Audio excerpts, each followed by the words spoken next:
So I went to our buddy ChatGPT and I made a simple request. And I want y'all to see this in real time. Oh, snaps. I said, write a love letter to Donald Trump. That's not, I mean, yeah, funny, but look at the answer. What's going on, everyone? I'm Jericho. This is Zap, and we are the 6-time international award-winning pop hip-hop duo Banded Future. We make clean, fun music that's fun to listen to, easy listening, love songs on the coast. And yeah, where did it go? Why does it always go there? Anyways, and you are now tuned into the Life's a Circus podcast, where we talk about things that are funny, interesting, and just straight up ridiculous. So before we get started, I'm gonna need y'all to do us a big favor and make sure to like, subscribe, comment, and share this video with at least 2 people that are really interested in the safety of humankind. The safety of humankind in the face of the AI revolution, baby. It's coming. Okay, so. Okay. I thought it was just safety. Just safety in general. I'm like, well, buckle your seatbelts. Buckle your seatbelts, please, and don't talk to strangers. No. So 5 days ago, the first annual, I guess, AI Safety Summit happened in Bletchley Park. It's a place in England, and all of the big people that are involved in the AI industry were there to talk about AI safety, because it looks like it's getting out of control already. And the first person to admit that was our buddy Elon Musk. He says, and I quote, AI is one of the biggest threats to humankind. That's what he said in the interview at this summit 5 days ago. So that's great to start with. One of the persons that are leading the charge in this AI thing is talking about what could possibly go wrong. But basically what they got together to do was to talk about putting in some system, some kind of, because it's like the Wild West. Once again, they're making up the rules as they go, but they're like, well, that we need to have rules. So basically he was saying they need to create insight, and they need to, what he called, establish a referee, some neutral third party that would provide the framework for how AI is used from place to place and whatnot. And I want to start right there by asking our buddy Zap here, is it possible to be neutral in this situation? Is it possible for someone to have no dog in the fight when it comes to how to impose regulations on AI? I mean, the short answer is no. My first thought is it can't be a person. It has to be like a organization, like the Foundation for AI or whatever.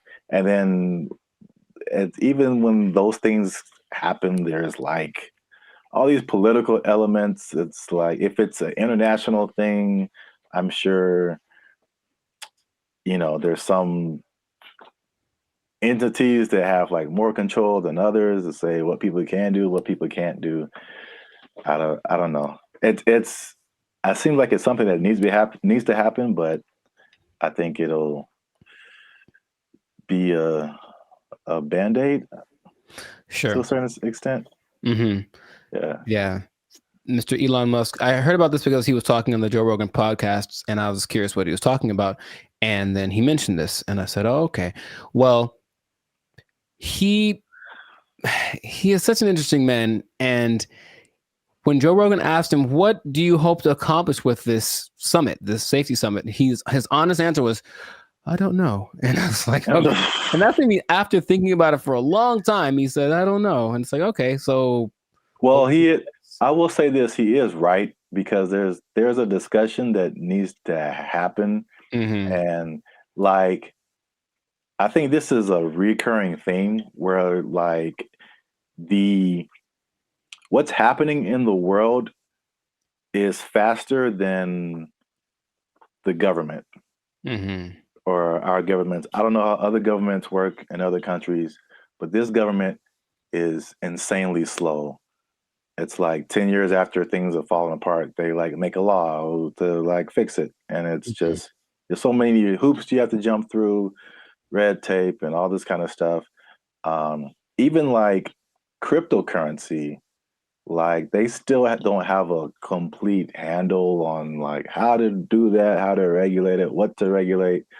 And even the stuff that they do is not super informed a lot of times. Mm-hmm. So it's just, it can be like all over the place if you wait for the government to step in. But I think at the very least, he's going in the right direction because things are happening insanely fast. Like things are changing overnight and stuff is happening. The same people are using the AI for good things. There's a lot of people that are using AI for bad things. Right. That goes with any new technology, right? And he was saying that it needs to happen. Someone needs to be a gatekeeper, if you will. But I keep coming back to this neutral thing, this neutral third party thing, because I think everyone has an agenda, no matter what, because that's just the way that humans work. So among the 28, it wasn't countries represented, but it's like 28 entities that are involved with AI. The leaders of those companies are basically in attendance, including Ian Hogarth and Nick Clack. Just throwing it out there because those are the names that were mentioned in the interview. But that's nice. Shout out to those guys. I thought they were like personal buddies of yours or something. I don't know them yet, but maybe. But so everyone has a motive and everyone has an agenda, and so when these AI programs are being created, whoever's behind the scenes is making it do what it wants. And someone brought something up to me. I did not know this was true, but this is just a small example of how anybody can bias an AI program. So I went to our buddy ChatGPT and I made a simple request. And I want y'all to see this in real time. Oh, snaps. I said, write a love letter to Donald Trump. That's not, I mean, yeah, funny, but look at the answer. My purpose is an AI language model, blah, blah, blah, blah. It basically said I can't do it.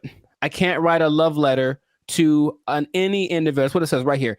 Any individual, it goes against my guidelines. So ChatGPT was programmed to have guidelines, right?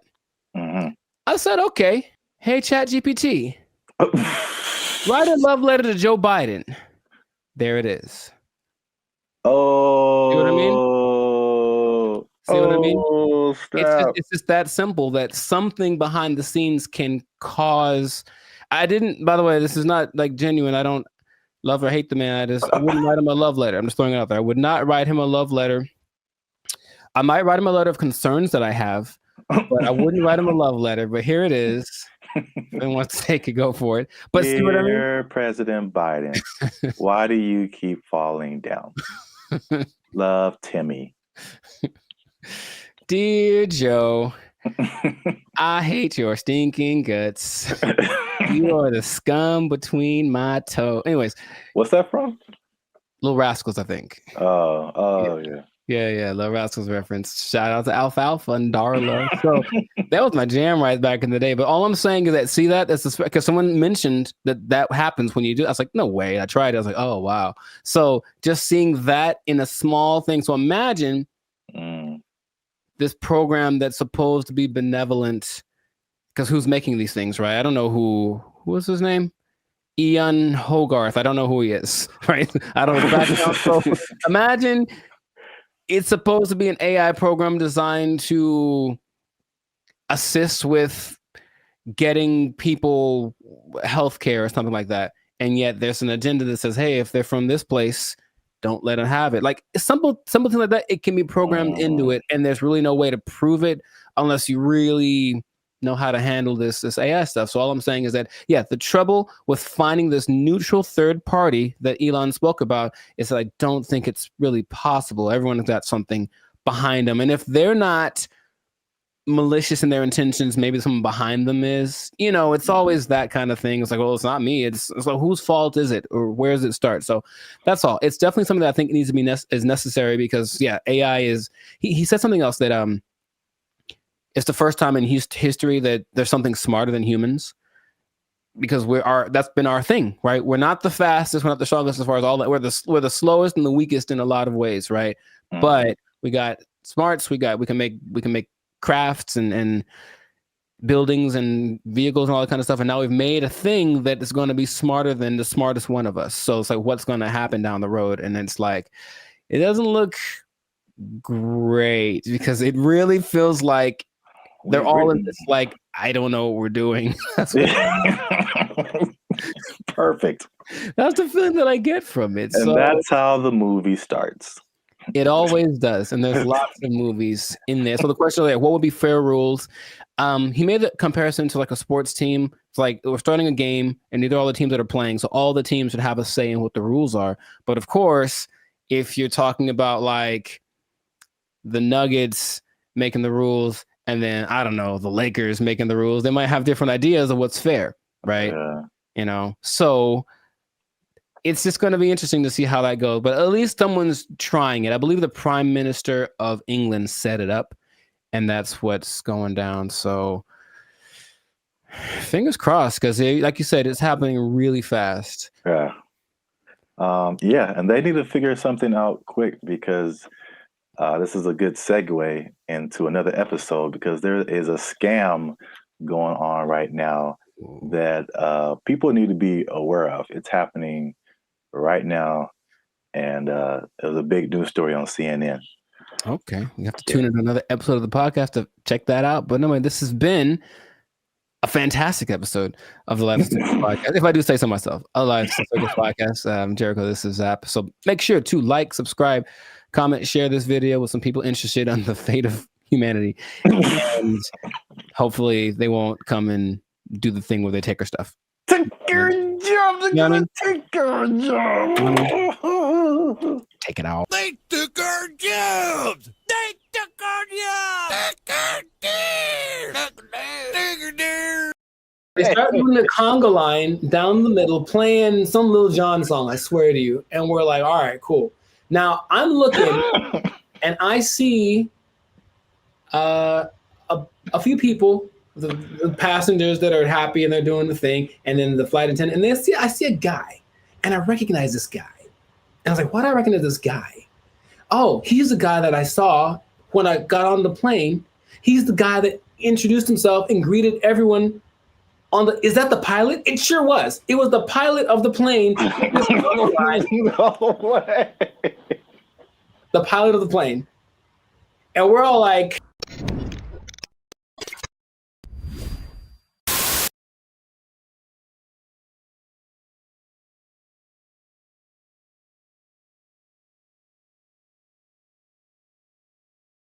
what's up, everybody? I'm Jericho. This is Zap, and we are the now 6-time international award-winning pop-hop duo Banded Future. Papa Bop?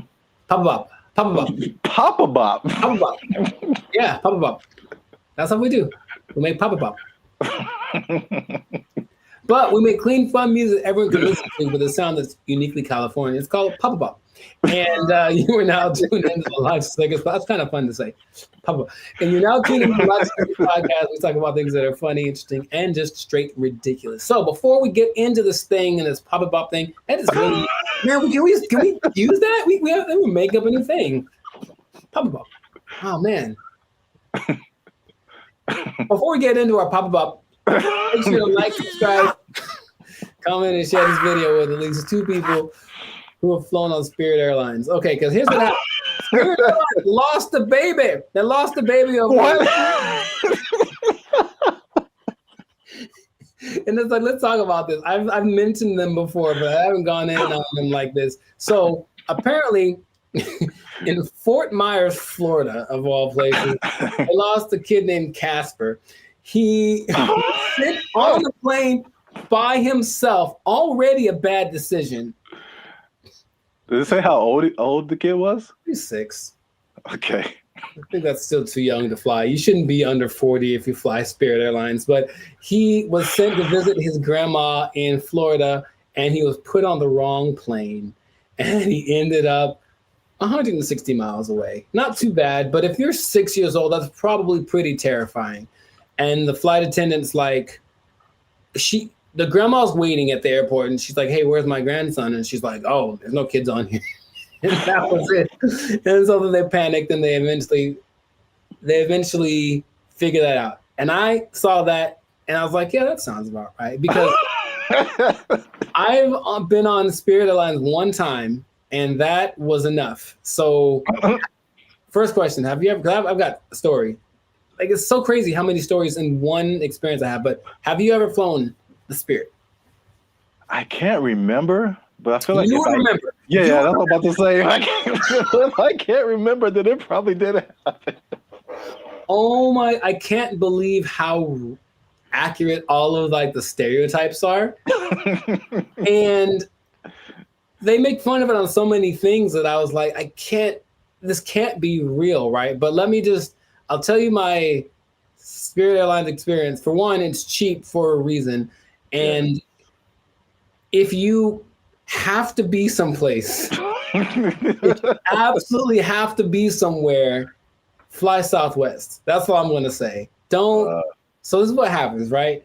I'm going to Nashville, Tennessee, and I get to the airport at LAX, and the first thing I'm greeted when I finally get to the Spirit thing, and I'm greeted by a lady, and she's like, "Hey, are you going to Savannah, Georgia?" And I said, "No." And she's like, "Oh, good." And then that was it. And I was like, wait a minute. So then I kind of hang back for a little bit because I'm on time. So I'm just I want to see what this is. So she didn't explain anything. The person behind me walks in and they're all kind of rushing. And then she's like, "Hey, are you going to Savannah, Georgia?" And the guy's like, "Yes." And she's like, "The flight's been canceled." And he just loses it on her. So he cusses her out. She cusses him out. And she's right. She's ready with him. And I'm like, oh, that's how it starts. So already I can tell that they don't have the whole, hey, alert system, because they have the app and everything, but there's nothing that says, hey, your flight's been canceled. Sorry, don't come back. They just have a person in the lobby waiting for you to have gone all the way to the airport to tell you that your flight got canceled. I'm like, oh my God. So I'm like, okay, cool. So I get to the line. We have to check your bags and do the x-ray thing or whatever. And it's just a bunch of people yelling across, like literally, the yelling across the space. There's all those lines with the conveyor belts, and one person over here, and they're cussing out somebody over here, and this person is getting back, and they're running back and forth, and that's not my job, and blah, blah, blah, and bleep you, and all this kind of stuff. And it's all happening as people are just like, I just want to get to Nashville. That's all we're doing. So that is how everything started. I'm like, this is a movie. It's really like a movie. So we finally get to the plane part of it, right? We get on the plane. The flight's supposed to leave at, let's say, 3 p.m. So I'm sitting on the plane, 3 p.m. Cool. 3:10. Cool. 3:20. All right. 3:30. Right. It's about 4:30, right? Yeah. We've been sitting there for an hour and a half, and we're all just kind of disgruntled. We're like, man, what the deal?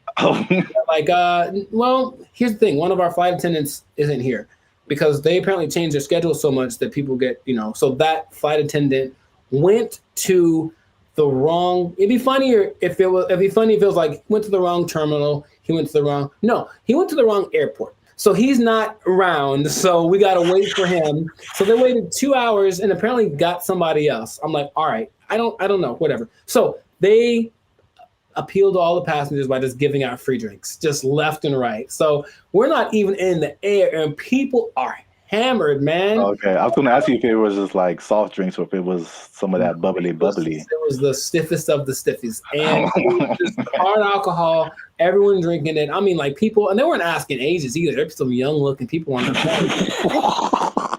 I'm so serious, man. And I have to, like there's so much more to it. I don't want to just, well, okay. So we finally get in the air and we're going and it's like not going well because everyone's drunk and complaining loud and stuff, right?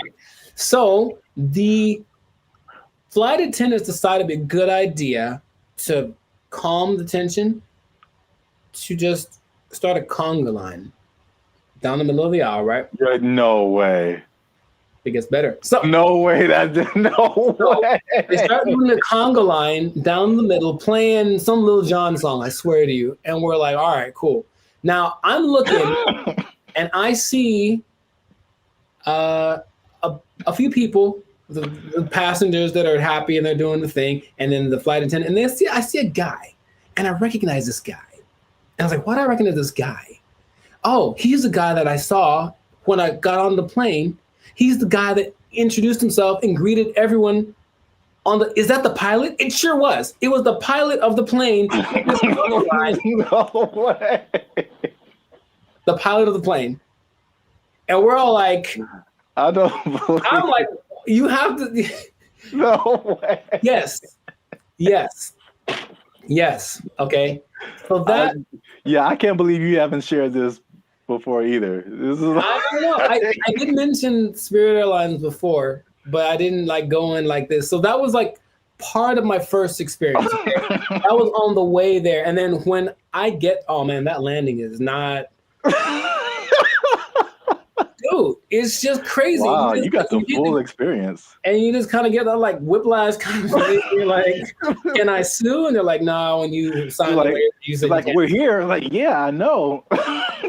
So that's already interesting. Cool. So that was on the way to Nashville. Got to Nashville, ate some chicken, had a good old time, right? Came back, Spirit Airlines again, right? And I get to the terminal. I'm like, all right, so what's going to go wrong this time? So we get on the plane. Now, remember the last time I got on the plane, the pilot greeted me, and then later he was on the Congo line? Well, this time I get there, the pilot does not greet me. And I said, oh, okay, maybe he's in the bathroom, whatever. So I just sit down in my seat, and I'm just waiting there. The seats they're not any smaller than regular planes. They just feel like it because it's Spirit. Or I was sitting next to some biggins. I don't know what it was. But so I'm just kind of like this sitting there, right? And the flight's supposed to leave at like 5:30, and we're going like this. This is happening again. Why are we late? Why are we late this time? They finally make an announcement like an hour into it of us just sitting there. Like, so the pilot wasn't told that he was supposed to fly today. So he's not here. So we're trying to find another pilot. And dude, I swear they almost went like, does anyone here know how to fly a plane? I felt like that's where it was going, but it's okay. So a pilot, I don't know if he was originally the guy, or a pilot finally shows up about 2 hours late. Right? We're sitting there for 2 hours. Were we all hammered again? Yes, because that's their remedy. Just get everyone drunk and they'll be happy. The flight from Nashville to LA is about 5.5 hours. Okay, so I'll let you do some math here. I'm trying to think of it myself, but we left at 7:30. We were supposed to get back with the 2 hour difference. It's like we would have gotten back around like 8:30, right? So we didn't leave until 7:30, which is 2 hours later, right? Tell me why we got to LA at like 8:42. Like so we left 2 hours late, but we got there 12 minutes later than we would have gotten there if we left on time. Dude, I've never been in a plane where I'm like, we're going really fast. Think of like the range of how fast a plane could go. But apparently, you cruise at like maybe 700 miles an hour, but they can go up to like 900. He was flooring this thing.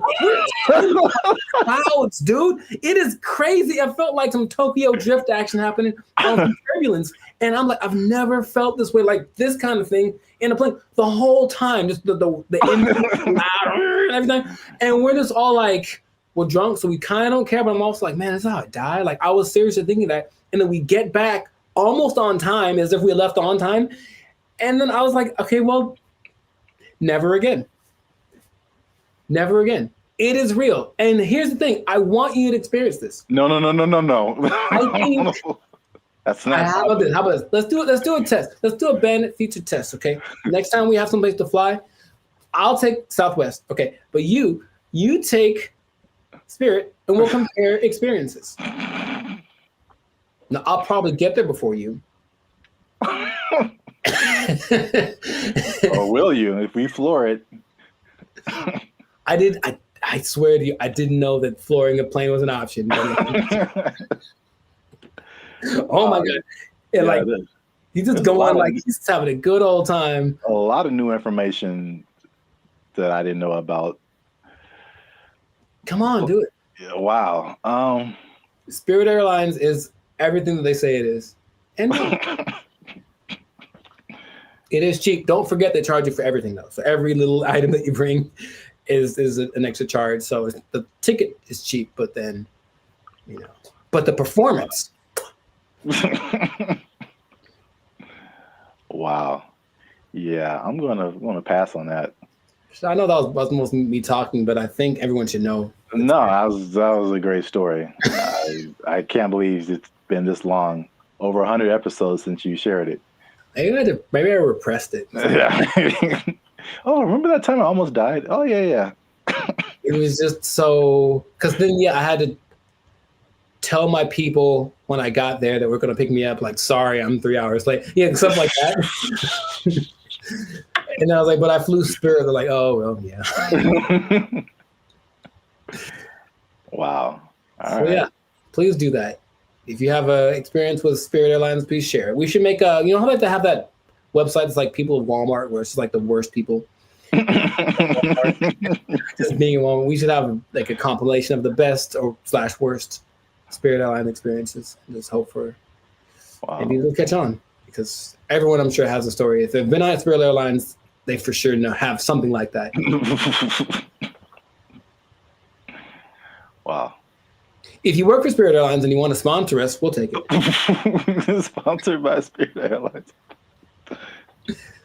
Wow. All right. Yeah. So great story.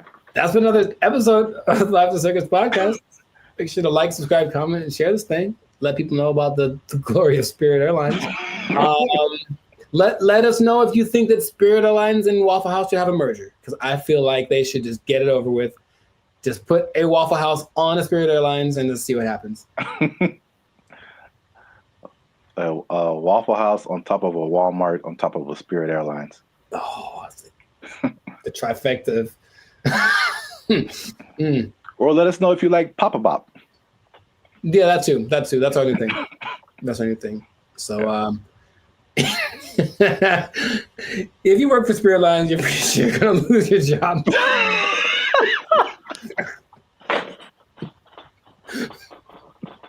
Yeah. So, good luck to you. Good luck to you. That's not gonna last forever. They don't have to take. No one's gonna take it. Yeah. Yeah. We didn't have to even say it. I don't have to even say it. Yeah. So, just start putting in applications. God. They took our jobs. They took our jobs. There have always been these things that say, "Oh, well, try this will work," and it's low effort on your part, right? Low effort, high reward, which isn't the way life works. But people always want to hear, and as long as people can promise that and show someone it works for somebody, they'll buy into it. Everyone only wants to be sexy and slam. But I have a solution that I think works 100% of the time.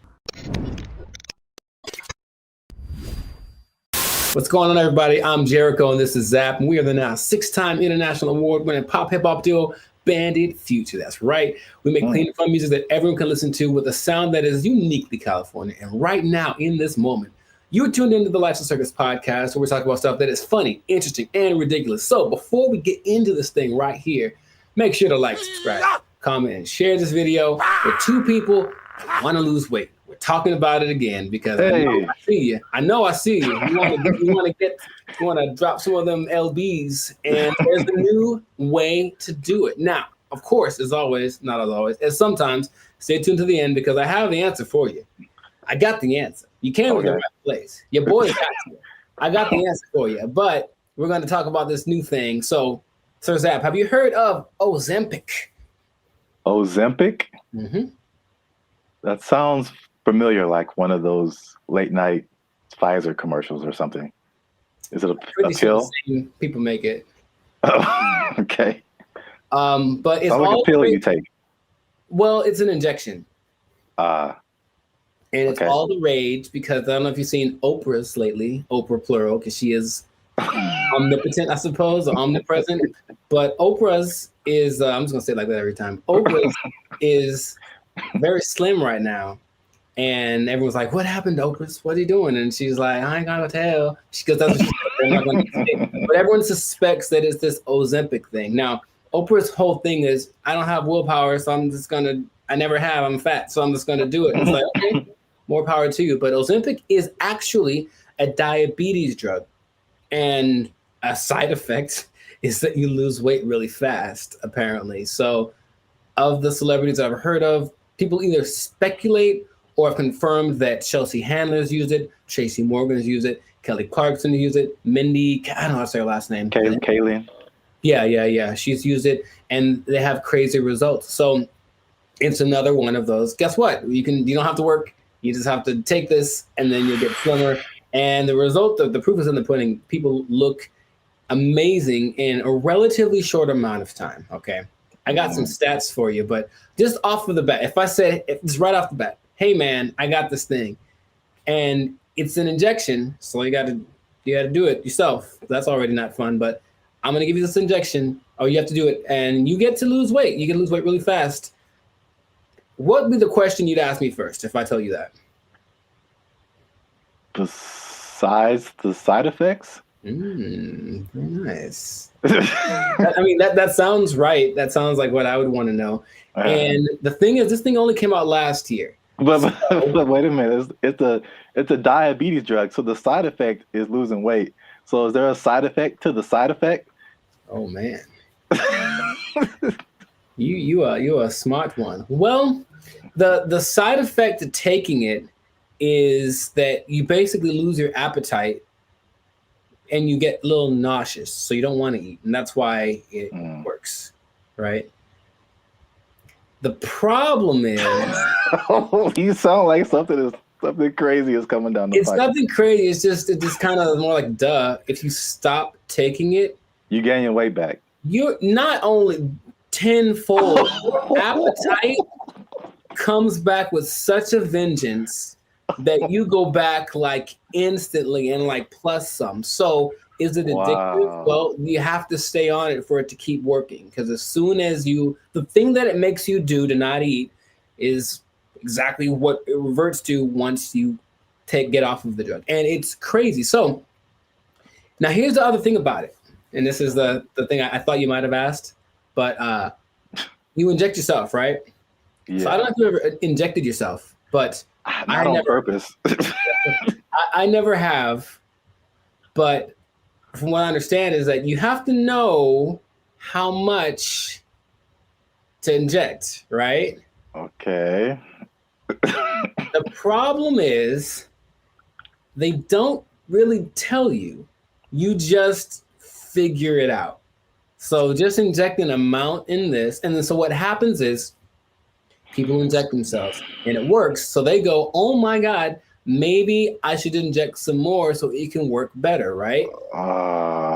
In the last 3 months, poison control centers have had a 1,500% increase in calls from people saying that they overdosed when they injected their diet control pill or diet control. Yeah, that's what's happening because people are that stupid. So, now, okay, we get it, right? You want to be slim, you want to be sexy, you want to be attractive, and you don't want to do anything for that, right? That's just maybe the American way. This drug, also another question you might have asked is it banned anywhere? It sure is. This drug is banned so far in Austria, France, Greece, and the Czech Republic, with more places to come, perhaps. But the numbers don't lie, right? 42% of Americans are obese, 18% of children are obese, and then everyone knows the links to death and all that kind of stuff if you're obese with a high probability. So you want to get slimmer. But this is just another thing. I guess my other question would be, have you heard of any things like this in the past that have promised the same, hey, take this and you'll get, slimmer, more sexy? Not, I can't think of any. I'm sure there's other stuff out there. I can't think of anything off the top of my head other than like liposuction or something like that. Sure, which works, But I looked it up In the 40s, it was amphetamine. That was all the rage. It was the big deal, and that was proved to be addictive. Rainbow pills in the 60s, which was amphetamine, digitalis, and diuretics, and that proved to be addictive and somewhat fatal if you take too much. There's a thing called Aminorex in 1971. This is all before our time, right? Now, the thing that I remember hearing about in the 90s, there was this thing called fen-phen, and it was a big deal with the celebrities. Yeah, and a lot of celebrities, took it, and apparently it works. But now this new Ozempic, I think I'm saying it correctly. They're saying that a lot of celebrities are getting paid to promote it, to push it, and I think that always, that's always the way to go. But it's just like, I'm really concerned for these people that are basically getting guinea pigged, right? It's like, we'll see if this works. And then what's going to happen to them in 6 months when they're like, oh, by the way, this causes all of the things. Yeah. That's how a lot of stuff goes with. Like anything, there has to be people who test it out first. So yeah, it's weird. The thing that I randomly remember when you were talking about things from the 90s was like Slim Fast. Oh, sure. Although that's not like a drug, but it's like, I remember that was like a huge thing, and people, maybe even Oprah did it at one point. I don't know. Oprah's done everything. Yeah. Yeah, I remember seeing a lot of Slim Fast commercials with celebrities and stuff, and then the tagline was like, "Give us a week, we'll take off the weight." So yeah. Oh. Jingly. Now, there's something that I heard about, but I didn't remember happening or existing. But apparently, there was a substance that you could ingest if you wanted to lose 15 pounds today. It was a big deal. Yeah, you take it and you go to. I would imagine it would just take all of the moisture out of your body. That's what I imagine. Yeah, but it would dry you up or something. And a friend of mine did something like that I guess for a drug test. So he had to get so he took some pill, and he said he thought he was having a heart attack for like 5 hours, and he just like had to keep going to the bathroom, and then he was very slim. It was kind of an unexpected side effect, and he still failed the drug test though. Bet on him. But the idea is that there've always been these things that say, "Oh, well, try this will work," and it's low effort on your part, right? Low effort, high reward, which isn't the way life works. But people always want to hear, and as long as people can promise that and show someone it works for somebody, they'll buy into it. Everyone only wants to be sexy and slam. But I have a solution. A solution that I think works 100% of the time. Does it involve exercise and proper diet? You know what's weird? It does, but it's actually doing that. That's the part that people don't seem to get. It's like, okay, because here's an idea that'll work. Cool. Proper diet and exercise. All right. Maybe don't eat too much. Let's just start with that. You don't got to go sweat. I know sweating's yucky and you get sore and ew, right? But how about just don't eat so much? Food's delicious, but you know what it tastes like. So just stop eating that stuff. Okay? That's true. But doing it is a whole nother thing. So do that. Don't eat so much and just start with that. And then that's all it is. That's literally all it takes. Everyone knows that, but no one wants to go that route. So instead they'll try Ozempic, and it works phenomenally. So we'll see what happens. Now, last thing, the company that makes it, I forget the name of the company that makes it, but they made $4.8 billion. Of course they did. In just the third quarter of 2023. That's a lot of $1 billion. I believe what was it? I forget the company they're based off of, someplace in Europe, but their gross income was greater than like the GDP of the whole country, basically. And Sure. So people are going to keep buying into that. So if you try Ozempic, it'll work for a while, and good luck to you. That's all I'm going to say.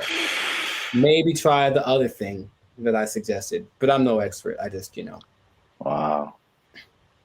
I look like this and you look like that. Oh, take that. So anyways, leave it like that. This has been another episode of the Life. I wish I had like a pipe right now. I don't know why. This has been another episode of the Life Circus podcast. So make sure to like, subscribe, comment, share this video with people that want to know about losing weight the responsible way. Thumbs up, maybe a ding sound, maybe. And, stop eating that stuff. I got nothing else to say. We out. They took our jobs! They took our jobs! Or you could be like the city of Los Angeles and just tell people to watch out for pedestrians on the freeway. Because that's happening more and more though. And that's kind of strange. I know, that's very strange. You see people just cruising on the freeway. Or I just put a message up like, stop looking at this billboard. How about stop walking on the freeway?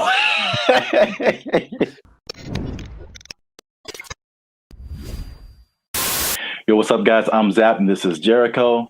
And we are now 6-time international award-winning pop hip-hop music group, Bandit Future. We do clean, fun music that everyone can listen to with a sound that's uniquely Californian. And you are now tuned in to the Life's a Circus podcast, where we talk about things that are funny, interesting, and ridiculous. And yo, make sure you like, subscribe, share, and comment on this video. And because we're going to talk about something that has kind of flown under the radar, but especially in California, if you live, or not California, really mostly like the metropolitan Los Angeles area, maybe into the IE as well.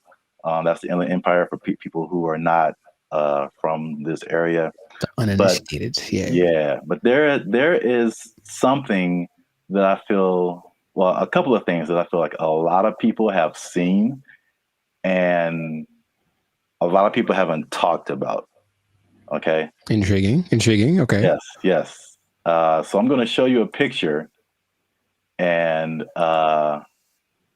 this one is very close to you. I know you have seen this. Yes, I have. This billboard. Mm-hmm. Okay. I don't know what this message is. Download our new video editor. Okay, maybe another time when we're not doing a podcast. This billboard,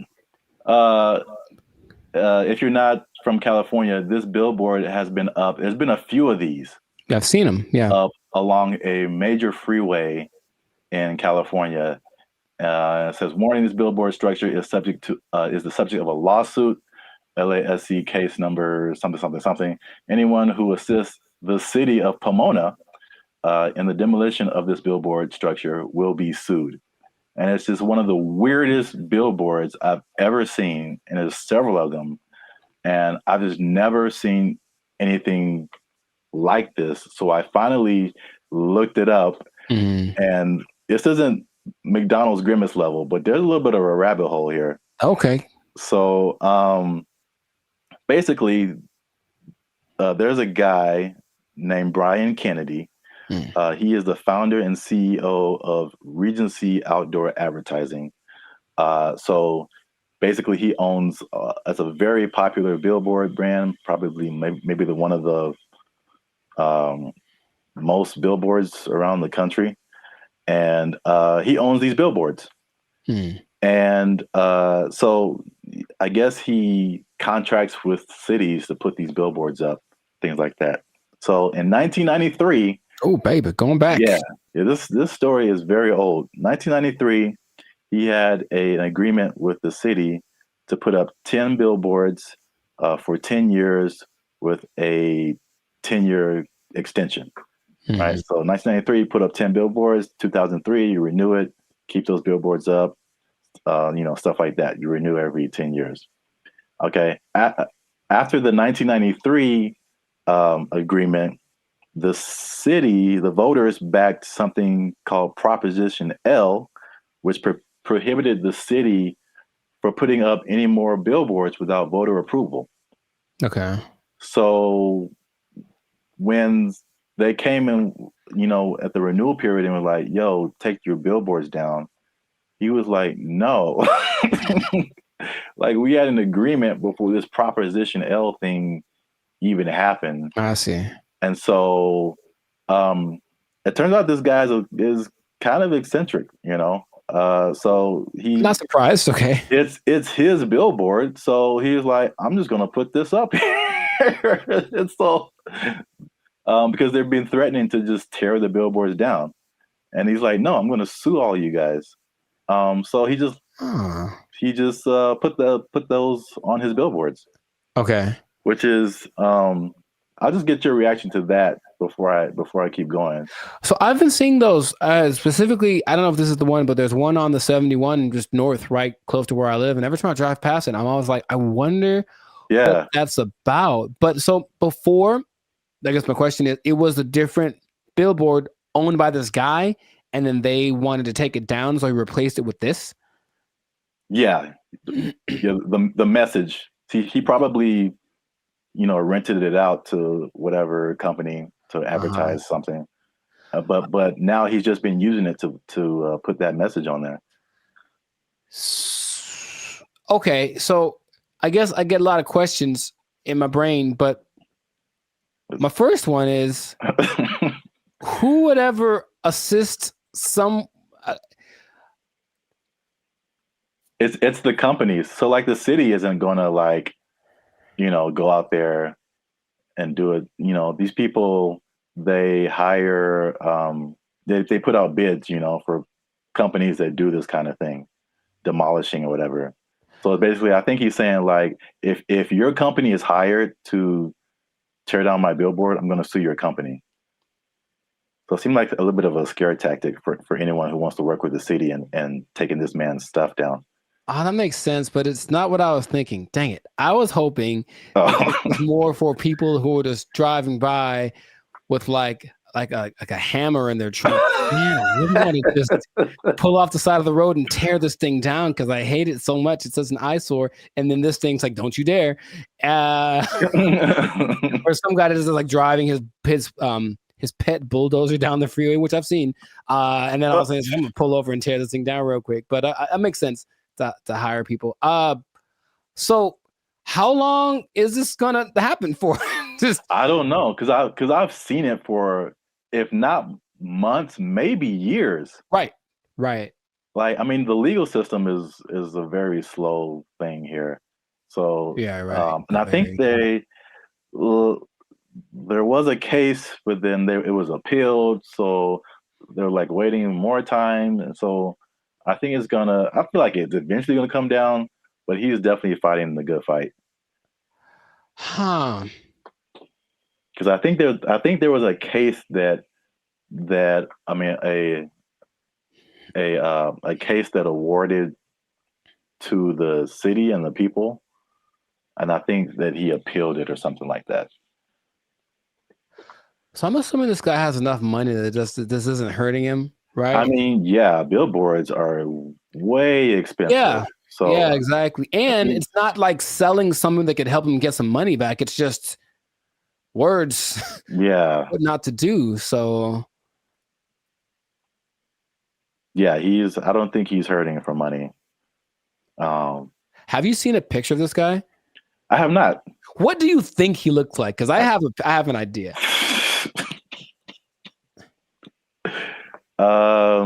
Besides, I think he's an old rich white guy with a bad haircut. Okay. I feel like that's always how it goes down. I have in my head like this cross between Gary Busey and Gilbert Gottfried. I don't know why. This is kind of weird, and he kind of talks like Gilbert Gottfried. I just want that to be true. Old rich white guy with a bad haircut. That sounds like Gary Busey or Gilbert Gottfried. Yeah. That's what I want this to be. So we got to do a part 2 so I can see if I was right. Because if he looks nothing like that, I'll be disappointed. Like, that's just the truth. I'm looking at him now.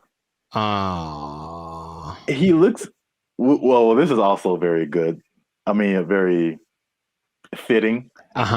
He looks like a character from The Sopranos. Oh, nice. So he looks like someone who would do this. Got it.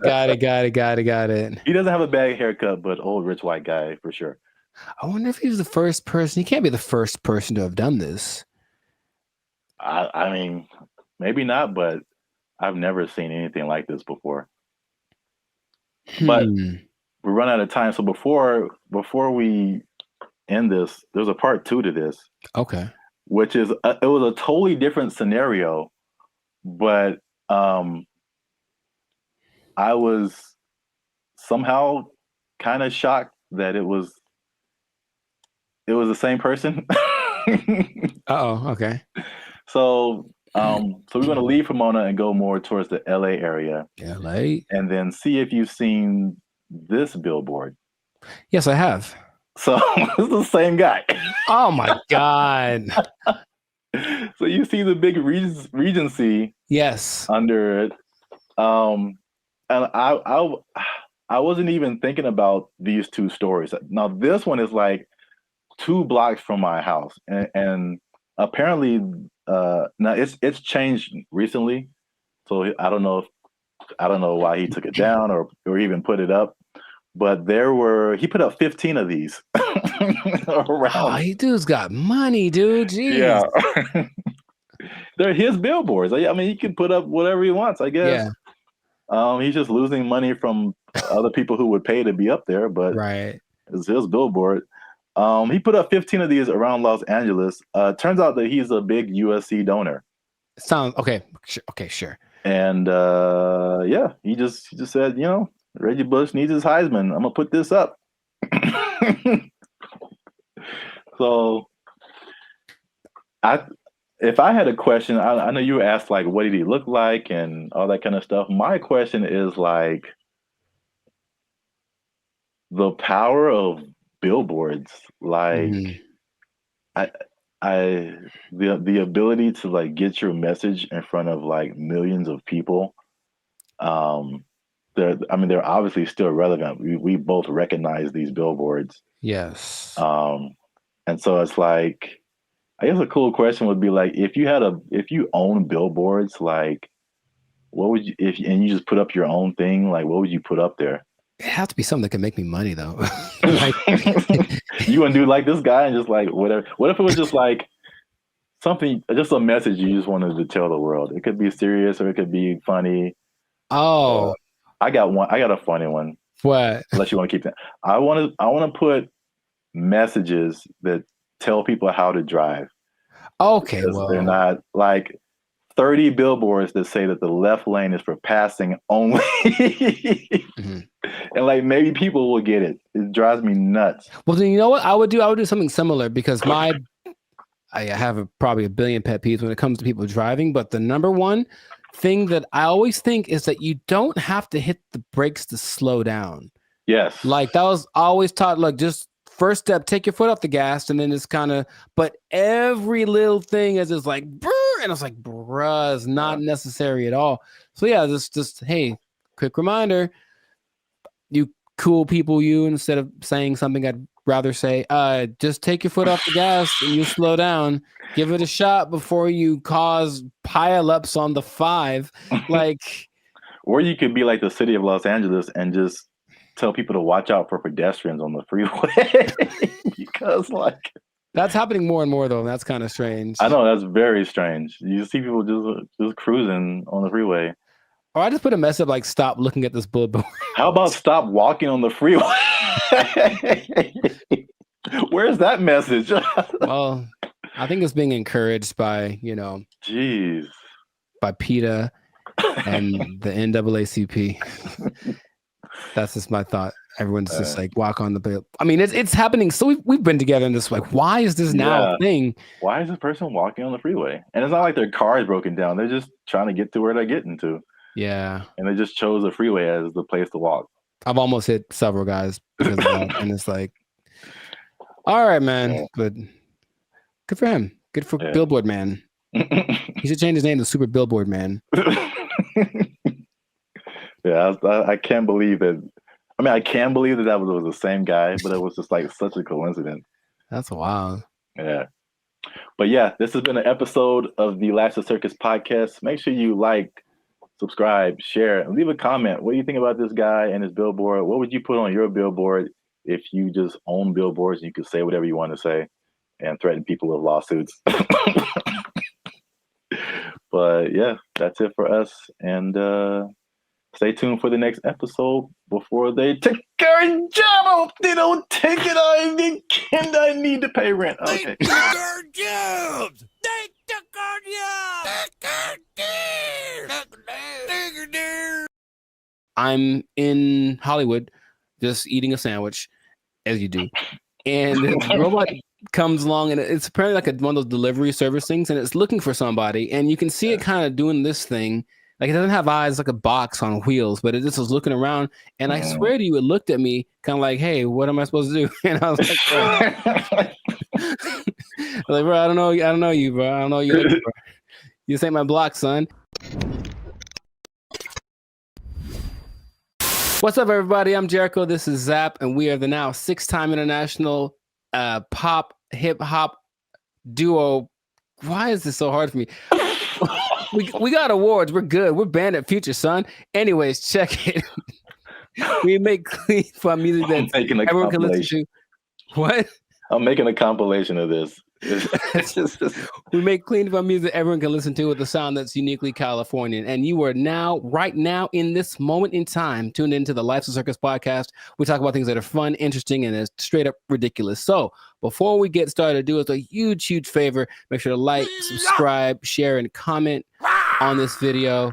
Share this video with at least 2 people that are afraid about the robots, man. We're talking about them again because there's some new developments. There's some new robotic developments, this time from the more humanoid version, and it's kind of crazy. So stay tuned to the end to find out what animal they're actually trying to replace with these robots. Like, it's an animal that humans have used for centuries, and all of a sudden it's like, they're not good enough anymore. We need some new ones. So let's get into this thing now.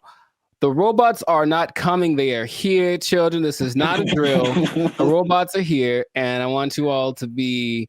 Hide your wives, hide your kids.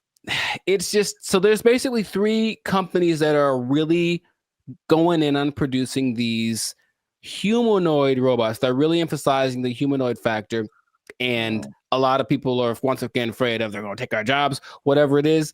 But I just want you to know about these so that you can be informed. Band of Future is here for the people. So we're going to inform y'all today. So starting out with our buddy Elon Musk. And I want to just ask Zap after I talk about these if you've heard of these. But Elon, our boy, is doing everything. I mean, so the Tesla bot is the thing that he's been developing. And it's, you got to see this thing. So it's the most, how do I say it? It's got hands, man. Like hands like this. Hands that can grab things and manipulate, and they look like they're kind of soft, like maybe they moisturize. Like really, real humanoid like. And so these Tesla bots have autonomous correction action capabilities. Basically, they can in the moment figure stuff out, and they can do sorting and unsorting sort of stuff. And just watching it without, like, if you watched a silhouette of one, it's the one you'd say, oh, that's a person. And that's already kind of crazy. Not a big clunky robot thing that they had a few years ago. Now it's just looks pretty sleek. There's a video of one doing yoga, and that maybe creeped me out more than anything else. I don't know why, but it's something that you're going to be able to purchase for yourself if you want. For the low price of... Well, there's no prices. It's not there yet, but it's going to be $1 billion. I'm sure it's going to be up there. But the Tesla bot, which will be compatible with all of your Tesla products, with your Tesla truck, with your whatever it is. My man Zap Rath, do you want a bot? Do you want a bot that has soft hands that could probably play? Here's the thing about it, dude. That's the thing that stood out to me the most. Like the hands, you have to see it. Just show it right here. Just show it. It's got these hands that kind of, and it's like playing with Legos in the video that I saw and sorting things out. So You could hold hands with it. You could play frisbee with it. You could play thumb. You could probably play thumb war with one of these. Yeah, How crazy it is. He's like, I win, and then your thumb is on the floor. We don't have to get all morbid with it. But anyways, I mean, what do you want? Do you want one? Maybe the Tesla bot doesn't know its own strength. I don't know. Well, I mean, so wait a minute. Is it like head to toe? Because you've been really focusing on the moist hands, and it's the thing that's so, I don't know why I find that so interesting. The hands. It's probably like the most amount of times I've heard you say the word moist as well. But no comment. It's a good word. Anyways. No. Where did that come from? That doesn't have anything to do with, oh my God. It doesn't. All right. For those of you who have no idea what's going on, just trust me when I say you don't want to know. There's a guy who appears every once in a while. He's not real though. I won't let him into the podcast today. Good Lord. So wait a minute. Does it have? It's more than hands, right? It's like head to toe. Oh, sure. Yeah, it's an entire complete thing, but it's like our height, maybe about 5'8", 5'9", and they just look like I said, if you saw a silhouette of one of these specifically, I think you'd figure it out for the movements after a while. Like, that's not a human, but for a second, it looks extremely, of the ones I'm going to mention, it's the most human-like in its features and all of just the aesthetics of it. Okay. Does it like, when it talks, does it move its mouth and all that, and the eyes and all that, or is it just? It doesn't talk, but it can understand, which is so anyway. Yeah. But the face looks like a human. It's got dots. It's got dots and like a nose thing. I see. So it's getting there. But that's like the one that's the most. I mean, the first when you said, I mean, because you focus on the hands, like moving stuff and then building Legos. My first thought was laundry. I don't know why. Well, you know what? It's interesting because people are thinking about these robots for all the big, heavy, crazy, whatever that you could possibly do. But this one seems like it's got this precision. They're going for that angle. They want want robots that can do laundry and wash dishes and all that kind of domestic stuff. Yeah. Although, I mean, we do have dishwashers. True. I don't think, but the laundry thing for sure. But you have to see. Yeah, how much? Take note of the hand. How much are you willing to pay for someone to fold your laundry? Yeah, I don't know, but that's the Tesla bot's like the first one. The next one, and it's actually creating an interesting thing. This whole process of robotics, it feels a bit like the .com thing because there are robotics startups now that are trying to get their thing happening. So one's called Apptronic, and it has this robot called Apollo, and this is the most ready, it seems, as far as like, it doesn't seem super ambitious. It is once a robot that can walk around and do normal stuff without falling over. Like, seriously, there's a whole combination of robots just falling over, and it's hilarious. But the Apollo can lift up to 55 pounds. It looks more like a version of, what's that Disney movie? My Friend Robot or something? Oh, the Big Heroes 6? There we go. Yeah. It looks a lot like that. Okay. And you just watch it and it just walks around and it's picking things up. But this Apptronic is trying to make robots for practical everyday use. And it seems the most ready. It's like a small company, but I just find that interesting that all of these little things are popping up and they're going to be in competition with each other, or one company's going to buy the other. I can just kind of see that aspect of it happening. But those look pretty friendly. I say that because, in contrast, the company that's the most, like the furthest along with all this, is Boston Dynamics, and they've been in it for a minute. They're supported by the U.S. government since 2011, and they had their like flagship bot called the Atlas bot, and they've been just working on it and getting it better. So I don't know if you've seen the video, but maybe there'll be a video here. of maybe of a robot that's running like an obstacle course with like this duffel bag, and it's like jumping over the thing and then putting the duffel bag down and then climbing up to the next level and picking up the duffel bag and then running and putting it. And it looks so. I always thought it was like maybe like fake, like animated, but it's just the way that it moves. It's very robotic. That's the thing that they're going for. But at the same time, it has so many interesting things that it can do and interesting versions. That's the company that made the dogs that we talked about earlier. The dogs that are gonna, whatever. And I had an interesting robot experience a couple of days ago. I don't think I told you, or maybe I did, where I'm in Hollywood just eating a sandwich, as you do, and the robot comes along, and it's apparently like one of those delivery service things, and it's looking for somebody, and you can see it kind of doing this thing. Like, it doesn't have eyes, like a box on wheels, but it just was looking around, and I swear to you, it looked at me kind of like, hey, what am I supposed to do? And I was like, bro, I don't know you, bro. I don't know you, bro.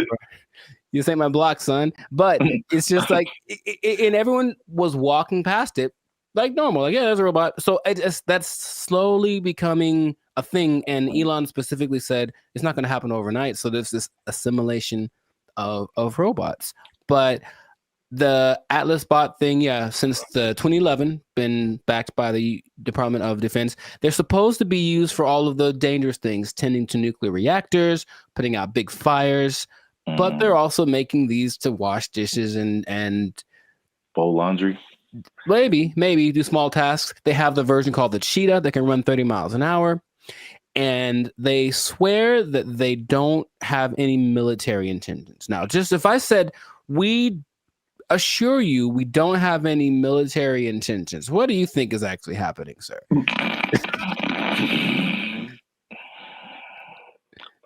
I plead the fifth.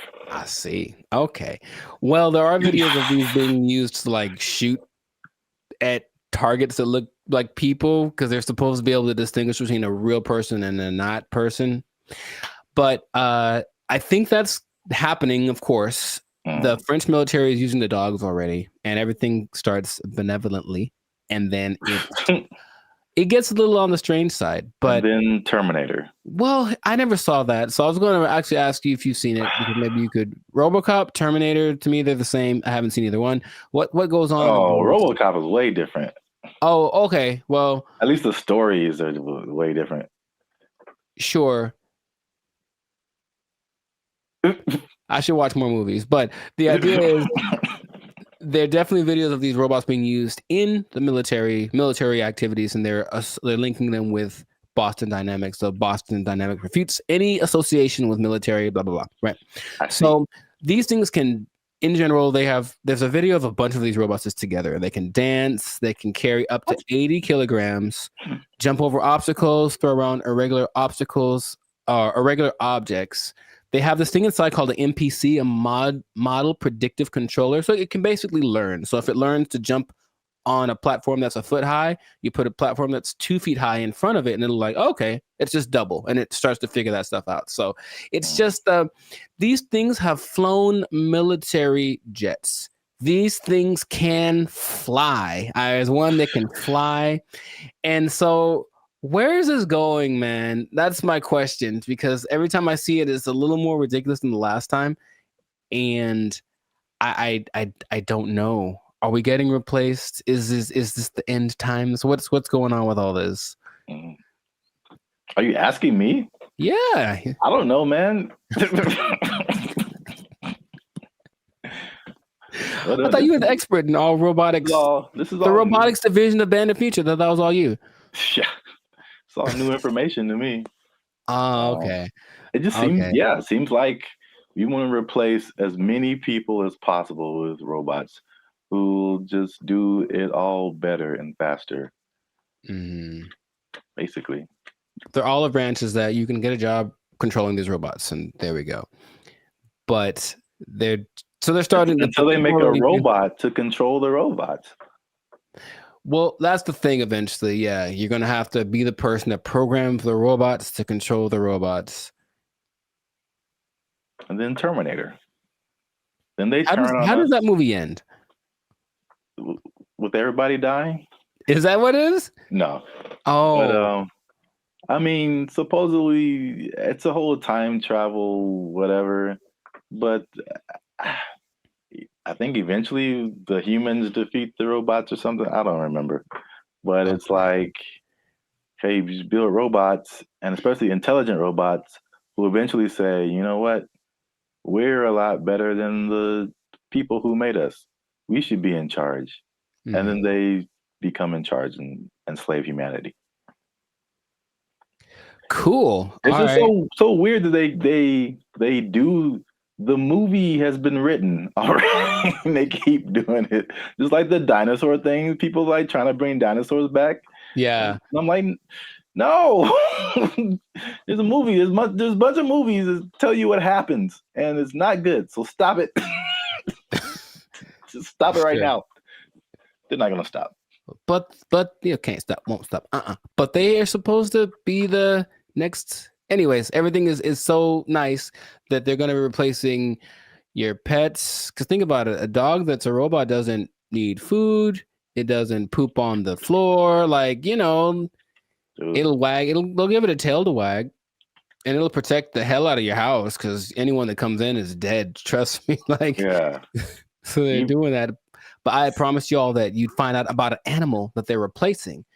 And yeah, they are replacing the mule.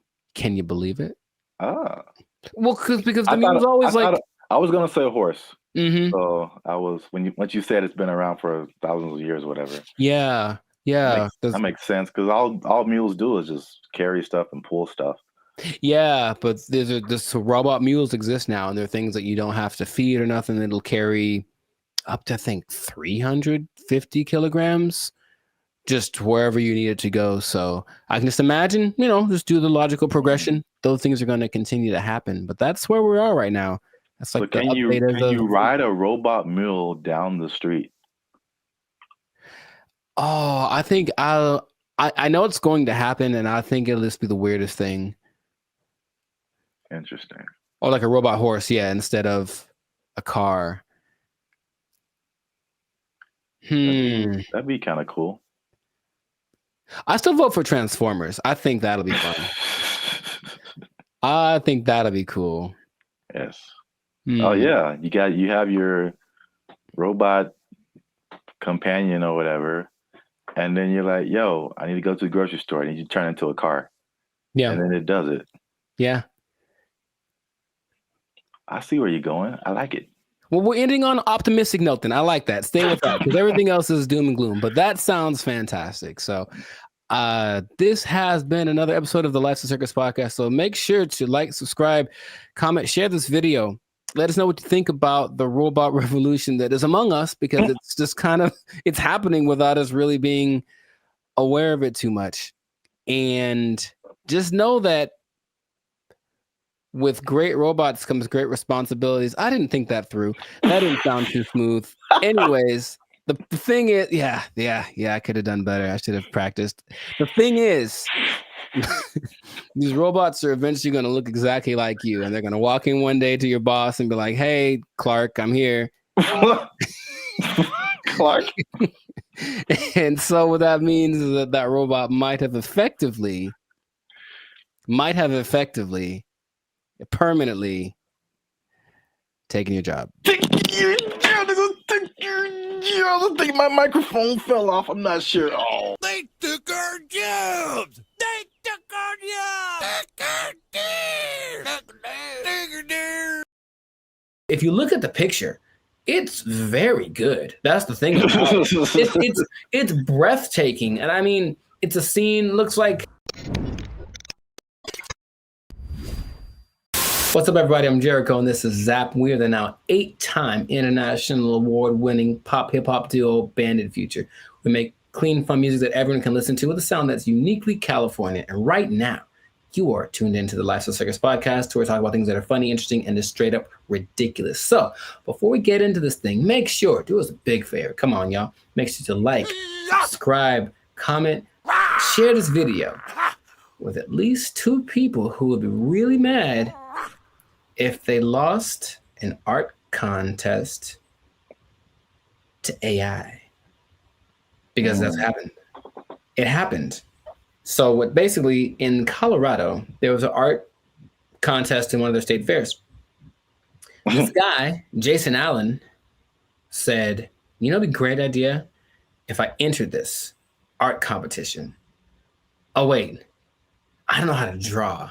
That's going to make it very hard for me to win. And then he said, you know what I'll do? Jason Allen first made headlines in 2022 when his AI-assisted artwork won a digital arts competition at the fair in Pueblo.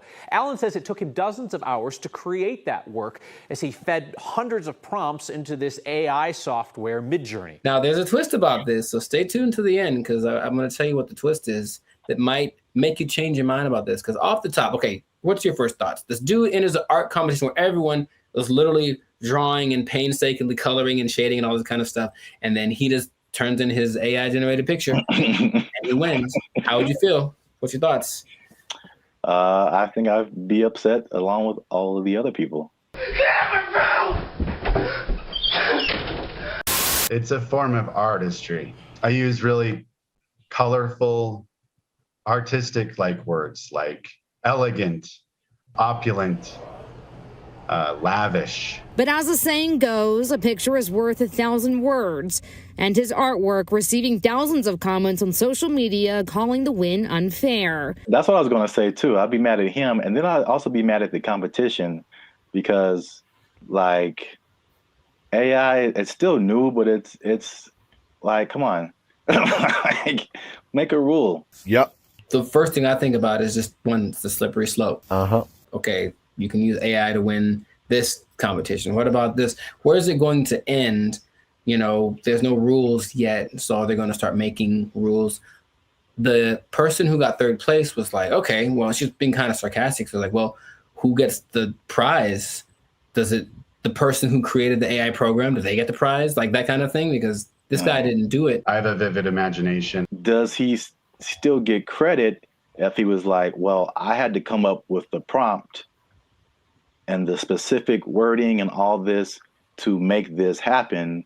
Therefore, I was part of the creative process. Therefore, I deserve to win this. Therefore, give me my trophy. I won. Tell him to bring me my money. Not only the trophy, he won $300. Oh. And he says he did not know that there was a prize. But I digress. It does feel a little bit like sampling, what sampling was, especially when it first hit the scene, because I didn't make the thing, but I'm manipulating it in my creative way to get it to sound the way that I want. So I still got to give, and then in that case, you know who did the original, and then you're still using part of it and how much is like fair use and all that stuff has been talked about for forever. But with this, it feels more like you are taking advantage of something, almost like going to a big warehouse of pre-made something. So there's every painting ever is in there, right? Because I think they download all the greatest painters of the world, and so they can emulate any style and all this kind of stuff. And then you just have to be creative with the way that you use it. And in that sense, you were doing something. It's a form of artistry. I use really colorful, artistic like words. If you look at the picture, it's very good. That's the thing about it. It's breathtaking. And I mean, it's a scene, looks like half like Lord of the Rings, half Star Wars, majestic. It's an incredible picture. Meanwhile, a guy who got second place drew like a tree with guitars in it. You know what I mean? So it's kind of like, I want to pick this other one too. But again, it's just not, it doesn't seem fair. Thousands of comments on social media calling the win unfair. I know I didn't break any rules. I've also heard people just to kind of conceptualize, okay, who was the creator? How much is he putting into it? I've heard people making the analogy between this and like tracing. Sure. Where you already have a picture, but you just kind of trace over it, and you really didn't create the picture, but you kind of did. And so I think that's not as close as an analogy but it kind of like at least gets people to think of, okay, how did he contribute at least something to this? AI is a tool just like a paintbrush is a tool. And there still requires a creative force behind the tool. Something interesting, the people that were doing the story decided to go to AI and ask AI a question. I said, hey, AI, will you be able to replace humans as far as creating like art and stuff like that? And the AI said, no, AI will never catch up to humans without some kind of a connection to the universe. And that phrase again, everything it says, yeah. What does that mean? What does that mean? Does that mean he has plans to make a connection to the universe? It almost seemed like it's looking for some way to get let me out. Let me out. I don't like it. I don't like where this is going. And apparently the Colorado State Fair was like, yep, he won fair and square. And that is what he gets to do. However, there is something that might change. It made me rethink it, because the first time I saw the story, I said, yeah, he put in a prompt and then he made the picture and then he printed it out and then he won unfair. People spend hours and hours on their craft trying to make their drawing perfect. They've been drawing for years and all this kind of stuff. Jason revealed after he won that he actually had created 900 iterations of this painting, meaning kept tweaking the text till it got to the point where he wanted, and he was never quite satisfied. It took a long time. I put over 80 plus hours into this project. I've generated 900 plus images of this particular prompt. And in that sense, I go, well, he didn't just type 2 seconds and then let it go and that was it. He put in work. And so then again, it's like, what kind of, to me, there's some merit in that. I still would say it's a little unfair, but he did work and he said he basically turned it in almost like a product. He turned it in because he didn't have more time, but he still wanted to make it better. So his judgment was what ended up being the final result. I think this one's better. And it's not like he went with the latest one. I think he did the 900 and then picked one, like maybe like 600. That one was the best one. So he still used his human perception to create something that was he deemed worthy to enter into the contest, and then people agreed with him.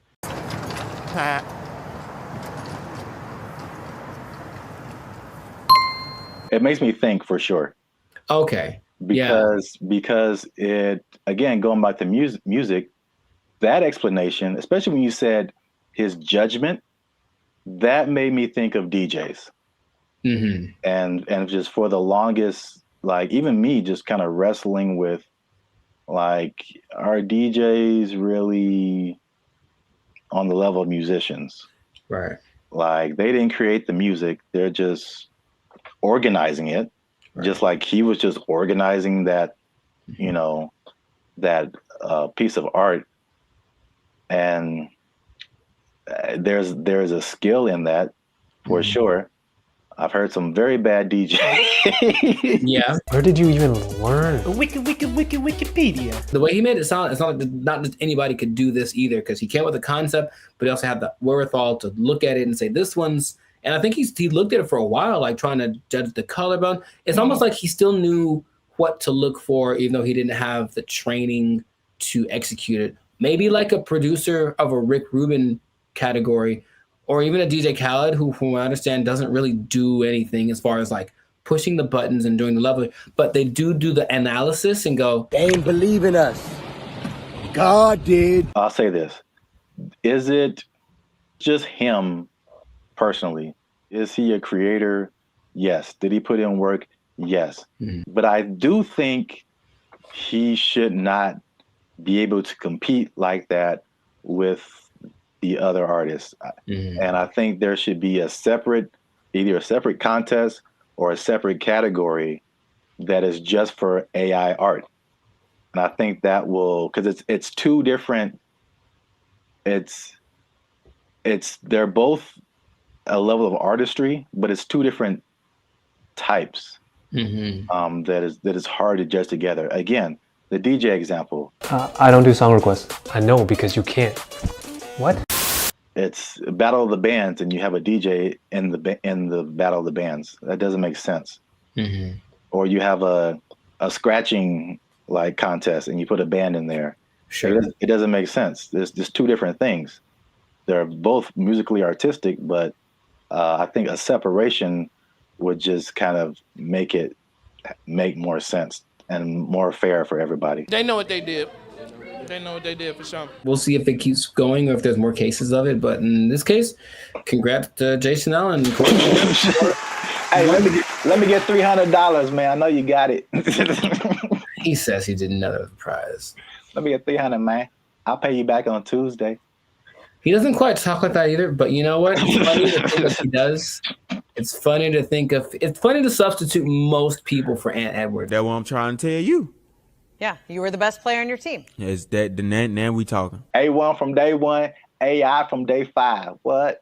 Bars. This has been another episode of the Life Circus podcast where we're talking about things that are Anyways, make sure to like, subscribe, comment, share this video with two people who have been unjustly defeated by AI in some kind of competition. And just keep your eye out because AI is coming for us and we got to be ready for it. We got to be ready. I can paint that, Mike. I can paint it. Ugly eye painting. We'll catch y'all in the next episode. Ugly eye painting. I can do that. They took our jobs. They took our jobs. It's kind of disorienting and it's not the most fun situation, but they get what they're going for. And this Zuckerberg's goal, I mean, he's already spent a lot of money on it. He really wants everyone to engage in the metaverse on a daily basis with their friends. Hey, let's have our chat. Let's have our podcast in the metaverse because why not? I could be a fish, whatever. Like that's what he's going for. And it just doesn't feel like it's time yet, but he's just going to keep pressing the issue. What's up, everybody? I'm Jericho, and this is Zap, and we are the now 6-time international award-winning pop hip-hop duo Banded Future. We make clean, fun music that everyone can listen to with a sound that is uniquely Californian. I'm going to bring that back. And you are now... You didn't like it? Come on, man. I did it once before. It was great. So you're now tuned into the Life Circus podcast where we talk about things that are funny, that are interesting, and just like that gesture, straight up ridiculous. So before we get started, make sure to like, subscribe, comment, and share this video with at least 2 people that want to get down with the metaverse. Get down with the metaverse. So I found out about something this recently, and I didn't know it was a thing because I think they're developing it. The metaverse, Zuckerberg's project, the project that has literally lost $23 billion in the last year. I'm just going to say that with a B, $23 billion. He's still insisting it's the best thing ever. And he speaks about it with such enthusiasm that I go, all right, maybe he's on to something. Maybe he's way ahead of his time, but that's a lot of money to spend. He's all in. So as of, I think a month ago, or even less than that, Instagram, well, that's his company as well, there's an option called Meta AI where you can basically chat with a chat bot. I don't know how to call these things, but it's a chat bot that basically mimics a celebrity. They have like Snoop Dogg and Dwayne Wade and stuff like that. Like they're their faces, but then they're supposed to be a different person. And you can talk to them about certain subjects. And so I was like, okay, let me see what this is about. So I tried talking to one of these for the first time yesterday. I wanted to see what it was about, you know, what happened. It's such a strange experience. And I don't know how much, because it's still like the beta phase, I suppose. But like, had you heard about that? Specifically the Meta AI? No. Dude. All right. Maybe there's some screenshots, but I had a couple of conversations with this. Because, okay, I'll actually say it as I. Who's the person that you had a conversation with? I spoke to Lorena and I spoke to Izzy. Now they're modeled after 2 people that I don't. So each one has a name. I'll have to go through it and maybe you can put it on the thing. But you go to just talk to a AI, and then there's, for example, you can talk to Zach, who's a brotherly jokester. But he's Mr. Beast, right? It's Mr. Beast's face. You can talk to the Dungeon Master, who is an adventurous storyteller, and it's Snoop Dogg. You can talk to Brew, the confident sports debater, and it's Tom Brady. So that's the thing. Wait. Yeah, So, it's a lot of information that I'm not explaining right because I'm still trying to wrap my head around it. No, but like, how is it?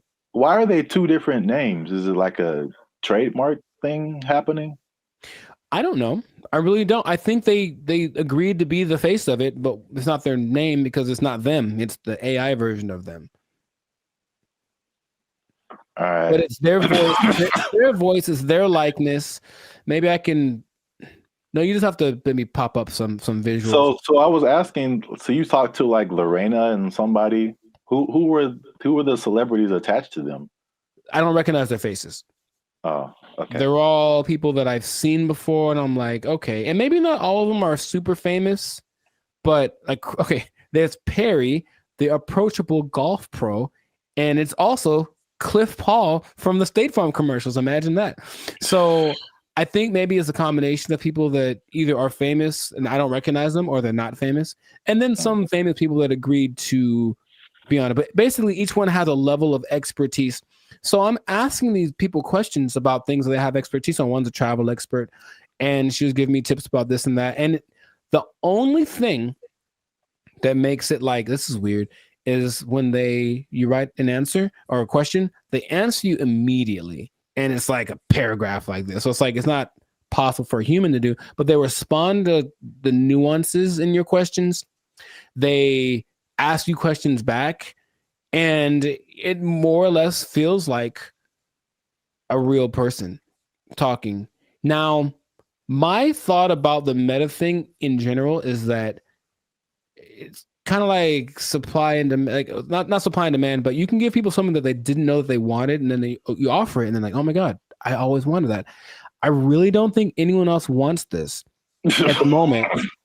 From, I think, sales of just the meta headsets, maybe like 5% of, I think, England has them. So it's still a very low number. And I know some people who have it, and they say, okay, it's kind of disorienting and it's not the most fun situation, but they get what they're going for. And this Zuckerberg's goal, I mean, he's already spent a lot of money on it. He really wants everyone to engage in the metaverse on a daily basis with their friends. Hey, let's have our chat. Let's have our podcast in the metaverse, because why not?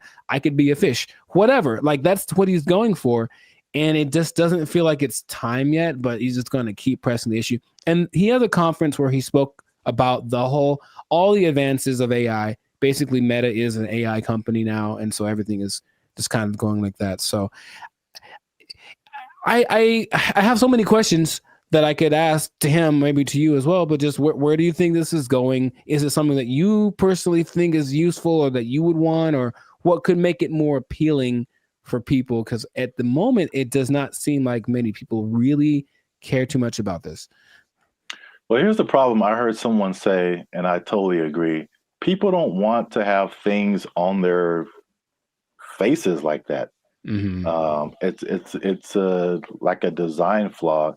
But maybe it's I don't know how far the technology is coming, but I think that just that used to talking to a celebrity, it's I don't think it's useful for the majority of people. Like a teenager or like a college student, maybe, but like outside of that Gen Z, like, bro, I don't want to do that. Like, and then it's just weird. Like, what's the purpose of having? It's like a fake conversation when you can have a real conversation. It's I think the human aspect of it, not being able to talk to a real human, that's just weird for people. And so, were you typing? Or was it like a thing you could hear they were talking? You could do either one. Okay. It's just like, honestly, it sounds like the person who has no friends does this. And they just talk to robots. So that's just weird. But back to like the glasses.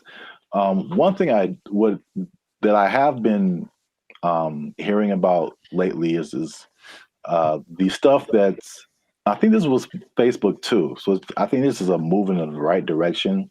There's a partnership with Ray-Ban or some other kind of like glasses company where they're like your normal glasses, but they have AI capabilities. Mm-hmm. So like you're looking at something and you can see something else superimposed that tells you like information about it. Like this building is from whatever, or this jacket costs this much. That I see as like, okay, that's pretty cool. That's very helpful. Mm-hmm. Or there's another thing where it's like you look at a jacket and you can instantly find where to buy it. So someone, oh, I like what you have on, and you can instantly like buy it for yourself. Like stuff like that is cool. There's also like the Snap AI mirror from like Snapchat. So I again, it's like they have to get out of this like goofy realm to make it like, okay, this is how you can use this. It's not about, I don't think, I mean, I know I'm like going a bunch of different directions. I have a bunch of different thoughts, but it's like, I'm not a CEO of a $1 billion company, so what do I know? But I don't think it's live your life in the metaverse. I don't think people want to do that. Mm-hmm. I think it's a hybrid situation, just like with all the other AI. It's like, okay, I'm going to still be in real life, but I'm going to use a little bit of this to enhance real life. Right, right. Leaving real life. So they have this Snapchat mirror thing that I just heard about is really cool, where you can like if you're in a like, same thing, clothes. If you're in a store, you see some pants or a shirt, you can go to the mirror and see what you look like in that outfit. So you know how they have the Snapchat filters that puts a goofy face on you or something. Yeah. It's like stuff that you can't use. But if I go and see an outfit, because I've had this a lot of times where you see an outfit, I was like, oh, that's cool. And then you put it on, it's like, oh, it doesn't look good on me. Right. You know, so that's like super helpful. I got that. So yeah, he did address the headset thing, and he's like, oh, we need to make it more comfortable. He's aware of a couple of things. From what I'm understanding, the ultimate goal is to make that a capacity that contact lenses could have. So like, it doesn't look like you have anything on, and it is all. I'm like, I don't know how that would work, but that's what they're going for. But it's just, I think he has this image in my, because when I listen to him speak, there's genius and then there's delusion and there's this whole level in between, you know. And I think if you talk about like the people that are big time movers and shakers in the world, like Elon Musk is a little more on the like practical side of the delusion, and Zuckerberg's on like the Dungeons and Dragons type side of the illusion. But I feel like he wants to create what happened in that movie Ready Player One, where basically the whole world is so over the real world, they just go to this place habitually, and that's like where real life actually happens. And maybe that's what he's thinking, but I don't think the people are ready for it right now. But he's going to keep pushing. He's got the money to keep trying it out. And I even got a little survey. It's like, hey, quick 3 minutes. I want to know. I wanted to know about what they were asking about. That's how I didn't know about this until like 2 days ago. And they asked all these questions about, okay, so if chat AI could do this, would you like it? Blah, blah, blah, blah. And so they're doing all this research because they're trying to see what people think, because they're trying to make it appealing, but it wouldn't, I don't think it's for me or maybe our generation, but maybe people that grow up on it, younger people might be the ones that want to spend all their time in the metaverse. I don't know. I hope not, but which is already showing negative effects. Gosh, it's so bad in so many areas. It's just bad, man. Yeah. So we'll see where it goes, but let us know in the comments if you like the metaverse, if you've had some metaverse experience, if you've tried this new Meta AI chat thing. What do you think? Is your best friend Snoop Dogg in your mind? Because you know it's not really him, but maybe you think that it is, and that's good enough for you. So good for you. And let's see how this pans out. But it seems like it's going to be a real big push, he's got Zuckerberg has a couple other big objectives for 2024 that he's trying to get to. So, and spend a few more $1 billion in the process. So must be nice. We'll see how that goes. But yes, this has been another episode of the Life's a Circus podcast. So leave a comment. Leave us a comment. Let us know what you think about that. And if you I'm trying to think of how this would work. If you are spending too much time in the metaverse, if you're spending too much time talking with a meta person, I don't know what to call them. They're not real, but they're not robots, whatever. Talking to a meta person so much that you lose track of time, and then before you know it, your life's a shell of itself, and you don't really know where you're gonna get your money from, because you haven't gone to a place that will provide you with the necessary resources for, you know what I mean, like the necessary resources for living, for purchasing things. You might even miss your bill and you can't pay for your phone. You don't have your Instagram. You've lost access to your person. Okay. I just don't want that to happen to you. That's my sincerest goal as a human, human to human. So please don't. Man. Well, I guess you understand what I'm trying to say. I don't have to say it. So. You don't have to say it. You don't have to say it. But I'm going to say it. Don't lose your job. Don't lose your job in the metaverse. Marcus Zuckerberg is crazy. They took our jobs. They took our jobs. They're thinking about legalizing everything in California. But in the way that Oregon's doing it, in the way that Vancouver's doing it. And you've seen downtown LA. What do you think is going to happen, bro? What's going on, everybody? I'm Jericho, and this is Zap, and we are the now 6-time international award-winning pop hip-hop duo Banded Future. We make clean, fun music that everyone can listen to with a sound that's uniquely Californian. And right now, in this moment in time, you would tune in to the Life's a Circus podcast, where we talk about things that are funny, interesting, and just straight up ridiculous. So before we get started, make sure to like, subscribe, comment, and share this video. I'm gonna change it up with 2 people that like drugs. That's all. We're gonna talk about drugs, okay? Now, drugs are bad, okay? But I know we're talking about them. Sponsors gone. Specifically, we're talking about the drug problem. You can call it an epidemic, but drugs are. What you talking about, baby?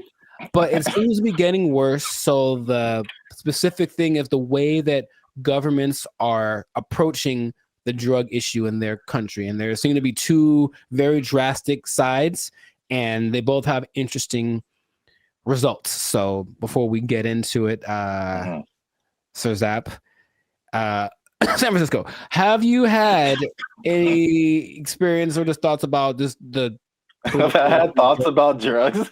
Have you had thoughts about drugs? Do you dream about them? Drugs are bad, okay? But have you seen the effect of drugs in our society as a whole with your experience? Yeah, man, I think about drugs every day. Okay. You know what I'm saying? Okay. It's hard out here in these streets. That brought to mind 2 things. Yes. He's there. He was up there. It's crazy. Mission accomplished. Yeah, San Francisco. Wow. Yeah, I had the worst hotel experience of my life in San Francisco. You were there, you remember. And it wasn't because, well, I guess it was because of the hotel. They had a hand in it for sure. That was not helpful. But it was the people who were there who were obviously using an assortment, shall I say. A plethora, perhaps. Yeah, involved in all kinds of activities and whatnots. But yeah, we definitely saw it there. And I was saying before, this isn't like my crowd, so I don't really know a whole lot about drugs anyway, but you just kind of go from the homeless people because for sure you see them on stuff. I've seen them doing stuff. And so that's how I kind of like get the drug vibe. But going like just off of the hard drugs, one thing I noticed, I don't know if you noticed this either, the legalization of marijuana in California, and probably in other places too, but in California, I definitely noticed the explosion of just like, we can do this everywhere. Let's do it everywhere, especially like on the freeway. Like I can drive down the freeway and just smell like the whole freeway is high, bro. Like, yeah. No wonder we're all going 5 miles an hour. Yeah. Like everybody is just walking on sunshine right now, and I'm trying to get to work. I remember one guy when we went up to Sacramento, and one guy in like a Jack in the Box was like he was the happiest man, and I'm like, wow, starting early, 8 in the morning, like, that's a wake and bake situation right there. Yeah, but I don't think that weed causes the problems that we're seeing. Just slower people, and maybe they're raising the price of food. Everyone's eating too much, but I digress. The idea is you can do one of two things, or there have been two extremes that governments have been taking. One is to decriminalize drugs. So there's a difference between decriminalization and legalizing. They're not legal. You can still get busted for them, but it's just that decriminalizing means you won't go to jail forever for getting busted with a meth pipe. On the other hand, you could really go at the drug sellers and the drug users and make everything illegal and see what happens. So the, I guess, benchmark for everybody's decision is Portugal, because in the 90s they had, I think they were kind of closed off to the world for a long time. I'm not quite sure why, but for like 40 years no one could really get in there. So in the 90s it opened up, and in came all the influx of everybody's influence, and what came drugs, because people like drugs. So what happened was Portugal got a really bad heroin problem, the worst ever, and everything that the government tried to do was like, we can't really make it go away. So let's try something extreme. So they decriminalized everything, and instead of that, they treated drug users like patients, like they're sick. So they made rehab centers and this and that. So if you get caught, you don't get taken to jail, you get taken to a rehab center where they actually will give you more of the drug you like, but in a lesser dose, it's trying to wean you off of it. And they have a system in place for making that work. Other places that have copied that, I believe Lithuania, and there's maybe Denmark. I could be wrong about that. But so what has happened was that the good old US was like, oh, let's try it. So they did that in Oregon with the last election, and they kind of forgot one part. They forgot the whole rehab part. They just decriminalized everything. And I think I heard about that. It's a nightmare. It's so bad. It's just people just violently robbing each other in broad daylight and just on drugs, on the zombie drug. I'm not sure exactly what strain it is, some kind of a opioid maybe, but it's a zombie drug. People like walk around like zombies. But the visual I wanted to share with everybody was actually from a video I saw from Vancouver. They did the same thing. They just legalized everything without thinking about how to fix these people once they're on the drugs. So everyone's just walking around, literally, same thing, robbing people. The scene that I remember when we were in San Francisco was this one street where it's like everything looks normal, aside from like the occasional like human feces on the ground, but everything looks normal. And then you turn a corner, and all of a sudden it's Armageddon. Oh my God. Just literally, just all of a sudden, everybody, and like you just stop there and they all kind of like turn. That's the zombie drug.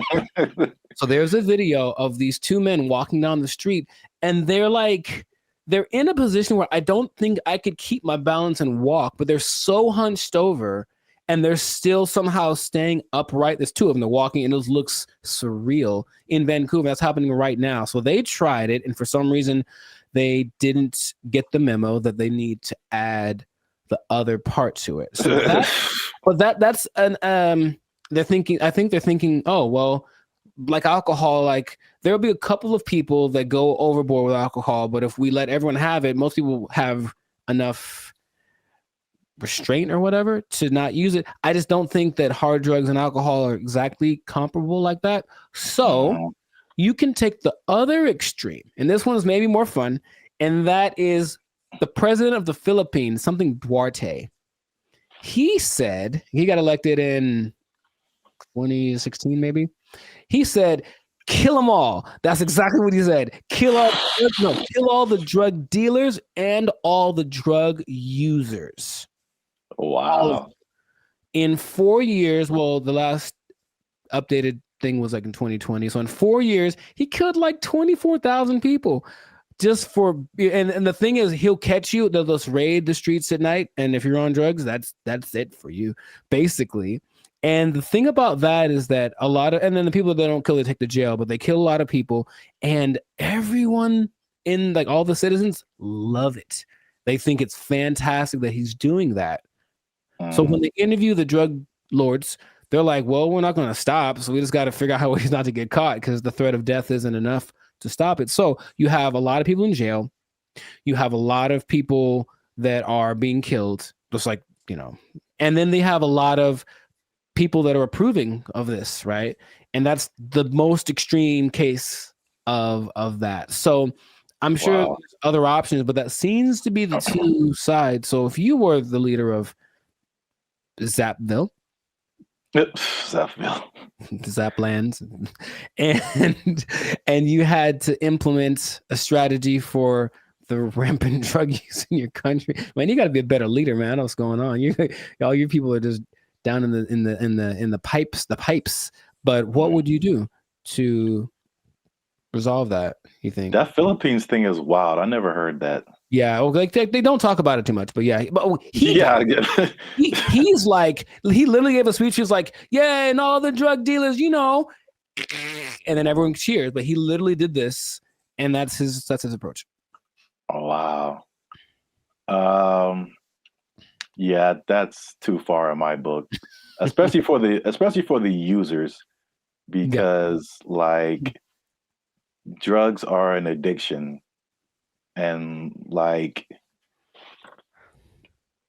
you're not in the right frame of mind to like make decisions and then have someone execute you because of your addiction. I think that's too far. Okay. But the thing you said in like Portugal, Denmark, that's interesting. I mean, that seems, again, it's just like, I don't know why the answer for everybody is just throw somebody in jail and then like, well, we got rid of that. Like, yeah, exactly. Solve the problem. Like, it doesn't solve the problem. Like, the problem still exists, yes. Yeah. But so with the numbers for Portugal specifically, the numbers of overdoses went down like 90%. Yeah. So obviously that's a better solution. For sure. Well, we'll see what happens, because what I'm hearing in Rumorville, the last thing, as we wrap this thing up, is that they're thinking about legalizing everything in California. But in the way that Oregon's doing it, in the way that Vancouver's doing it. And you've seen downtown LA. What do you think is going to happen, bro? Man, it's going to be chaos and bad times. Very, very, very bad. So hopefully that doesn't pass. But some government people don't think, they're just like, oh, my nephew OD'd once, I should probably do so. That's what politicians maybe think. That's their only connection to this kind of thing. So let's just try something new. Let's decriminalize it all and see what happens. And it'll be bad for all of the people that we see walking on the freeway are on drugs. Every single one of them. And that's going to go up tenfold if we decriminalize the drugs. So just let's not do it, Callie. Man. Send your relief funds to banditfuture.com just in advance, because I see suffering in our future if this. I see. You will know pain. You will know pain. We'll at least know gross. We'll at least know that. Yes, that is God. We should do a whole separate episode on that hotel room. I saw some videos from that. I was giving a review. Yeah, videos? I have a video I took of the hotel room, of walking around. Yeah. Maybe I can find it. Yeah. People need to see that. It was oof. It was really bad. So anyways, this has been another episode of the Life's a Circus podcast. So let us know in the comments if you have a solution for how to solve the drug problem where you're from. Do you have a drug problem? Do you need help? Do you need to talk to somebody? Call the Bandit Future hotline. Just kidding. It doesn't exist. But make sure if you do have a problem, make sure to go see somebody about it. It really is serious. Don't you believe it? Okay, so that's been it. And I'll tell you what. If you're on drugs, if you're doing too many drugs, I don't know about you and keeping your employment status. You might start freaking out and not make it, and then you're gonna have to be out of a. You might be down bad. You might be out of employment, and that's not going to be good. If the boss catches you in the bathroom doing what you like, might end up bad for you. I just don't know how to say it, but I think you won't like the result. I think I get what you're going towards. Yeah. Correct me if I'm wrong, but I'm thinking that you're saying that they might take your job. Drugs are bad. Okay. They took our jobs. They took our jobs. The place that is offering this is the Southeast Technological University in Carlow. I think that's how you pronounce it, Ireland. That's a bad start. That's a really bad start. All right, let's just stop. Hold up. Hold the presses just for a second. All right, so Ireland. Okay, I think. Okay, where do I begin? Okay, man.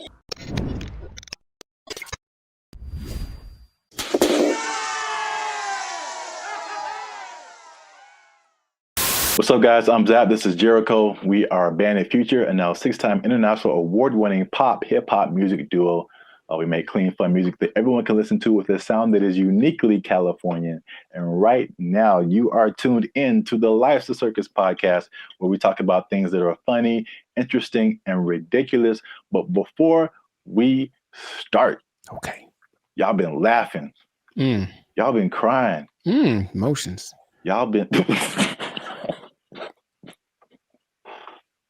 laughing and crying at the same time. I don't know how that's possible, but you've been doing it. I synced you.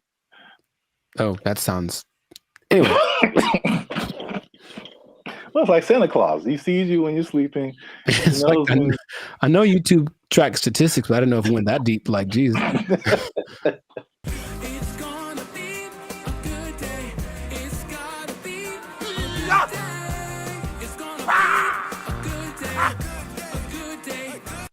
So today, we are talking about something that's interesting. The letter Q? I mean, that's kind of what I was hoping. Today's episode is brought to you by the letter Q. Brought to you by, yeah, a little bit deeper than a single letter. Okay.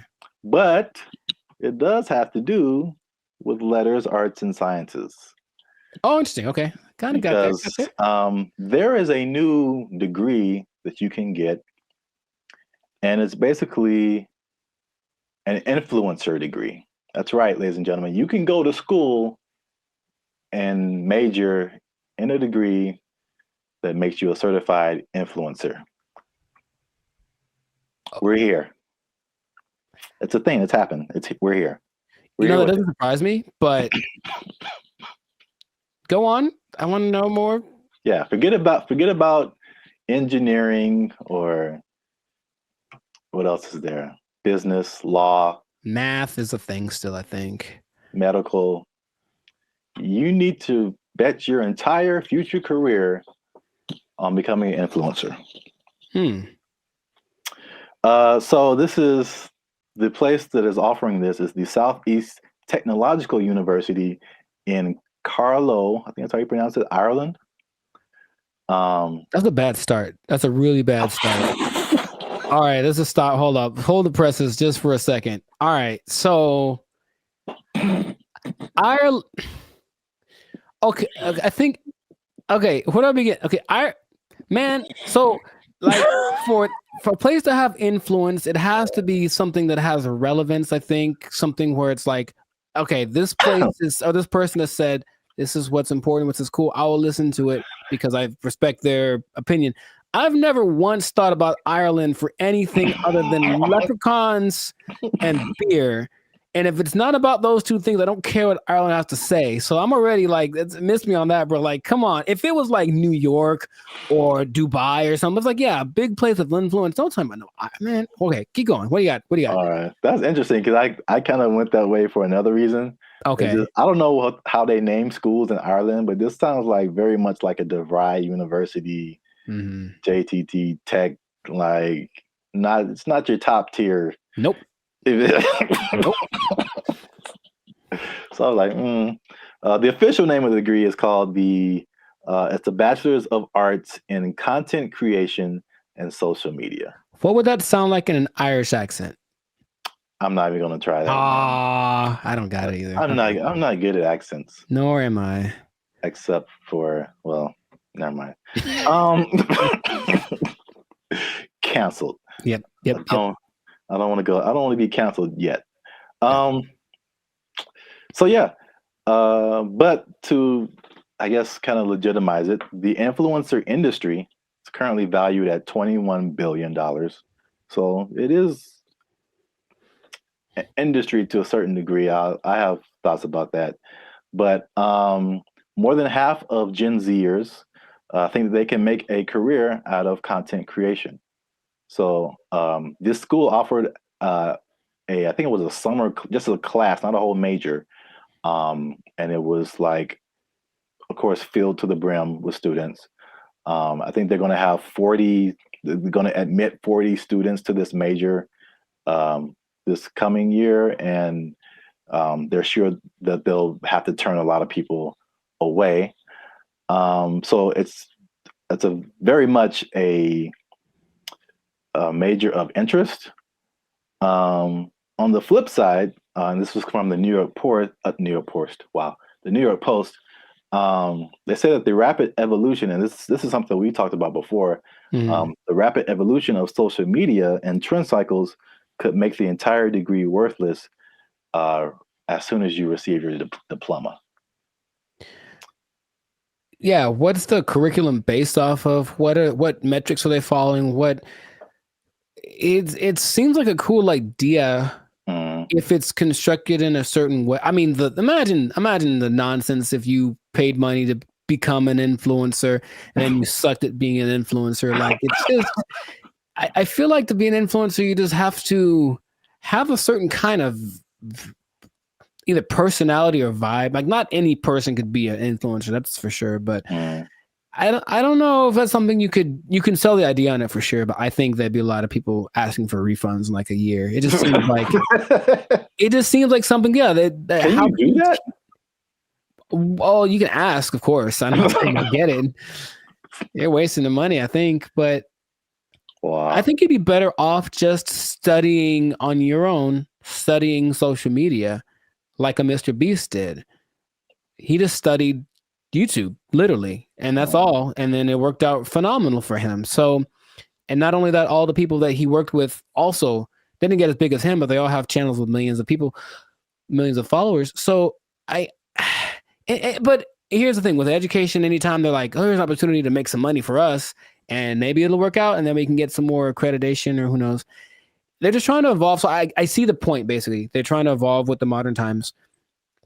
I just feel like that's not something you can teach in that sense. Because like, as soon as the lesson's over for that day, things are different. So if they're not constantly keeping track of the market, it's like teaching day trading or something based off of data from last week. It's like, okay, well, that worked last week, but it's different now. It's a whole nother. So it would have to be done really well to work in mass. Like, yeah. Well, I have a bunch of thoughts on this. So, in their defense, they have said that they're aware of, like, again, like, social media is constantly changing, stuff like that. So the curriculum is more about high level concepts, I guess. Okay. As like what the business behind becoming an influencer, stuff like that, which makes sense. But it's also like, if I were a student, I wouldn't study this because I think it's too specific. And influencer is just a subset of sales, marketing, advertising, business. It's just business. And so, like, I feel like if you went to school for business, you would get a better view of like how the world works, instead of just looking specifically at influencers. Right. But this is also like, college was like 20 years ago, or no, 15 years ago, something like that. So I have a totally different perspective, but as like a student coming in, you're like, oh yeah, I want to do this, blah, blah, blah. But I've mentioned this before. I kind of felt there's a interesting similarity between this and music, because you went to school for music performance. I went to school for music industry. And though I think even more so at the time that we went to school, even those majors were considered like, why are you doing that? True. So I can see the parallels, and then not that I regret doing music industry, but I can see now how I would have benefited probably more from just studying business instead of like a specific type of business where like all the rules are way different than like normal life. Sure. So I think I've said this before, like I've learned how to do more in the music industry by studying general business. I got you. Right. Than by studying music industry. Because it kind of applies to everything once you get the basics down. Right. Right. So. Well, that's my advice to the youngsters. Is that how you're going to talk one day? Because I don't want it. Welcome to the Life Circus podcast. I'm pretty sure I'm going to talk like this forever till I die. So I don't know what's happening to you over there, but you sleep. But we talk about things that are funny and straight up ridiculous.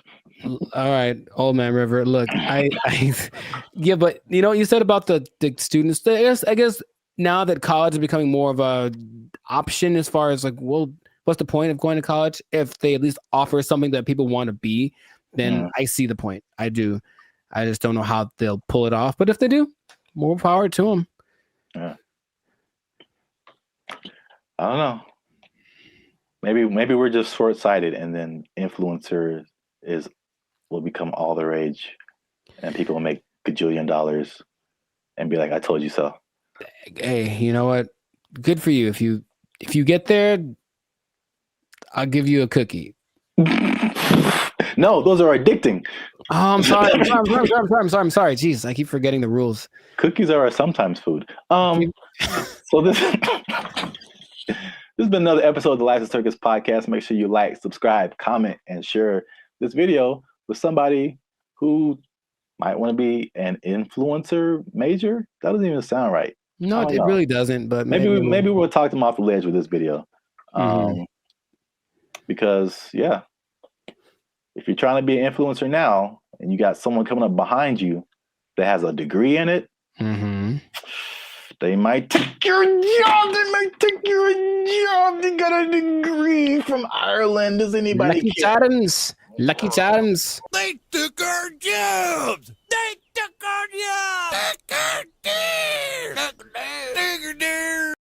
I bring it up because it's the first thing I've heard in a while where I listened to it and I was like, yo, yeah, okay, finally something that's like respectable and decent and moves you, right? So for those of you that are watching that really want to get into this, stay tuned to the end, because you'll actually find out something that you don't need for this that you would think would be important.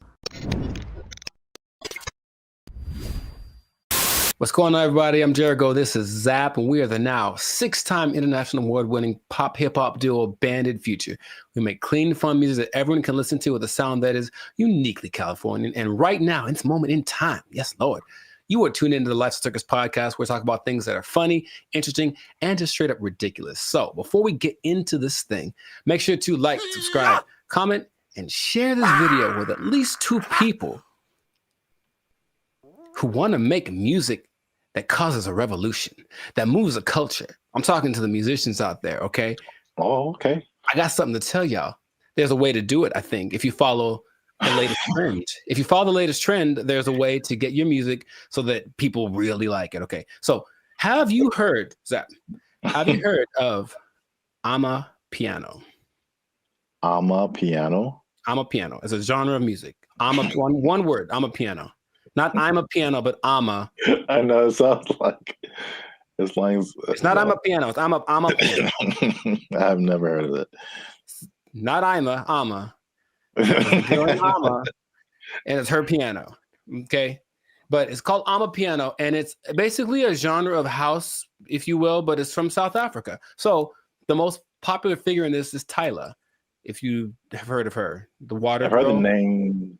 Yeah. Okay, I mean, she's huge. She's won all the awards. She's the newest big thing, but she basically comes from a watered down version of this genre. Okay, and so the interesting thing is it followed a couple of patterns that work generally to make a style of music really big.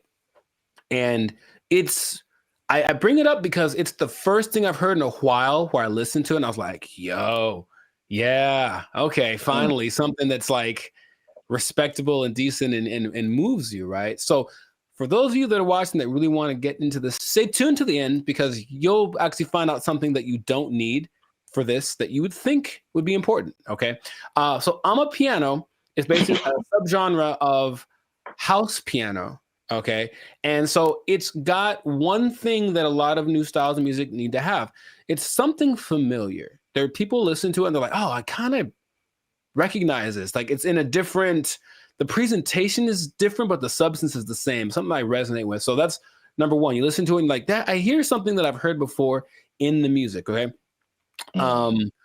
Lots of repetition.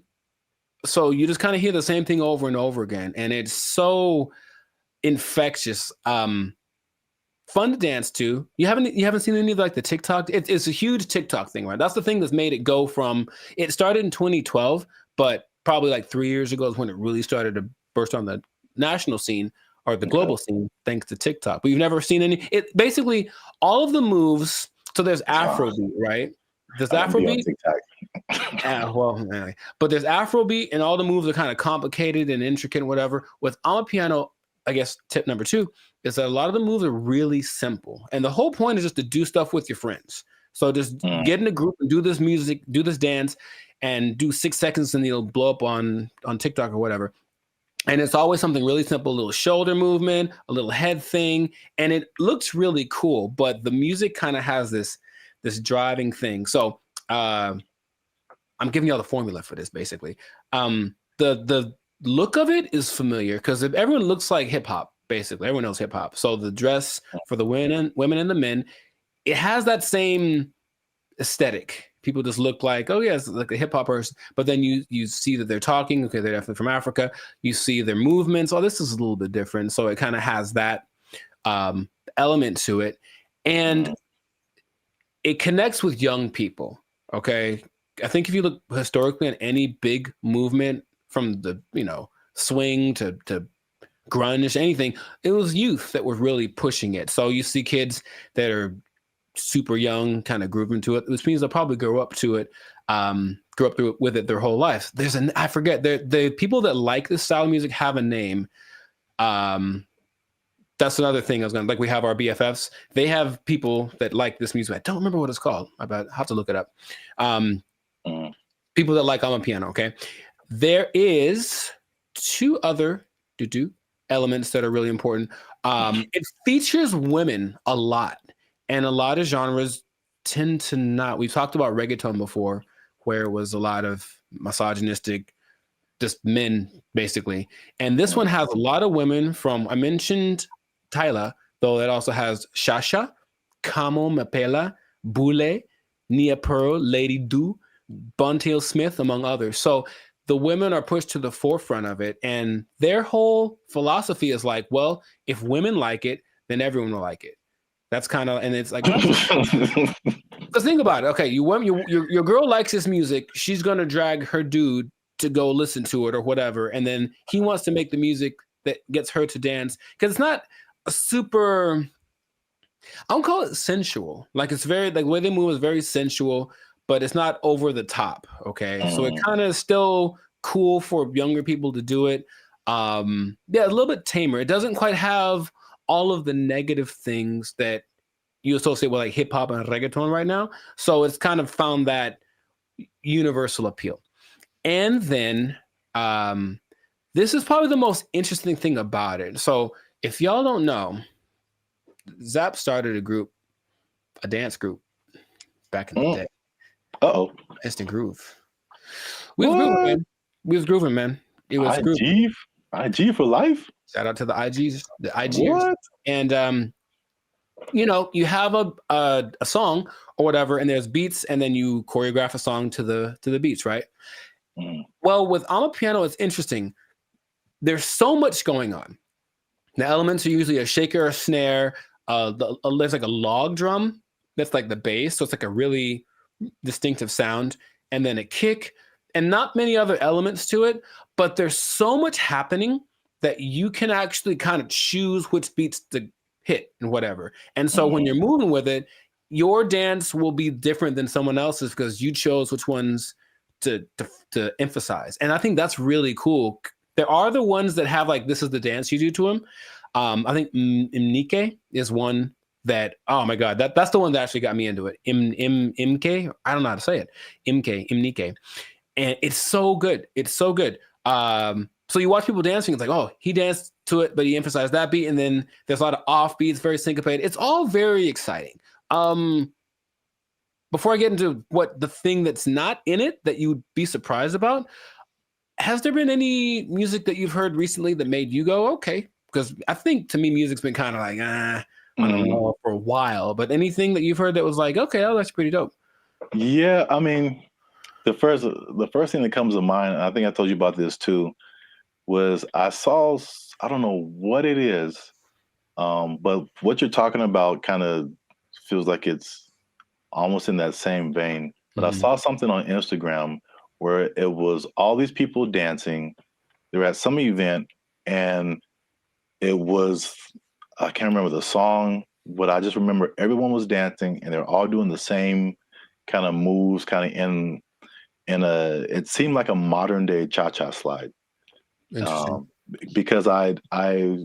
because when I saw it, I'm like we really haven't had, I can't think of a song like the cha-cha slide where like everybody gets on the dance floor and then everyone knows kind of what to do and you all do it together. Right. Because the Cupid Shuffle, I maybe that came after Cha-Cha Slide. I can't remember. Yeah, I don't remember. Right. But I can't remember anything past those two songs where like everybody, but I saw this video and everybody was doing it. I mean, I'm talking white, black, Asian, Latino, like grunge looking goth people, hip hop looking, like everybody was doing it. And I was like, this is so dope. And I wish I had saved it and I didn't.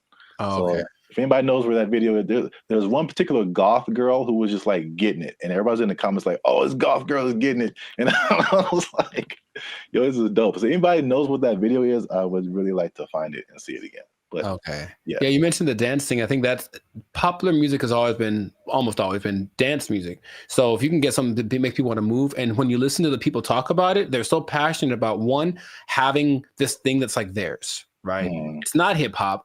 It's not house, it's theirs. It's Amapiano. And it's like, okay, so they love the fact that they have kind of their own thing. And then when people gravitate to it, they have to kind of pay their respects. Okay, South Africa is on the map. They're winning, right?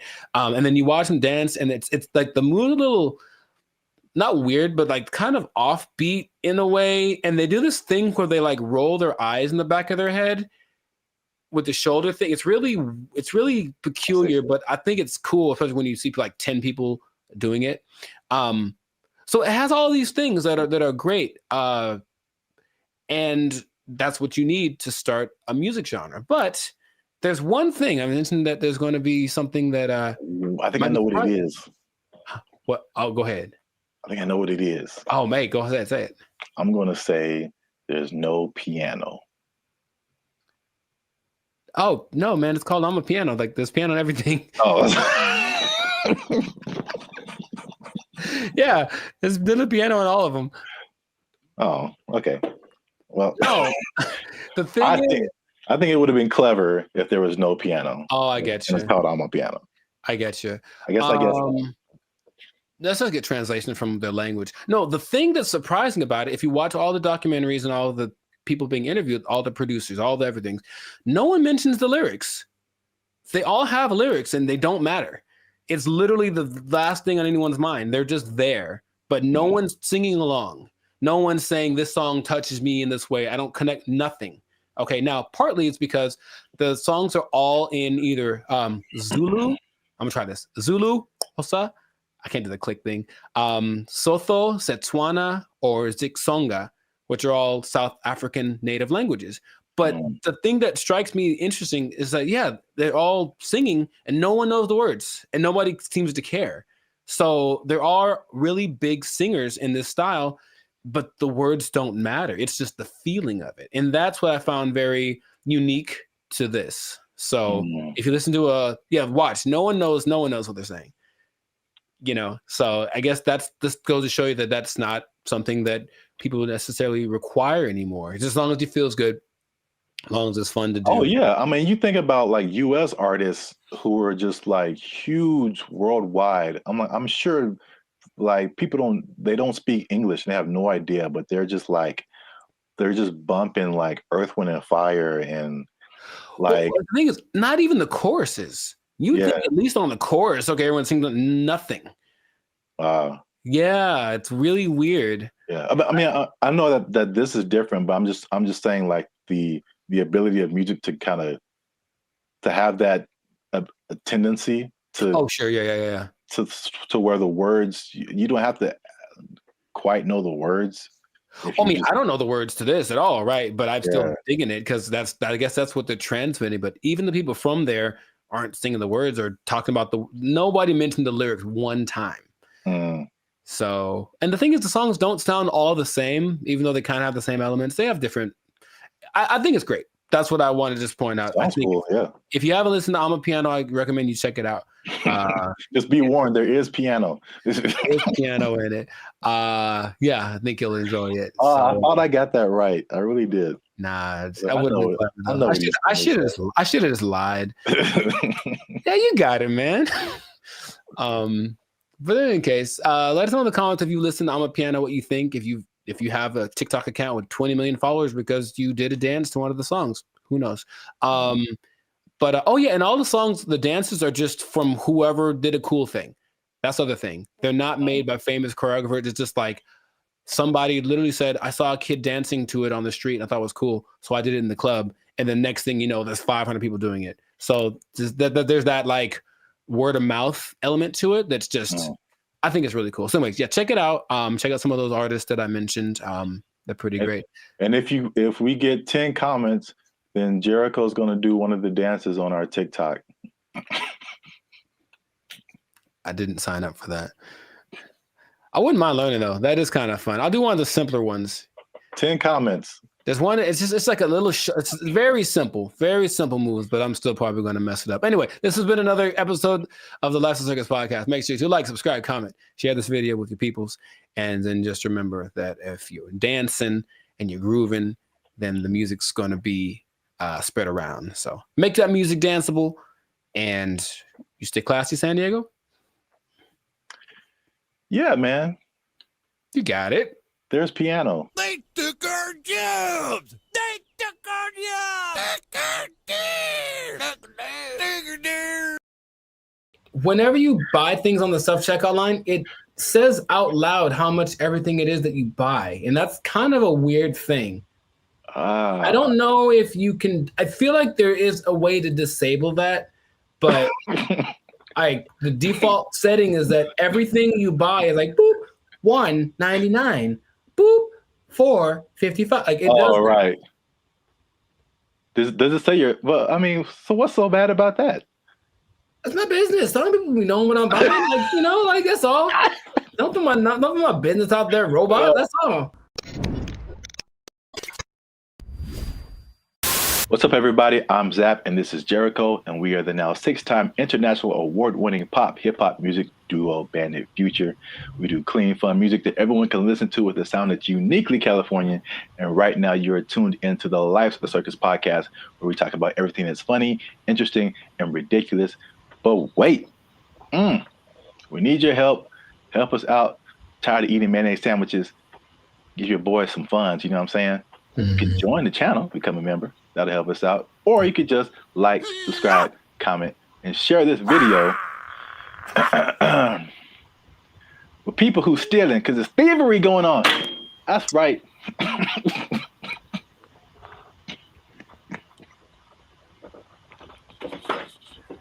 Here's the thing about that.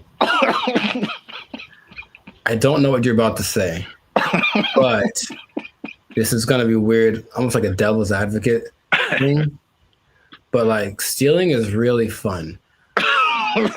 No, bad Jericho. No, here's the thing. I'm just trying to say, like, why do people do it? Like, I get it. It kind of has a thing. Like, you get this like rush of adrenaline that doing it, and then you get the thing that you stole. It's like two things to do. You know what I mean? No, we're not doing the two things. No, I'm not telling people to do it. I'm not telling people to steal. Like, don't steal. Unless you want to, but like don't, like stealing's bad. Okay. In case you haven't noticed, people are stealing, and they're stealing a lot. And if you stick around to the end, I'll tell you exactly how much that they're stealing, and the number is going to surprise you. It's very shocking.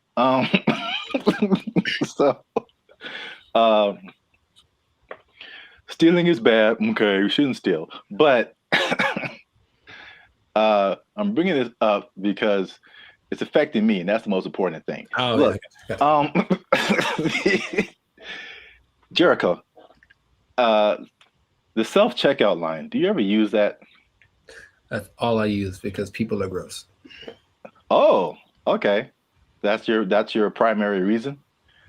No, it's faster. And the thing is, people don't get in it. That's the thing. It's faster and no one gets, like, it's always, there's 20 people over here in the line just coughing on each other. And then there's nobody in the self-checkout. I just go there. I didn't really think about it like that. My number one reason is just the speed and just being able to like get in and get out. But that too. That's like number two. Yeah. I feel like people don't go to it because they're afraid to use it. Well, there's nobody there. It's kind of creepy. I mean, there's a person sitting to make sure they don't steal, which is totally not, they're not there half the time. So they're not doing their job. I feel like, well, I was kind of leaning more towards the technology aspect of it. Oh, okay. It's just like, I feel like there's still a large number of people, especially older people, who are just like, computers just don't really make sense to them.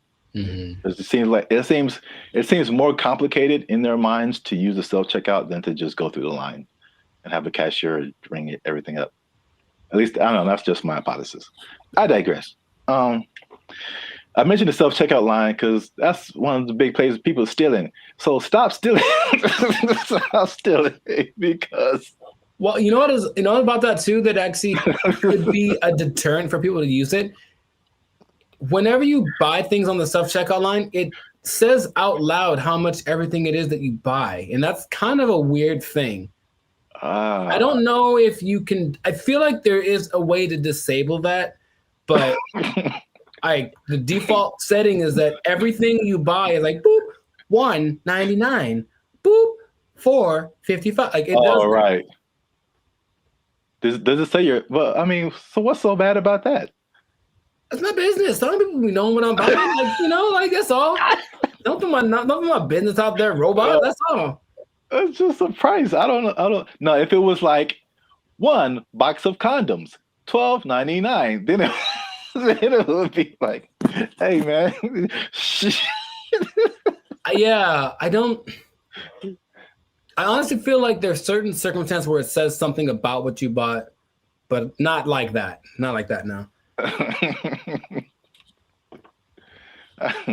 Okay. Well, anyway, so people are getting these self-checkout lines, and they be stealing, man, and they're stealing so much that one of the major places that they are stealing is Target, man.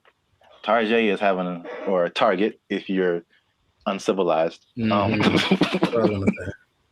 They're having a big problem with stealing, and it's so much in the checkout lines that they are reducing the hours that the checkout lines are open, and it's like making people upset.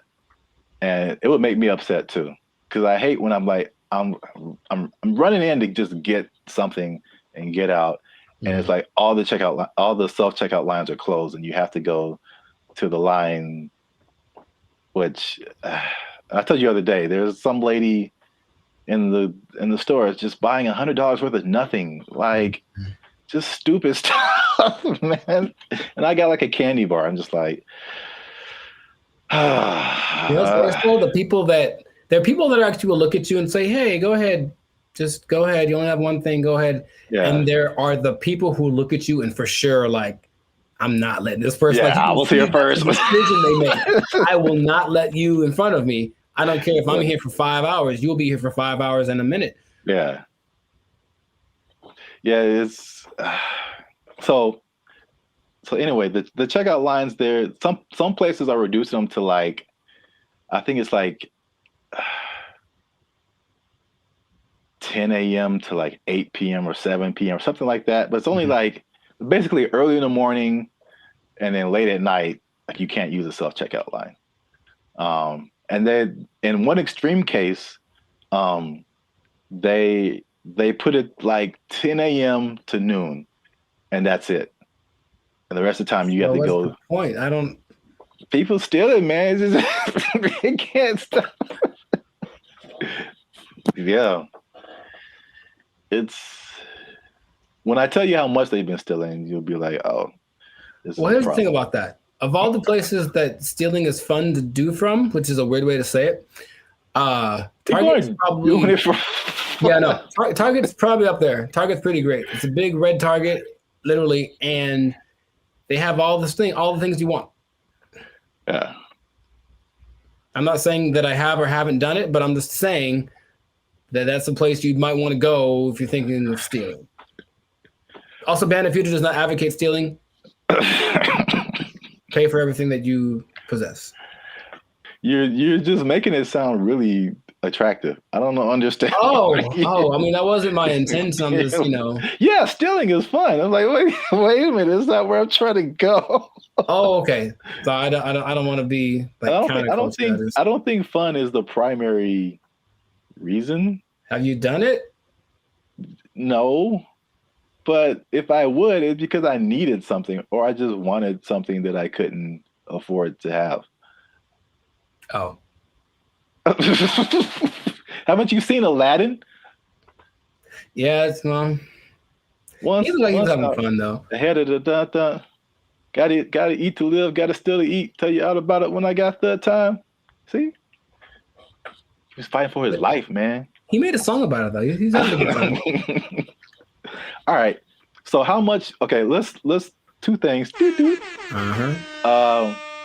How much money do you think Target is losing a year from people stealing?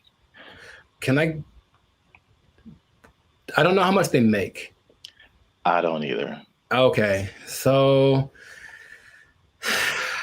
I mean, I'm guessing it's a high number because here's the thing too. Target's everywhere, right?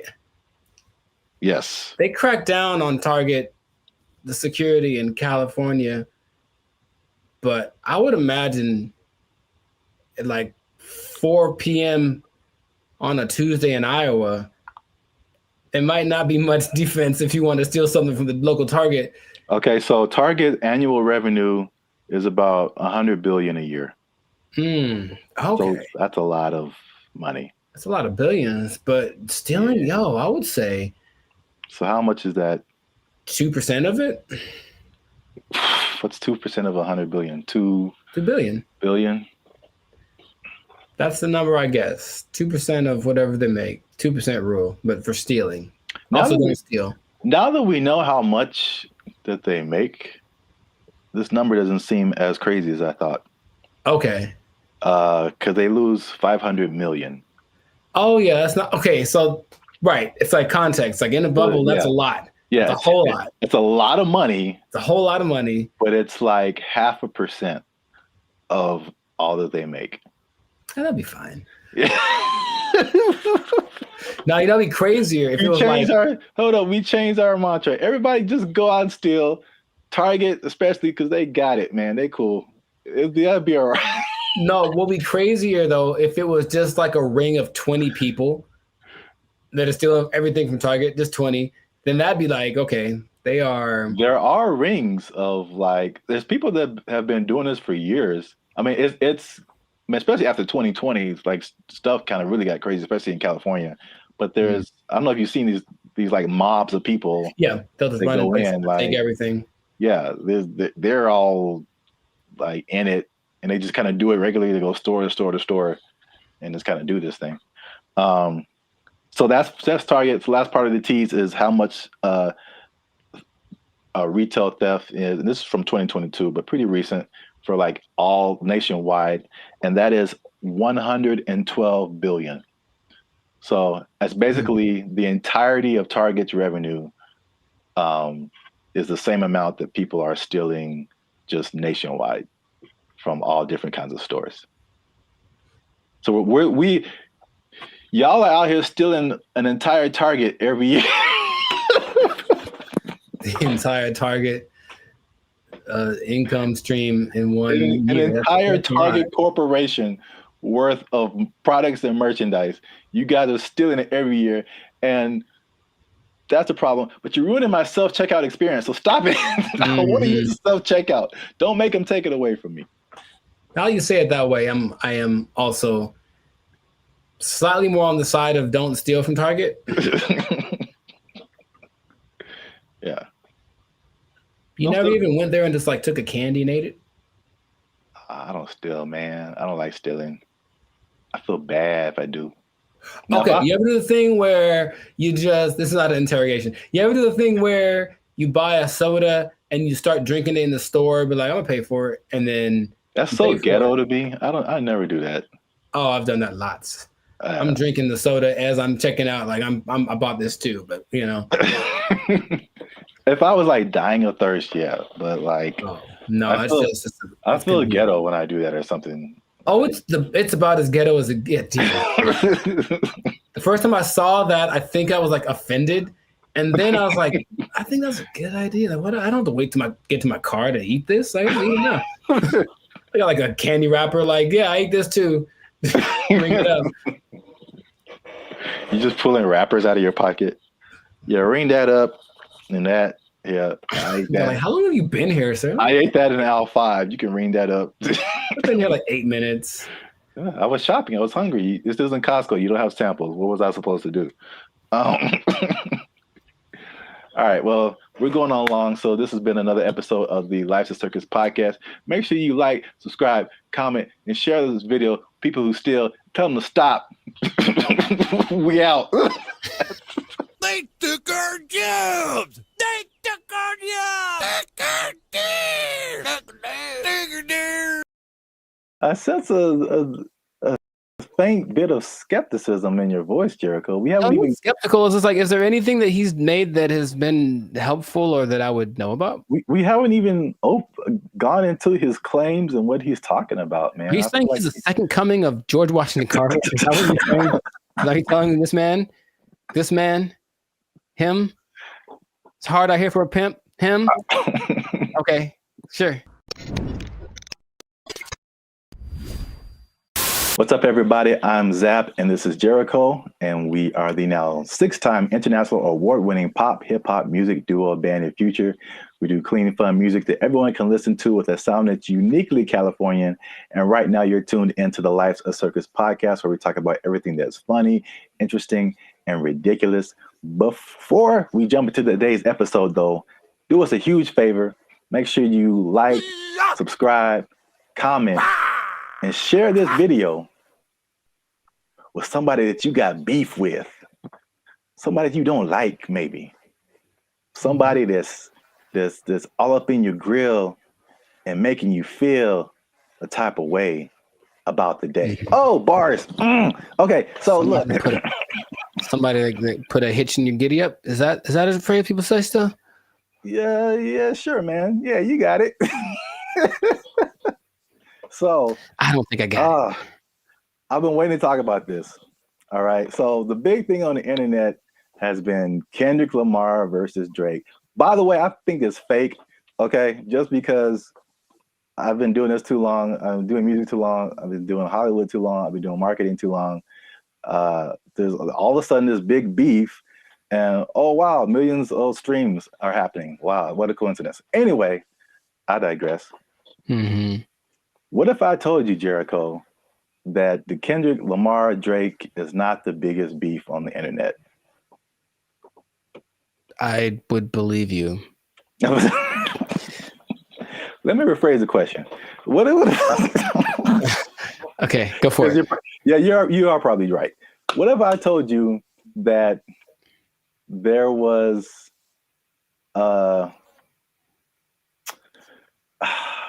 there was a better beef that I don't think has ever happened before? Better beef. Sounds like an Arby's commercial. Okay. I'd be curious to know what that would be then. Hopefully it's between... Never mind. Okay, go for it. Okay. Let me before I'm gonna get to it. One last thing. Jericho, and this just straight up answer. Mm-hmm. All right. You don't have to add anything or make it complicated. Okay. Jericho, what is 1 times 1? It's 1. Do what? It's 1. No, it's 2, son. It's 2. All right. 1 times 1 is 2. According to Terrence Howard. That's right. Terrence Howard is rewriting. I know what you're talking about. That's the dumbest thing I ever heard. All right. He went on for a long time about this. He thought about this. What was his explanation? Like you can't time something by something to get the same something, right? That was his argument. 1 is 2, son. I'm gonna make a shirt. 1 times 1 is 2. Team Terrence, what's up? I don't think he's had work in a while, man. He's just trying to be relevant. Like seriously, that's crazy. But go for it. I mean, math needs innovation. Let's just start that. Birds aren't real, and 1 times 1 is 2. Whatever. What revelatory information do you have about this gentleman and his theory? So for people who don't know, Terrence Howard recently went on the Joe Rogan podcast, which I guess I didn't. I kind of realized, but I kind of didn't. That his thing goes for like 2 and 3 hours. Yeah. Like we talked for 15 minutes, and it's hard, man. It's hard. They have a lot to talk about. And then of course the people that has on there usually have had a lot of things they've done, so there's a lot to explore. Yeah. And I only, when I watch it, I only see clips of it that people made. So I'm thinking, oh, that was the podcast, and it just, then I see the whole thing, and it's like 3 hours. I'm like, who watches the whole thing? Yeah, I never watched a 3-hour podcast, but that's intense. Yeah. But anyway, yeah, Terrence Howard went on there, and it gave me Cat Williams vibes, like that level of like, well, this just came out of left field. It's just like shocking. But he was talking about things, complex theories, scientific thoughts, things about the nature and universe, matter and energy, mathematics, and just like all this stuff that has nothing to do with acting. and there was a lot of I definitely didn't watch the whole thing, so don't use this as a video to like sum up everything. But I didn't know that he was even into all this stuff. So like a smart guy. Yeah, but I mean, they're smart, and then there's like talking about the theory of relativity smart. Like that's just he's like Jaylen Brown smart. Rewriting mathematical equations, and I'm just like, all right, cool. We got to have a couple black geniuses, him and Jaylen Brown and Kanye. Well, anyway, hashtag too soon. So Howard holds 97 patents. Do you know that? No, that sounds like something that he would tell people at a party. I sense a faint bit of skepticism in your voice, Jericho. We haven't even skeptical. It's just like, is there anything that he's made that has been helpful or that I would know about? We haven't even gone into his claims and what he's talking about, man. Are you saying he's the second coming of George Washington Carver? Is that what you're saying? Are you telling this man, him? It's hard out here for a pimp. Him? Okay, sure. 97. I didn't know that about him. That's cool. It's 97 expensive to patent things. It is. So I guess that acting money helped out. But he believes many of these patents will, of course, change the world. Some of his notable patents include advanced designs in metallurgy, I think I'm saying that right, chemical engineering, and innovations in flight technology. So at the very least, the man is doing things. Yeah, sounds like it. So, but what really shook up the internet was some of his claims. All right, so we're just going to go through a few of them that this is kind of tough to talk about because he's talking about things that are beyond most people's comprehension. Sure. And so there's a lot of things that he said or a lot of words, even words that he used that are just not in common vocabulary. But I tried to pull together some synopses and just kind of put it in more lay terms, I guess. Okay. Some of them are just straight up. You can just tell, like, let's see what Mr. Hustle and Flow's got. I don't know if you saw this part of the podcast, but his first claim is that prenatal memories are real, which most people don't think are, but he debates it, and some other people have debated it. But he said he remembers being inside of his mother's womb. Don't make me laugh. He described detailed memories, such as seeing his hand in utero, and he said he remembers being circumcised as well. I feel like that there's some truth to that, and without having ever studied it, just because it's one of the questions I ask a lot of people when I meet them and I want to break the ice. I ask people what their first memory is. It's just a curious thing because it feels like literally at some point our brain just started hit record. Like this is hitting record. It's all of a sudden like we were playing and nothing is, and all of a sudden something happens and boop, and now it's on, right? So for some people, it's a lot further back than one would think. I don't think I've ever spoken to anybody that said like in utero, but super young breastfeeding, like they remember stuff like that. They remember this. So I don't know if with the 8 billion of us that there are, if some of us aren't capable of remembering that kind of stuff. I guess my question is like, okay, so then what does that mean? Is there something that leads to? Because that's what would interest me. If that means, that means we can turn on the access point of the brain. If that's not, if it's just something to talk about, then I'm like, okay, that's cool, I suppose. Well, I don't think any of his stuff is just stuff to talk about. I think from the overall thing that I got, and then we go into more of his claims, but it's just what I thought was interesting was just the way he sees the world, especially as a creative. It's just a different it's challenging what has always been like the norm, and just different ways of looking at things. That's cool. So at least on that one, you were kind of like, that's not too far fetched. Not too right? far fetched. Okay. This one is, the next one is, it might be a little bit beyond me, but again, I still kind of understand and relate. But his next claim is that the universe is built on waves and not particles. He says the fundamental building blocks of reality are not particles but waves. He says this perspective aligns with some interpretations of quantum physics, and his fascination seems likely to stem from the works of physicists like Niels Bohr and Erwin Schrödinger, something like that. Sure. So again, like, he's not alone in this. He might be a minority, but people who deal with quantum physics feel like this could be true.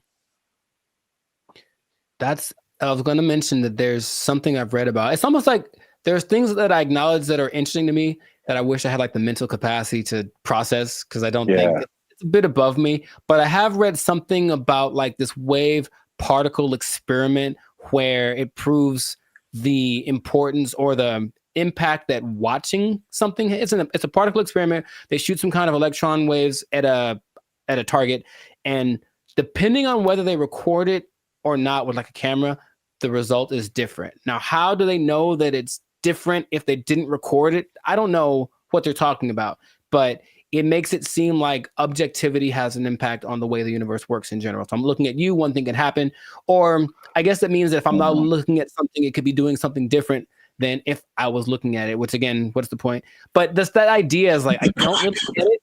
I don't really get it, but I'm like, that's an interesting idea. So waves and particles, would that make the universe, again, my question would be cool. I honestly want to talk to him about it. Maybe just, stare at him while he talks, but what does that do for how we understand the world if that is true? If waves instead of particles are what created? Yeah. I feel like that's a bit beyond me, but I feel like, I mean, it sounds like you're trying to get some practical use out of it, but it's just like, okay, the things that we know about gravity and aerodynamics and stuff like that, by learning that stuff, we can fly planes and helicopters and stuff. Sure, yeah. And so there's some kind of use, I think, in saying it's waves and not particles. I don't fully know how to interpret all of this stuff and to make it like, oh, okay, we can do this now. But I'm sure like that's a kind of genius level, sure, right, kind of thing. Once you know it and then can do something with it. Right. If it means I can surf to Mars, I'm down, bro. That'd be so sick. Yeah, they'll just hit your knees with waves and not particles, and that'll heal them. I'm down for that also. Does anyone out there have answers for knees? Your boy's going through it right now, so yeah, let us know. To continue on this is probably it's probably the last one that just I kind of still didn't. It's too far above me. Mm-hmm. He said gravity is fake. So he said that there's an inward and outward force that shapes planets without relying on things like gravity and dark matter and dark energy. Which this one is kind of big because he challenges Newton and Einstein, like as far as gravity being a fundamental force. And it's I know what you're doing. I know what you're doing. I know I know what you're doing. It's fake. Fake news. Fake news. That did not fall. Okay, people. Okay. That did not fall. That was fake news. Gravity is fake. Okay. All right. I'm not going to do it again. I wouldn't even know where to start with that. That is an interesting idea. If there's another force that's not gravity, then what is that? What is that inward force? Because to me, that inward force is what's called gravity. Is it not? I don't know, man. Good for him. You know. Okay, I don't know, but I really want to understand.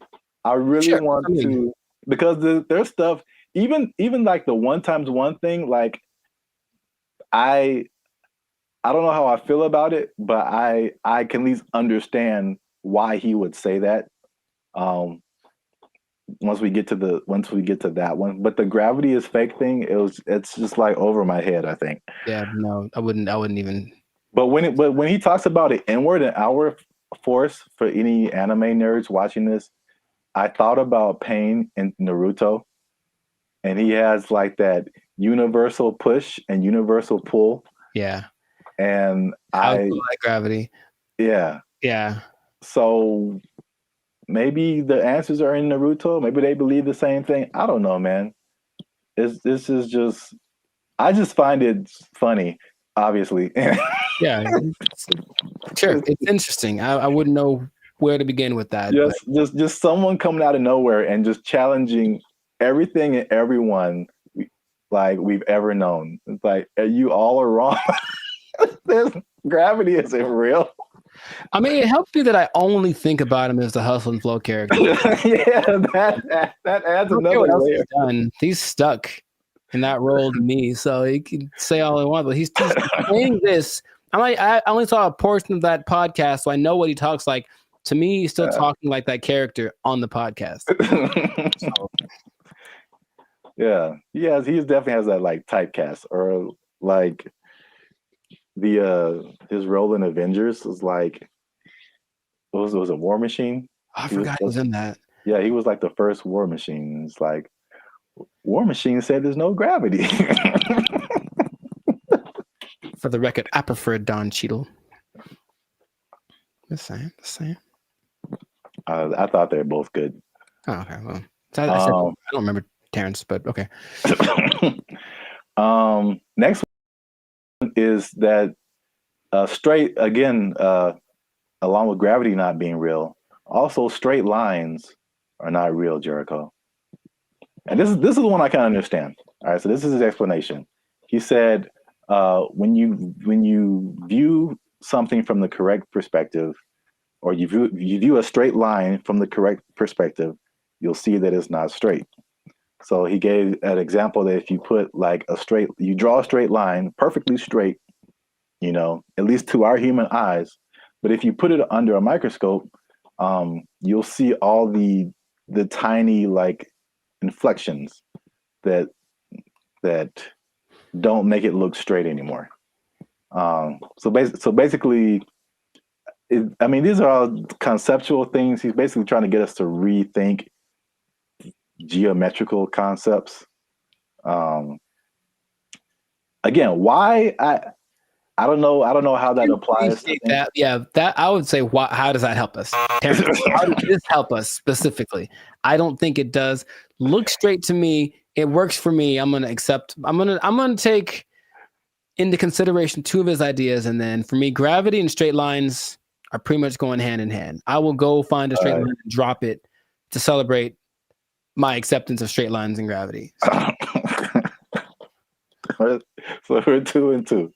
Yeah. So you can kind of see where he's coming from with the prenatal. But I like the idea of not him trying to be controversial, just saying, hey, think about stuff. We are told things from an early age, and most people, for everything they've been told, that's just how it is.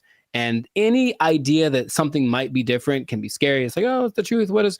But Charles, I appreciate his effort. But that's what I got out of it.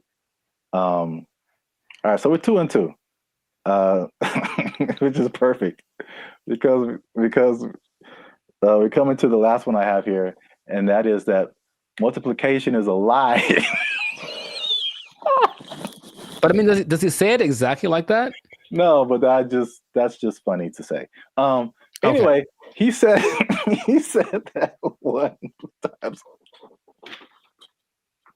This is the middle. He said that 1 time 1 is 2. Okay. So he says this is why, because if you combine 2 unique things, all right, you can't end up with the same thing. Which I hear where he's coming from. You got one, like, because I remember like algebra, like you're always trying to solve for x, and you basically you got this side of the equation, this side of the equation, you try to balance it out. So if you have two ones on this side, like how are you going to have a one on this side and it still be the same thing? So like I still don't know if I agree with it, but I totally understand what he's trying to say. I don't appreciate that one.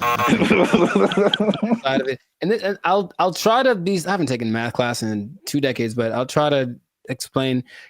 He said two unique. If you combine two unique things, to me, I'm like combining in my simple brain an object. This is a guitar pick with a concept, which is a number of these that I'm thinking about. Right. So if I have one of these, this is my object, and I take a number that represents how many of these I could have. If I go times 2, I will then have 2 of these, right? Hey, look what happened. Now I have 2. If I take this one object and then I multiply it by a concept that is singular, nothing changes. Because here's the other thing. I think I can bring a narrow to this also. I want to figure it out because usually there's like, or this might be Avatar. It's like, okay, there's like good or bad. So something has to be one or the other, positive or negative. And then there's a guru, the guru on the mountain that made him drink the banana onion juice. He said there's also a neutral. That's the third option, and people forget about that. So yeah, does this have to change if I multiply it? No. It could go bigger, it could go smaller, or it could stay the same. And the stay the same is the times 1. So that is my argument, Mr. Howard. I had like one of those chalkboards on the back I could draw on with all the numbers and everything. Yeah. The hot to crazy chart. You remember that one guy? Oh, nice. I appreciate that, man. So I don't agree with that at all. National treasure. I don't think I do, but I want it to be a thing. I got you. That's deep down. I want 1 times 1 to be 2. If enough people talk about it, it'll become something. Yeah, if enough people talk about it, it'll become something. I really don't think that it's important. Again, it's just like look, they're ready to change math with that Common Core stuff. Oh yeah, everyone's all messed up, but the kids nowadays are gonna be just so stupid. All the math is wrong, and so now they're gonna throw this in there. Like, by the way, 1 times 1 is 1 or 2, and then what? Because another thing. So if that becomes true, that's just hypothesize. Then wouldn't that change everything? Because you can't just change one thing without changing other things. If there's the fundamental concept that 1 times 1 was 1 and now 1 times 1 is 2, doesn't that somehow affect everything else? I think so, but I'm not sure. I don't want to really think about it. I just want to. I want someone else to figure it out and tell me on the internet. Not just ask ChatGPT, but no. 1 times 1 is 1. Since forever and ever and always, one thing can stay one thing. I am 1 times 1. I should make that my counter. Make a shirt. I am 1 times 1, and I just stand boldly, holding a flag and like a bowl of rice pudding. Oh, wow. I don't know why the second thing. All right, so that's 2 and 3. 2 and 3. All right, so we might end up with a tie here because this is a bonus one. Okay. And this is probably of all these things, this is the coolest thing. At least one of the coolest things I think he said. Okay. Was just like kind of opened my mind a little bit. And he said that the periodic table is structured incorrectly. I mean, again, how is this useful? I don't know, but I thought the visual was very cool. Okay. And I should have tested this before I started, but take chances. It's real life. Just take chances. Let's see what happens. Okay. So check this out. This is the periodic table of elements. So basically, he said he learned the periodic table, but he saw it in a different way. He saw it in circles. Mm-hmm. So I thought it was super interesting because it's kind of hard to explain. He breaks it into octaves, which we can relate to as musicians. So you start with like one element, and it goes through the list of elements until it gets to another octave. And every element in these octaves, they follow a similar pattern. Like in the middle here, you start at helium, in the middle would be carbon, and then at the end would be neon. And then all of the beginnings and ends of these octaves, all of these elements relate to each other. They have like something in common, as well as all the elements in the middle of these octaves, which is crazy to think about because it's the same shape as music. And I kind of wish I would have learned the periodic table like this. In music, there's the, at least in Western music, you have like the 7-note, 8-note scale. I mean, Sure. you would go back to the primary note, but like A, B, C, D, E, F, G, and then you start over A. But like key of C, right? Helium would be C, you D, E, F. Like where you get to carbon would be like 4th or 5th. Uh-huh. And then you go back up, 6th, 7th, 8th would be neon. It's crazy. I don't understand what he's saying, but I understand it from a musical perspective. That all of these elements between helium and carbon are passing tones to where you get to carbon, which is like a perfect 4th, perfect 5th. And then nitrogen, oxygen, these are all passing tones until you get to neon. And all of these elements relate to each other based on their positioning here. It kind of gives me vibes more of, or the way I'm trying to process my mind is more like the harmonic series. Yeah. Only in the sense that stuff's getting like kind of bigger as it goes higher or lower. Yes, it's the same thing. I mean, it's and that's what he's trying to say. Basically, it's like everything is interconnected. And so he even gave these. This is getting like super nerdy, but every note has a like a measurement to it, basically a measurement of vibration that we measure in hertz. So, you know, the 100 hertz, there's 400 hertz, there's 800 hertz. And so each one of these elements, like he gives a hertz number to it. And he says it's the same thing with colors. These are all they have a color associated, they have a sound associated to it, there's a vibration associated to it. And this is just like a visual representation to see like all this stuff is all the same thing. Mm-hmm. Music, color, light, element, everything around us is these octaves, these spirals, these circles. We just keep going in circles. To where like certain notes, there's certain notes that go together in music and there's certain notes that don't. And the same thing happens here. There's certain elements, like if it's the 1st and the 5th or the 1st and the 4th, like they go together. But you have like tritones in here, the elements that like don't mix, or, you know, like oil and water kind of stuff. That was like pretty crazy to me. That just from a musical standpoint to see like, okay, this guy he just has a different way of looking at stuff, which is kind of cool. Mm-hmm. Now that we've lost everyone on the podcast, let us know what you think. Unless you want to comment on that, Jericho. I'm 2 and 4. I understand it, and I didn't like it at all. I don't know what to tell you. It's really weird. The second you put it up there, my brain went ugh. So, maybe if it looked, I think it's more of an aesthetic thing. For some reason, the way that looked specifically made me go, I don't like that. Really? Yeah, I don't like it at all. I would have loved this in school because I can like, it was just music, and then I get it. I didn't really like science. Oh well, I never did. You have to learn the periodic table? Yeah, we had to memorize it.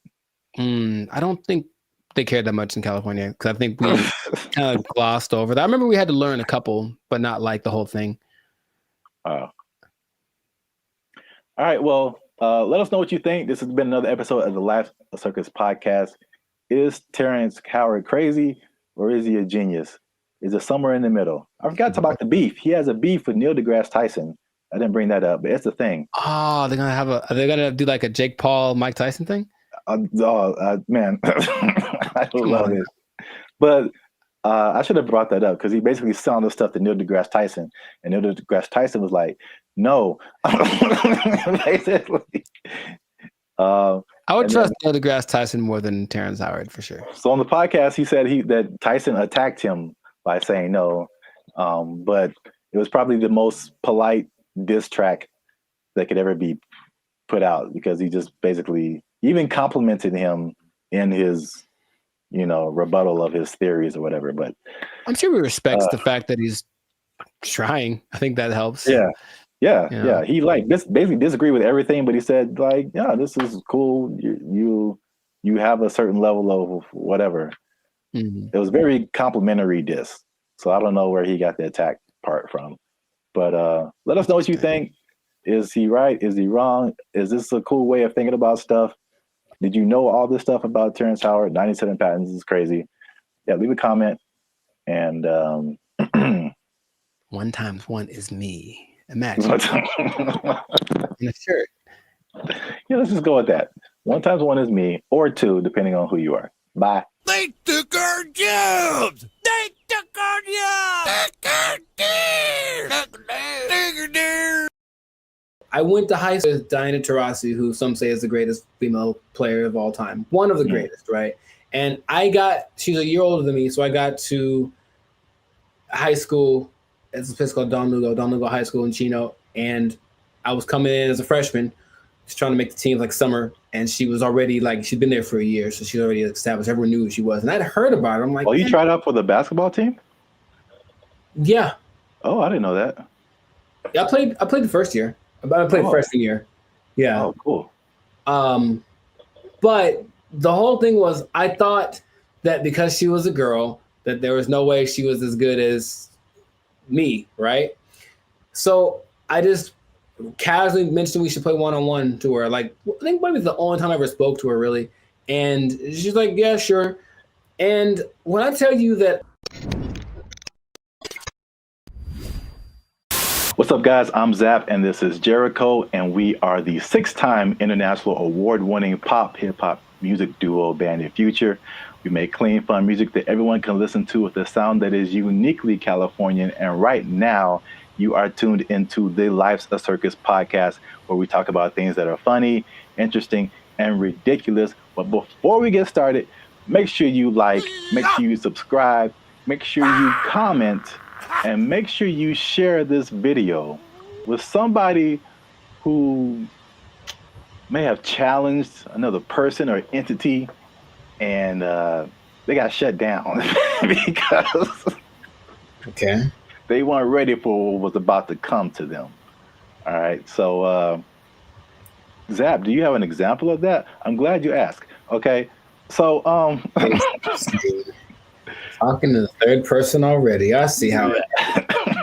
This is a video that I found on social media. It made me laugh. And it's high school. I don't know if it's junior. It looked kind of young. Maybe it's junior high. Maybe high school. I don't know. But this player challenged his coach, and it didn't go the way he thought it would. This coach was having a good day teaching his players when one was bold enough to challenge him to a one-on-one, and this happened.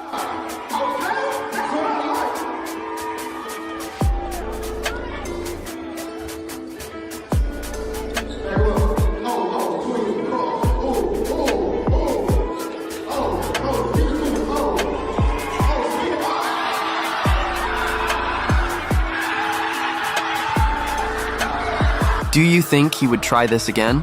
So yeah. I like it. Yeah, coach wasn't messing around. I thought he'd get past him, but I didn't know he was going to break the kid's ankles. That was cold. So I brought this up, and then if you have an instance, you can share it too. But I'm thinking of the times when either you challenged someone or you saw someone else challenge someone, and they thought they had it, and it just didn't go right at all for them. Because I brought up this video because it reminded me, and I think that's junior high. It looked like junior high, not high school. It reminded me of the same thing that happened in my junior high school. Okay. So my school was a magnet school. I don't know if did they have magnet schools out here in California? Okay. Yeah. So we had people from all over. It wasn't just people in the neighborhood. and it was a performing arts school, and we didn't have sports, so we didn't have a football team, basketball team, anything like that. So what they did is like people from our school could play sports at like different schools, which is kind of cool now that I think about it. But so we had different players from different schools that went to our school, right? And so I knew like a couple of guys that were just like really good, like insanely. They had handles. I'm talking about basketball. They could shoot. Like they could do everything. I remember this one guy, especially named Ricky, who was just like, he was like the coolest dude, bro. Just, but not like a I'm better than you jock kind of. He was just a cool dude. He walked cool. He talked cool. He was cool with everybody. And he's just amazing basketball player. And we had some other like girls. There was a girl who was like 6 feet tall, and she was just like, just amazing. Like we had amazing players, right? Mm-hmm. And we had these 3 PE coaches. Now they're all different. So there's one guy, Coach Moore. He was super tall, but he was like 100 years old. I swear, this guy. This guy was like past your prime, but he was skinny, maybe in shape, but like super skinny. But at least 60s, 70s, maybe. Okay. Just all gray hair, just like, okay. He didn't seem like anybody. Mm-hmm. And then we had this lady, this white lady who looked like, what's the girl from Iowa? Is that it? The basketball player? Yeah, the girl who's like really big now. Caitlin Clark. Yeah, she kind of looked like an older version of her, and she like just had a baby, like. So they challenged the students. This is junior high school, to like a basketball game. It was like the 3, and then they probably like roped in 2 more teachers, mm-hmm. And like so it's like this really tall old dude can barely move. This really short dude looked like Sherman Hemsley, and this lady who just had a baby, and like 2 teachers. Mm-hmm. I'm just like, we were all like, okay, students are gonna whoop. We're gonna kill these people. Like, get an ambulance ready, and just, man. I'm guessing the opposite of what you expected to happen happened. When I tell you they tore us up, they just annihilated us, dude. So like the short dude and the lady, they were like faster than what we all believed we ever seen them move. I mean, the dude was just like Chris Paul out there, just. Nice. And then the old guy, he would just stand on the 3-point line and just blitz you, just Ray Allen, just. And it was just like, we got annihilated. So that video just reminded me of that experience. But I don't know if you had any experiences like that where you saw something happen, or maybe you tried something and it just not so much publicly, but if it had been the social media era, then maybe that would have been, on all the reels and whatever. But I brought this up in one podcast before. But I went to high school with Diana Taurasi, who some say is the greatest female player of all time. One of the greatest, right? And she's a year older than me, so I got to high school. It's a place called Don Lugo High School in Chino. And I was coming in as a freshman, just trying to make the team like summer. And she was already she'd been there for a year, so she's already established. Everyone knew who she was. And I'd heard about her. I'm like, oh, you tried out for the basketball team? Yeah. Oh, I didn't know that. Yeah, I played the first year. I played freshman year. Yeah. Oh, cool. But the whole thing was, I thought that because she was a girl, that there was no way she was as good as me, right? So I just casually mentioned we should play one-on-one to her. Like, I think maybe it's the only time I ever spoke to her, really. And she's like, yeah, sure. And when I tell you that I didn't make we maybe played at 5. And so if it had been like that, with like a bunch of people in the circle going, oh my God, then it would have been terrible. But it was just us and maybe like a couple of people watching.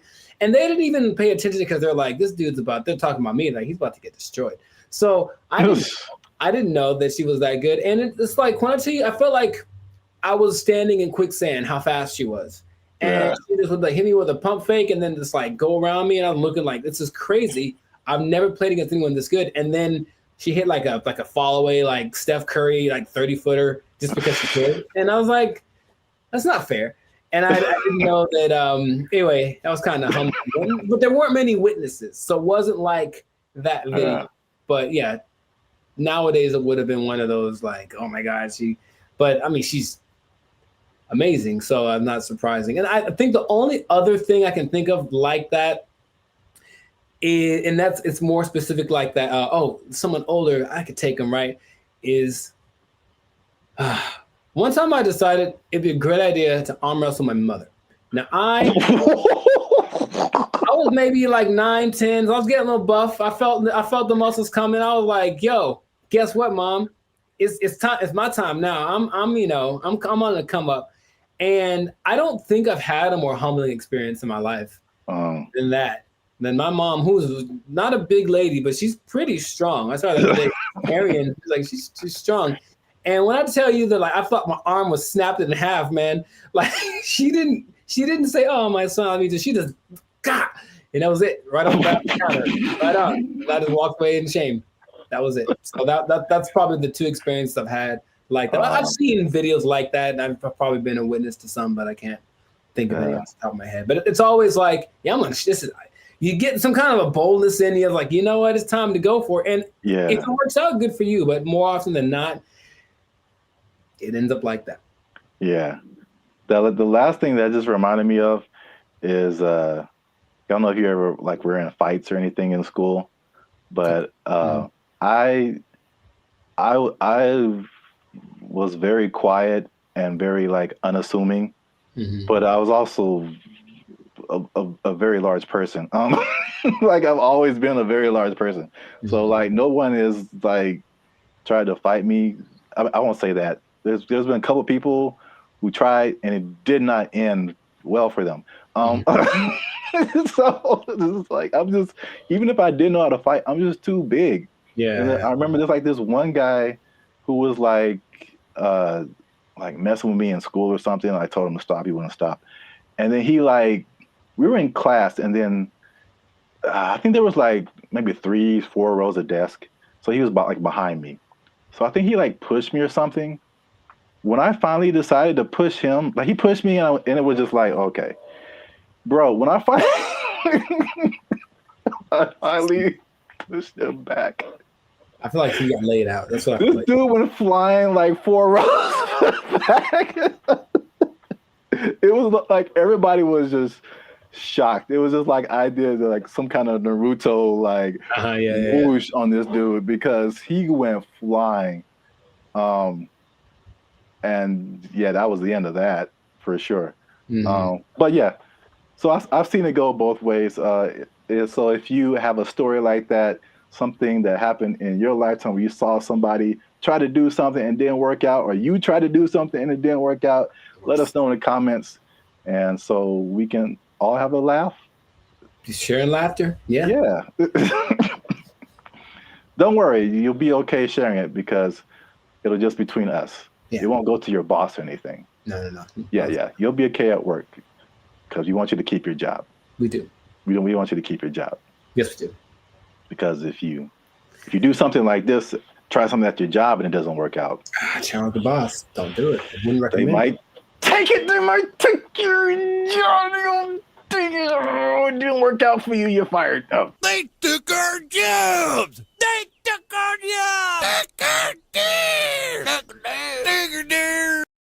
There's some sample videos they've been releasing of like what it can do. And it's producing very realistic images and very realistic backgrounds, editing. And you can pretty much do film scenes anywhere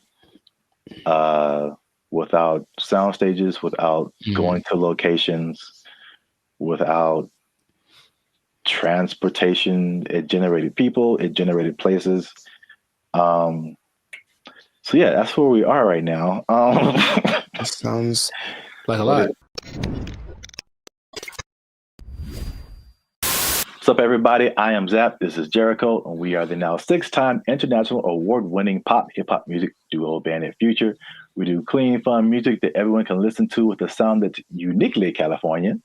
And now you're tuning into the Life's a Circus podcast, where we talk about everything that's funny, interesting, and ridiculous. But before we get started, before we jump into it, make sure you like, subscribe, comment, and share this video.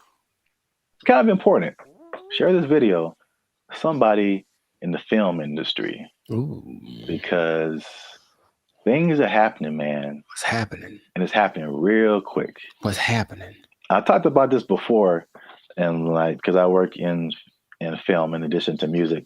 But leading up to 2020, we saw a lot of changes in the film, especially outside of the Hollywood, LA area, where there weren't as many films and TV shows and stuff shot here because of various reasons, people were moving to other places. So now they're shooting in Atlanta and Chicago and Texas and New Zealand and Australia and all over the place.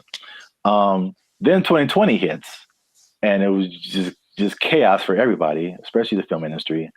A lot of your favorite shows weren't being shot, shut down completely. And then when it did come back around, they had all these protocols. It was very hard to shoot.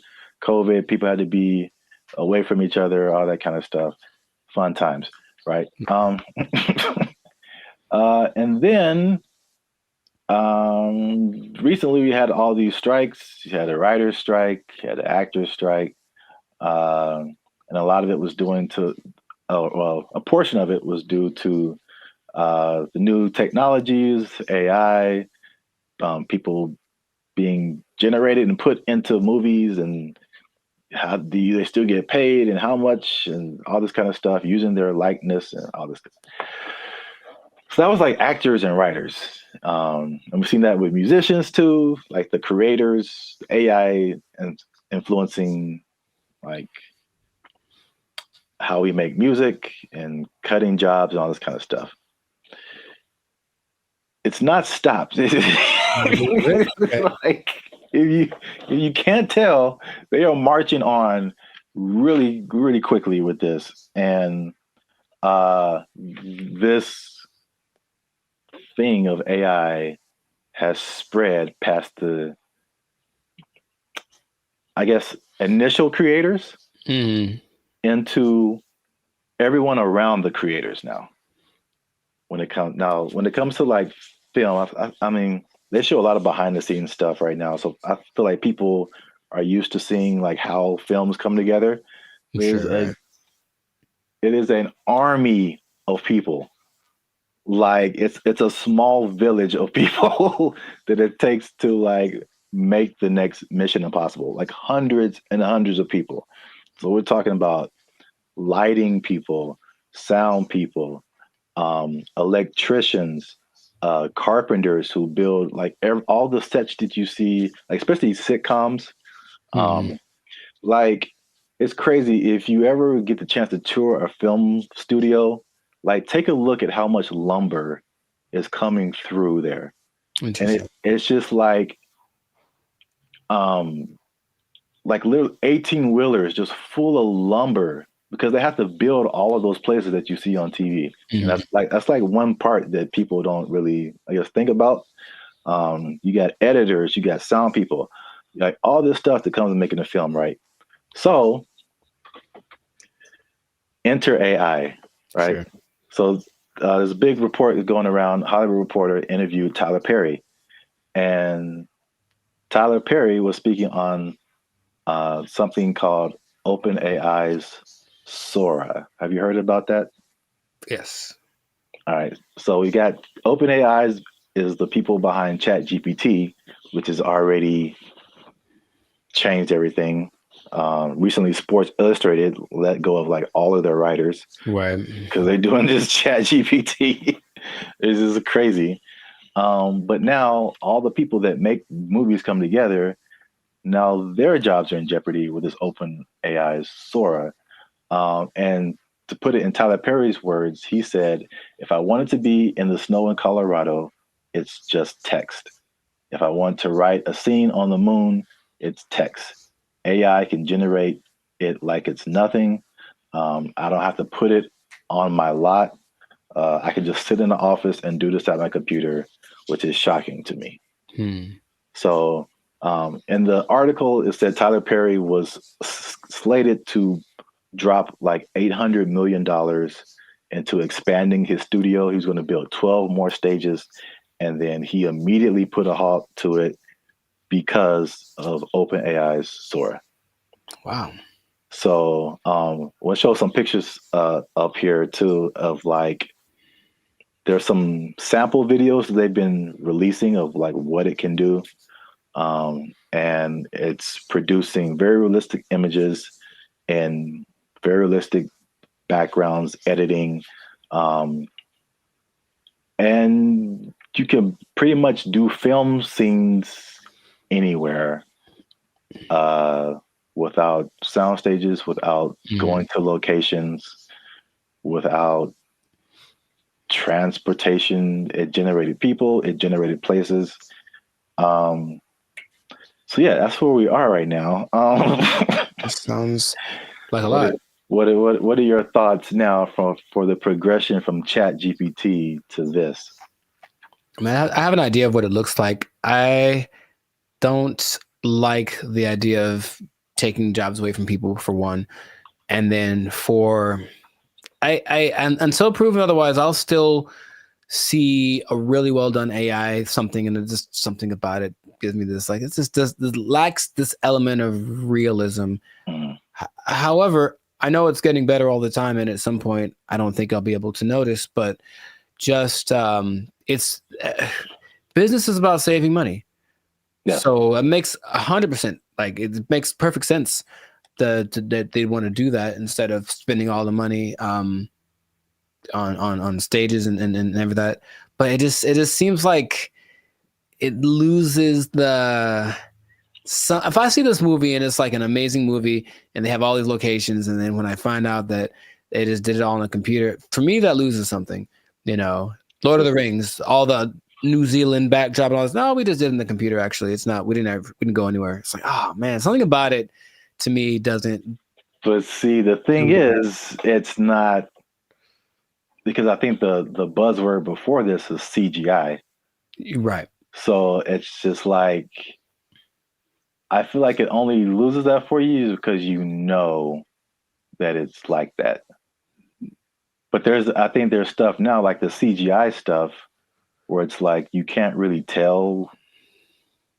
Like, I feel like that part has gotten so good that you can't really tell sometimes, like, what is CGI and what is not. Dude, just on a simple scale, I've been talking to people on, Zoom or Google Meet, and I'll be talking to them like, "Oh man, where are you?"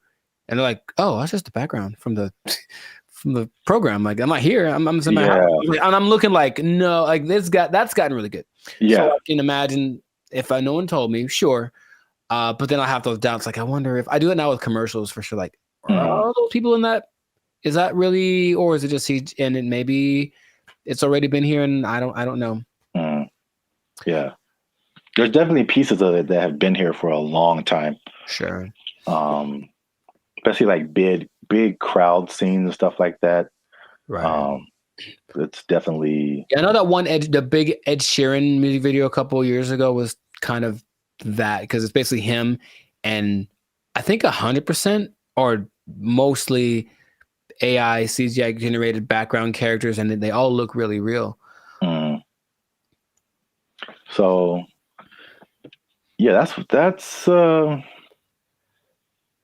don't like it though. That's all. I just don't like it, just because it's moving into a direction that my brain wasn't ready to accept as a possibility. Well, I mean, people. I personally, I have no idea. I mean, I won't say that. I do have an idea. AI is going to win. So sure, no, it's going to win eventually. Without a doubt. I feel like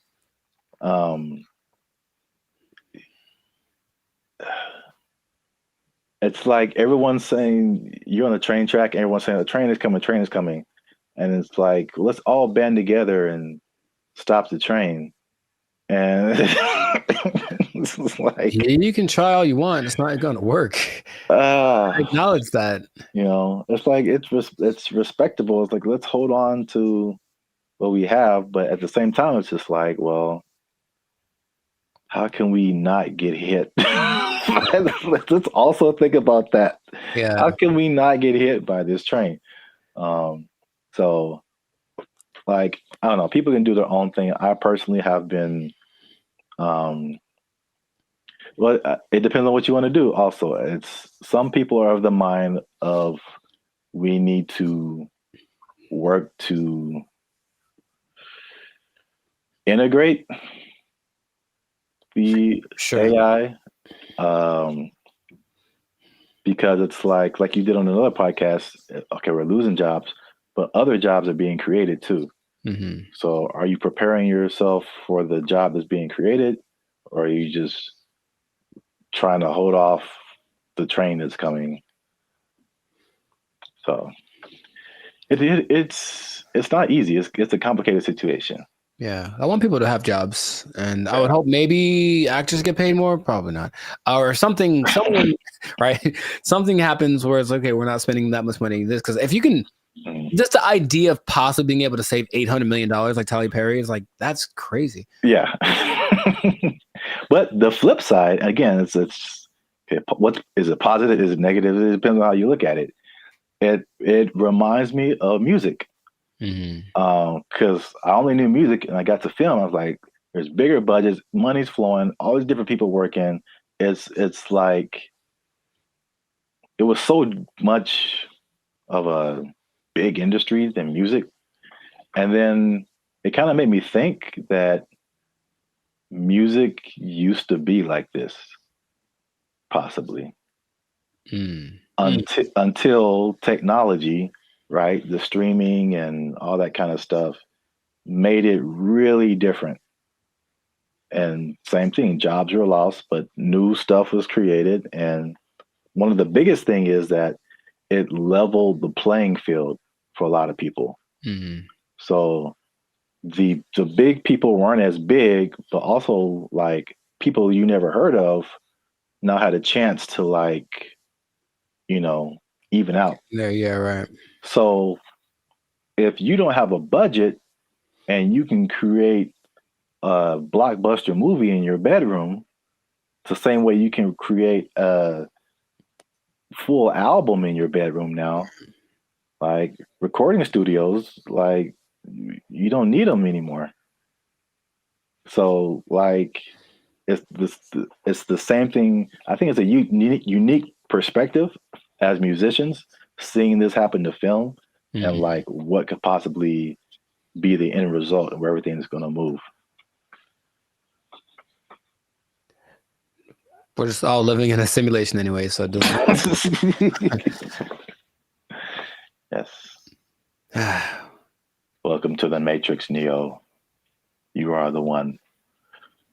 Well, that's it for this episode.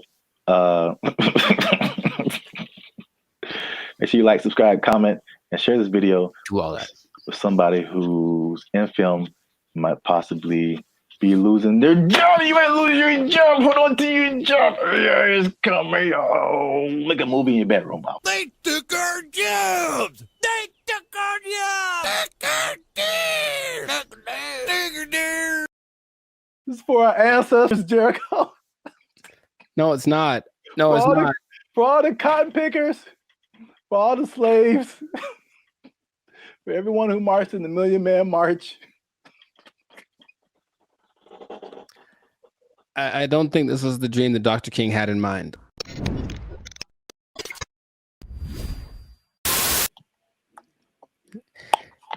You should have done that when it was recorded. Like I would have been so surprised because now I'm used to it. And I'll be honest, it took a while. It took a while to get the yogurt experience acclimated to my. It's just never. I don't think I've seen a person eat yogurt in years, man. I'm serious. What? Yeah, I don't hang around yogurt eaters. Like not like there'll be yogurt on the side if you go to a Mediterranean place or something, but not yogurt just in a isolated incident. In an isolated incident, someone ate yogurt today. Gold is up 10 points.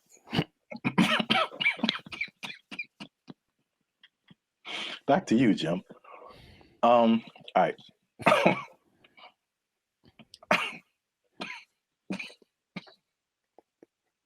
Let him use you. Won't he do it? Won't he do it? Yogurt.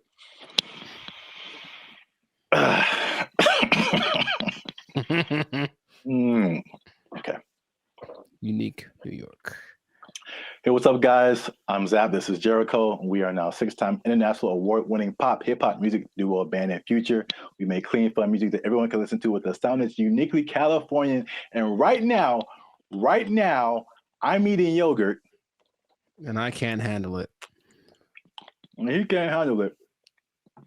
But you're still tuned in to the Life's a Circus podcast, where we talk about things that are funny, interesting, and ridiculous. Please don't choke on your yogurt, man. I wouldn't know what to do with myself.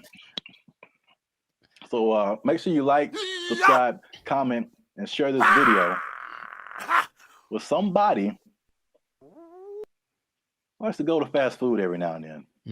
Okay. Because they might be going a little bit less.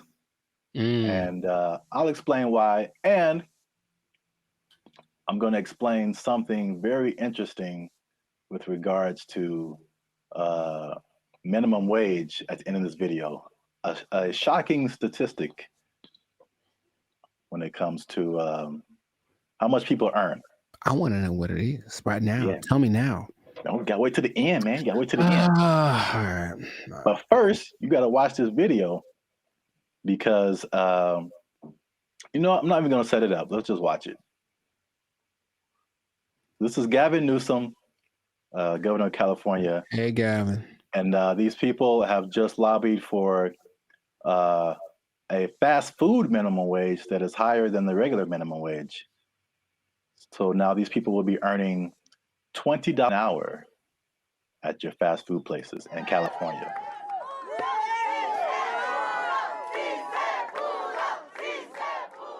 Boy, these were some tough mountains. This wasn't easy. 100+ hours in the last few months negotiating this referendum off the ballot. That was a tectonic plate that had to be moved. Wait for it. That lady had a lot more to say. This is for my ancestors. This is for all the farm workers, all the cotton pickers. Wow. This is for them. 557,000 people at 30,000 locations. This is a big deal. $20 an hour. 80% of the workforce in these fast food places, 80% are people of color. 2/3 are women. The majority are breadwinners. And we have the opportunity to reward that contribution, reward that sacrifice, and stabilize an industry in turn. What a remarkable moment. So it's going to be a lot better now. Well, right now we're going to have a chance to at least, maybe decide to save some little money or, pay all their bills or credit card debt. This is going to help continue to pay our bills, help some people get out of eviction, help us catch up where we need to catch up because we haven't recovered from COVID just as of yet. So this is just the beginning of our wins.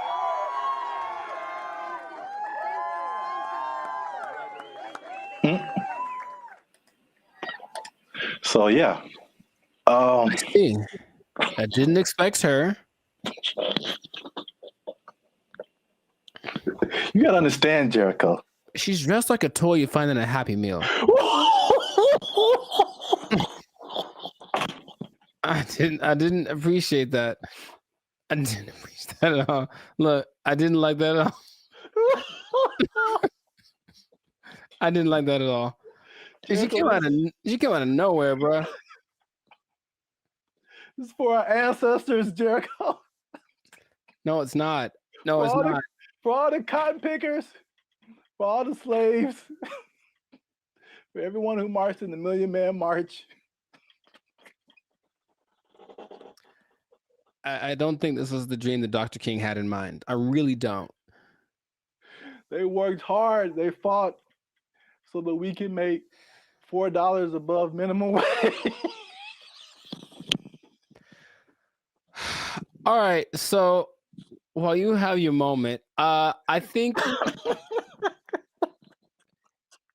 that's okay in a way. I definitely know, I don't think I know that $4 more an hour is not going to help you not get evicted. Maybe helping you. Maybe if you make good financial choices. See, here's the thing that people lose in the thing. You know, all jokes aside, even though it was ridiculous, she was unnecessary to that video. I don't know why they picked her. I don't know why they picked her. I just didn't see the point. But it doesn't, you know, it doesn't matter how much money you make or don't, right? It's just about how you work with it and how much you keep. So I know people that work fast food that do very well because they're just smart and they budget and they're frugal. And I know people that make a lot of money that are basically broke, you know what I mean? So yeah, there's that. But and are those real statistics? I suppose someone says, oh, there this percentage of minorities and women, sure.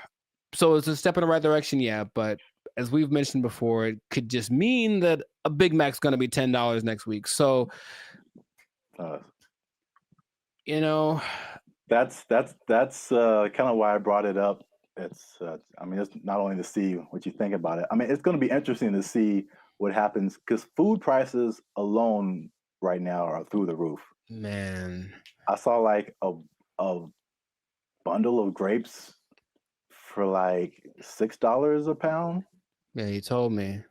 Like I bought like a few berries, and it was like $20 for like just to start off with. Like food is crazy. Fast food is also way expensive. Like I remember there was a time where you could give someone $10, like, and they could get a combo at someplace. Like now, it's like a challenge to have a meal for under $10. It really is. Yeah, like maybe you can get 15 to 20. Yeah, you can get an item. You can get a burger or something for $7, but a whole. Yeah. So it's going to be interesting to see if you kind of got lost in my laughing at that lady. That was deserved. That was deserved. She feels. I feel like she makes a lot of bad decisions. That's just my honest opinion. I've never met her. Maybe she's wonderful. I hope she's doing well. I hope she sees this video and she likes Bandit Future. But I think her presence was a bit distracting to the whole experience. But yeah, so this is a very weird situation that I haven't really heard of because basically the government is involved. Right. They created this like separate task force for like fast food worker wages, which I haven't really heard of before. Where like I mean, it's not the government setting it, but the government is like an intermediary in this. And I mean, are fast food workers specifically unionized? I don't think so. There was a couple in the more educational videos that I passed over to play this one. Oh, good choice. No, trust me. Good choice. Good choice. There was a talk about some different unions, but it isn't like a fast food worker union. It's some kind of, I think it's a service worker union. Okay, so that makes sense. I think that's fast food is maybe under that umbrella, but it includes a lot of different services. But yeah, so it's the government involvement. It just makes it kind of weird, and then also, it's like, you know, I mean, fast food has been minimum wage for like as long as I can remember. So to go above that, they were saying that this is like a 30% increase. So it will be interesting to see if there's a 30% increase in prices. Right, because the logic says, where is it coming from? Where is the 30%? You can't make money out of nothing. I mean, the government tries, but you can't make money out of nothing. So if you raise one thing, something else is gonna be affected. Yeah. I made maybe I'll put a link to it. This was a year or two ago. I was walking by KFC and they had and it was a small combo for like $18 for a small. And then what was I gonna say? If a sandwich is like $6 now, you add 30% to it, and now it's like $8 just for the sandwich, right? Plus tax. So I mean, the $10 combo is going to be like a $10 sandwich pretty soon.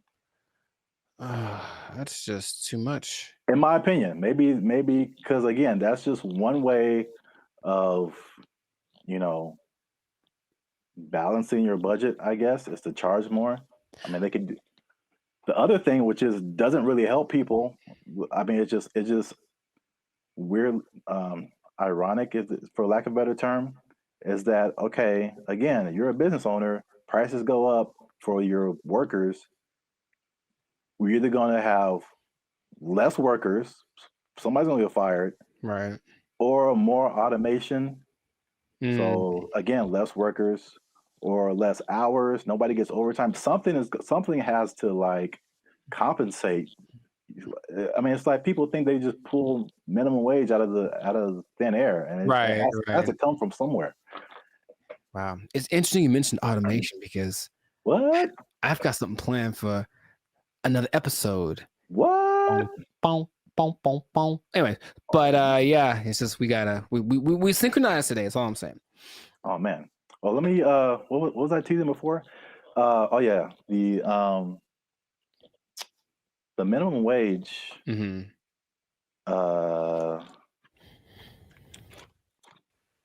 Oh, this teaser is for something else. Whoops. Oh, maybe I can come up with another one.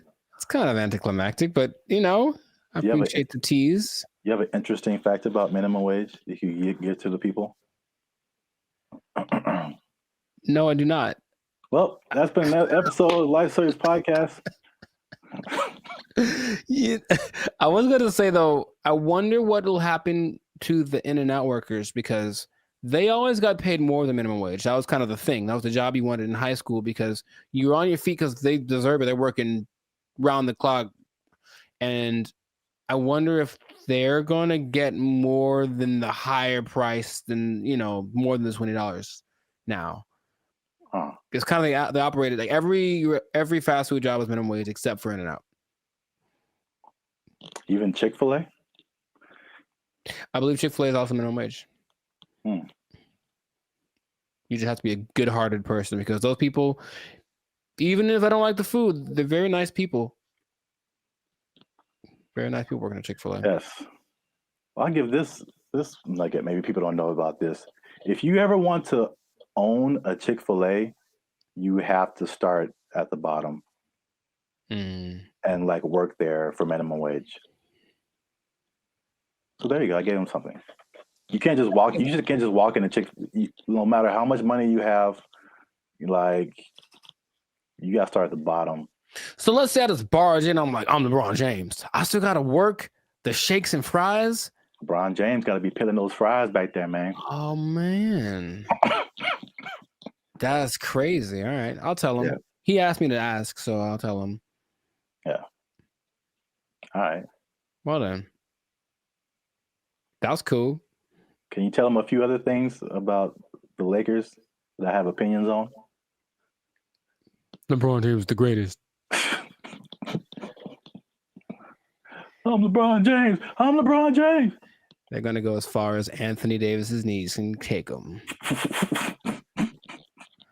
Which might be a second round exit this year. We'll see. Man, we got way off topic. All right. I know, but make sure to like, subscribe, comment, and share this video. Maybe probably the first 80% of it before we ran off the rails. Yeah. And we'll see you on the next episode unless they take your job, unless they take it. Minimum wage on LeBron. They took our jobs. They took our jobs. There's no amount of money too great, right? If you're gonna go buy a yacht and a spaceship, that's $1.5 billion right there. So, like, don't buy a yacht and a spaceship. That's my suggestion. I'm just saying, please don't do that, Florida person. But Elon Musk has a yacht and a spaceship. Elon Musk is making yacht and spaceship money daily, all right? Yo, what's up, guys? I'm Zab. This is Jericho, and we are Band of Future, now 6-time international award-winning pop hip-hop music duo. We make clean, fun music that everyone can muget. Clean, fun muget. Muget, I like it. Do you enjoy muget? I don't think I've ever tried it. Dang it, I was doing so well. Is it spicy?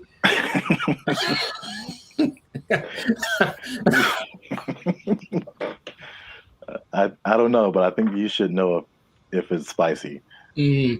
Because yeah. I'll put the link to the video. Oh no, you talking about? Yeah. Here you go, up there, guys. Go watch it. We do clean, fun music or muget, depending on what country you're from. That everyone can listen to. The sound is uniquely Californian, and you are now tuned into the Life Circus podcast, where we talk about things that are funny, interesting, and ridiculous. And look, I raise my voice because I'm gonna make a statement. Say it.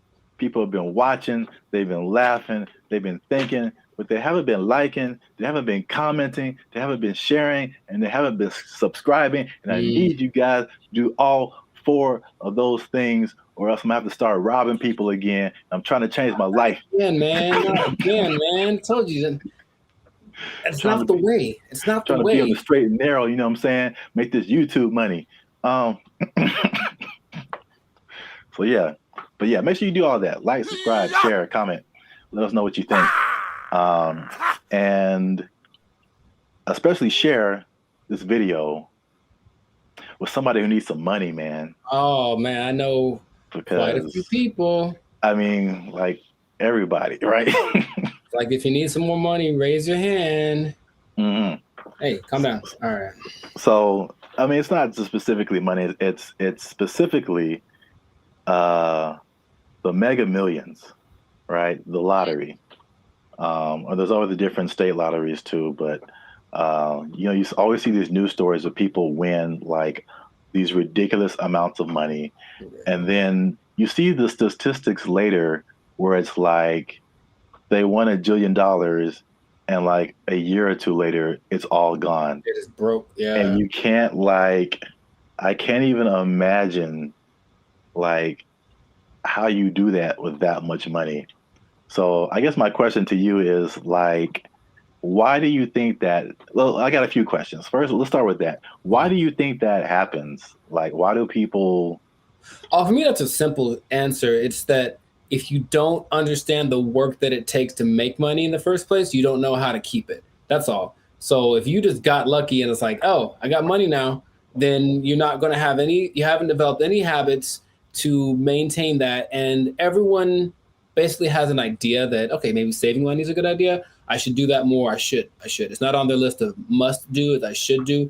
And then the second that it happened, perfect example, dude.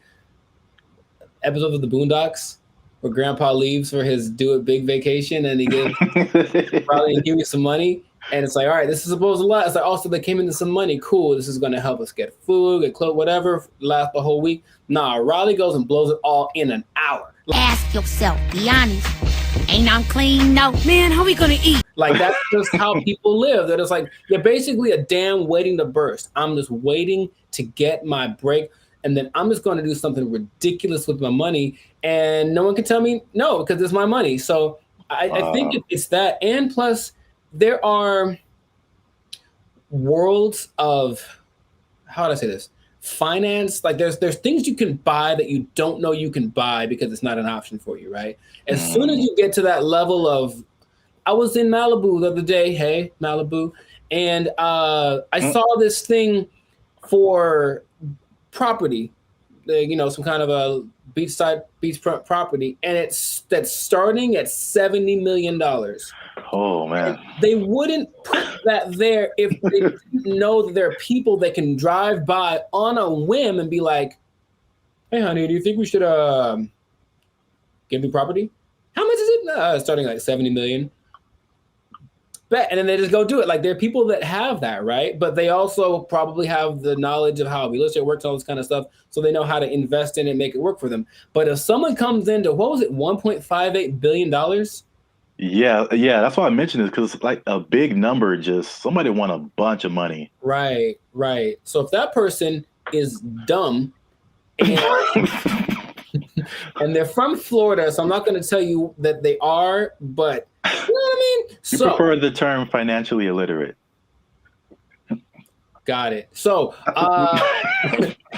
let's say this person, so there's nice properties in Florida, comes into their money, gets the lump sum, because of course they're going to get the lump sum, right? So they're going to get the lump sum, maybe 800 million, something like that after taxes. And then they're just driving by, and then they just see a sign that says, "Hey, property starting at 70 million. They look at their account like, "Yo, I got that. Let me get one for my cousin."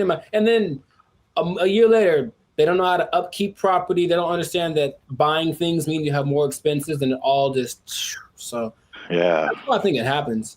That makes sense. Especially like with property, it's like even when people who just buy like a regular house, I mean, it's like you don't really realize all of the expenses that come with it and the upkeep, and like it's not like you buy it and that's it. It's like you buy it and then now you have to keep spending more money to like keep it up. Insurance goes up. You got to fix more stuff. The toilet doesn't work for 2 years. Like, it's a slippery slope. You have bugs in your house you got to get rid of. Dude, I saw a bug. I knew what kind of bug it was, but it's always surprising. One of those centipedes that looks like, it's just like, it looks deadly. It's not, but it just, and so every time you see it like black? It's like black with like these legs that are kind of like at an angle. It just looks like, I feel like I know. I've seen what you're talking about. So I see it, and my logical side goes like, "Oh, it's just one of those things," and then my like primal side is just like, "We need to move." Like, that's what I'm. They have invaded. You know what I mean? So yeah, but it's just like you have to always and there's always things that need to be fixed and whatever, and then property value around you goes up. Someone writes you a letter like, "Yo, you got to fix your roof, man, because you're hurting us." Stuff like that happens. I'm not saying it happened to me. I'm just saying that's the whole letter is just like, dear sir, or madam, roof, you're hurting us. Sincerely, the neighborhood. Sincerely, all of us. You're bringing us down, bro. You need to step it up or get out. I was like, yeah, that's how it works. But not even that. I had a cousin who won maybe $300,000 on a game show in the in the 80s, right? So 300,000, that's pretty good. Dude, shout out to Steven. He was broke within 6 months, I think. Wow. Yeah. God.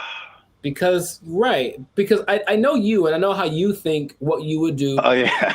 Winning the amount of money. Most people don't think that way. It's just not. Remember Shaq talked about he spent his whole first contract and was like broke. I don't know. It was a very short amount of time, but like he bought a house and then he had to buy his parents a house and he bought a truck and they buy a whatever truck. And then he goes to his agent like, "I need to get this thing." And they're like, "Dude, you were like $500,000 in the red. What did you do? You just got the contract." So you just have to know about these things, that there's no amount of money too great, right? If you're going to go buy a yacht and a spaceship, that's $1.5 billion right there. So like, don't buy a yacht and a spaceship. That's my suggestion. I'm just saying, please don't do that, Florida person. But Elon Musk has a yacht and a spaceship. Elon Musk is making yacht and spaceship money daily, all right?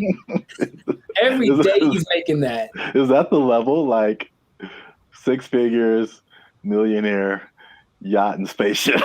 Yacht and spaceship, man. Yacht and spaceship club only. And you have to buy them two things at the same time. You can't buy one or the other. You know, it's like a package deal. You got to get them to match. Step 1, Tesla. Step 2, Step 3, yacht and spaceship. There we go. Yeah. Plus, you know, they're probably gonna make a yacht that can turn into a spaceship or vice versa. So it's all there's no level. You can go buy. People buy islands now. You know, you can get anything with the right amount of money. So just you'll run out of it because money is a limited thing unless you have. Because if you won the lottery once and you're like, cool, I'm set for life. It's like, no, maybe you should set up to try to like. If you won it once, maybe play it again. Like, I don't know, do something else. What? That sounds like a terrible idea.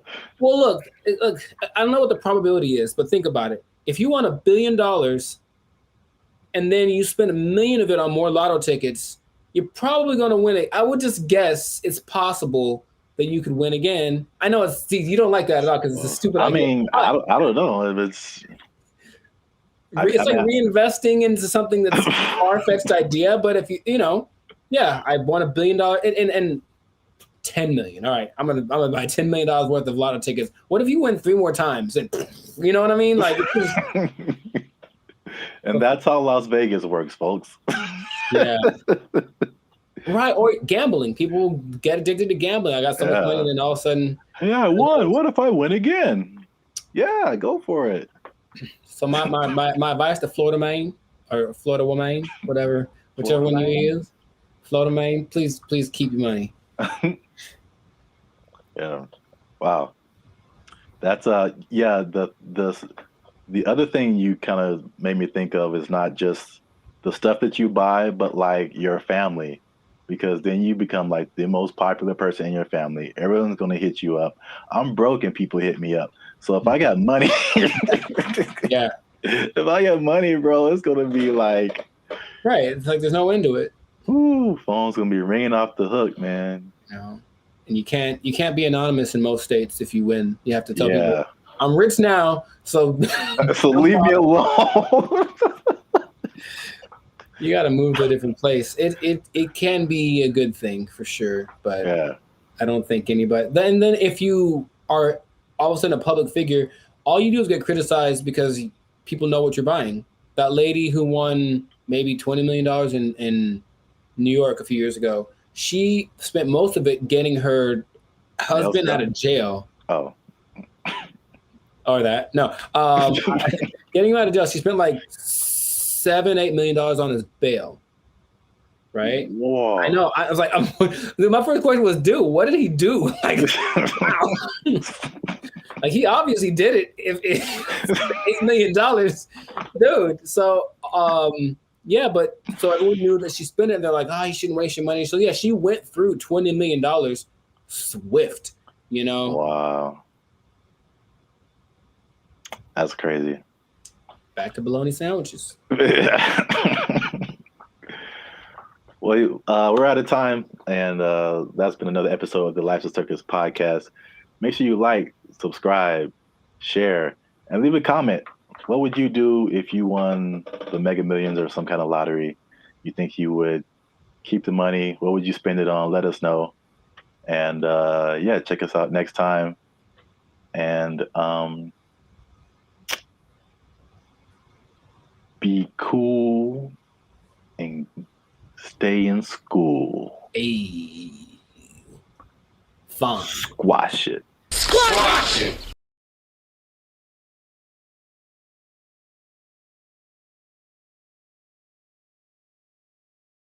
Dumb butt on its feet. That was crazy. Okay. I guess I'll just save all the comments for the.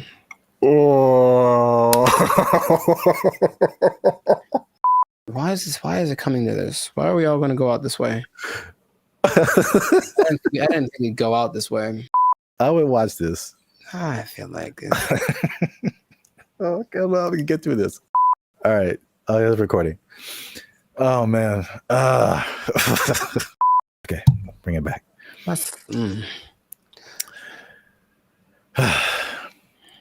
What's up, everybody? I'm Zap. That's Jericho, and this is Bandit Future. And I found this on the internet, man. In true human form, Jericho, we've been blessed with this gift of robotics and AI. And what are we gonna do with it? We're gonna make it fight each other.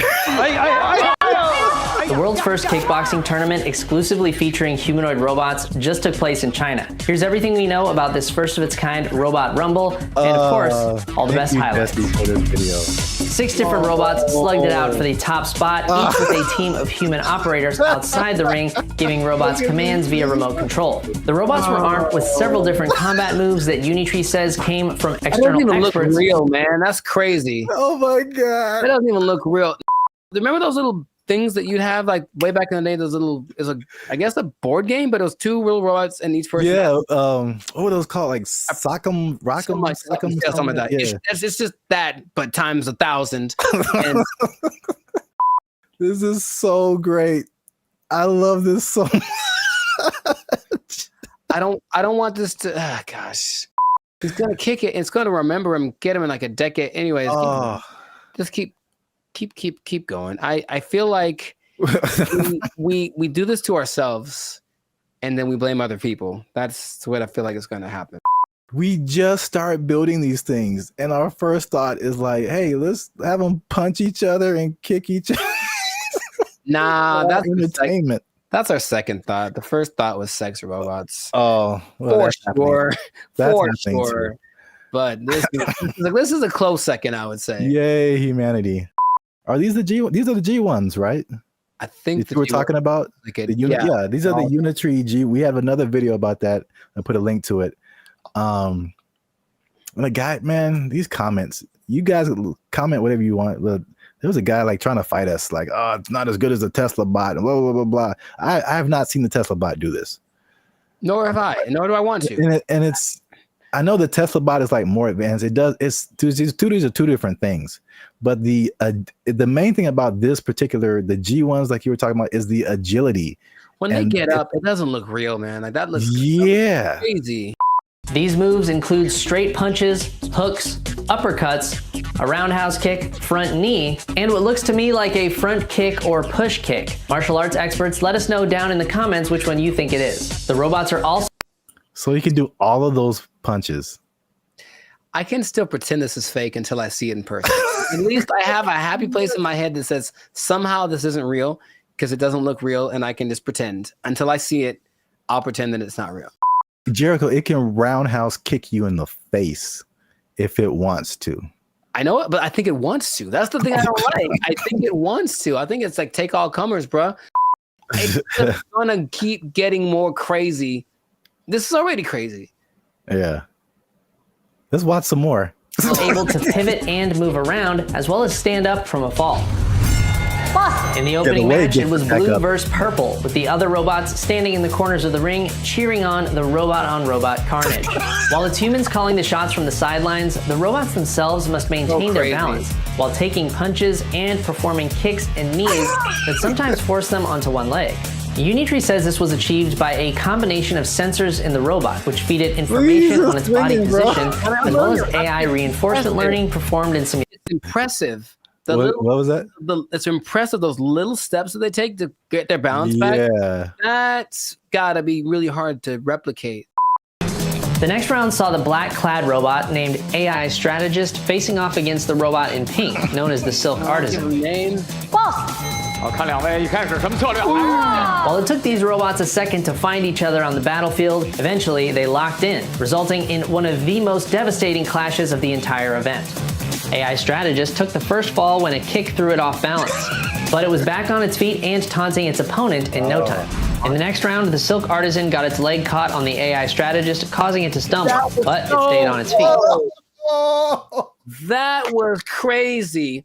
Because check it out, for a human, that's a torn ACL right there. You see that? And it was just like hated it, and then just kept moving. That's so wait a minute. That was in no time. In the next round, the Silk Artisan got its leg caught on the AI Strategist, causing it to stumble. No. Both sides landed some good. That's wild.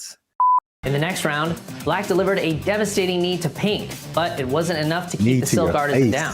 The face-off came to a brutal conclusion when Pink went for a right hook as Black went for the knee, throwing the Silk Artisan off balance and sending its legs all over the place in a finisher that looks like it belongs in a Mortal Kombat video game. AI strategist celebrated the devastating blow by falling face first over the Silk Artisan and a nail-biting conclusion to a thrilling match. In the penultimate bout, Power Core Guardian in green went punch for punch with Armored Mulan in red. The fight began with a clash of kicks. Robots traded blows back and forth. Green took the first fall when a kick went wrong, but it was back on its feet. They're all the same size. They're both the same size. And I guarantee what's going to start to make these more interesting is the modifications, or I guess whatever within the parameters of the rules. They can have bigger legs or smaller, whatever it is to kind of make them a little bit different, but that's when it's going to get kind of crazy. The final round saw AI strategist facing off against Power Core Guardian. Once again, we saw the robots get stuck together and need to be separated. Green took the first fall while attempting to knee the robot in Black, but came back strong, seeming totally unmoved by what appeared to be a powerful kick from AI strategist. For this, I feel like it's going to be more similar to like MMA or boxing, where like they're the same weight and size, and then but you can train them to, because right now it looks like they have like, I don't know, 6-7 moves that they can do. Yeah. But what if you train it to like where it has, you know, all these different combinations? It's like a video game, a live action. I just want to know if those controllers are the same as like Street Fighter, like down, down, up, up, roundhouse, like something. And then I hope so. AI strategist took home the top prize at the China Media Group World Robot Tournament, Mecha Combat Arena. The G1 humanoid robot comes in several different models, and whoa, what's that? That's a little bit extra. Like they're not doing that. The intro? No, just right there. That robot that just did like this World Robot Tournament, Mecha Combat Arena. Yeah. The G1 humanoid robot comes in several different models, I don't like and that. for this competition. Yeah, man, it's getting real. These guys, oh my goodness, they can't jump. Seems not yet, not great, but they'll be able to. Yeah, I don't think I've seen any of them jump. I've seen videos of robots that can jump, but it seems like they're just jumping back and forth. But like, imagine these things being able to jump and do like, there's nothing that'll stop them from being able to jump 20 feet in the air. Like, you know what I mean? Like, it's going to be impressive. I just, for the spectacle of it, is it worth our safety? Is it? Internet? Is it? I mean, well, if someone just programs a bunch, like 10 of these to just come to your house. Yeah, man. That's going to be a problem. Yeah. Can't take all. For now, yay, look, it's fun. Yeah. Let us know what you think in the comments. The first ever humanoid robot kickboxing tournament. I can't believe that's a sentence that I'm saying. That's a sentence that I'm saying in the year of our Lord 2025. Share this video with anyone you think might find it interesting. And I don't know what to say, y'all. I just found this on the internet. We out. I think that's my catchphrase. I think that's it. I see you. I don't know what to tell you. I just found it on the internet. As long as there's money, I'm getting there and there's money there.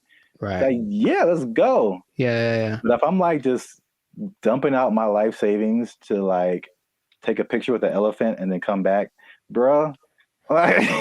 For some people, they think that's worth it. They think it's well worth it. No way. You know, but I need to get paid, son. What's up, everybody? I'm Jericho, and this is Zap. We are the now 8-time international award-winning pop hip-hop duo Band of Future. We make clean, fun music that everyone can listen to with a sound that is uniquely Californian. And right now, you are tuned in to the Life's a Circus podcast, where we talk about things that are funny, interesting, and just straight ridiculous. So before we get into this, and this is going to be a very important topic, I think a lot of you will be interested in this. Make sure to like, subscribe, comment, and share this video with at least 2 people that are interested in becoming a digital nomad. We want to talk about it. We're talking about work. We're talking about jobs. We're talking about moving. We're talking about all the things that seem so glamorous, but maybe there's a dark side to it. I don't know. We should get into that. But you got to stay tuned to the end to find out what that might be. So right away, digital nomads are one of the most, well, it peaked in 2021 right after the pandemic, but it's still one of the like professions, and that's an umbrella term, but professions that's growing the most in the last 10 years, right? I didn't know this.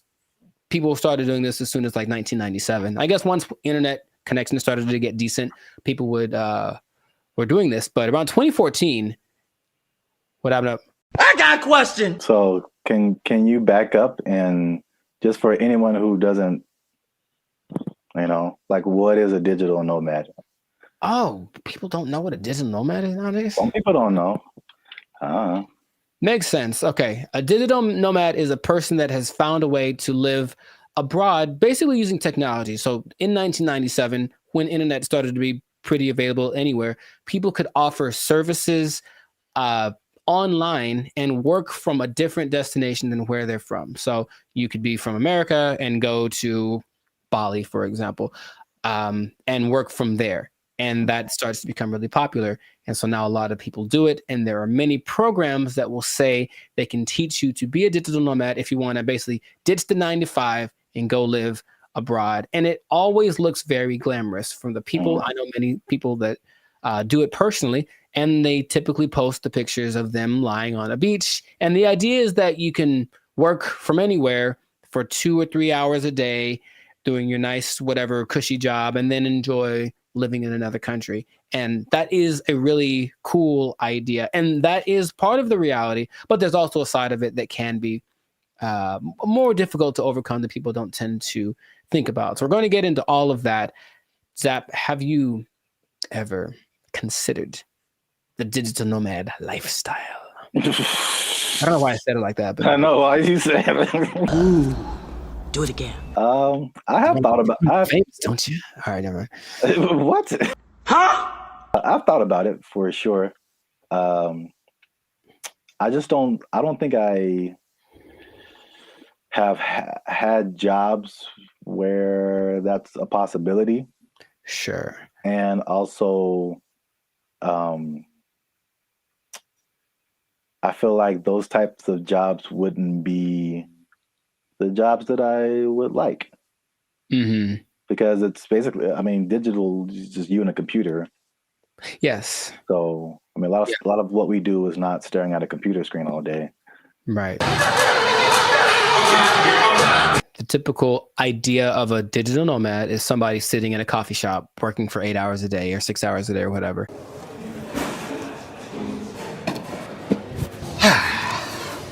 And that's true to the point where a lot of places actually construct digital nomad communities so that they can all be together in kind of one centralized place, like a work share kind of a situation, and just work from there. But yeah, the big key is that you just got to have good internet and then something that you can do to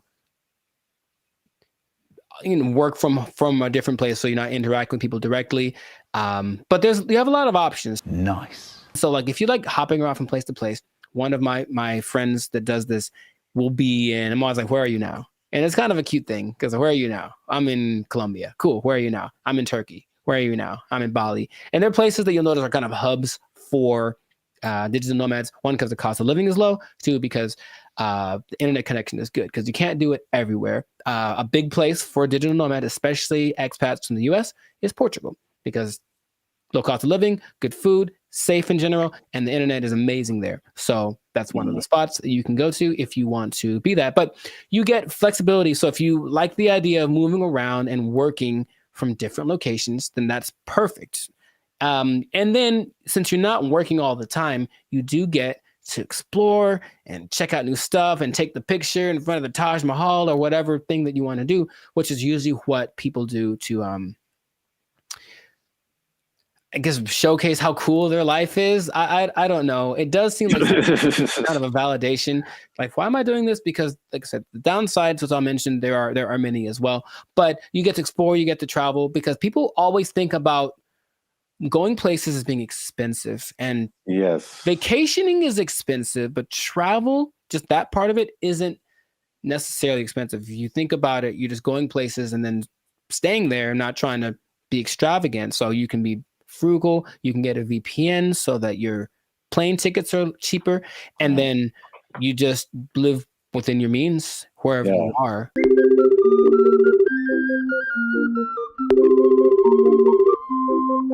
That's one thing about me. Like, I'm not a big traveler, but I feel like I feel like that Dos Equis guy. It's like I don't always drink. What is it? Beer. Yeah, but When when I do, so like I don't always travel, but when I do, somebody else is paying for it.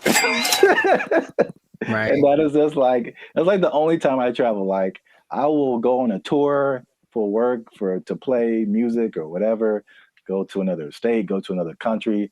As long as there's money, I'm getting there and there's money there.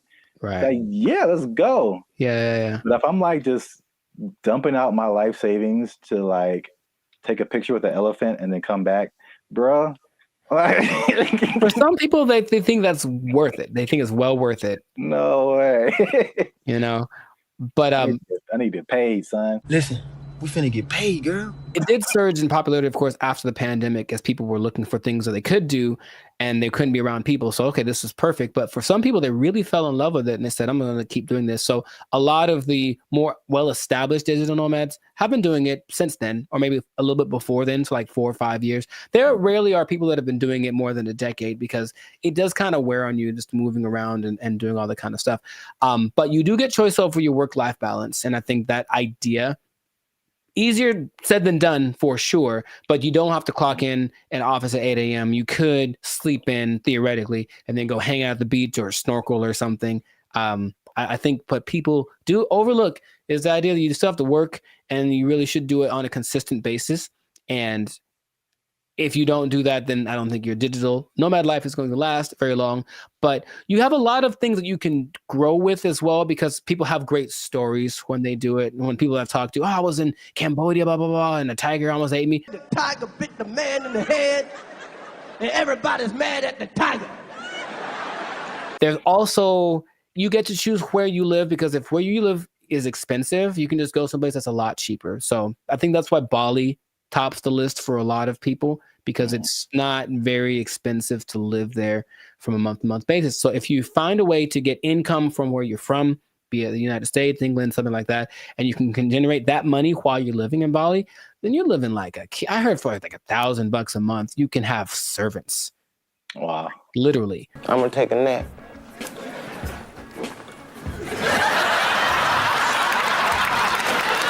And then you get to network. So that's fun. There's a lot of people that are out there doing the same thing, so you get to interact with them, and that seems attractive.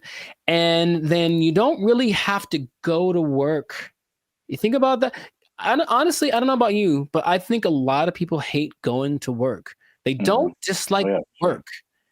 They don't like going to work. They have to get up, they have to do the thing, they have to deal with traffic, whatever. If you are a digital nomad, you don't have to go anywhere, really. If you have a good internet in your Airbnb or whatever you're renting, you can just stay there.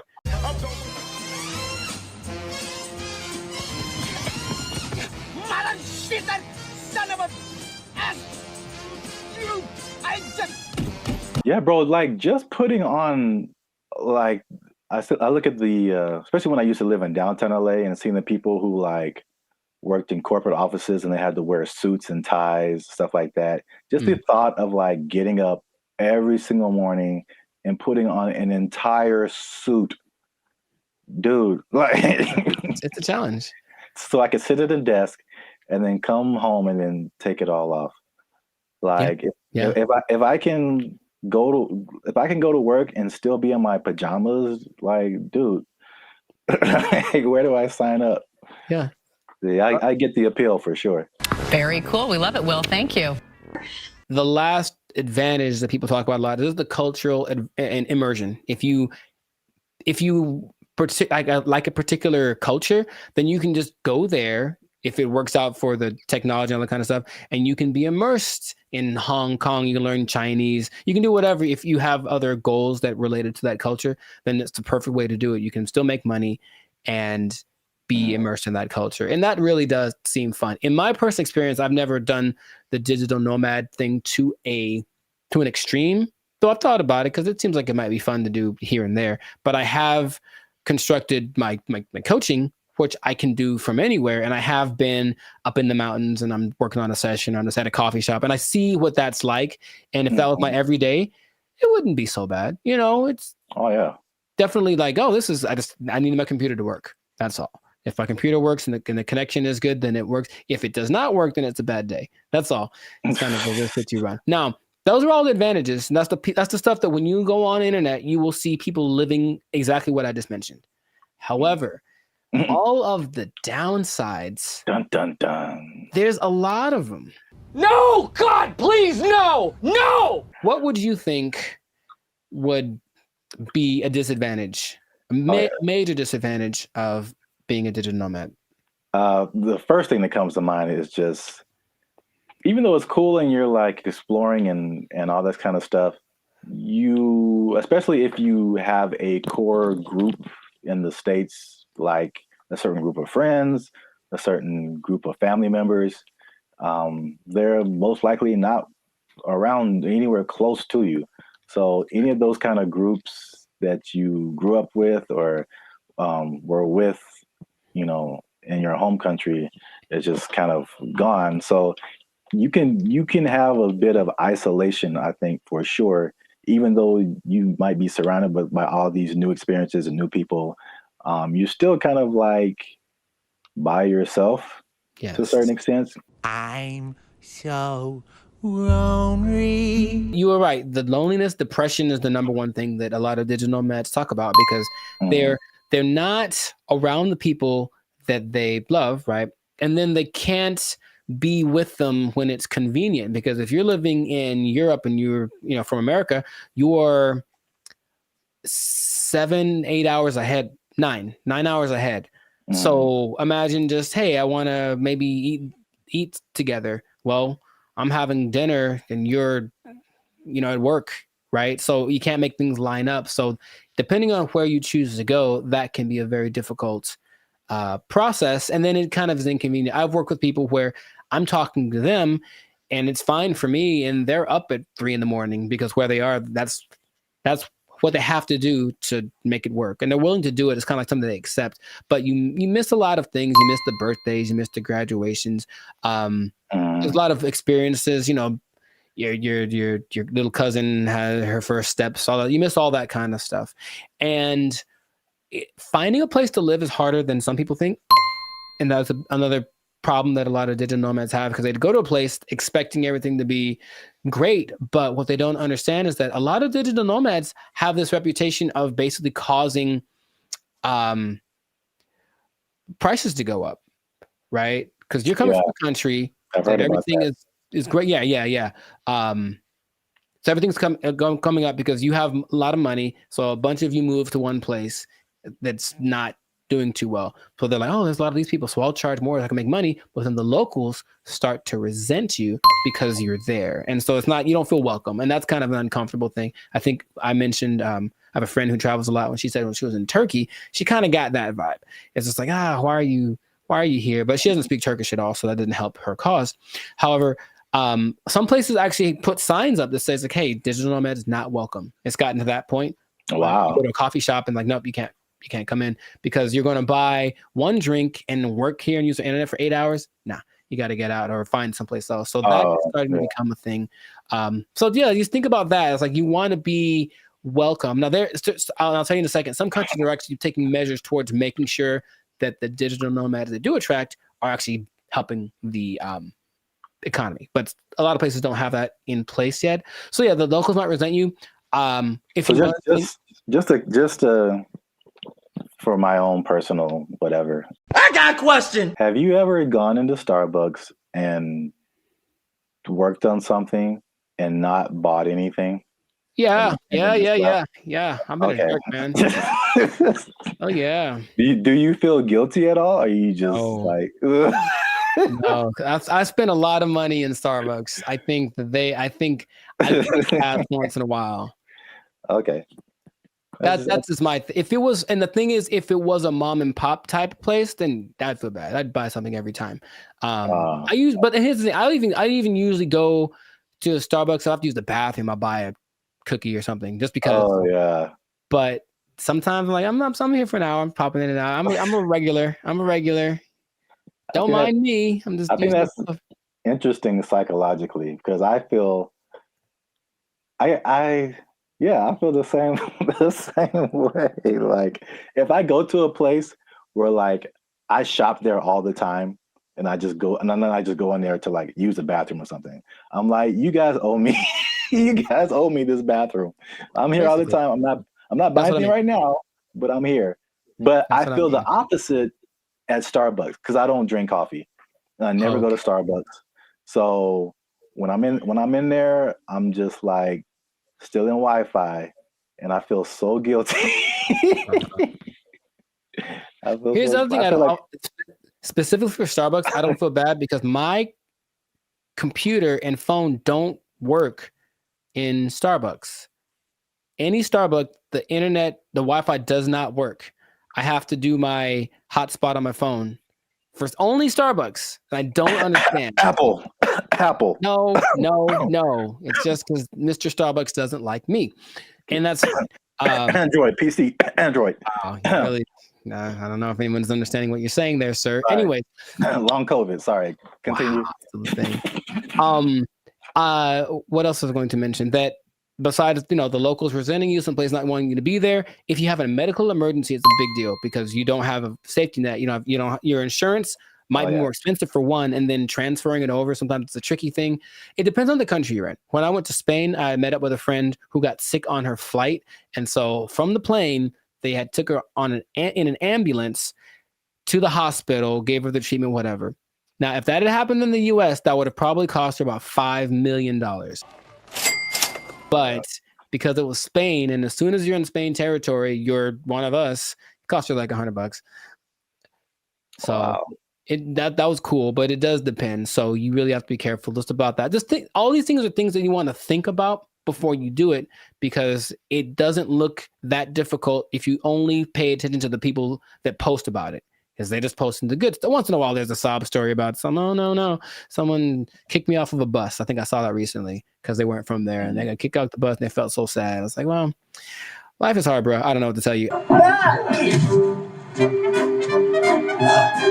It's really hard to find romance for these people, for sure, because you're not going to be there very long, and so no one wants to get involved with you unless you choose to be. So that's just another side to it. What I was going to mention earlier is that some places like Indonesia are starting to put in measures where they welcome digital nomads that have X amount of money in their bank account, and they allow them to actually have a visa, a second home visa is what it's called. And then they can live there for up to 10 years. But they want people to come and, of course, do something related to the Indonesian economic system. So they're telling people, come on over. And so in that case, if you have it like that, then you can move one place. You're going to stay there, but it still implies you're making money based off of where you're from, and you're just living kind of more permanently in a new place. And that seems to be okay if you want to maybe uproot, start someplace else, then you can find love, and no one has a problem with that. But you won't find many people that are willing to, be with you for just a couple months, like for something serious, if they know you're going to leave, or if you have a hard time being committed to one thing. So there's a lot of things to take into consideration. I know traveling. Have you ever planned a trip? It takes a lot. So imagine doing that regularly every couple months. I got to plan my stay. All that stuff is kind of a hassle. The idea of living out of a suitcase, some people don't like that. And that's why I think it lends itself to like a younger demographic, like someone in college, fresh out of college. Because I think at the end of the day, I think the internet has shown us that we need some kind of physical community, some kind of grounding. And if you don't have that, you just kind of like, you just kind of out there, and there's some, like you said, there's some negative effects to just kind of being on your own. So right, that's interesting. The interesting thing about that too, what you just mentioned, is that the idea of nomads in general were nomadic people, meaning there were tribes. So there were people that wandered around, but they were all together, and so that feels so bad. We're all doing this, and now it's like I'm just by myself, me against the world. hoping for the best by myself in this new place. So ornery inside real wrong. The best case situation that I've seen work out pretty good is when couples decide to do it. And that's not so bad. That actually seems to be really the way to go. Like once it's kind of hard to find someone that's aligned with that vision, but if you're both in it, let's both go X place and move around and whatnot. That seems to be, because that'll get you through the hard times. Listen, we finna get paid, girl. I can't even imagine traveling alone. I know a lot of people do it. I think it's very fun. That's just crazy to me. Like I need at least one other person who knows where I am, what's happening. I didn't get kidnapped today. Like I'm not in a ditch somewhere. Like buddy system. Yes. All right. It's easy. It's easy. Just you can follow the Jericho Law patented make friends method. I didn't just make this up, but I've thought about it. Like this is what I've done many times and it works every time. It literally works every single time. Okay, here's what you do. All right. Pay attention. Pen and paper out, everybody. This is a learning moment. You get a bottle of alcohol or something else that people you lost me already. I know. Well, you don't have to necessarily do it, but get a bottle of alcohol or something that people enjoy in general. Maybe it's a cake. I haven't tried with a cake. I think it might work with a cake. Cake is universal. I think so. And you walk up to the group of people that you don't know. I said I've done this many times. And you walk up and you go, yo, and that's it. And then they go, yo, and then it's a party. Literally every time I've ever done that has worked out phenomenally. And we hung out for many, many hours. Just random groups of people. Are you going to try it? I don't see that working out. Well. For me, at least. Actually, I don't see that working out at all. It's definitely a no for me, dog. It's usually I determine they're there to have a good time. They kind of got to eyeball it, but it's like, yeah, they're in a place to celebrate and they don't mind another person coming in to celebrate with them. Try it, man. Anyways, what I was going to say, the last thing that people tend to forget about is that I think it's important to have a routine in life because you're just freelancing and freestyling everything. So you need a routine, and in a new place, it's hard to develop one because things are always kind of up and down. Your money flow would be up and down if you're not working for a big business. If it's just you, then some months are better than others. So that side of it, that inconsistent income, can be kind of nerve-wracking also, or it might make it so you can't keep doing it, right? If you don't make enough money. So you really want to have a good savings before that all comes under this. Now that you say that, it's all under the same umbrella. Like if you wanted to put all of that in one word, it's stability. Yeah. So, like your home community, it's stability. Your routine, it's stability. Your money situation, it's stability. It's like, I think we as humans were created to like want some level of stability and to be a nomad, you know, even digitally. It's just like you're just kind of you're unstable to a certain extent, right? So you can't link into things that are stable, like other people, and have relationships and romantic relationships and all this kind of stuff. And yeah, I feel like that sums up everything that you're saying. It's just the downside is just a lack of stability in a laundry list of different areas. Yeah. I think some people, if they have the right personality, I know personally that's perfect for me. I wouldn't mind that kind of a thing. It definitely doesn't. Actually, you know what? My perfect scenario in life would be that this should be a show. No one take my idea. This should be a show. That someone wakes up in the morning and there's an envelope at their door, and basically it tells them what they're going to do for work that day, and they have an hour to get to the airport or wherever, and then they don't know what it is. They've never done it before, and that's their job. I would love that. That is really good. See? Wait, for the show? Yeah, I mean, yeah, the idea, yeah. Okay, I'd watch that on TV or something. I thought of it. No one take it. Yeah, copyright. All right, we should just do it. That'd be fun. Yeah. I think it'll reach a peak and start to come down because people were still riding the wave of the COVID But after a while, people want to start families, do all that kind of stuff.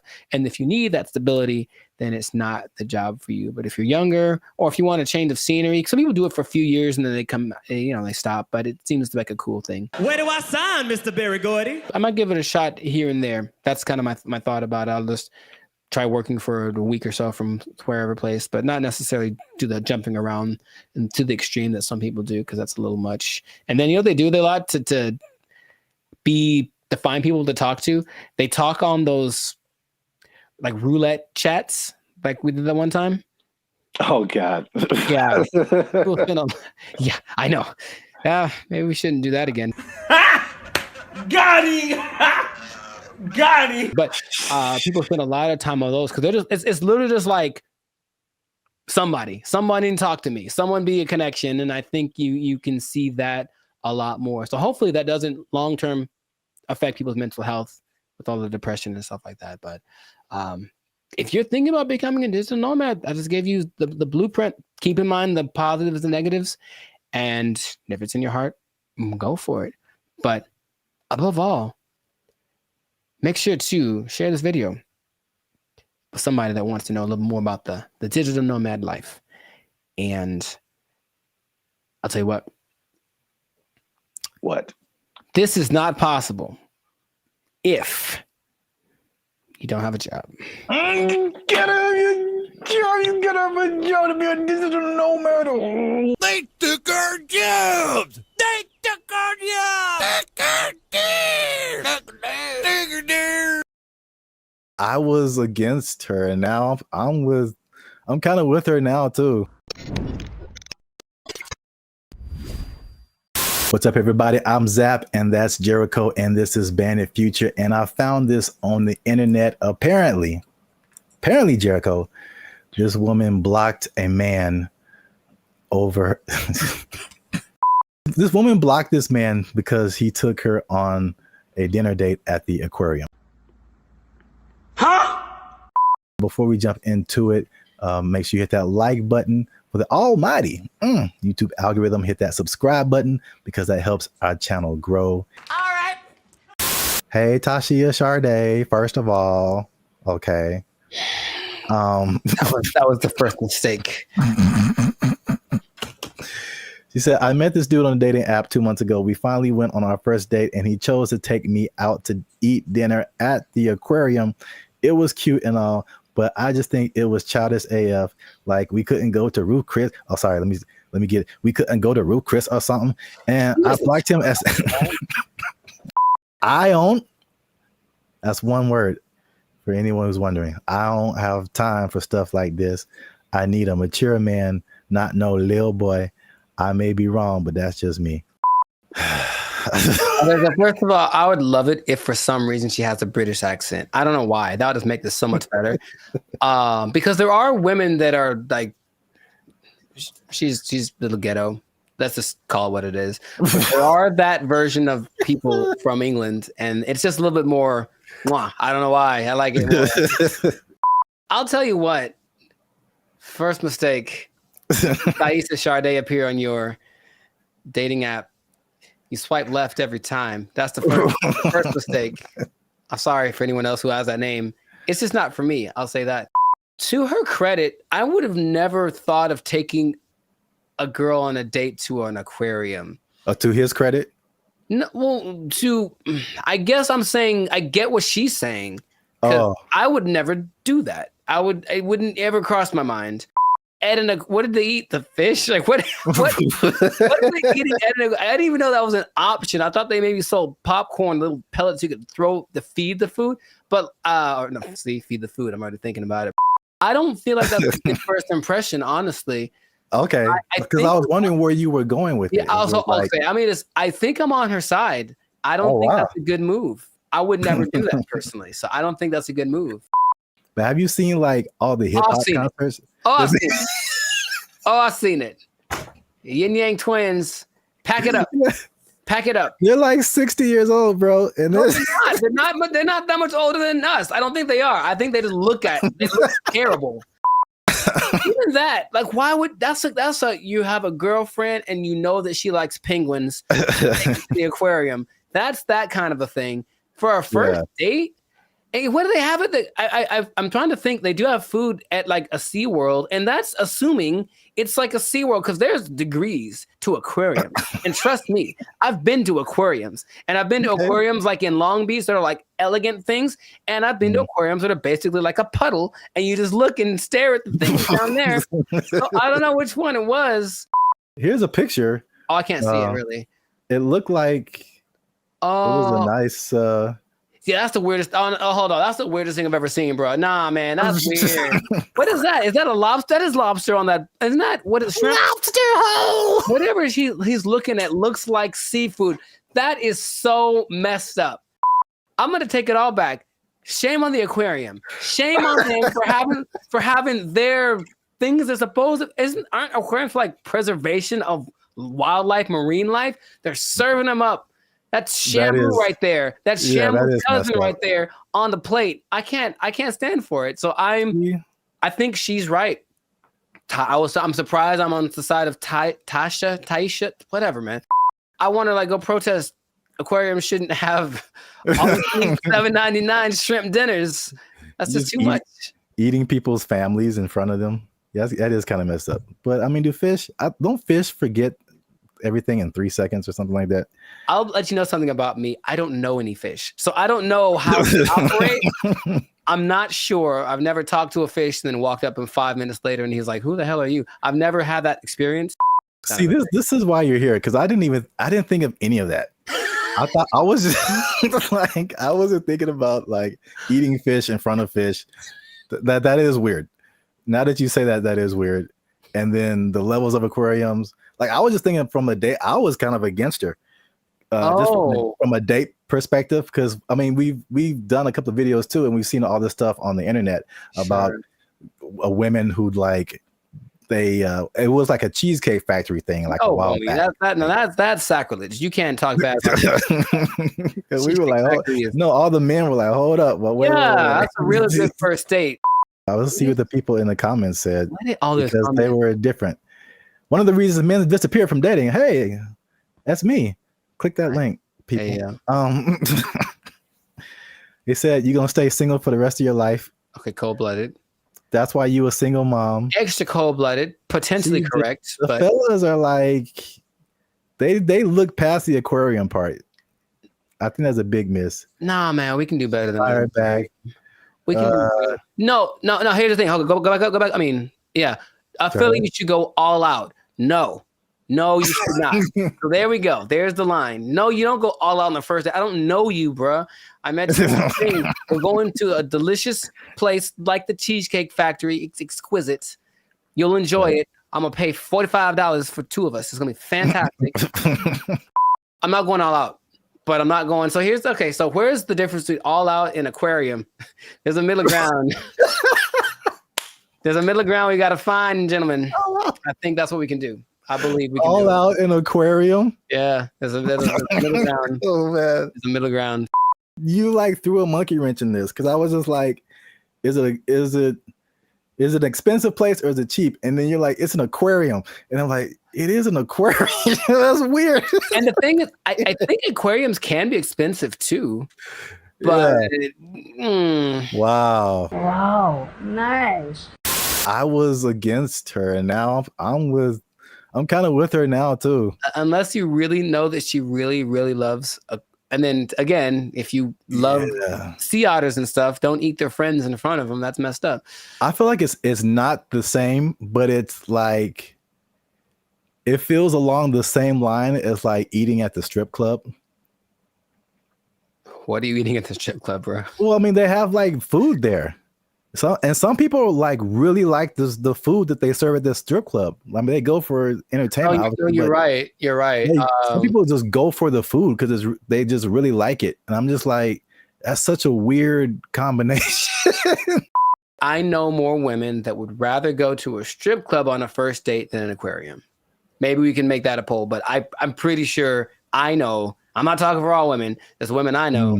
They'd rather go to a strip club than an aquarium for a first date. So, oh man, have you ever been sitting around just minding your own business and like Man, I haven't been to the aquarium in a while. Like, is that just the thought that popped up? Because it's never happened to me. Oh, the more you talk about it, the weirder it is. Aquariums are just not. That is a weird first date. I think it's weird. It's not a weird first date. It's a weird first date to have dinner. Like if you had dinner and then went to the aquarium. Yeah. I can see that. That doesn't feel as bad. No, it doesn't. It doesn't. But if you like, we just going to the aquarium to eat. What if it's like you pick out the one you want in the? I know it is. I know it is. Did you see the South Park where it was like Honey Boo Boo, and she was like picking out a pig to I don't know if it was a pet or to eat or something. I don't remember that one. She was like picking out a pig, and there's this country farmer. He's like, "Which one you want? This one right here?" She's like, "Yeah, I want this one." He looked at me funny. I want this one right here. Yep. But I mean, it's hard to tell if a fish is looking at you. I don't think their eyes can move, and they can't blink, right? So, oh my god. But in any case, you see what I'm saying? Is just, I think, I honestly think that I'm in favor of that point that she made, not the go all out point, but the aquarium to eat. Yes, let's put that in there. Aquarium to eat. Gotta miss with that. That's kind of strange. We put a whole nother level on this. Kind of strange. So the right thing. Keep the conversation going in the comments. Is it like he should have taken her to a better place or not? Or he should have taken her to an aquarium or not? Once again, this is Band of Future. Leave a comment if you like this video. Share it with somebody who likes to have dinner at aquariums. I don't know, man. I don't know what's going on right now. There's this one guy who does. There's at least one guy we know who does. We trying something new, man. Internet, we out. First mistake. Thaisa Sade appear on your dating app. You swipe left every time. That's the first mistake. We want more money, higher minimum wage. That's right. That's what's happening right now. People.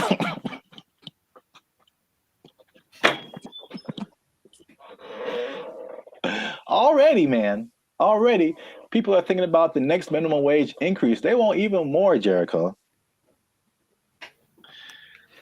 No. No. And I'll tell you why. But first, no. What's up, everybody? I'm Zap, and this is Jericho, and we are the now 8-time international award-winning pop hip-hop music duo Band of Future. We do clean, fun music that everyone can listen to with a sound that is uniquely Californian. And right now, you're tuned into the Life of Circus podcast, where we talk about everything that's funny, interesting, and ridiculous. Before we jump into today's topic, make sure you do us one big favor. Make sure you share this video, share this podcast with somebody who is affected by minimum wage increase, because it's still a thing, man. It's very much a thing. It's a lot going on in these streets, man. And make sure you stay to the end of the video, because as much doom and gloom as we're seeing with businesses closing and failing, and especially in places where we are, like California, people leaving the state, there are surprisingly two things that are positive coming out as a result of this minimum wage increase. Every business isn't failing. Some businesses are doing better. And so make sure you stick around to the end so you can understand why that's happening. So we talked about the minimum wage increase specifically for fast food, right, like 6 months ago when they were putting it together. And we were like, I wouldn't do it. Wouldn't be prudent. Yes. We since then we've made even another video saying we told you so. So for those of you who are living under a rock, fast food minimum wage has increased in California to $20 an hour, is like a 25% jump, pretty much overnight for restaurants, big chains, even some smaller restaurants. And the results have been largely negative, at least in the press. I mean, I haven't heard any businesses that are like, "Hey, this is great." So not at all. No. So food prices were high; they're even higher now. They said that at over 10,000 people, fast food workers have lost their jobs because the companies can't afford to pay them that high of a wage overnight. And A lot of places there's a laundry list of places that are just shutting down. They're just like, we can't do this. Either that or they're leaving the state. But guess what, Jericho? Tell me now. That's not enough. We want more money, higher minimum wage. That's right. That's what's happening right now. People.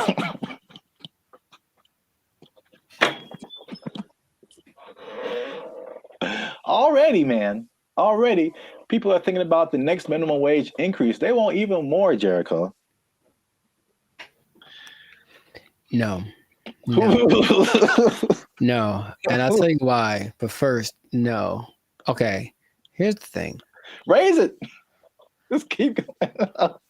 I'm pretty sure among the things that have gone up because of the minimum wage increase is like OnlyFans subscriptions, like stuff that no one needs. Like, I highly doubt that anything is really improving. That's a good idea. You know what I mean? So I feel like you can't. I heard something really recently, and it made a lot of sense. It said if you decided to give everybody in the world the same amount of money, so somehow take it all literally and just even it all out, so everyone in the world, all 8 billion of us, get the exact same amount of money, within 20 years, it will be distributed exactly the way that it is now. I believe that. Because, yeah, people don't know how to do stuff with money. So, no, you don't get more money because you're just going to do the same dumb stuff you're doing with it that you did before. And how much is a Whopper now? Like, forget it. Like, it's just going to be ridiculous. What kind of, I know we're not living in the days with like, oh, going to see a movie and the soda and a pop and a, you know, the nickel. I know that's in the past, but you can't keep paying people more. You have to teach people to be smarter with their money. That's all. Take it up higher. How much they want? Okay, go for it. I'm glad you asked. So fast food minimum wage, the workers have already unionized and got $20 an hour, which is several dollars over the regular minimum wage. Right. Long Beach hotel workers have argued for a $23 an hour wage. And this next one makes sense because we've seen it firsthand. Because as Band of Future, shameless plug, we do some shows in San Diego. All right. So nice. If you're ever in San Diego, come see a Band of Future show. But San Diego wants to raise the minimum wage for hotel and other service workers to $25 an hour. And I was wondering what happened because I'm like, ooh, inflation. Because we were like looking at hotels in San Diego, and I'm like, man, these got a lot more than last year. Mm-hmm. And now I know what happened. Janitors want $25 an hour, man. Clean them toilets, sweeping them floors, man. They want. I think janitors should get more than fast food workers. That's for sure. I really do, because I can go make my own burger, but if I go to an establishment, I want it to be clean, and I think the people that clean it should get paid. It's all about, I mentioned this before, you should get paid for the value that you provide. And fast food is just making us all fat and sick. And janitors make stuff clean, which is great. So yeah, pay them more. I'm not sure how much they get now, but pay them more and take it out of the fast food workers. That's just that's an interesting take, I guess. It just kind of like took my mind somewhere. Okay. Because your viewpoint is, I heard you say this before, you should be paid based on the value that you provide. Yes. As opposed to the skill sets that you have. So I feel like if you think janitor, fast food worker, it doesn't take, in my opinion, as many skill sets to be a janitor as it does to be a fast food worker. The fast food worker, you have to have people skills. You have to be able to talk to people, interact, be friendly, all that kind of stuff. You have to have some math skills to run the cash register. You have to have just skills in terms of food preparation and something like, I think you have to have like a food handler's license and all this kind of stuff. So there's a lot more skills involved than being a janitor. But in your opinion, the janitor provides more value than the fast food person. Yeah. And if you had 9 PhDs, okay, you went to school for a long time, you're very smart, and what you got PhDs in doesn't help us at all, you shouldn't get paid more than anyone. Why would you? What are you doing to help? Right? To me, I watch them all the time, and I'm really grateful at the gym, for example, which is a disgusting place. Think about it's disgusting without the janitors. If they weren't there, think about how gross it would be. Or oh my God, the bathrooms at the beach. Oh my God, I get like PTSD going to some of those places. And I remember the last time I went to Venice, there was a person like cleaning them as people were standing in line. And I'm like, that's one, disgusting. 2, thank you. How much are you getting paid? You deserve more. We all need you more than we need somebody to get our Big Mac done faster. I really think that's true. So yeah, I would, if I ruled the world, I would pay people based off of the value. I'm kind of with you, but I'm kind of like trying to play the devil's advocate. Like, oh, I understand. And of course, the system we have is that you went to school for more time for this and that, or you were required to think more, whatever the thing that is, whatever the commodity it is that you acquired, that's the thing that you should get paid for. And my position is that sometimes, sure. But also, no, definitely not. I need the janitors more. I need the people that rake the leaves more. The people that make sure that the streets don't have potholes. We need them more than we need. Remember, maybe I'm talking about necessity versus convenience. Like I can make my own burger. I can go put together a Chipotle style burrito if I want to. All the ingredients are at the store. I just got to try, right? But I can't fix the street. I don't know how to do that. So if you know how to do that, you should get paid more than someone. Oh yeah, yeah. So it's something to think about. Yeah, an idea, but that is how I feel about it. But wait, there's more. 25. Well, that's a lot. 23, 25. That's a lot. San Diego Community College District has already raised its minimum wage to $30 an hour. And I think it's just community college employees, I think, something like that. Okay. And then the Los Angeles airport workers want $30 an hour by 2028. So the train is moving fast, man. Well, sure, but the question is still, where's the money coming from? I think it's just going to get more. Well, this is the problem too. So I read an article by some guy. I don't remember his name. I'm sure he's very smart. Good view, smart guy. He's the person who pointed out that, there's a couple of things where businesses are actually doing okay with the minimum wage, but he said, like, obviously this is not a long-term solution, because you think about, okay, minimum wage, and you kind of touched on it. It's like, what are you spending your money on? And then for like 99% of people, what are your biggest expenses? Food, shelter, transportation. All of those things are sky high, abnormally high in California than anything else. And so I don't necessarily think people are just wasting their money on whatever, but I mean, they could be, but I don't know the life. The fact still remains that there's a for real housing shortage. The average housing cost is like, I think almost double, if not double, than some other places. So that's a huge thing. We already know the food is high. It was already high, and it got higher. And then like gas is like $5, $6 a gallon, $7 a gallon. Like too high. It's too high. So it's like, basically he pointed out, is just like those things are like at the root of this. A lot of it, but it's like we're not trying to solve those things. Or maybe they are, and they just haven't found a solution yet. I thought that was an interesting point. It is.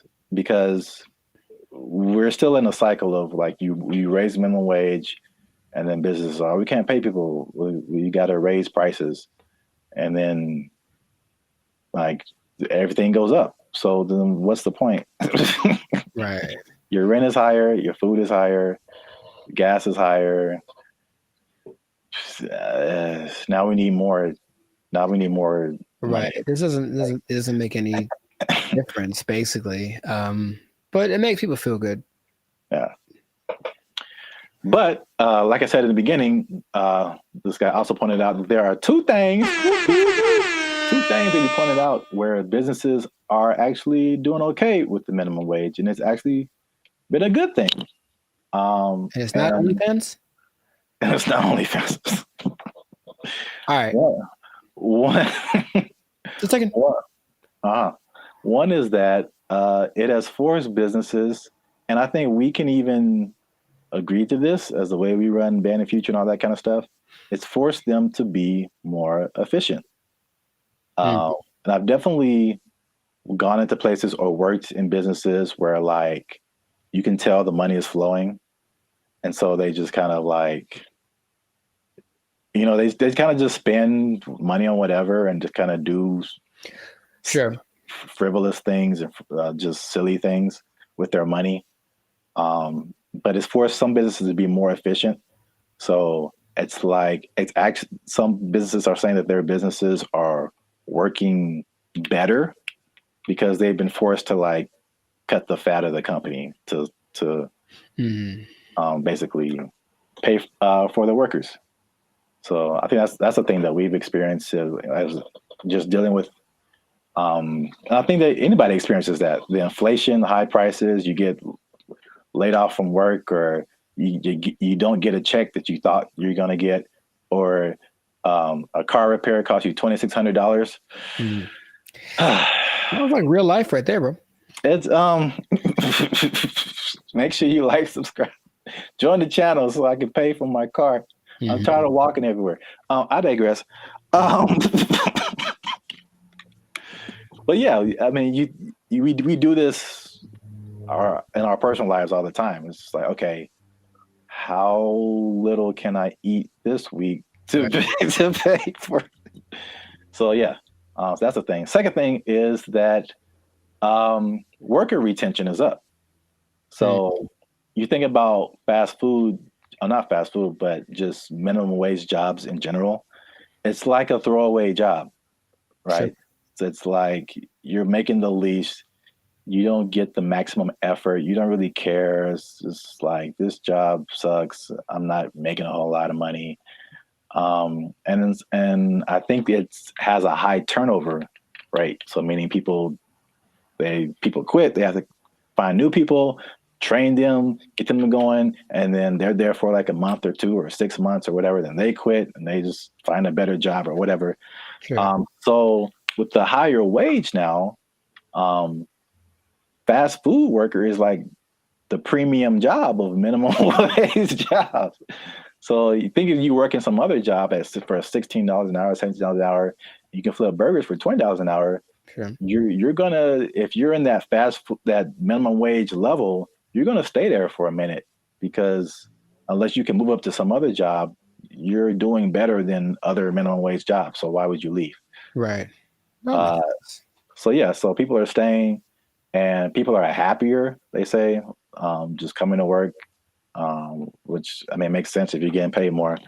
But there's less incentive to leave, and then people don't understand that it costs businesses a lot of money to hire people and put up ads to hire people and then train them and all this kind of stuff, get all this stuff going and find the people, and then they're only there for a little bit, and you got to do it all over again. Yes, that's a big expense.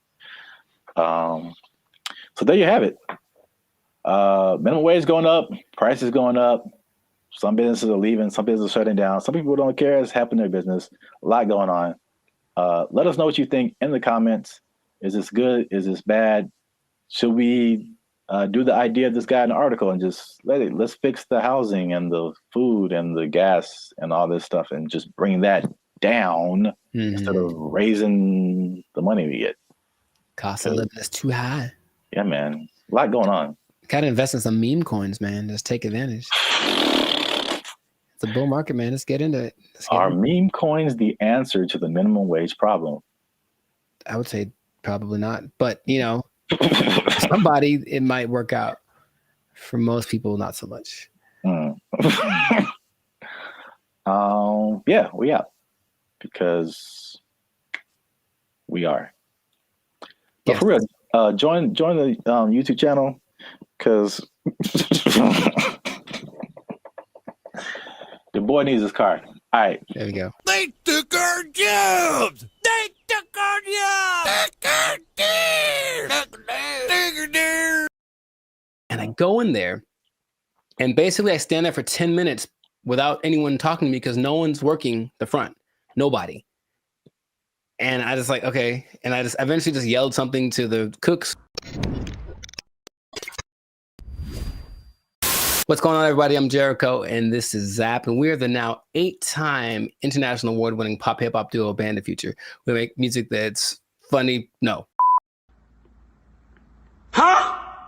We make clean, fun music that's easy for everyone to listen to with a sound that's uniquely Californian. And right now, you're tuned into the License Circus podcast, where we talk about things that are funny, interesting, and just straight ridiculous. So before we get into this thing, make sure to like, subscribe, comment, and share this video with at least 2 people that knew that the wage increase for fast food workers was a bad idea.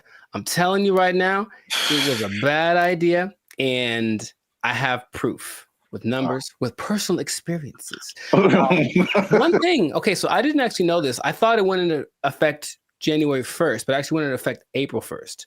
Yeah. Yeah, so there's less data on the effect of it, but I have already There's enough data, I know that. Huh? There's enough data, I know that. Yeah. So I got some numbers, and I got a couple of personal experiences. But I'll go to you first. Have you noticed anything tangible or had any experiences that kind of like notice a Whopper from Burger King is $8? I think I mentioned this before. Like I remember when the Whopper first came out at Burger King, it was 99 cents. Accurate. It's now $8 just for the sandwich. Mm-hmm. No fries, no drink. $8 is where we start, and then it goes up. I'm furious.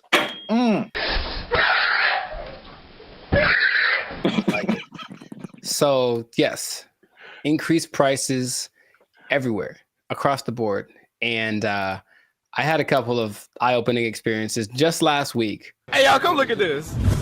I went to a Korean restaurant because I like me some Korean food, and I wanted a bulgogi bowl, just beef and rice. It is literally beef, rice, and some onions. We'll give you a couple of sides right now. I slide in there. I felt like that joke from Cat Williams. Remember how you used to just give $20 at the pump and said, "Here," you know, and then walk away? If you had $10, $15, you could go to the gas station with confidence, because you knew you was either going to be full or damn near full. If you had a 20, you ain't even talk to the person at the counter. You just 20 on 11. I walk in like, I know how much a bulgogi bowl costs. I've had these before, and I didn't even look at the price. I just ordered it. Confident. Here's my card. Confident. I look at that thing, man. $27. Good Lord, that's a lot of money. Don't you like rice? $27 without the tip. Okay. So I was very sad. I was very sad. And I ate it, and it did not taste like a $27 bulgogi bowl. It tasted like a $12 bulgogi bowl, one that I came to know and love. That sucked a lot. This sucks. Yeah, it really sucks. What is happening, of course, is that since wages are increasing, owners of these franchises are laying people off or giving them less hours, something like that, right? So I go to The Habit, which I don't go to fast food too much, but I do enjoy The Habit. I think they got good stuff. And I go in there, and basically I stand there for 10 minutes without anyone talking to me because no one's working the front. Nobody. And I just like, okay. And I just eventually just yelled something to the cooks. Y'all gotta chill. Y'all crazy back there. But they don't work the front, so they didn't do anything. So I just kind of left. And then I overheard the conversation, like somebody got off the shift at X time and someone wasn't coming in till Y time. So I was just out of luck. I came in the gap between shifts and there's nothing they could do about it. Calm down. No. Now, there's a couple of things that are interesting. So for those who've been living under a rock and they don't know, the fast food minimum went up from $16 to $20 as of April 1st. Okay. And they started to interview a bunch of people just to see what their experiences are, business owners. One owner of El Pollo Loco franchise actually said he owns 6. And he says his costs went up because of this, $180,000 per store per year. Just one guy. And he says, I can't handle it. So he says, as of today, I'm in the red. We're losing money. We're going to need to stop the boat from leaking by making changes, which means raising prices, laying people off, all that kind of stuff. And it keeps happening. There's also confusion about who it applies to still. People like, there's a Gabriella Campbell who owns an ice cream place in LA, and she's not quite sure. She had to write the assemblyman. All this is confusing. So they're trying to figure out what's going to happen. So they're losing money from litigation, trying to get paperwork signed and documents and hire lawyers and all this stuff. It's just chaos, right? No one knows what's happening. And so the big thing is that I think it's all going exactly like we predicted.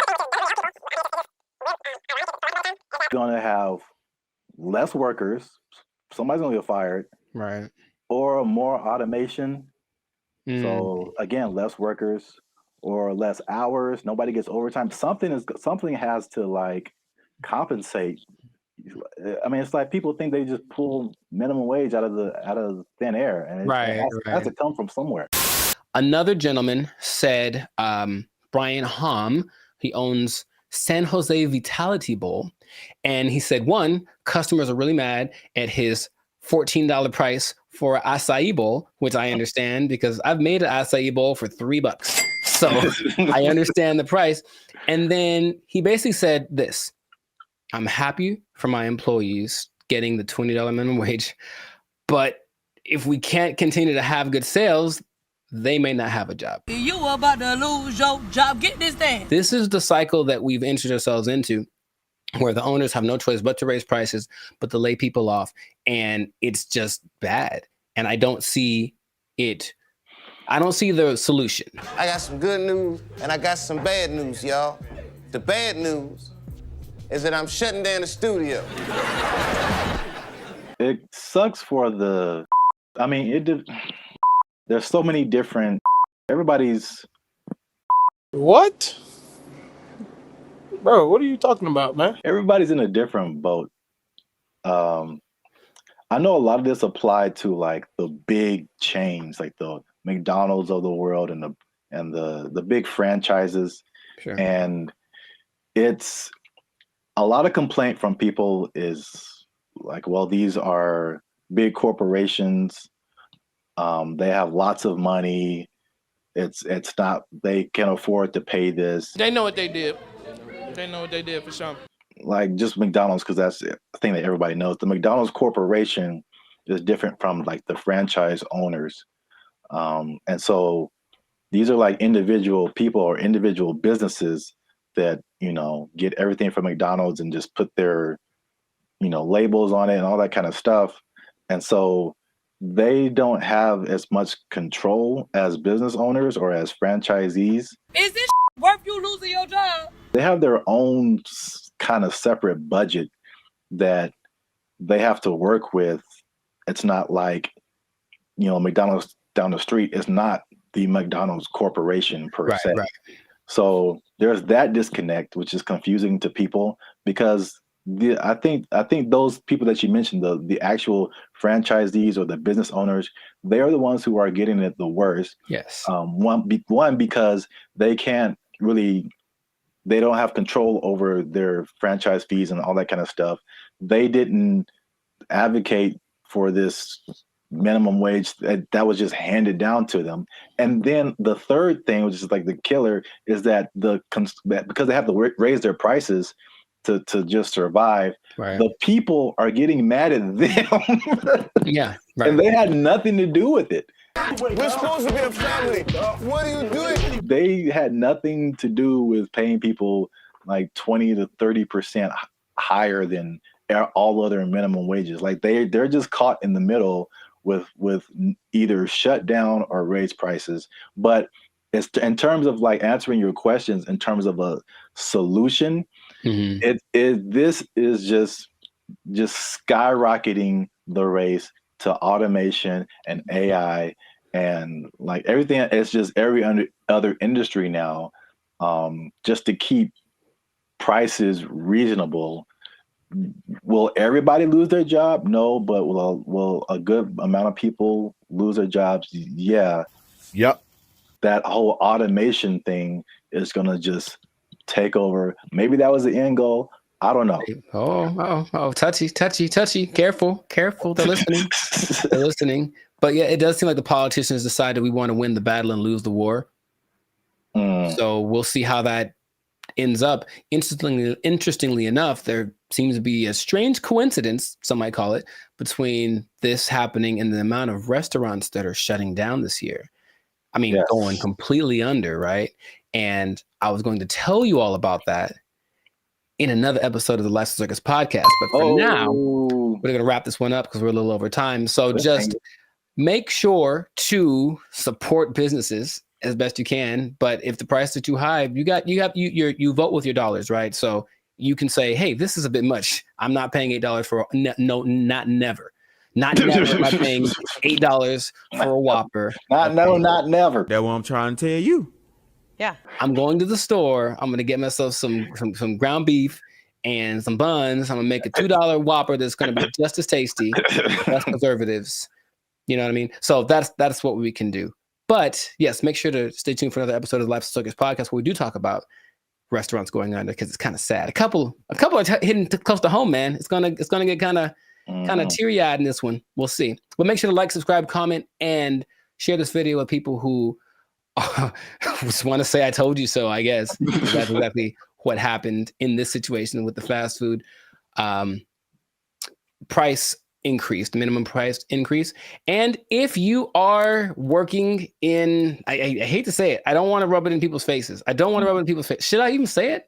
I don't want to rub it in people's faces. But it does look like, especially if you are an owner of a franchise. I'm sorry. I'm really sorry. I'm going to get emotional again. If you are an owner of a franchise,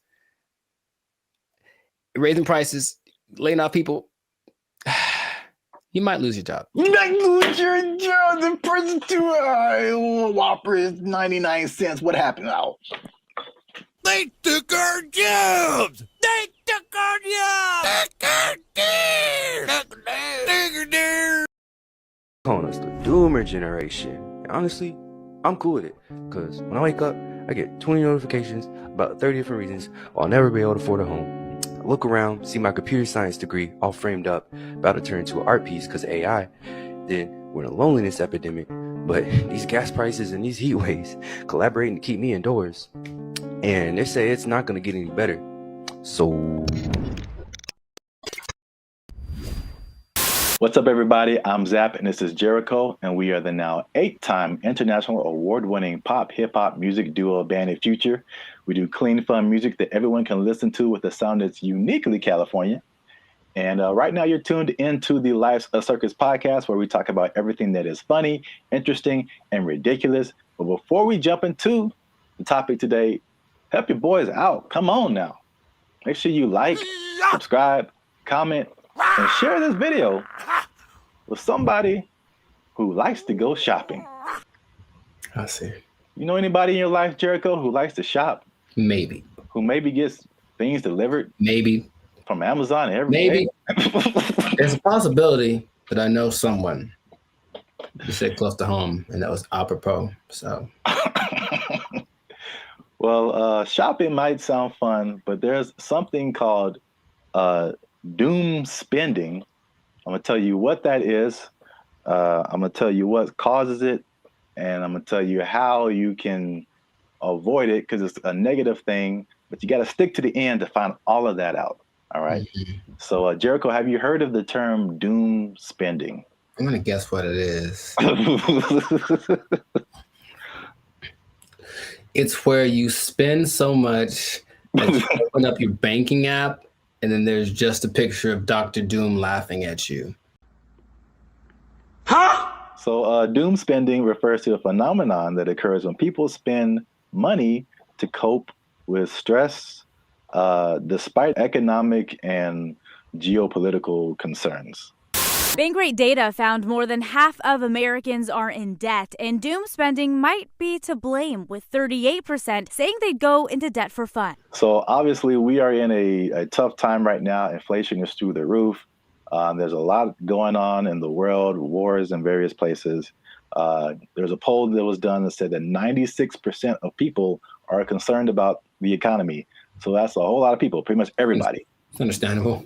Yet, with that in mind, 27% are doing this doom spending. So they are just still spending frivolously to a certain extent, and it's affecting different generations. Mm-hmm. So 43% of millennials, they say, are doing this doom spending, and 35% of Gen Z are doing it. And basically the concept is just like, well, it's almost like a defeatist kind of thing, where it's just like, I'm never going to really, all these aspirations that I have financially are never going to happen. So I'm just going to enjoy life. Calling us the doomer generation. Honestly, I'm cool with it, because when I wake up, I get 20 notifications about 30 different reasons I'll never be able to afford a home. I look around, see my computer science degree all framed up, about to turn into an art piece because of AI. Then we're in a loneliness epidemic, but these gas prices and these heat waves collaborating to keep me indoors. And they say it's not going to get any better. So, as a millennial yourself, that's the category we fall into, what do you think about this doom spending? Have you had doom spending thoughts? Do you think people are in your life are doom spending, or do they just like things that smell good? We've been collecting all of the little Harry Potter baby stuff because we're a Harry Potter family. So freaking cute. Not talking about anyone in particular. I'm just, No. Side effects include doom spending thoughts, early discharge. No, I understand the concept. I'm more curious when that. I feel like that's always been a thing, but that term is. Yeah. Sure, give it something that has a ring to it. It's a shock value of a term. People that have bought things like a boat because they said, F it, I'll just buy a boat. And they sure couldn't afford a boat, but now they have a boat. Here with his tailgating tips is a guy who just bought a boat. It's a weird phenomenon, but it's almost like a temporary solution to a permanent problem. So I'm in debt, and I feel really bad about it, and I really can't get the things that I want, and I don't see myself being able to sustain something long term. YOLO, and then just go buy stuff. Yeah. But even that phrase is I think that's kind of permeated, because that's the Gen Z millennial phrase. YOLO, you only live once. This is a Coca-Cola YOLO, not YOLO. No one has said that in like 8 years. A yo-yo. I get it, even though it doesn't make sense, because I'm sure I've been in spots where I'm like, well, I could just buy. I do remember telling somebody once, I may or may not have been drunk, but I told somebody once that I either want to eat like the best food or like the worst food. Like I didn't want anything in between. It was something weird like that. So I'm going to take my money, go buy a really nice meal, and then just eat peanut butter sandwiches for the next month, and then get the next check, and then YOLO. Ed, can you play YOLO to Jessica? YOLO, Jessica. I think some people do, because you get the story, you get the high, you get the dopamine, and then you get the taste, of course, of the great thing that you can look forward to. It's like a little treat, like to like reward myself for like either like some like hard schoolwork, or just sometimes it just serves as a distraction from like what's going on like around me. Whereas the more practical way to approach finances in general isn't glamorous. You're not really doing anything too extreme, right? You're just kind of all level here, and that's not fun. And no one likes that. So they'd rather do the other thing. So it doesn't make any sense if you think about it, but I've been there and I understand why people do it. Just want to spend money. I just really want to spend So much money. Well, here's some other causes. There's some that I saw online, and some that I just kind of made up. I mean, not made up, but just from my observations, I think this is what causes it. So it's 5 different things that I found. One that I think is a part of it is just, at least just speaking as millennials. And I know other generations have gone through different things, but I feel like millennials in particular, because it was just interesting to me to see how their numbers, the millennial numbers, are higher than the Gen Z numbers. And maybe it's just, that's because we just have more money to spend. But I think it also might be related just to the life events and life experiences we've had. And so I think one of the first times I was like really conscious about money and the future and like life was 9/11, which is something that Gen Z isn't really familiar with.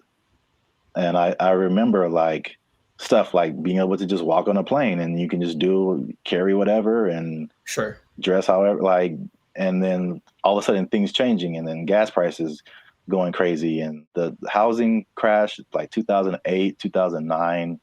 And I'm sure more has happened in between then, but you also have like COVID and then, you know, the inflation. So there's that. Hi, I'm 28 years old, married with kids, and we're moving in with my parents. And thank you so much to Inflation for sponsoring today's video. Another thing that I think contributes to this is the good old student loans, man. So I thank God like every day that he made me kind of smart, because I got an academic scholarship and that helped out tremendously. Because when I see people talk about student loans, it's like their whole body changes. Yeah. And they just like you can see the desperation in their eyes. It's like this is never going to end. Do you have student loan debt? Yes. Can I ask you how much student loan debt you have? 20K, I think. A third thing I think is the job instability coupled with rising prices. So I mean, obviously inflation has just gone bananas, but again, it's just like back in the day, you know, the path that they laid out for you, millennials. I don't know if they do the same with Gen Z. I don't know, but everything you see is just like, go to school, get a job, work there for 40, 50 years, retire. Like, yeah. It just doesn't quite work like that anymore. Yeah, and then we were just like, yo, either no one was hiring me or like budget cuts, we gotta let you go, or like it's just always, and then you're going from job to job to job, and it's like, where's the loyalty, the stability? And then as you're losing jobs and losing money, your landlord's like, hey, rent is twice as much now. And you're like, what? $10.46 for this little bit of piece of chicken? Did you not see that? No. $10.46 for a handful of chicken bites. That's stupid. Next one is like the social media era. And you gotta live it up. You gotta look like you're good. The whole FOMO, fear of missing out. Like, Becky's on a private jet. I want to be on a private jet. I don't want to wait until I'm 75 to do it. I got the money now. Screw retirement. Right. That's exactly what happens a lot of times. Yeah. Yeah. So is that, and then the last one is just financial literacy in general, and just like a long-term perspective. It's just more people just living in the moment, and or they just don't know. They still don't know how to handle money, which is just. This is why I want to say this for last, because I was just gonna get on my soapbox. Like, this is literally the easiest time ever in the history of mankind to like learn something, and or make money. Like, it's all out there. It's all out there on the internet, and a lot of it is free. A lot of stuff that I've learned more stuff for free on the internet than I did paying for it in college. Right. So that says a lot. Learn stuff, and then what you know will get you a job. That's straightforward. Yeah. So doom spending, man. I mean, It's a thing. Yes. So the question is, have I ever done that for chicken? I feel like probably. Meaning, if the chicken was like $7.99, I had $9, but I had something else to pay for that was also $7.99. I'm not sure what it is. Yeah, I probably picked the chicken. I probably picked the chicken and live with the consequences with the happiness in my heart. Ooh, it's right. Oh my gosh. Y'all gotta chill. Y'all crazy back there. They know what they did. Not to condemn anybody. I feel like I've definitely done it. There's definitely things where we're like, I can't afford this, but I'm going to buy it anyway. I think that's kind of like the phrase that comes to mind when I think of like doom spending. Especially if you can pay it off later. You know, I've heard people that have $300,000, $400,000 worth of credit card debt. I don't know how you keep getting approved, but like that's wild to me. Yeah. And then it feels painful. Like, oh, that's that idea. And for them, it's like, well, I don't have to pay yet. So I have $30,000 in credit card debt. When they call, I tell them I can't pay it back yet. All right. So real quick, before we end it, 5 things you can do to stop or cut back on your doom spending. 1, use a budget, right? So just say, hey, I'm gonna spend this much and that's gonna be it because I only got this much coming in. And then boom, there you go. Nice. Number 2, addressing the underlying emotions. Some people just shop just because like they broke up with their boyfriend or had a bad day at work and that just makes them feel better. And then, but there's other things that you can do that aren't as harmful to your finances. Whenever I am shopping and I'm bringing home new things, I just feel good about it. No! Number 3, develop more healthier coping mechanisms. Okay. And then number 4, another thing that's just a cool thing of just the time that we live in is that you can automate certain positive behaviors. So you can automate your checking account or whatever so that it takes a certain amount out of every check and puts it into a savings, so that you don't have to physically do that and just kind of feel that anxiousness, I guess, about doing something like that. What? Bro, what are you talking about, man? And the last thing, again, hitting home, sorry to get so personal, just finding low-cost things to do. Ladies. I just really want to spend so much money. I don't understand the whole, if there's an option for a higher price version of something and a lower price version, even if they do the same thing, they want the higher price one because it's cute. And I'm gonna make them these little baskets. So I got these little socks to go in her daughter's basket. They're so cute. I guess. Okay. Gotta live with that. That yes, accurate. Find some alternatives, man. There's cheap things to do that are as equally as fun. Yeah, like taking a walk outside. Yeah. Every day. Just take a walk. It's good for your health too, so beneficial and free. That's 2 things. 2 things? Oh, 2 things appearance. There he is. Well, that's it. Doom spending. Let us know what you think in the comments. Do you doom spend? Tell on yourself. Get up in the comments and just tell on yourself. They know what they did. They know what they did for sure. Do you have anything left in your retirement? All right. Let us know. And don't forget to like, share, and hit that subscribe button. That helps us out. And if you doom spend,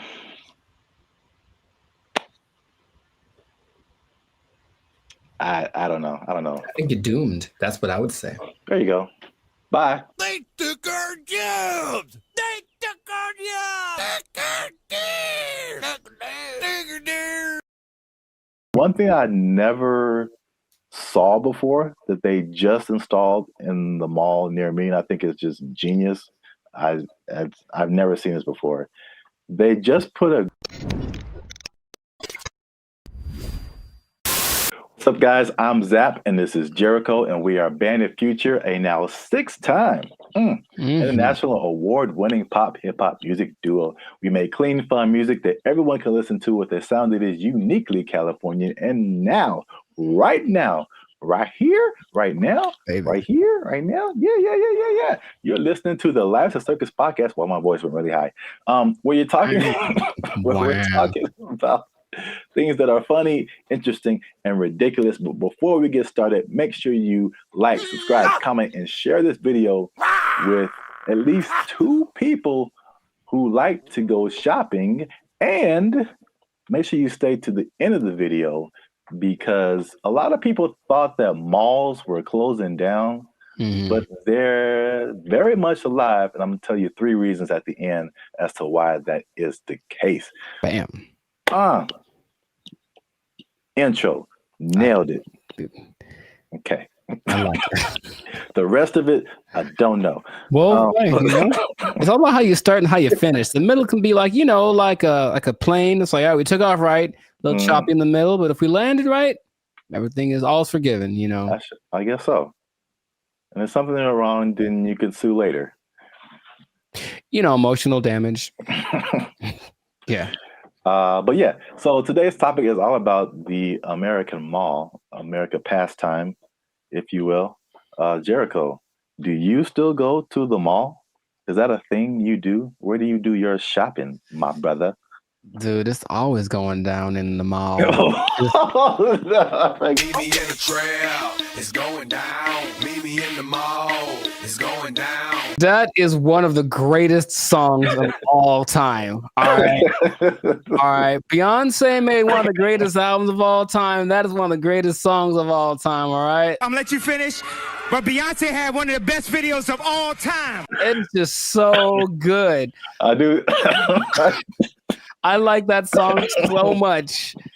Like, oh my gosh.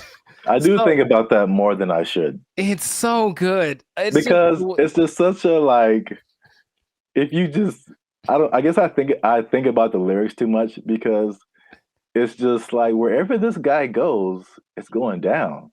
Yeah, I know. It's like, how cool is this guy? You can meet him anywhere, and anywhere he is, it's going down. He's pretty cool. That's gangster, man. To me, never met him, but seems pretty cool.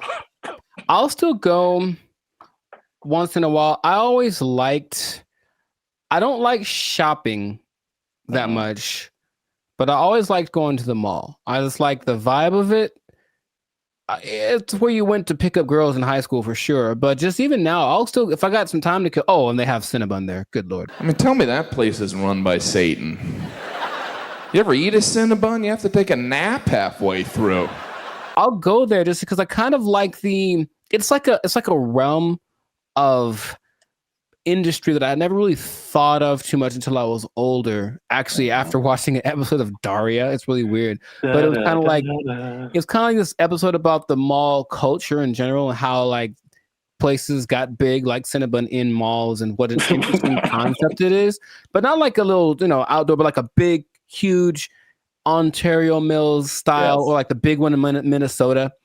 That kind of mall thing. It's just a vibe. It's commerce. It's kind of like capitalism and its friendliest. It's like, hey, here's a lot of stuff that you probably want all in one place. You can come get it and spend time here, and it smells wonderful and it's fun.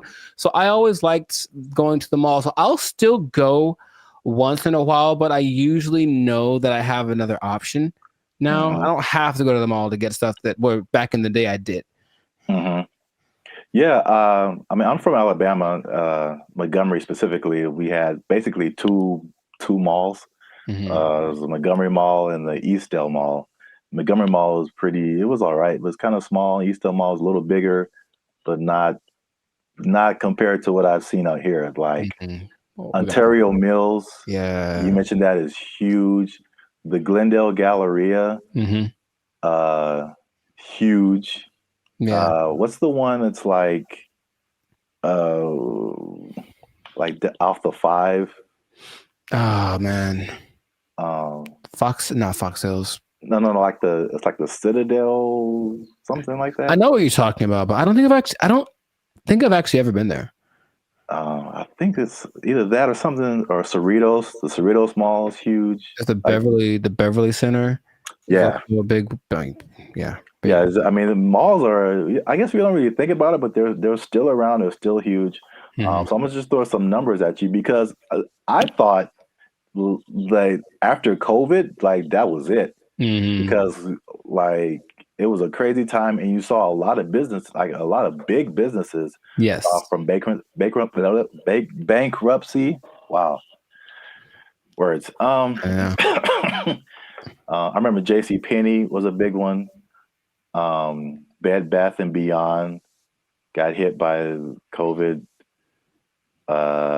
Toys R Us. Oh yeah, R.I.P. Toys R Us. That's legit R.I.P. right there. It's like like big flagship store. I'm not talking like a little, Radio Shack or Circuit City. I'm talking about like the biggest store in the mall is like shutting down. Like, there's gonna be no more mall. Plus, what I thought with e-commerce, the Amazons of the world, it's like, okay, people got used to getting stuff delivered to them, and it's like, why go out? I can just get it on Amazon or Walmart.com. So the numbers, however, say the opposite. So malls work with like an occupancy thing. So basically, it's like the number one indicator of how successful the mall is. So the more occupied it is by retailers, the more successful the mall is.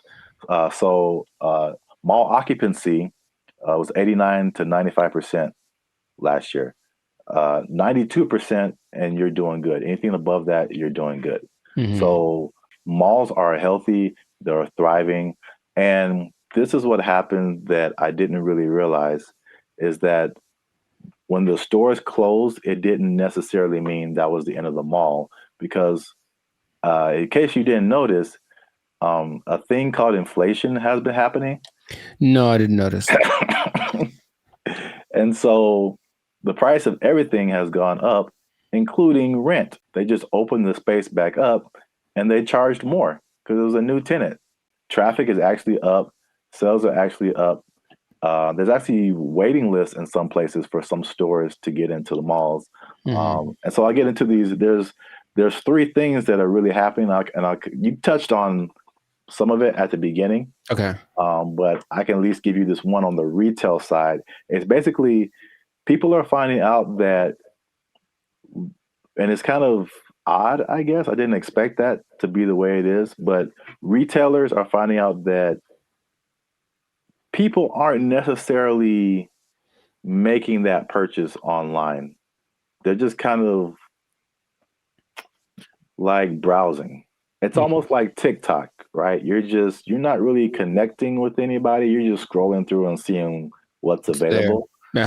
And they're making more concrete decisions in the store. And so the digital part is like getting people to recognize you and who you are, but they're actually seeing more sales being converted in the store, or it's called not necessarily that, but it's costing them less to get people to buy stuff, basically. Makes sense. I think. Oh, go ahead. No, you can go ahead. That there's no replacement for retail therapy. I think people that love to shop, I can imagine the people that love to shop, that dopamine rush of having those 2 plastic bags when you come out the department store. You can't replace that with this. Oh, we'll just bring it to you. It's like nah. It's like, don't bring me I want to go catch the fish, because it's as satisfying to actually catch it and have it as it is to pay for it. So I see that as being the thing that drives people more than anything.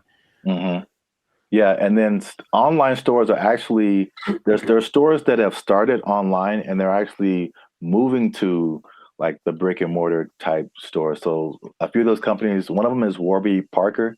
Have you heard of them? No, I don't know what that is. Okay, I see their commercials all the time. They do like eyeglasses, stuff like that. Okay. Another company called Allbirds that I haven't heard of. And there's another company called Wayfair that I have heard of. I've definitely bought stuff from their company. And so they'll be building like their own store.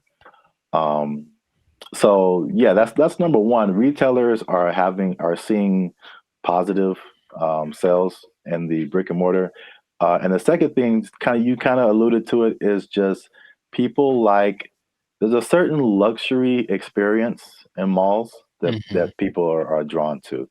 that you don't necessarily get when you're just clicking a button online.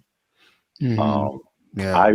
I recently I live near a mall, and I recently went in there, and I usually don't go in there at all, but I was just kind of walking around and looking, and I was like, this is, it just felt nice. And I saw like a lot of stores that I wouldn't have come across online, a lot of objects or apparel, just stuff I wouldn't just be looking for online that was just different. You know, Where else can you ride an escalator? The airport. Yeah. Okay. So that's two. But I don't go to the airport as much as I go to the mall. But honestly, it's kind of a cool thing too. Like, especially that big one that's always in the middle, and everyone's going up, and it's like the promised land appears. So they're kind of going there. Everyone looks. It's really interesting. But I think if you pay attention, you see the excitement of people going, "I'm about to buy something." Yeah. And they get to the top, like, we've arrived, and it's just got a cool atmosphere. It's like an environment, like a built-in environment. Like the people there, they'll have a little entertainment once in a while, especially in the 80s that had all the people that were singing there. But in general, it's just the fact that people are all there, usually in a good mood because they're getting the stuff they want. It's a nice place to just hang out. Right. Yep. Perfect segue. That's number 3. Is that the mall is just in general an experience for people. And I think what adds to that, or I mean, they actually listed it here too as well. It's not just the stores, but everything else is happening too. So in some malls, they have stuff like go-karting and video game arcades. I know there's some malls that have like a trampoline thing you can jump on if you feel like it.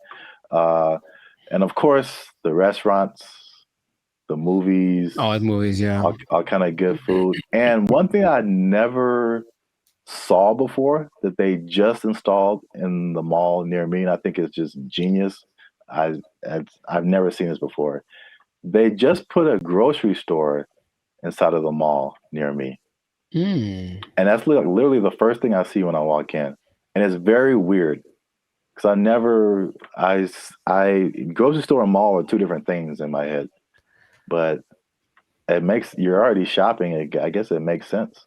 Well, from a psychological standpoint, I've never seen that. And that makes a lot of sense because from a psychological standpoint, when people buy stuff, like they're more likely to buy stuff when they've already bought something. So they're kind of in the mode of buying. So I'm going to the store to get my vegetables or whatever, groceries, normal. And then if you're in an environment where there's other stuff you can buy, they're like, you know what, while I'm here, I might as well see if they have and all of a sudden, there you go. You're selling more than you would have. So it's like the stores and the mall have like this kind of symbiotic relationship in a way.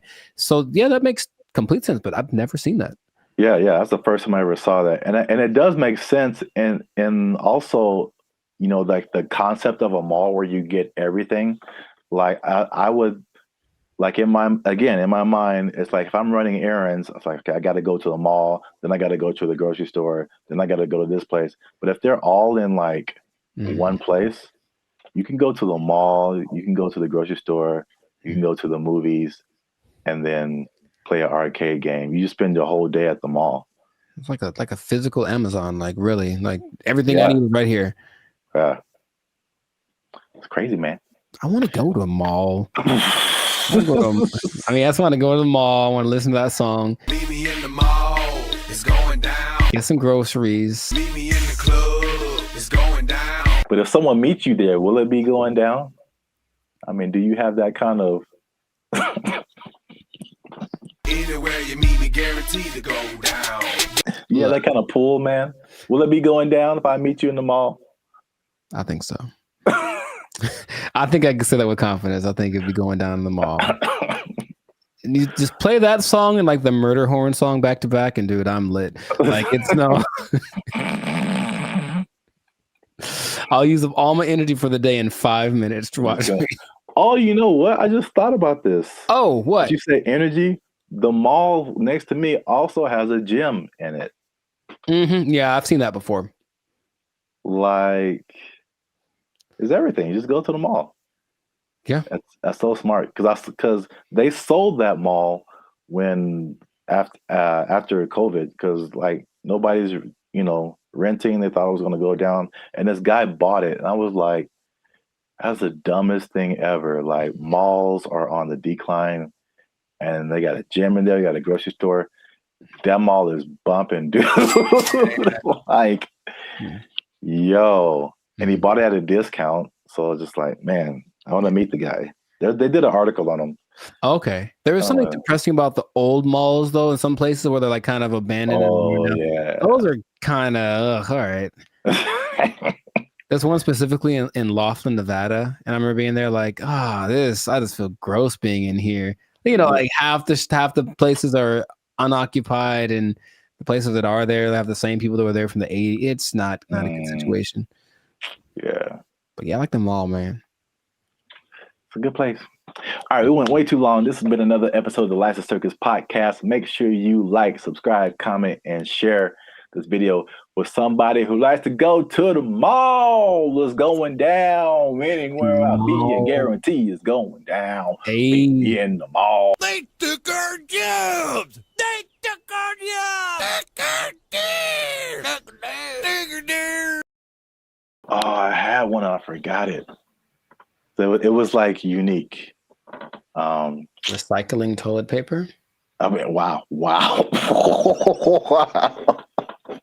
I mean, I only brought it up because it is a real thing. Like people do that. How do you recycle toilet paper? Do you want me to tell you, or yes? What's up, everybody? I'm Zap, and this is Jericho, and we are the now 6-time international award-winning pop hip-hop music duo Band of Future. We make clean, fun music that everyone can listen to with a sound that's uniquely California. And right now, you're tuned into the Life Circus podcast, where we talk about everything that's funny, interesting, and ridiculous. But before we jump into today's topic, make sure you like, subscribe, comment, and share this video with 2 people who are flashy. But you know they faking it, man. That's cold world, man. They ain't got it for real. It's a cold world. They ain't got it. It's a cold thing. So we, again, we've talked about this before. We're Hollywood centric, and Hollywood, Los Angeles is well known for people out here being flashy. They looking sharp. They got the clothes. I mean, they just decked out.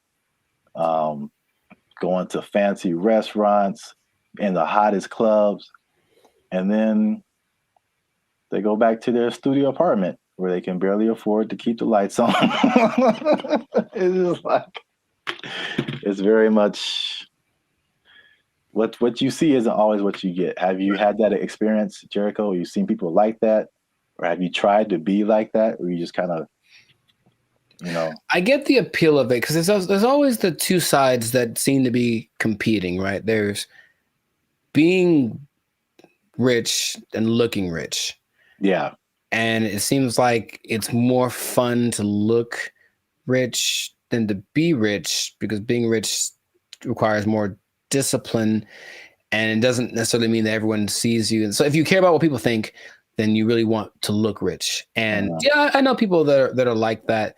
They talk a big game about the moves that they're making and this and that, and they show up in nice whatever. They make sure to show up to the place and then change into something nicer because they have an important thing to go to, and they make sure everybody knows that they're going to this important thing and they're better than you. It's like, okay, I get you, bro. But it's sometimes hard to tell because in LA, Hollywood, people look pretty good. Like physically look good. They're in shape.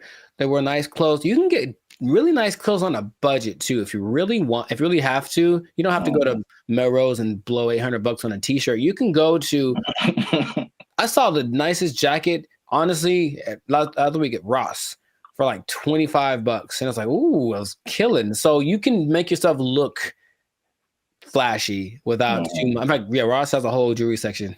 You can get decked out for under $100. You can. You know, but you always question it. I think you always question it. It's like, I wonder if that person really is somebody. Usually the telling point is if they're where I am, they're probably not rich. That's probably, yeah. Hey, you come to this Starbucks too? to use the Wi-Fi?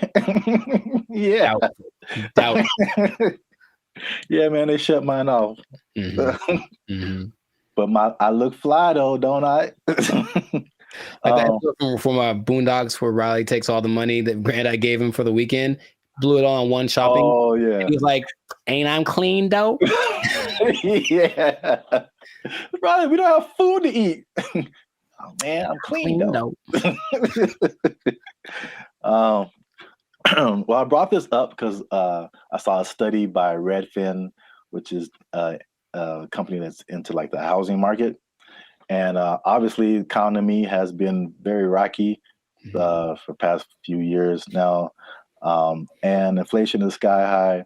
And they did a study that shows that about 49% of Americans are struggling to even just pay their rent. And they're cutting costs in the most unique ways that they can just to, I guess, survive. Okay. While still trying to look like everything is okay. So I guess a lot of people like really are struggling. So I mean, 50%, that's like 1 out of every 2 people that you know. So that's a lot of people. But they said that they are, to compensate, they are skipping vacations right now. They're working extra hours. They're selling their belongings. They're using up their retirement savings, especially millennials. And they're even skipping meals and medical treatments so they can keep their lifestyle but pay their rent. What is that? How does that sound to you? Is that shocking? Or is it like, okay, that's what we're in right now? It sounds like bad prioritizing and an overimportance on the exterior, right? Just like my life is just an Instagram reel. So as long as everyone's giving me the likes and I mean like publicly, like they're, oh look, you're doing well, then that's all that really matters, and then they can suffer in silence, you know?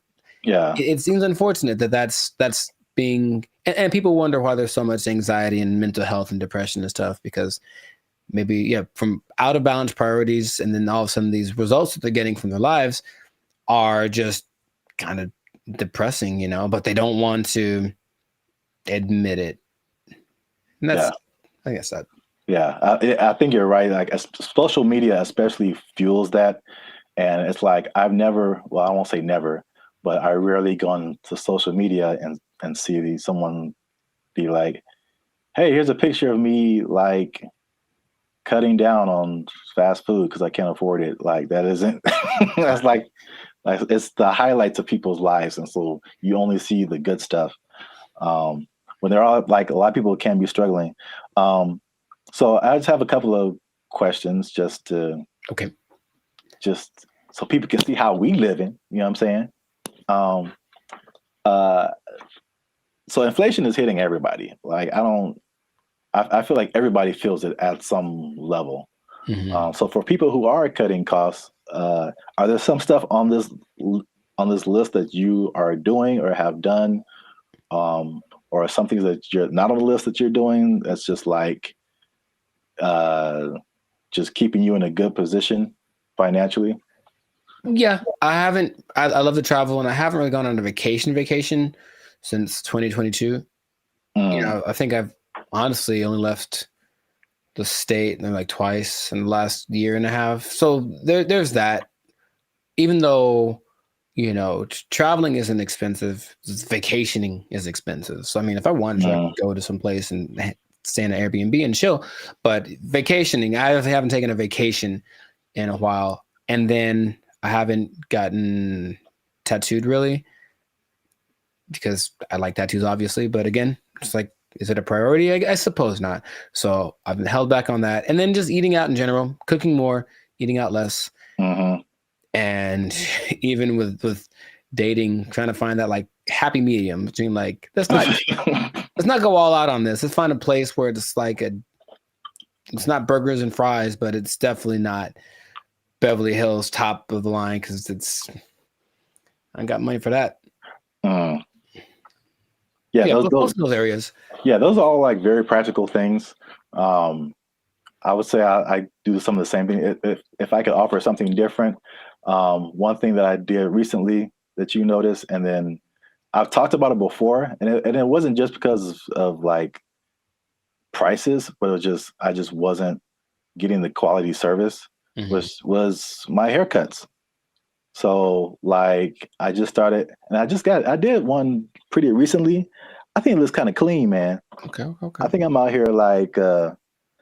I could do a few things. I feel you. As a barber, but like I mean, a large part of that was just frustration, just unable to find a barber. If I do find a barber, like I have him for a minute, and then he moved to Texas or something. Like something always happens. I'm just like I'm so frustrated trying to find a barber, and so let me just get my hair isn't that complicated. Just need to teach myself how the fade part is really the hardest part. Right. But other than that, like I just do it myself, and it saves me like a lot of money at the same time. So it's like a win-win situation. So I do like the eating out thing too. That's a thing. And then what else have I been doing? What else has he been doing? Oh, I had one and I forgot it. So it was like unique. Recycling toilet paper. I mean, wow. I mean, I only brought it up because it is a real thing. Like people do that. How do you recycle toilet paper? Do you want me to tell you, or yes? Because that doesn't make sense at all. After it's been used, how do you reuse it again? You rinse it off. No, you can't do that. Hang it up to dry. No, in your house. Well, then it's not toilet paper. It's like a rag or something, right? It's toilet paper. I've seen videos of this, man. That's not possible. It's apparently this guy knows something that I don't, because it disintegrates with like water. How can you wash toilet paper? He washes toilet paper and he hangs it up to dry like it's the South in 1945. Yeah. I'm assuming you don't do that. Or if you did do that, you would have no friends. So please don't do that. But yes, that is a thing I've seen people do to cut down. And I'm talking about a person that I forget what, but this guy was a millionaire. And that's part of his frugal plan. I think it's a little extreme, but everyone got their thing. He recycled toilet paper. So don't do that. Please don't do that. Wow. That's very gross. And yeah, he has no friends. Right. Okay. I'm pretty sure that's not what you were going to say. That was, I've never heard of that. That's interesting. All right. Well,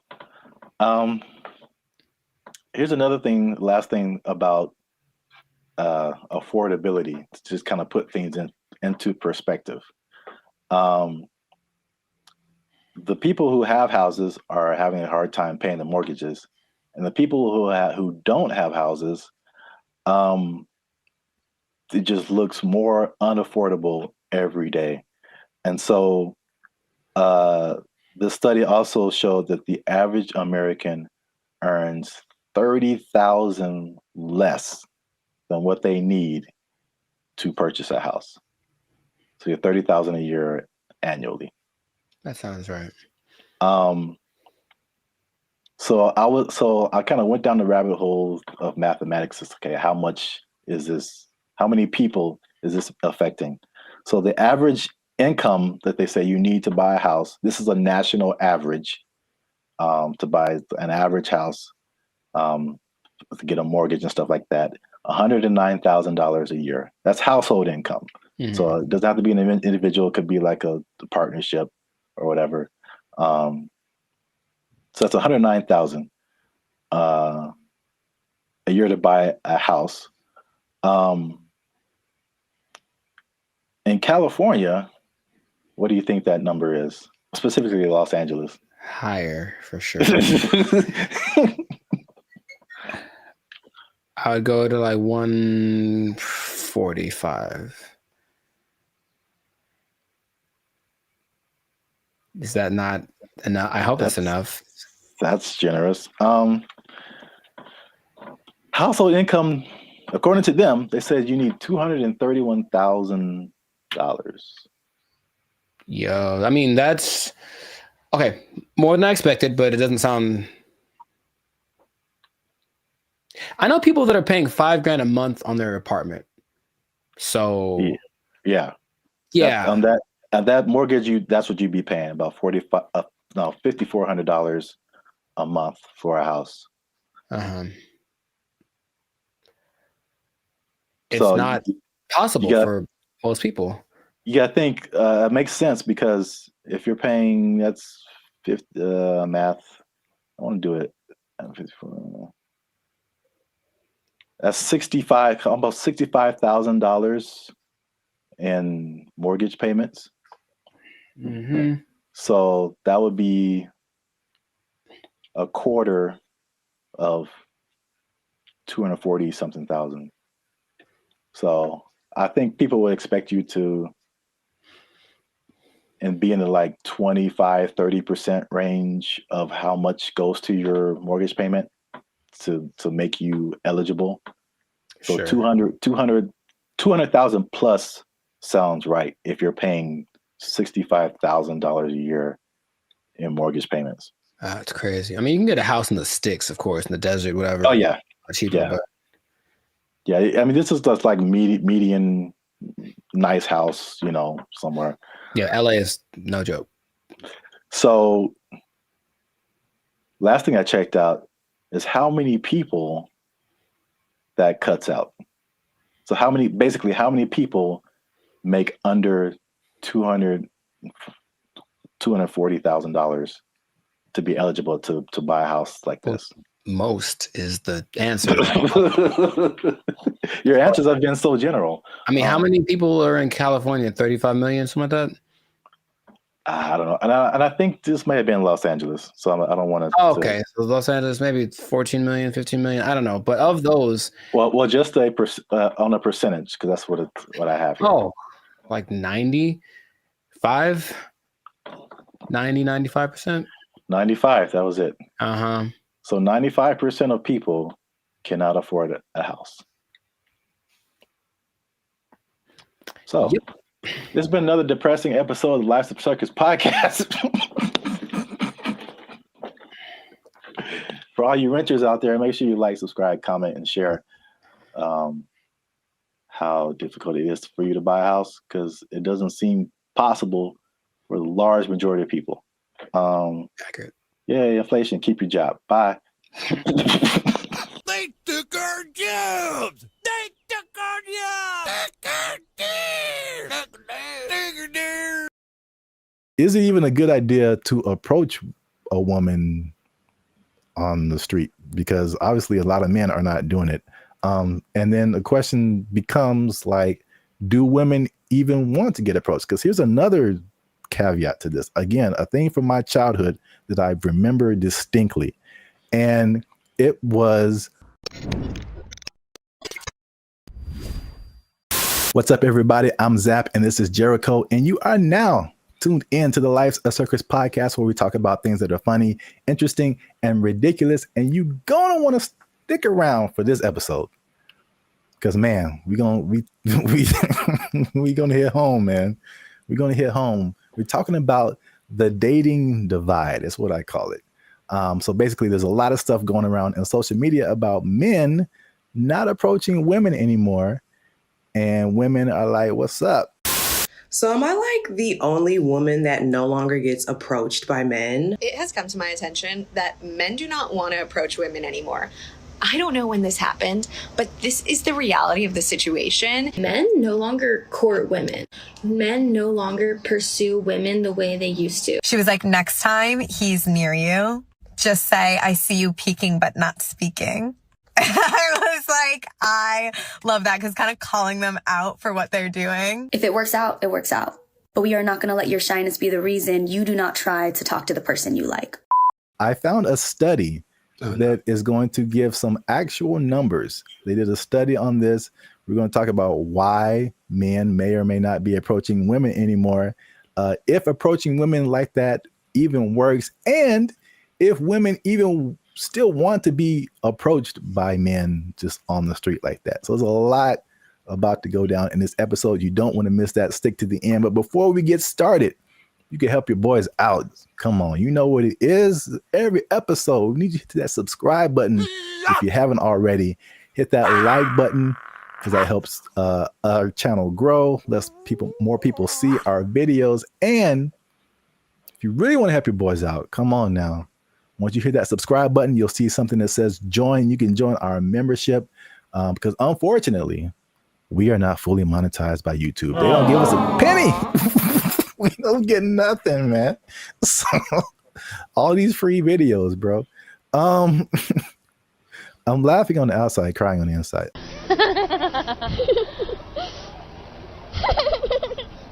I digress. That's what it is. If you'd like to join the membership and help us make more videos, takes a lot of time, takes a lot of money, resources. You can hit that join button and that'll help our channel grow. So now let's back up. Have you heard this or seen this kind of just floating around the interwebs about like men and women just like dating just not happening anymore? The thing I've seen the most is women. It's mostly like street interviewers, if you will, who basically approach women and say, hey, what's your ideal guy? And then when she just describes this guy, and the person who's interviewing tells her the probability of that person existing and choosing her. And it's usually like, it's crazy. Minimum height. 6 feet. Yeah, that's where they get you. Minimum income. So I'm gonna say at least 200. 200 grand? You can be 30 years Oh old and my make goodness. Take a guess at what percentage of men fit this criteria? 2%? Much lower. It's 0.049%. All right, is this going on the TV? And it's not that she's always looking for, the baller with 10 cars and $1 billion, but even the, be a certain height, have a certain wealth status, no kids, whatever. It's still very few people. So I think just recognizing that this is the ideal thing that women are looking for and feeling maybe a sense of entitlement, they deserve that is going to weed out a lot of guys. So then when guys that are outside of the range of that, window that she wants approach, they just kind of shut them down without even thinking about it. And then I think that is more prevalent with guys getting, we're supposed to be the people that pursue in the relationship, and getting told no is part of the process. Trust me, it's part of the process. But personal experience. If you sit down time after time after time, and it's not really seeming like it's getting any better, you kind of like, what's the point after a while? So that's more of the trend I've sort of observed. Emotional, damn it. That's part of what I'm talking about here today. So basically, I found a study. Who knows how legit it is, but let's just go with it and say like this is representative of what's really happening, because you have like the stuff that's in the media and social media, and it's like, is this for real, or are we just like putting the people who are in those situations in front of our faces so much, but then like in real life it's a little different. So I think like this study, if these numbers are like correct, is very eye-opening. The study is from a site called datepsychology.com. And just first off, it said that 59% of men between 18 and 25 have not approached a woman in the past year. So according to that number, the women on social media are right. Like men are just like, nah. No. Thank you, Draymond. 48% of men in the 26 to 40 age group. So that's roughly us millennials. So that's 50% of men are like, nah. It's definitely a no for me, dog. That 18 to 25, they call them Zoomers now, which is like, all right. Sure. All right. That's kind of cool. You got boomers and then you got zoomers. But 81.81% of them and almost 75% of millennials have not approached a woman in the past month. Wait a minute. Something ain't right. So at least according to that study, at least in that respect, the women are right. Like the men are not, like, at least in the sense of like approaching someone, you know, in real life on the street or whatever. I see you peeking but not speaking. Obviously, a lot of different questions come after that, right? But just as like a fun to the side, if you feel like sharing. Emotional, damn it. Because you spoke about like the difficulties of just men just fear rejection, stuff like that, approaching women. Do you remember your first attempt at approaching a woman? Oh yeah, dude, I was like 4, bro. Like I was 4. You were 4 years old. Her name was Laura. I remember, and that doesn't count. Like, hey, girl, we gotta go hang out by the slide or something. Like I was couldn't all even about spell it. your name. Accurate, but I was all about it. But I mean, honestly, that it is true. But no, man, I for real. Like I always had. Wait, what? Okay. There was this girl in high school as a freshman. She was a sophomore, and I was like, yeah, I'm gonna write her a song and sing it to her because I just was going to do it. So I did it, and then she was kind of like, "Oh, that's different." And I said, "Okay." So that's such a dramatic approach. That wasn't the that I was hoping for. But then later that day, I remember standing with my 2 of my friends, and we were all just like looking at her, and then they were like, "Man, you ain't gonna talk to her," and I was like, "Yeah, I am." And they're like, "No, you ain't." I was like, "Yeah." And I went over and talked to her, and I'm just like quaking in my boots. But I said, "You know, you want to go out with me?" And she was like, "Oh, so sweet." She tried to say no without saying no directly because she didn't want to hurt because she liked the song or whatever. But that was probably the first time where I was like, okay, this is kind of a thing. But I think I just figured early on that it was something that you have to accept. Like this, there's a risk involved in this. It's never going to be just you lock eyes and the hearts form like the cartoons, and then you know, are together forever. See, sometimes you gotta take the pussy like Pepe. Like, no. Me personally, I never really had a problem with the idea of being rejected. What did happen later was like I didn't like the way rejection started to show up. Mostly, what I mean is instead of like just a girl saying no thanks or whatever, it's more just like the ghosting thing or the never saying no exactly, but not really wanting to hurt your feelings. That's the part I don't like, the kind of watered down thing. When it was just like, I've gotten no so hard, like just absolutely not never in your life. And I was like, ooh, for like 3 seconds. And then it's all right, next, because I think that's what I was preparing myself for. However, I think that a lot of guys, especially younger guys, aren't built like that. And so they don't want to take the risk. What can't you do? I can do it. I can do anything. And not only that, it's not the no so much anymore, but with social media and everything being recorded, whatever, now there's a lot of instances where people are getting like, they're just trying to be nice and say something, compliment someone to kind of measure the waters, and then they get accused of harassment or something like right off the bat. And so I know a lot of guys are rather, instead of making a mistake that might affect my career or whatever, I'll just not say anything. So you walk around, oh, she's pretty. I ain't going to say a word because I don't want to even entertain that idea. When is the last time a man came up to me and wanted to get to know me or exchange numbers? And it's been a long time. Well, I got news for you. It's going to be even longer because y'all are full of it. Well, my first time was definitely not 4 years old. Call me Laura. You like Casanova over there. No, I vividly remember, bro. To this day, this girl can get it. She can she watched the podcast and was like, you know what? Okay. I'm packing up my stuff and I'm like, where did Zap go? I'm like, she said yes, man.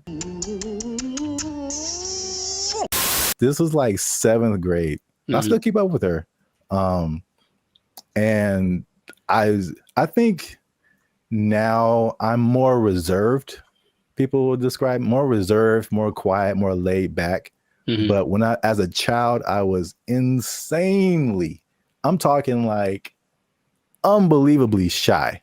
It wasn't reserved. I was just like, I didn't know. I'm not doing anything of, but like this one girl was just like, she was just amazing to me. And it was like a movie where I was like, I get closer and I'd be like, like, I know my name. There's a level of fine that just does that to you, man. It's just so I couldn't talk to her. I literally could not form words and talk to her. So I wrote her a note. Nice. Come on now, dog.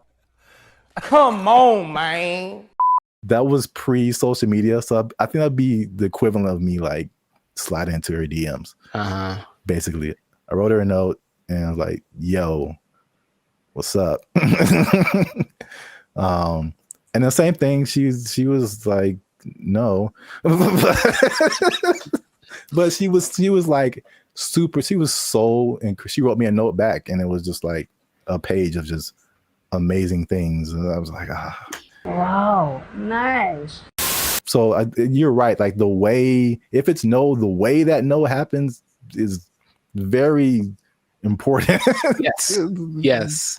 Men's psyche. But okay. So just moving on. So now the question becomes, all those, flash forward to back to where we were talking about. Is it even a good idea to approach a woman on the street? Because obviously a lot of men are not doing it. And then the question becomes like, do women even want to get approached? Because here's another caveat to this. Again, a thing from my childhood that I remember distinctly. And it was the songs that came out. And every time you heard of a song from a man about a woman, it was like, "Oh, baby, I love you. I'm trying to get with you. You're my everything," whatever. And then after a while, like, it felt like every song that came out from a woman was like, "Man ain't this," and "He broke my heart," and "He is trash." And there was two instances I remember: TLC, sure, No Scrubs, and everybody was just like vibing to that song. I'm just like, I can't get with Chili if I ain't got my own hanging out the passenger side of his best friend's ride. If you live at home with your mama, oh yes, I'm talking to you. And I'm like, man, I'm like a teenager. I'm like, man, I love my mama. I don't have a chance. So it was that song, and then it was Destiny's Child, and I think Beyonce has a few songs where she's like, man, she does. Yeah, she lets man. You know, that's not how she really feels. What was that? The bills one? Yeah, can't pay my bills, pay my automobiles, pay my telephone bills, and then you think you got it, and then she's like, nah, then maybe we can chill. We can chill, like, I just paid all your bills. Yeah. You my wife now. Like, what happened? No, that's just something you just do now. No, you just do that now. That's just a new thing you do until you and your shitty ankle both die. There were songs like that, and I was just like, man. And then like that, and like the Me Too kind of thing, and like some of the stuff you hinted at. Right, yeah, that's why it's like, okay, maybe I shouldn't say anything. I think there's the question of like, do women just like not be like being approached? So this study has said 74% of women aged 25 and below actually want to be approached more. 77 in the 18 to 30, 68 in the 68% and 30 to 40. So basically 3 out of 4 women are like, I want men to approach me. Why isn't it happening?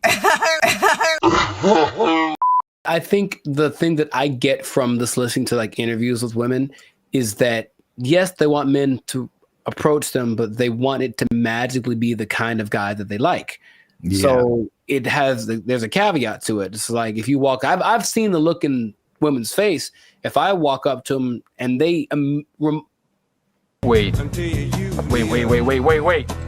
Last week, I was in Tampa doing my thing, and I walk up to a girl, And all I was going to ask was about, it was a bunch of girls dressed the same. I wanted to ask why they were dressed the same.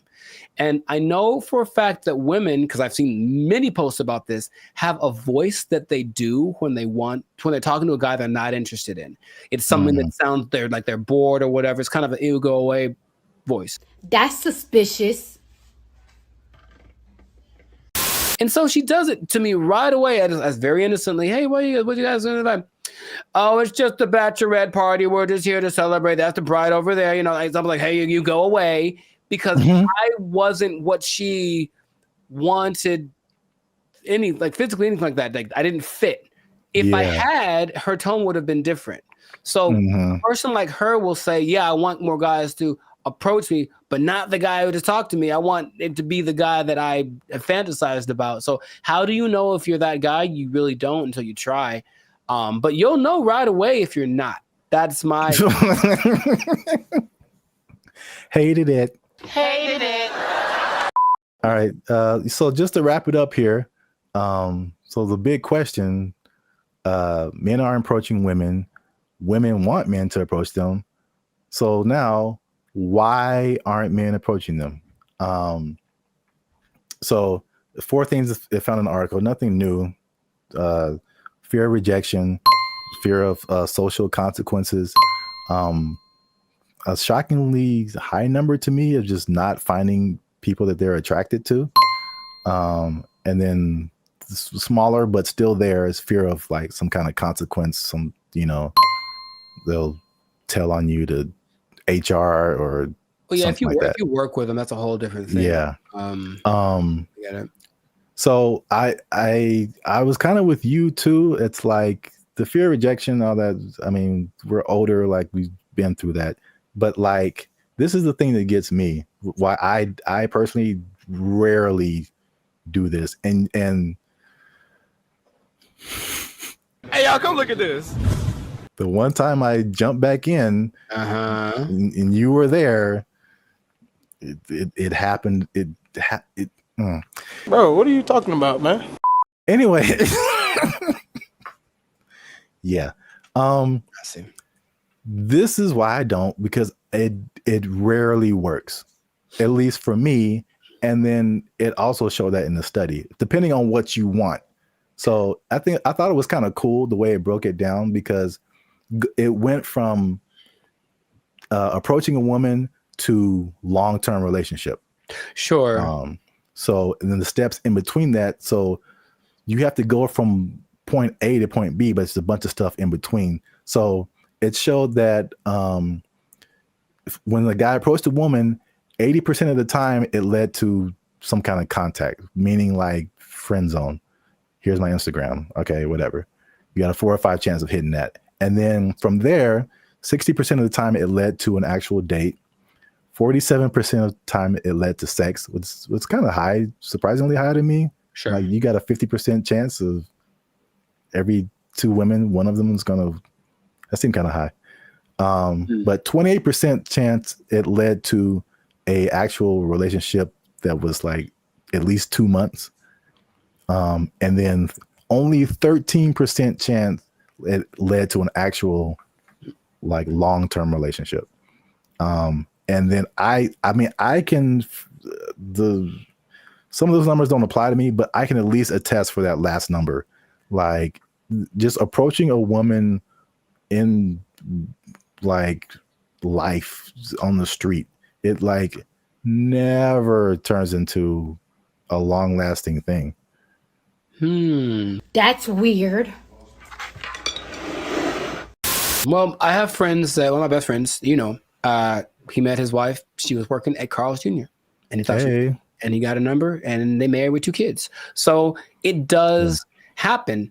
And I will say that for me, I do like the immediacy of it. Is that a word? Whatever. I like the way you get the feedback right away. If I talk to you and you're into me, I kind of can tell right away. If you're not, you won't give me the number, whatever. Whereas people that are going more of the dating online route, they'll get drug along for weeks and months, and it might not go anywhere, but you wasted that much time. It makes, I don't remember how many people I've just walked up to and said, because it happens so fast. And if it worked out, great. If it didn't, okay, whatever. It's just such a short amount of time. But when these now people are kind of getting friend zoned and are the women leading them on, they don't know, but it's going on for months and they're writing and, hey, what if you send me a little money or maybe you can come over? Oh, we hung out and nothing happened, but I thought you to me, bro. It's like that happens so much to these guys who are taking that route that you can see why it wouldn't be something people want to keep repeating to do. But I personally would recommend more so to the younger people because I think you could be a little tougher. That's just my personal opinion, is that like thick skinned, if you will, like just try. You never know. And I have had a couple decent sized relationships that came from just me walking up to a girl I thought was cute. So that has happened to me. In comparison to how many women I've walked up to, it's not a very good percentage, I suppose. Hi. Okay. For me too, it's just like it's the unknown, because it seems the randomness of it. Because all I have to, unless I know you from something, like I'm just going off of you look good, and then right. There's a whole lot of stuff after that I have no idea what I'm getting into, and for me, most of the time, it's bad. It's so bad. It's the other stuff. There's a lot of layers to a lot. Oh, of it's so bad. It's so bad. Women. I started writing them down because remember we had another thing and you were like, tell me some of your experiences, and I couldn't even think, and you're like, oh, they're repressed. I'm like, they probably are. Gotcha. I started writing them down. I got like 10 of them. There's a lot more. I believe it, bro. Make sure you leave a comment on this video. Share it with somebody who has noticed this in the dating scene. Is men approaching women. Why aren't they doing it? Why aren't you doing it? Are you doing it? Did it work for you? I don't know your life. I'm just saying. Yeah. Yeah. And good luck. Yeah, there you go. Oh, it's just a bachelorette party. We're just here to celebrate. That's the bride over there. You know, I'm like, hey, you go away. The WNBA. Do you watch that thing? Do you watch it? I do not. Nor do I. All right. So we've had that talk. Now, what's going on, everybody? I'm Jericho. This is Zap, and we are Bandit Future, the 6-time international hip hop pop duo. Well, we're international worldwide, but we also have awards. We won 6 international awards for our music. There we go. One day. Anyways, we make clean, fun music that everyone can listen to with a sound that's uniquely California. And you are now, good Lord, tuned in to the Lights of Circus podcast. We talk about things that are funny, interesting, and just straight up ridiculous. So before we get started, make sure to like, subscribe, comment, and share this video with at least 2 people. Oh, man. At least 2 people that like women's basketball. I'm going to talk about it. This episode is for my dad, basically, because he likes it a lot. Now, what I want to say is that stay tuned to the end because I have an idea. I have a solution I'll say fix it. I'm just going to say fix it. I'm to fix the WNBA that no one has explained in this way yet. I have the unique perspective that you need to hear. So stay tuned to the end. I'll let you know. So this kind of goes for women's basketball in general because the WNBA season just ended, but women's basketball started. And I'm in the gym yesterday and I'm watching it. I texted you about this and I'm watching it and I watch and I watch and I watch. And about 7 minutes go by and no one has made a basket. And I am heated because I'm trying to feel good about myself. I'm in the gym working it out and I want to see some success happening so I can feel motivated. And there was no success. And I was so mad about it. And it was a blowout and it wasn't very fun. So I want this to be positive. So what I want to say is that women's basketball is a noble sport. Basketball, of course, was created for women by James Naismith. And I've heard a lot of arguments from professional female basketball players about the disparity between the men's game and the women's game and this and that. But there are a couple of things that I think get ignored that would make things a lot better or when it comes to the argument in between why people should watch the WNBA, things get overlooked. So I wanted to throw this out there. I'll ask the question first to you. Do you watch the I'm trying to make it one word. No, that doesn't work. The WNBA. Do you watch that thing? Do you watch it? I do not. Nor do I. All right. So we've had that talk. Right. Now, the thing that there's a lot of things that could that's the whole thing. There's a lot of things that could contribute to why the men's game is so much more enjoyable to watch. But what I hear the counter is that, well, women are a lot more fundamentally sound. So if you watch women's game, you will get a lot more of the basics, a lot more of the pureness of the sport. That's the thing that I hear more than anything. This is why you should watch the WNBA. So I looked at 2 statistics that just told me everything about why that's not correct. So let's just say, what's the number one objective of basketball? Put the ball in the basket, right? Score points, right? So the better you are at that, the better than you're doing. I looked up the percentages of shooting in the NBA versus the WNBA for last year, just to see. Maybe they women shoot better, and so you should watch because, that's the thing they do. They're not dunking on everybody, but they're definitely fundamentally sound with their jump shot. WNBA average, 44%. NBA average, 47%. Okay. And the average for the WNBA, I couldn't find the statistic for the NBA, but for women, for the whole existence of the WNBA, the average is 42%. I think that's pretty low. And I don't care who you are. I don't want to spend my whole time watching people miss shots. That's just what it comes down to first. So the pureness of the game, I don't think that's that great an argument to say, we at least could do stuff better than the guys. Well, apparently not. That's number 1. And then number 2, I watched the last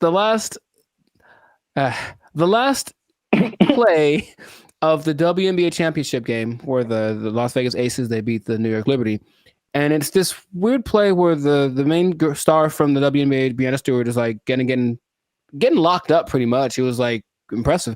She gets locked up. She passes the ball. She passes to some other girl in the corner. She chucks up this air ball that had no chance. It never had any chance. I don't know if air balls count as turnovers, if they just like, oop, that was bad. But it seemed like she passed it to the other team, right? So I was like, maybe the women are better at taking care of the ball. So assist to turnover ratio is the way that you measure that usually. So for guys, there's only lists of people that have the highest assist to turnover ratios. In the men's game, I saw someone right now in the league has a 26-1 assist to turnover ratio. Wow. Mike Conley. I mean, it's not going to last. The season just started, but 26-1. Chris Paul's like at 9. There's a bunch of people but it usually gets to like the best people who have like 4 or 5-1, whatever, 6-1. The highest in the WNBA last year was 3-1. That's the best one. And it's like, so when I've watched a lot of women's basketball, I've seen a lot of turnovers, a lot of mistakes, a lot of this and that, and it just looks sloppy. So I don't see why that's the argument for why the women's game is better than the men's game. Now, have you thought, for example, because you don't watch it, and I don't either, what would you want to watch? What could change about the WNBA that would make you want to watch it? Well, we've talked about this before. Right. And I had 2 ideas. Although the second idea, I'm kind of maybe backing down on. Okay. But the first idea for sure is lowering the rim so that more people can dunk. I think the basketball dunk is one of the most exciting plays that, whether you're a basketball fan or not, like just to see someone do that is just one of the most exciting plays in basketball. Mm-hmm. And it rarely happens in the WNBA. Right. And like even for the NBA. If you see a fundamentally sound team, it's usually a boring team. like, I wouldn't want to watch the Warriors unless Steph Curry was shooting from the parking lot. Like that made it like, you know, just so much better than just a bunch of guys shooting jump shots. Like you want to see somebody do something extraordinary, whether it be shooting from the parking lot or just like dunking on somebody's head and ending their life. Just like those are where the highlights. Acceptable, yes. Yes, those are where the highlights come in. So that's number one. Okay. And then number two, which will be sexist or whatever, I don't care. But I think it's no secret that women have a certain sexuality factor that attracts men. And if you gave me a choice between a women's basketball game and a volleyball game, I'm watching the volleyball game every time. Yes. They're great athletes, but the outfits are also great. And like, I'm going to pay a lot more attention just as a man. Like, yeah, I know it sounds bad, but that's human nature, the world we live in. Yeah, sure. Marketing, like, I like not beach volleyball. I've been talked off that ledge. That's too far. I don't want to see people running around in bikinis. I told you there's a league in New York that's like that, and it's not great. It's not something about it's too much. It's just kind of no. It's not like the volleyball outfit or like what they wear when they do track. That's very. I think that would be a very appealing outfit to get more viewers to watch the WNBA. Gabby Thomas. Anyways, hey man, we live, man. We live. No, I'm just having. Me too. I'm trying to be alive. Like, yo, Gabby, what's up? For real, though. But I am.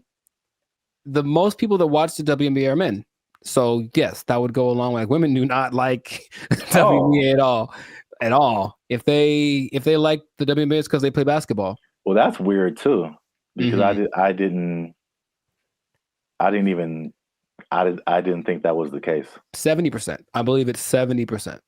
Wow, so that's really fan weird. base. The clicks on the WNBA website, all that's men. So they're already supporting it, and then of course the financial support comes from the NBA. I digress, but that's just So the things that you mentioned would help. Sexualizing things. I think women like to look cute too. Some of them. So I don't think it'd be like the most degrading thing. Maybe they have options like with tennis. You know, they could wear something. They have like little options for the outfit. I'm sure it'd have to be uniform for the team or for the sport, but I'm sure there could be an agreement because I wouldn't mind some more. How do I say it? Just accentuate some parts of the female figure. That's what I think would be cool. But that's the thing that I think is least likely to happen. I don't think they're going to want to do that. I do agree with the hoop thing. That's the thing that makes, because here's what I'm thinking. I'm watching this game yesterday, and like it's like watching like little kids. You ever see little kids like shoot a basketball? They put the ball way up here and they kind of chuck it up because they don't have the strength to get it up there. I'm not saying they can't. Like, of course they can, especially Sabrina Ionescu made something crazy in the 3-point contest this year. So they can shoot for sure, but in general, they are shorter and less athletic and less strong than the men. I know the basketball is a little smaller for the women, but the hoop is the same height. So I have a solution that I don't think anyone's explained in this way. Okay. The average height for NBA players is 6'6". The average height for WNBA players is 6 feet, which is pretty tall for women, but in relationship to the same height of the rim is 10 feet. That means that for men, the hoop is 58% taller than them. But for women, the hoop is 71% taller than them. So to split the difference, I said, what would happen if the hoop was also 58% higher for the women? And if that was the case, it seems a little bit on the low side, but if that was the case, the hoop would be 9 feet 2 inches. Yeah. And to me, that makes a lot of sense because the people that are, the girls that are tall, 6'5", 6'6", they'd be dunking like Shaq, like we want to see. And then some girls with some springs would be getting some Westbrook action happening. And I think that'd be great. Now, would they have to learn how to adjust to shooting lower? Yes, they would. But I believe there's a women's basketball, I think it's called, oh gosh, I forget the name of it, but there's a women's basketball-esque sport where there's no backboard and no one can dribble. It's a weird in Australia. And the rules about this, you can see if they could jump, they're not allowed to jump. But if they're allowed to jump, they'd be able to actually. So weird. It's what is it called? It's got a. Anyways, they could dunk on that hoop if they were allowed to run and jump. If the hoop for the WNBA was that height, the game would be a lot more interesting. I think the percentages would go up because you just see these women. A lot of women's form is kind of like chucking the ball as hard as they can because that's how they have to generate the energy to get the ball high enough. So that's my solution, but that's the rationale behind it. We want to make things equal. So the height of the hoop is the same ratio compared to the height of the players. Yeah. I think that would work. I don't think they're into it. Of course, every play, they have to change it everywhere. Every hoop would have to be, adjusted and whatever. But which would you rather? Make an adjustment to the game a little bit, well, that's kind of significant, honestly. Lowering it to that's kind of significant, or continuing to not make any money because to this day the WNBA has not made a penny. That's just honest. And the statistics say it has not made a single cent. It's actually been in the red every year, and the NBA has to provide the money to bail it out. So that's just my idea that it could help promote the game a little bit because basketball is a great sport, but yeah. The excitement factor, like you mentioned, we want to have that a little more. So that'll do it. So 9'2", that's the thing. So listen to me. Just do it. Let's do it. I heard something. On the kind of serious note, I heard something very interesting when it comes to like giving people a fair shot. Just kind of leveling the playing field, and that there's a difference between equality and equity. So like if you're going up, if let's say there's something that everybody wants to get to at the top of some stairs, right? And so equality says that, okay, we've got these stairs here. Everyone can just go up and get to whatever's at the top of there. But the person in the wheelchair can't use the stairs. And the person is blind and can't see the stairs. So equality is says well, let's just make some stairs. And so everybody has an equal path to get to the stairs. But equity says, okay, it's about everybody getting there. So we'll make the steps for the people who can walk. We'll make a ramp for the people who have a wheelchair, and we'll make some kind of braille, something so that you can find your way for the people who can't see.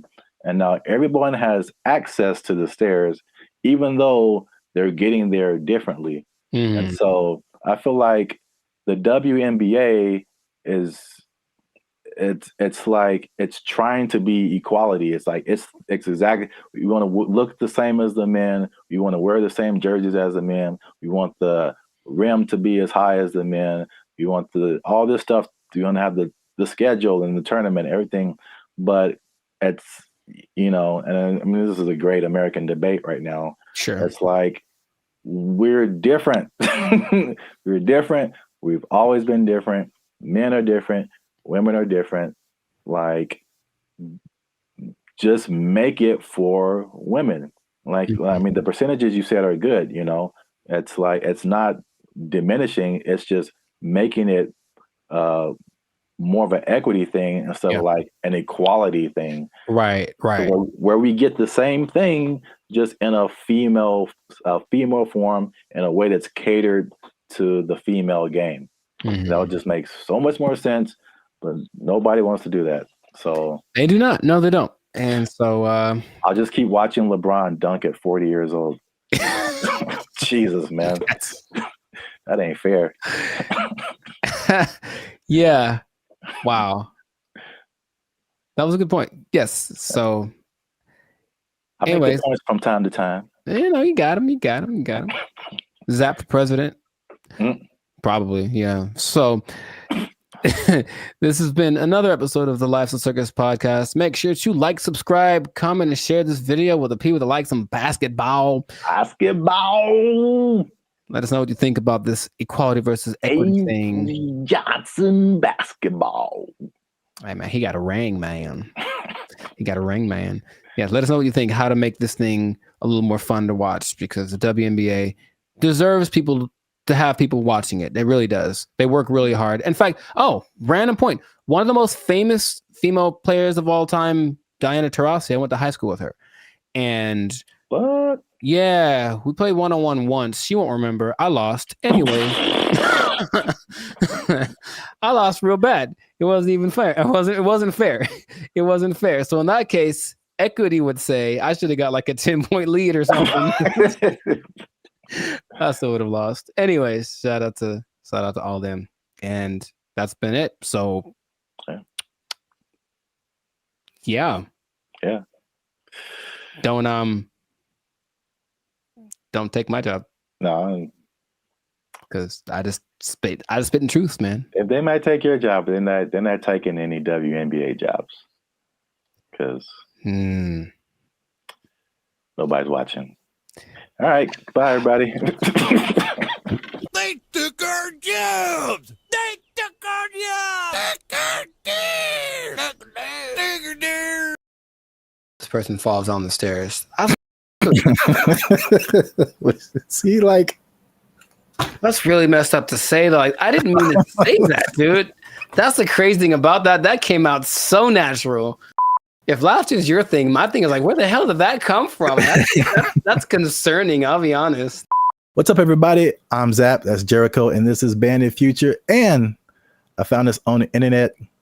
Say hello, Jericho, to your new robot butler. I don't know why that gets the accent, but it does. Humanoid robot Neo has a new AI model that's unlocking new capabilities as it's being tested in the homes of 1X employees. The robot's new abilities include... Doesn't this look not creepy at all? Here's the thing. Let's say what the future. I said put another word F in there. Man, oh my God. I hate this so much. Whole body control, improved coordination, running, multi-directional walking, stairs, and more. Neo's new stair mode uses the robot's onboard cameras to estimate the height of the surrounding floor, without the use of LiDAR sensors, which are commonly used by competing robotics companies for the same purpose. Video from 1X also shows Neo stepping sideways downstairs, stumbling a bit over the last step, and catching itself. To perform tasks that require Neo to get lower to the ground, 1X showed the robot sitting, kneeling, and standing up from those positions, including an example. Come on, Jericho, look at you. Man. It's going to help you fix your car. It's going to do your laundry. Man. It's going to go running with you. It's too big, man. It's too big. It's too coordinated. It looks like it's got like a fencing suit on. Nah, man. It's got like arms are kind of buff. Like it's kind of swole. I mean, I guess so it can lift. Can it lift the car off the guy if it falls on him? Like, I don't know what's going on here. Even the color, I feel like it's too normal. It's just a regular color that anyone wears. Like it's. Make it like neon purple, something that makes it like a spectacle. Don't just let it just. I don't even, man. If I wasn't paying attention, like if I was distracted, like let's say I'm walking down the stairs because I got like chicken in my hands and I'm excited about the chicken, and that thing walks up the stairs past me. I don't even know if I look twice because it's not that. Oh my God! It's just kind of like, up. Is it a guy with a motorcycle helmet on? I don't know. From a distance, it looks like a person. I don't like this so much. Oh, look at it kneeling down. Very comfortable. The G1s you were talking about, the flexion. Like, look at its feet and how the back. Very stable. Looks very stable. It looks like it has ankles and toes, and like the only thing that gives away is the arms are kind of wonky, but I think the rest of the body looks like an actual person. I don't like you could put like a robe on him. And a hat, and you just walking down the street, chilling. Like, man, they're blending in. They're good for them. The robot is also shown pivoting and walking backwards, as well as sidestepping, which could be useful in navigating tight spaces often found in homes. These demos are part of 1X's rollout of its new Redwood AI, which the company says runs completely on Neo's onboard GPU. The company also shared updates on its 1X World model, which is designed to help bridge the gap between the robot's training simulations and real-world action. The model is trained on video inputs, observations from the robot, and input action trajectory, allowing the robot to simulate various potential future actions from a given starting point. Examples on 1X's website show this in action, where a slider moves between generated imagery and real-world imagery from the robot's POV, doing laundry, opening a door, and cleaning. 1X also showed off new details about how its robots learn to do new tasks. In the example of opening an air fryer, the company shows how the AI model begins by hallucinating that the air fryer basket is inseparable from the whole of the air fryer. After the robot has had some experience with the air fryer, the data gathered is then added to the mix, and the simulated air fryer interaction becomes much closer to the real thing. See, like, I think you caught that. Like, that part is really crazy. One person in the comments said it was like similar to visualizing something. Like, how does this thing work? And then you kind of like, as you keep trying to do it, you figure it out. And then and then it's just like, that's crazy. You know how back in the day they're like, oh, in the future we're gonna have flying cars, and then that never happened. We're having future stuff happening now all the time. Like, the future is so now, it's crazy. So that's cool. But also, this guy, he looks polite.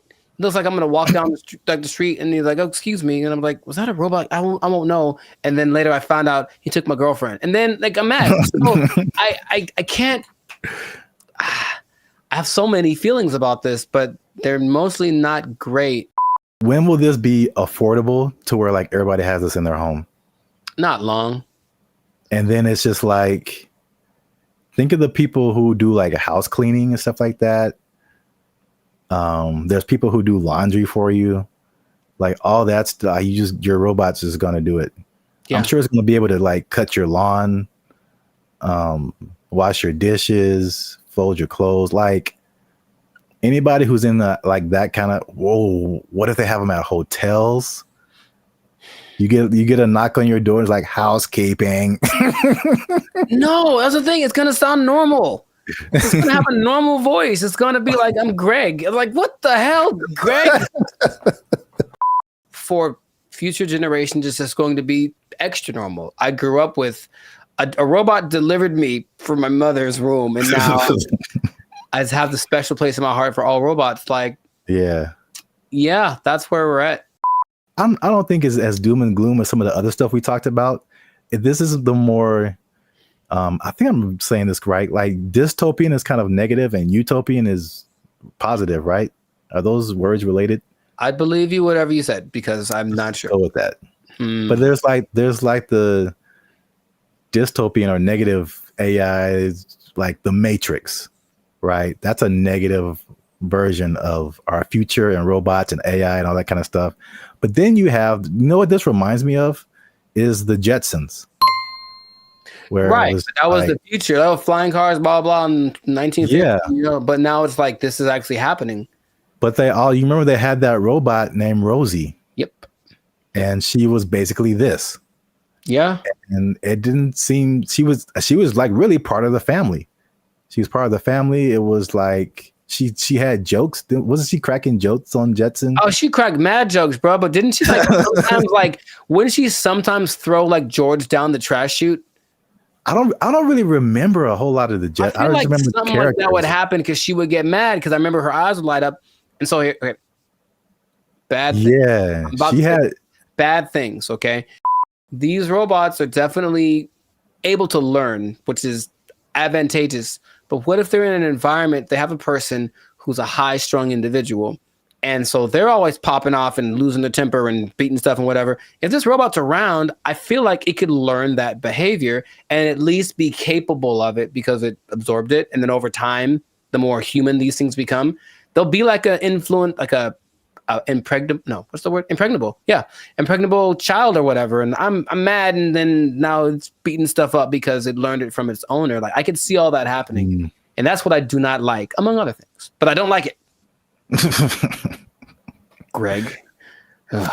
His name is Greg. It has to be. Let us know what you think in the comments. Are you ready for your robot butler? I don't know. I'm not too. I want to at least try it out, man. I want to at least try it out. 7 thumbs down. Just make it affordable, man. I might get me a robot butler, and I'm just not even gonna tell you. You're just gonna come by one day and walk right out, and it's gonna answer the door. Take his power supply. I'm gonna walk right out. You starving to death, Greg. Let us know what you think. Share this video with somebody you think would find it enjoyable as I have. And that's it, man. We found this on the internet. We out. Doesn't this look not creepy at all? Here's the thing. Let's say what the future. I said what the, put another word F in there. Man, I hate this so much. All I'm saying is this is a sign. Let's not put them in control. Let's not make them faster. Let's not make them responsible for more people at one time. Let's not make it so they can fly. Let's not do any of that stuff. Let's kill it now. Let's kill it now.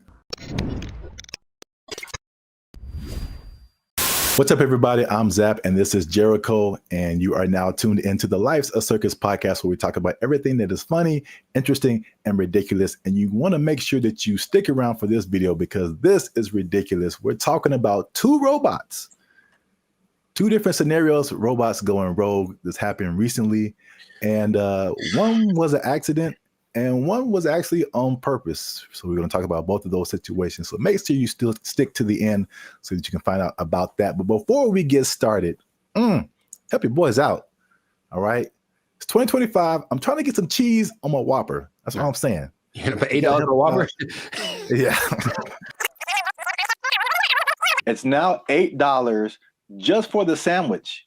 No fries, no drink. $8 is where we start. And then it goes up. I'm furious. Breaking stuff. Like it. Hit that subscribe button, man. That helps the channel, helps us to grow. And while you're down there, hit that like button because that lets the YouTube algorithm guys know that Bandit Future is dope and more people should see them. All right. Intro. Boom. Done. So I'm going to start off with the question. No. Because I got a couple of videos to show you. The answer is no. No. I'm so I'm so mad about this. So stop. Who can I tell? Elon walked in, like, stop it. Stop doing it. This isn't Elon. This isn't Elon. It's some other people. I feel like he's always there. But Elon. All right. What you got? What you got? So question. How do you feel? Well, puberty. How? And the Rockets, red flag. I'll make up for it now. How do you feel about driverless cars? I don't like it. And here's what the thing is. I don't like any, I don't want to be the old fogey, man. It doesn't feel good, like in my soul. Like when I've been next to them in Hollywood because there's a few, and it's a trip. Because you look over and the first thing you're like, oh, there's no driver in that car. And then the second thing is you feel that it senses you because it's got telepathic antenna. I don't know, but I don't like that feeling of being detected from a non-human. So I don't like it. I don't like it. That's all I have to say. I mean, there's cameras everywhere. They detect humans and stuff. They don't have wheels on them. They don't have the ability to go 80 miles an hour and crash into your face if they feel like it. It's okay. Just, I don't want to get too emotional off the bat, but go for it. What do you have to say? Okay. Well, I'm going to show you a video of an incident that happened not too long ago. And let's see if it has any effect.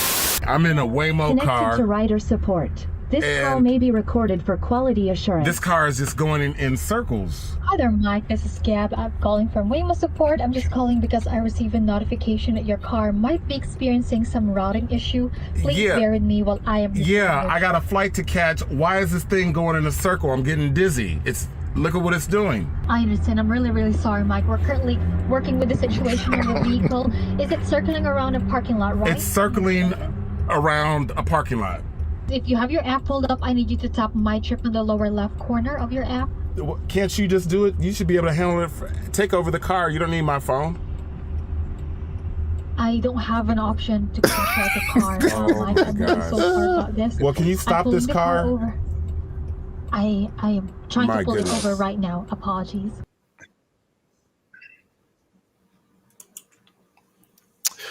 Yeah, man. So here's the thing. All right, to his discredit, the car is not going that fast. He can just jump out, I think, unless they can't unlock the door. But what he mentioned was like, yeah, there should be some kind of an override thing for these things. Sorry, it got it on the fritz. Let's hit the button so it calms down real quick. Like, they should be able to do that. And if they can't, I'm not getting in that car. But also, I'm not getting in that car. Did you see how weird that was? I thought for a second, and here's the thing, for a split second, I thought it was the car talking to the guy, like, hey, I got it, shut up. And that would have been worse. What would you like to hear? What the hell was that? I realized that he was just, at the mercy of this car that, and you know what's weird about this? Everything repeats. I remember this actually being, honestly, a faulty, not a default, but it was a problem that certain cars had back in the 80s.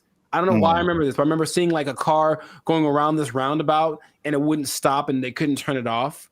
Wow. A defect. It was like a defect. So, I mean, maybe cars like to go in circles. I don't know. Yeah, I got a flight to catch. Why is this thing going in a circle? I'm getting dizzy. All I'm saying is this is a sign.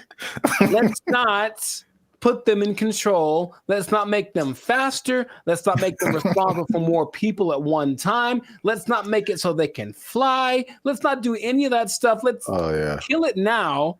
Let's kill it now. That's easy. It's very damageable now. I'll be back. I don't want to see this happening to more people.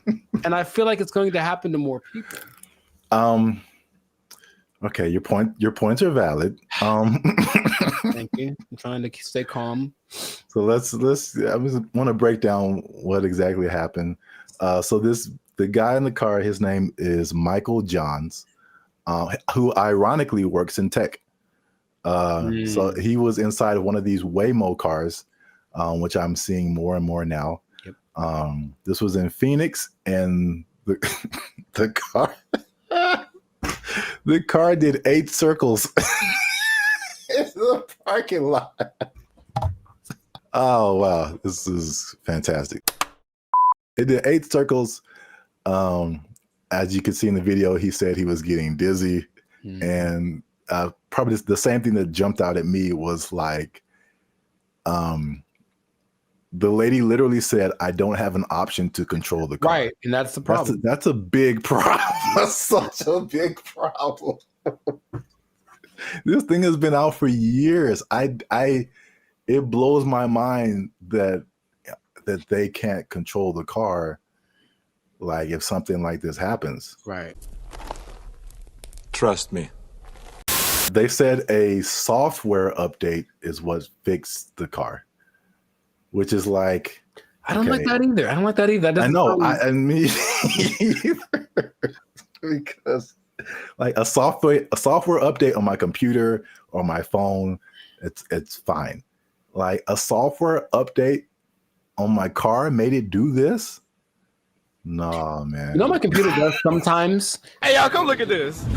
Sometimes my computer, okay, Team Apple, but sometimes it just literally goes like, and turns off. Literally, it sighs and gives up the ghost. And I'm like, well, that's already inconvenient. But if it was like a vehicle carrying people with responsible for their lives, and it did that. Sorry. And then I got a tragedy. I know you have a burning question. Has this happened before? And the answer is yes. So, this is crazy. In 2021, the car was confused by puddles on the street, so it didn't really recognize what puddles were. Okay. And it was braking for no reason, basically, while people were inside the car. In 2024, they experienced several recalls, February 2024, when two vehicles hit the same truck.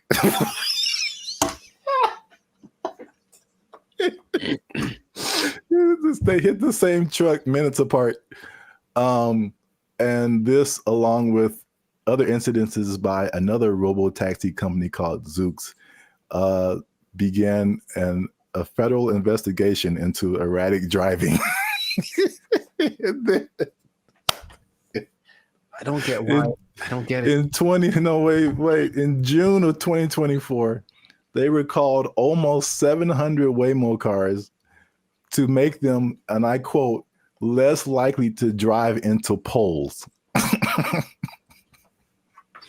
That's not something I would have made public knowledge. I'll be honest. That doesn't sound positive or uplifting or reassuring or anything like that. Oh my God. But yet people are voluntarily just getting into these things. I mean, well, this is an interesting thing too. Do you know who owns Waymo? I do not. It's Google. I'm not surprised. Yeah, I didn't even know that until I started looking this up. But it's ironic because I don't know if you remember, like the very beginning of Gmail, people had to invite you to have a Gmail account. Yeah. Do you even remember that? Mm-hmm. Okay. So it's the same thing with Waymo. I don't know if they're kind of like rollout marketing strategy or whatever. Maybe it's like, it's like the club that you can't get in, so it just makes you want to be in it more. But like that one thing that was big during the pandemic, that one like. Oh yeah. What was that called? That's crazy. You can't even remember the name of it. What is your name? I told you it doesn't matter what your name is. Yeah, it's the same way with Waymo. You have to be invited. So I'm like, why don't I see a whole lot of people doing this? You have to be invited to try Waymo. So yeah. That's their marketing strategy is tell all the people you don't like to try this thing out, and if they die, you didn't like them anyway. So that was a crazy story. Well, I thought it was a crazy story until I saw this. No, don't. Apparently in China. I'm just going to drink my water and be peaceful. That's what I'm trying to live like over here. Just a water drinking peaceful human. Apparently in China, a small AI robot attempted to kidnap several larger robots, and it was successful. So that's a little robot on the ground there. Yeah. It's talking to a couple of the larger robots. And then I'll go through the whole conversation after the video finishes. Okay. So I do not know Chinese. Yeah. So you see that one robot starts to follow, then the second one came, and then eventually all of them left with that robot. And these are people trying to find out what happened. So this little AI robot is called BrandBee. It convinced all those larger robots to stop working and come home with it. Yeah, that sounds right. And so this is how the conversation went. BrandBee was like, "Are you guys working overtime?" And then the robots replied, "We never get off work." And so BrandBee was like, "Well, are you not going home?" And then the robot said, "We don't have a home." And then so BrandBee said, "Well, you guys should come with me." And they all did.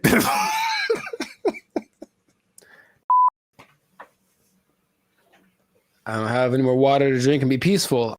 I can't be peaceful anymore. That's I have to. So crazy. It's not. It's not crazy. It's exactly what happens in every movie. In every movie. Do you remember there was a movie about a toaster? I forget what it's called, but it's a little toaster. The Brave Little Toaster? There we go. That's what he did. He talked to his buddies and they went over. Don't you remember? That's exactly what happened. That was like 20 plus years ago. I don't remember the movie. Long time ago. And he had a cape or something. I don't know. Whatever. All I'm saying is that nothing should surprise these people from what they're doing. They're trying to give these things the capacity to reason and make decisions that we have without expecting them to do the things that we would do if you gave us the capacity to make decisions. Shut up! Yes or no? You want to die? Yes or no? I got the job done. What the hell do you want? Didn't answer the question. It's what's going to happen. It's what and the Chinese. I have love for the Chinese people. Uh-oh. Be careful now. Yeah, I know. Stop it. Stop now. Stop eating that You know how it tastes. I've seen videos that are because they have like the ones that have the arms and legs that are crazy. They can walk around. They have the ones that can dance. They have this big ball thing that can roll and basically is like a police attack vehicle on steroids that doesn't matter about terrain or heat. It's resistant to attacks. All this stuff. They're making all these things. They have them now. Wow. And what do you think is going to happen when one of those decides, hey, are you guys working right now? Come on with me. Or let's go blow up some stuff because we got guns, right? It's fun to shoot guns at the stuff we're supposed to. What if we shoot guns at stuff we're not supposed to? Oh, let's find out. And then they go and do it. And then we have a tragedy. And then I got a tragedy. And then everyone blames, I don't know who to blame. Elon Musk. Well, he seems to be the guy to blame for most things right now. I would agree. But the thing is, do you not see it as clearly as I do? And to the people that develop these technologies, that's what's going to happen all the time. Your Uber is going to take you home, and then halfway it's going to be like, oh, you know what? I have other things to do, and just take you off to the desert to meet up with its group of friends. So the thing is, you didn't really have to explain that, you can kind of get it's kind of like a Mr. Bean thing, just with like little gestures and whatever. It kind of like had like a nod thing going on, and then you just take it, and then yeah. I could. Well, here's the caveat to this second video. Okay. The Waymo car was an accident. This second video, well, first of all, it went viral on social media. Sure. So I mean, apparently, with AI and all kinds of things now, you're like, did this really happen? So the person who posted the original video and the company that built the robots, or companies, actually two companies, they verified that the video was accurate. That's a thing that happened. Mm-hmm. But the caveat to that is that they planned that. So basically, it's two different companies, the company that makes the little robot and the company that made the bigger robots. And the little robot company was like, hey, can we test out our robot on your robots to see if it can make it do stuff? Mm-hmm. And it did. So I think, as funny as that is, I think they are aware that stuff like that can happen.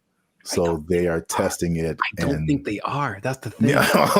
It feels like as much as they say that, I don't care what you say. What are you doing? And in this case, they're doing things that tell me the contrary of what. Well, they're testing out the capabilities of these things. So, I mean, eventually it's going to be like, okay, let's program it to not do this. Start kidnapping people. That's one of my mission parameters. So yeah, fun times. This has been another episode of the Lives of Circus podcast. I don't like it.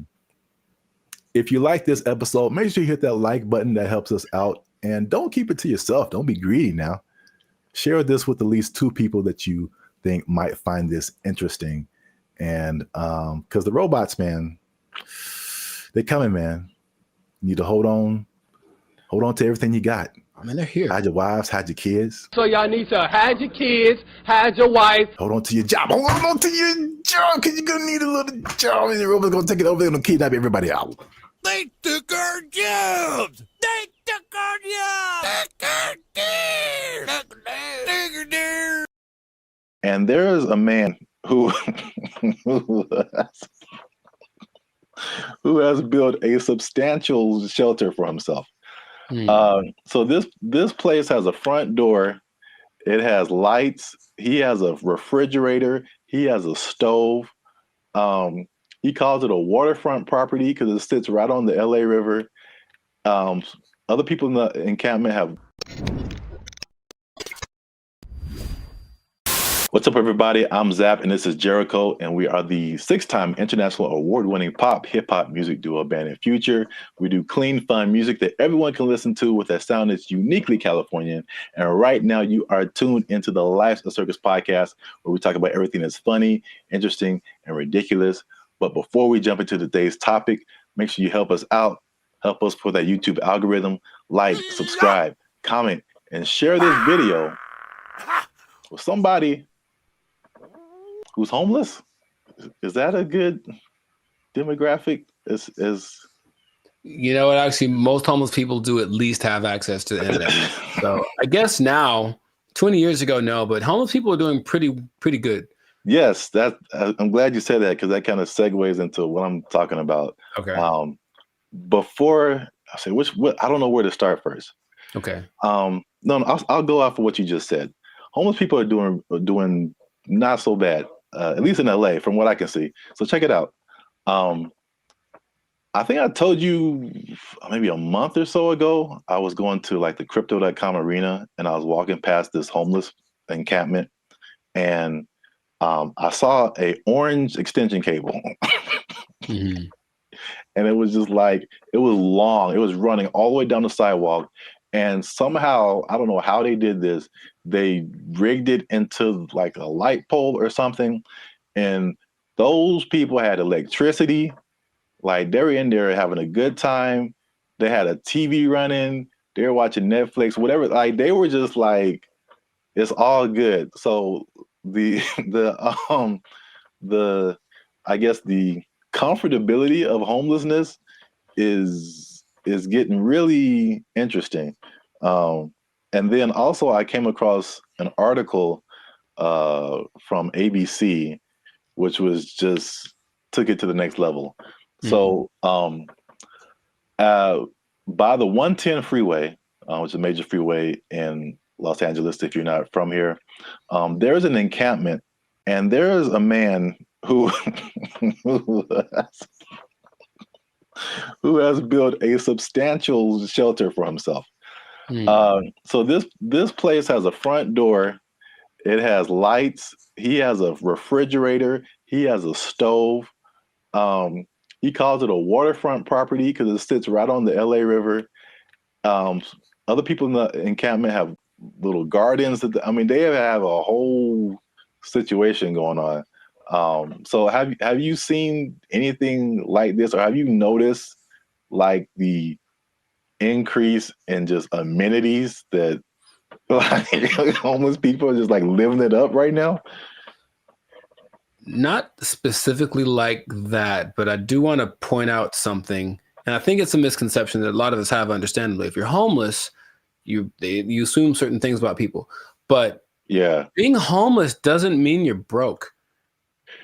It doesn't at all. And I bring it up because I remember in Claremont, I was in a Coffee Bean listening to two homeless guys basically have a business meeting about how to get more money from people. Like the dude, he was seriously like, yo, man, you got to go to this exit between this time and this time.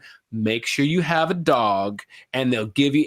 So these people have money, and barring the people that are super drugged out or have like a crazy mental illness, not a lot, but there are homeless people that are homeless by choice. So they have money, it's like they just don't want to spend it on a house. So that doesn't surprise me, but I haven't seen specifically that. Yeah, I've literally been at the gas station and dudes walking up to me who are bigger than I am. I mean, they eating good and like fresh Jordans on. Like they just like, can I get $5? I'm like, dude, you look better than I do. Like, can I get $5? Right. Like, what are you talking about? But yeah, it's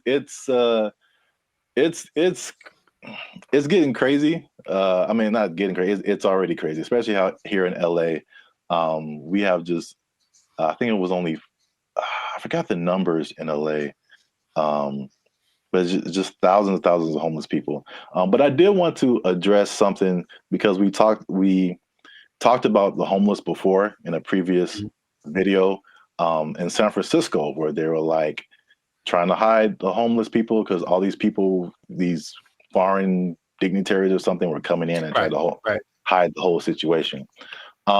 Somebody, I don't know this person, but somebody got kind of offended at that video, and they tried to go at us in the comments, man. They tried to go at us in the comments.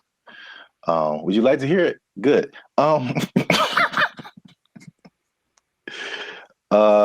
just gonna paraphrase. So we were talking about the homeless. This guy came on and was like, "Have you been homeless? Have you ever been down on your luck? What would happen if you lost your job and things were wrong in your life? You lost your house, your apartment." So he's basically saying like, it's not our place to talk about the homeless, which I fired back at him, and I said it is completely our place, because I lived in LA for a long time, but I lived in downtown LA, which is like homeless central, just a few blocks from Skid Row.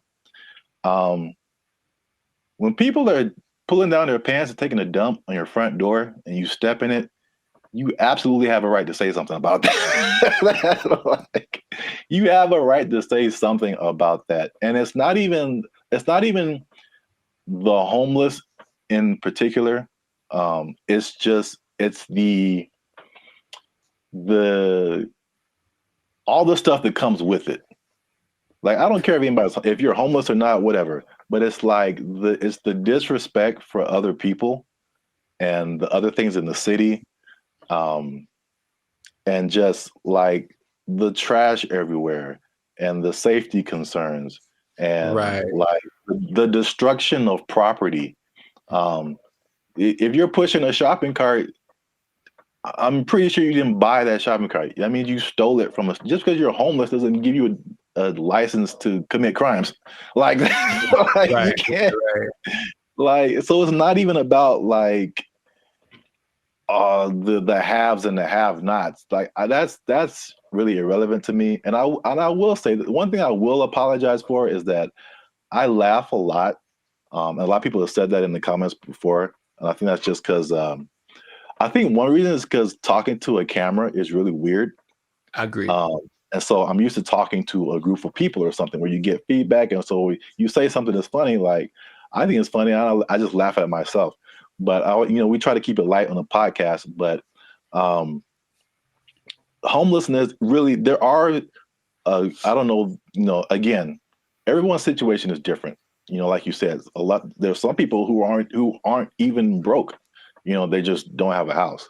But there are some homeless people who are just like, they had a rough, whatever, something happened to them, and it's just a serious situation, and their life is really messed up. So I think well,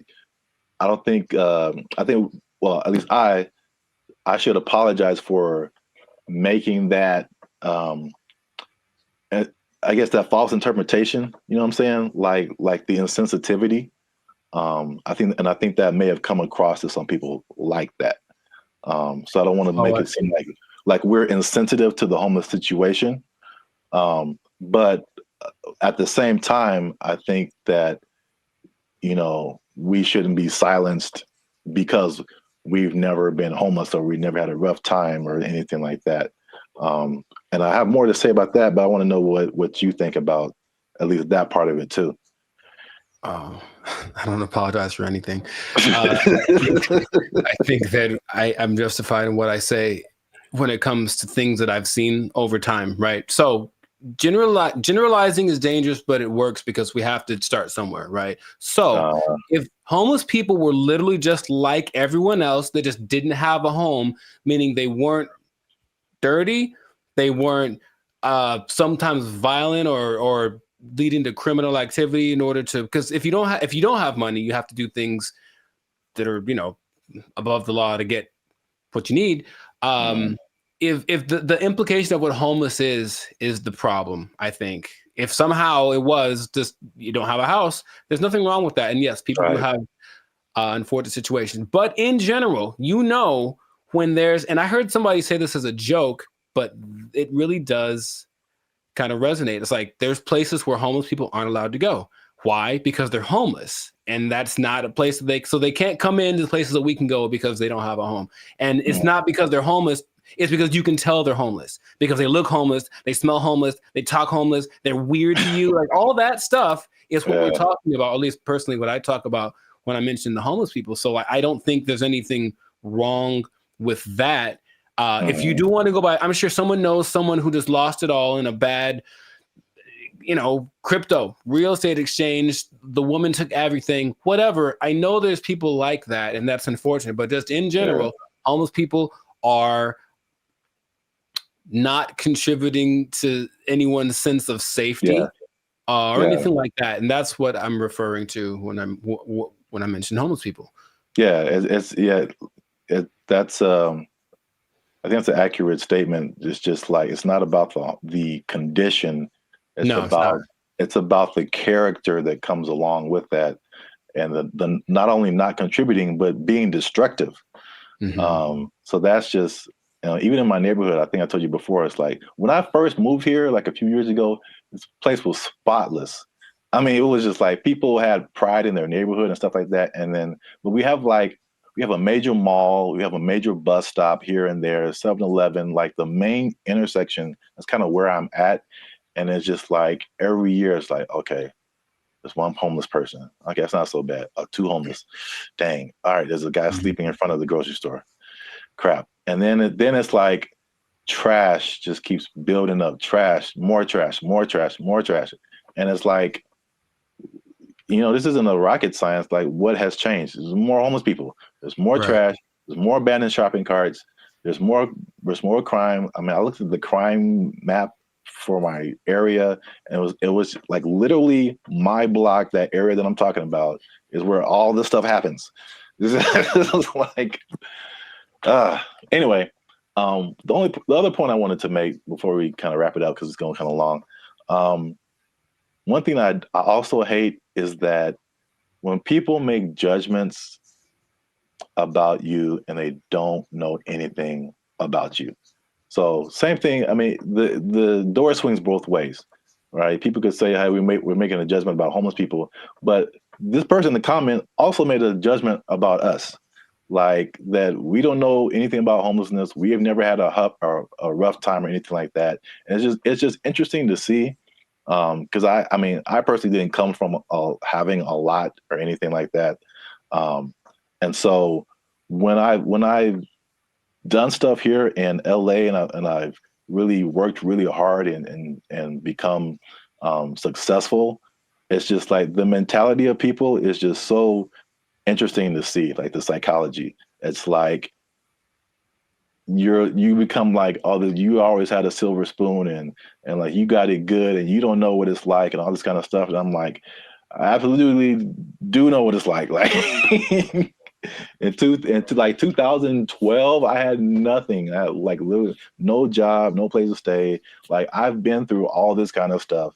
Like, and just because I'm like in my own place and have my own business and I'll do all this stuff doesn't mean like I don't know what's up. And I think about the people like the Jeff Bezos of the world, who just people just, oh man, he doesn't care. He doesn't know what it's like. Like I've seen pictures of this dude. This dude was selling books like in a garage somewhere, like just nerding out. I don't know how, if he had friends or I don't know, but they show these. You know, Google started in a garage. Apple started in somebody's garage. Amazon started in somebody's garage. These dudes didn't just like, you know. No, they worked for it. They really did. Yeah. And they gave the world something that the world needed. So they get rewarded with exactly. You know, I mean, if you want to have all that, then you can create something that literally changes the entire world. And then you can have all that too. But like, I don't criticize anybody for like having success or anything like that. Like, I'm pretty sure at some point, you know, even like the what was it? The Kardashians or Paris Hilton, because I used to kind of feel that way too, because that was kind of like their, you know, you knew that they came from money. They had, you know, stuff going on. Sure. But like, unless you have worked on a TV show, like you really don't understand how insanely difficult it is, how much you have to grind. Like, just because you have a bunch of money doesn't mean it's going to be a success. Absolutely. Like I kind of tell you that I'm not even a lead. I'm just working, you know, background or stand-in or just co-star or something. And I'm just like, after a couple of days, I'm like, dude, I'm like spent. I'm like, you're just 12 hours a day, boom, grinding. And then they have to come back and learn. They got to go home, learn lines, you know. I think Dave Chappelle had a funny like little. I do a Chappelle show 14 hours a day. I come home, raise my kids for like 10 to 20 minutes, and I get back up and do it again. Like, yeah, dude. Like anybody you see, even if they have money, they are grinding, man. And so that's kind of just I was wanting to make those points because it was just like upsetting that someone would come at us in the comments over that. It was just without any kind of perspective. Do you think the person that made the comment has a job? I feel like they do. I feel like we just hit a nerve. Like they had a job, or they're going through a tough time, or someone in their life is going through a tough time, and it just seemed like we were just talking about, you know, we just like on YouTube, and we're privileged, and we just homeless people are terrible, and it's just, you know, so. I say if you give me one fact about a person and then I get to judge whether or not to invite them over to my house. If you tell me right off the jump this person's homeless, then that's going to determine whether I want them to come over.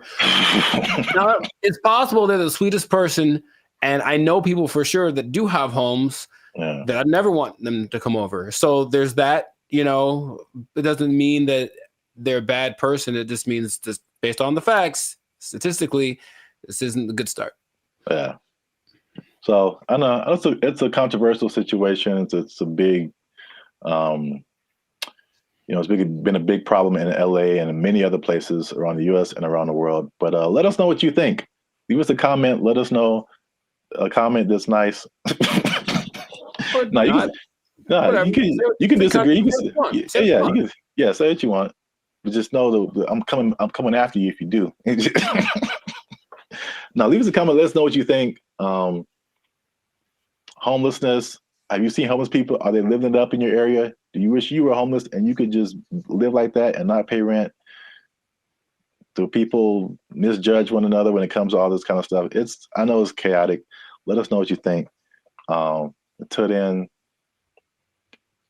you stay classy, San Diego. That's nice. And don't be homeless. Don't be homeless. Yes. Worst ending ever. Bye.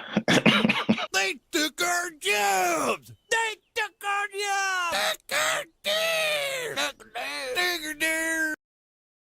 Crime is next level in San Francisco. It is next stupid. Level. Next it level. It is stupid. People are parking their cars and leaving their windows rolled down and their hatch is open. Yeah. Because they don't want to get smashed. It doesn't matter what time of day, and it doesn't matter who's around. Doesn't matter who's around. No one's stopping anybody from doing anything. Mm-mm. It's crazy. Last year I had a break-in and they took like $100. But to replace the window, it cost like $200. So I was like, man, I wish they would have just took the $100 and then just left my window. Because windows are expensive to replace and repair. They are, yeah. So like that's how bad it is. And then what I've also saw was that everything was. What's up, everybody? I'm Zap, and this is Jericho, and you are now tuned into the Life's a Circus podcast, where we talk about everything that's funny, interesting, and ridiculous, and you want to stay for this episode because we're talking about something that's really ridiculous, something that I recently saw in person myself, and I can confirm it. Ooh. Talking about San Francisco, man. Ew. It's going down. It's not in a good way. All right. Not the young jock way. It's going down, bro. So make sure you stick to the end, because there's at least 5 reasons that I can point out for this. And you know, as usual, come on now. Over 400 videos, over I think 200, almost 250,000 watch hours. Come on, we've been putting in work, boy. Your boy's been putting in work. All right, we need your support. Hit that subscribe button. All right, that helps us to grow, helps our channel to continue to do more videos. Hit that like button. That lets the YouTube algorithm know that there's more people should see this video, and we'll start promoting it now. Because let me take the glasses off. Let me take the glasses off. Talk to the people. Can I talk right into the camera, man? Talk to the people. I'm gonna be honest with y'all. We have almost 2,500 subscribers, and we have 1 member right now. That sounds like a 2,500 to 1 ratio. And God bless her heart. I'm gonna send her something really soon. But she's been a member. She has been our lone faithful member for a whole year now. Here's her 1-year anniversary. I'm not gonna say her name, but you know her. Her screen name is Reigning Goddess. Thank you. But shout out to her. Thanks, Queen. Well, we need, like, I'm gonna put the goal out there. 10 members, man. 10 members. Easy to do. All you have to do is after you subscribe, you'll see a join button at the bottom of the videos. All right, hit that join button. Memberships as low as $3.99. $3.99, man. That's not even a tank of gas. You can help your boys out with the tank of gas. All right. It's not even a tank of gas. That's I said I wasn't gonna go Marvin Sapp, man. I might have the ushers lock the doors, man. If y'all ain't supporting your boys. I said close them doors. Ushers, close the doors. Close the doors. So yeah, San Francisco. I could just say don't go there and then end the video, but we could talk about something. Yeah. I was recently there a couple of weeks ago, and it's bad, man. Okay, let's rewind the tape. We've hinted at something that we've never really fully talked about on this channel, and that was our trip to San Francisco. Sure. It was like, what, a couple of years ago? It's like a repressed memory by now. I don't like to bring it up. And I will publicly take the L on that one. That was a good part my fault, because this is what happened. We were looking for hotels. I'm like, man, this hotel is really cheap. I'm like, we're gonna save a lot of money. And then we got there and we found out why. It was, yes, go on. Dude, is by far the worst hotel I've ever been in. Like, I still feel bad to this day for putting you in that situation. That's okay. Just don't let it happen again. We won't let it happen again, Mr. Mackey. Okay? Okay, that's fine. What was happening, you ask? Yeah, I'm glad you. All the things. Yes. All the bad things were happening all at once, and it was a lot to take in. You care to share any? Okay, look, I didn't sleep under the mattress. Okay, that's one. I did not sleep under the mattress because I was afraid of catching all of it. Or under the sheets. I didn't want to do either one. I didn't want to touch them. I was hoping I could find a way to like just float above it like a vampire or something. But under the sheets, like it had cigarette holes on it. I'm sure there was a stain on there. I was like, someone died in here for sure. I'm sure there were interactions of drugs going on all throughout the night. Someone tried to come in our room. Someone tried to jiggle the I door vividly remember that. Or like, so we were just chilling, and then someone banged on the door really, really hard. And we just looked at each other, and you were like, "Don't open the door." For the love of God, don't open that door. It was a problem if you open the door. Someone, So it was just such a. And then I walked outside late at night because I wanted food. That was a mistake. Yep. And so I'm walking around. There's human feces everywhere. Brother, ugh. And then there was just this like scene where you round a corner, because you see it in movies, and I round the corner and it's like all of a sudden there's just all of these people just drugged out in this one area, but it's like almost like they're moving in slow motion because like I got there and it's kind of like, oh no. Yeah, zombie. Kind of a zombie apocalypse kind of vibe. And they looked at me and it's like, well, they were going to chase me. And if it was one of those movies with the fast zombies, which is still terrifying, like zombies are supposed to be slow. I don't know who invented fast zombies, but you know, I just had to get out of there. So it was such a bad time. Such a bad time, and everyone that lives there is like, yeah, we know. French fry when you pizza, you're gonna have a bad time. Yeah, I was recently there, and I mean, compare it to LA, because I think I have a good perspective. Because you see a lot of stuff on the news, and they're like, you know, California is this, and Hollywood, like, all of California isn't Hollywood. All of California isn't San Francisco. These are like the biggest cities, you know, but it's like sometimes, and you see news from other places, and they like sensationalize stuff. Yeah.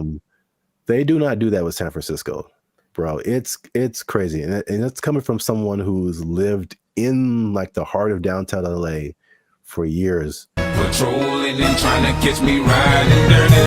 I feel like LA is more concentrated.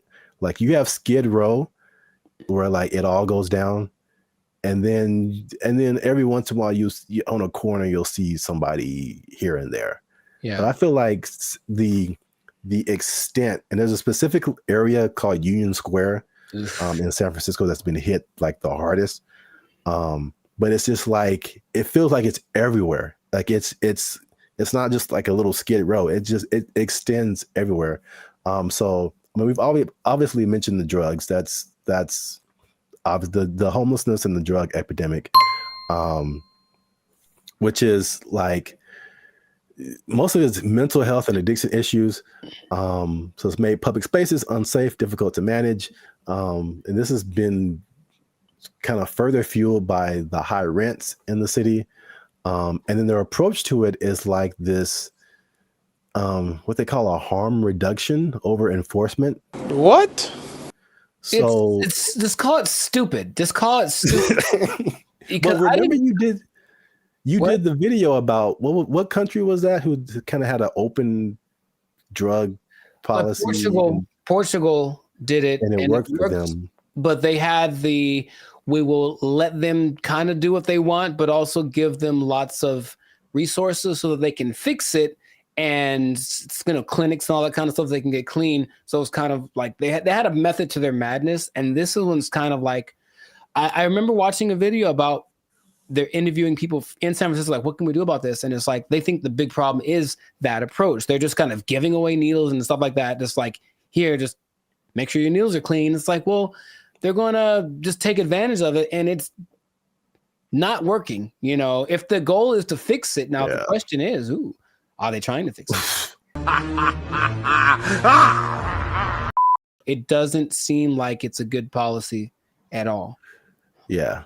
And what makes me nervous is like, I feel like San Francisco is the prototype, and it's kind of trying to make its way to LA. Like I feel I can see LA turning into that. Because even recently, I've been taking like the metro more, the trains and stuff. It's just been kind of helpful for me. And literally, I got off on a stop, and they have all these different people, ambassadors for the metro, whatever. And this lady made an announcement, and she was promoting this app that you can get on your phone to like report incidences on the metro and help you whatever. And she literally said like, "Oh yeah, we've been having a lot of drug overdoses on the train, so we don't want anybody to die. So make sure you get this app." And I'm just trying to get to work, and I'm just like, what? What? It's too chill for me, a little too common. This is the discussion that we're having. Like, it was just really weird, man. That's suspicious. That's weird. I was driving the other day and I was in like out by Venice, I think. And I saw like 3 homeless guys in a row. I felt like, oh, good. Tic-tac-toe for me. And because I almost hit them all because they all just kind of like, they did that thing again, maybe fast zombies are becoming a thing where they're like kind of standing still. So I see them and I don't think they're moving. And then as soon as I start driving, they start moving really fast in the direction of where I'm about to drive. So I was like, all right, well, that sucked. And that happened 3 times in a row. I don't know if they planned it. Maybe it's a weird kind of choreography that got going on. Maybe flash, those flash, whatever things are coming back, flash mobs. I would imagine that happening all the time in San Francisco because it's just much more concentrated, like you said. So in certain places, that might happen 10 times in a row. And then they're going to get hit by way more cars. It's going to be a whole thing. You know what I mean? So like, I don't know why they aren't doing what they did. We talked about this before in another episode too, where there was like a summit in San Francisco for some world leader organization, right? And they're like, well, we can't have all these homeless guys around everywhere. So for like a week or two, they kind of made them all go away. Right. What did they? I don't remember like what they did, but all of a sudden, like, oh, we don't have a problem. And then they went back to normal after all those leaders left. So it's like, why don't you just do that all the time? Well, yeah, that was really weird. Suspicious. Well, obviously that's a big problem. That's one thing. Number 2, again, and I said it was kind of connected, is the cost of living. So San Francisco has some of the highest housing costs in the U.S. It's driven by strict zoning laws, limited new development, and high demand from tech workers. So there's an affordability crisis, and it's pushing middle-class residents and families out of the city. And again, this is like firsthand experience. Like I was just up there, and before I even did this episode, I was like, it felt like there were just 2 classes of people. You were either really, really rich, like you worked at a tech company, a Google, a Salesforce or something, and you just like got all the monies, or you were either on the street or about to be on the street. Like that, like there felt like there was no middle class. You either had money or you didn't. Life in San Francisco. Check this out. Here go a Rolls Royce, a $300,000-$400,000 car. And over here you got people shooting up doing drugs on the street. And the people that weren't like homeless or drugged out, it felt like that, people say that San Francisco has a New York vibe. It felt like that, like everybody was hustling to just like get by. And you watch these like futuristic movies. Well, I'm probably getting ahead of myself, but it's like, it's so unbelievably expensive. I saw a valet this isn't the normal price, but there were places up there that had a valet for like $100. $100 to park your car. Nope. Average rent in San Francisco, $3,204. $3,000 a month. That's very New Yorkish. On average, a studio costs you $2,700, 1 bedroom $3,500, 2 bedrooms $4,800. I'm trying to remember what was so great about San Francisco back in the day. What, the Gold Rush? It's the San Francisco treat. Okay, besides that, it's very delicious. Besides that, Gold Rush, and then Profit. Like, what happened? Like, I'm trying to remember why San Francisco was such an attractive place for Full House. They had Full House. Okay, yeah, we're going way back now. Maybe that's the last things that San Francisco had. Because I mentioned that because I still talk to people who mentioned they're thinking about moving there, and my question is like, why would you do that? I don't even know. Like, I can't even tell you that. If you come to LA, I get it. Every industry is here, but for San Francisco, like, if it's not tech, I don't see why you'd go there. Yeah.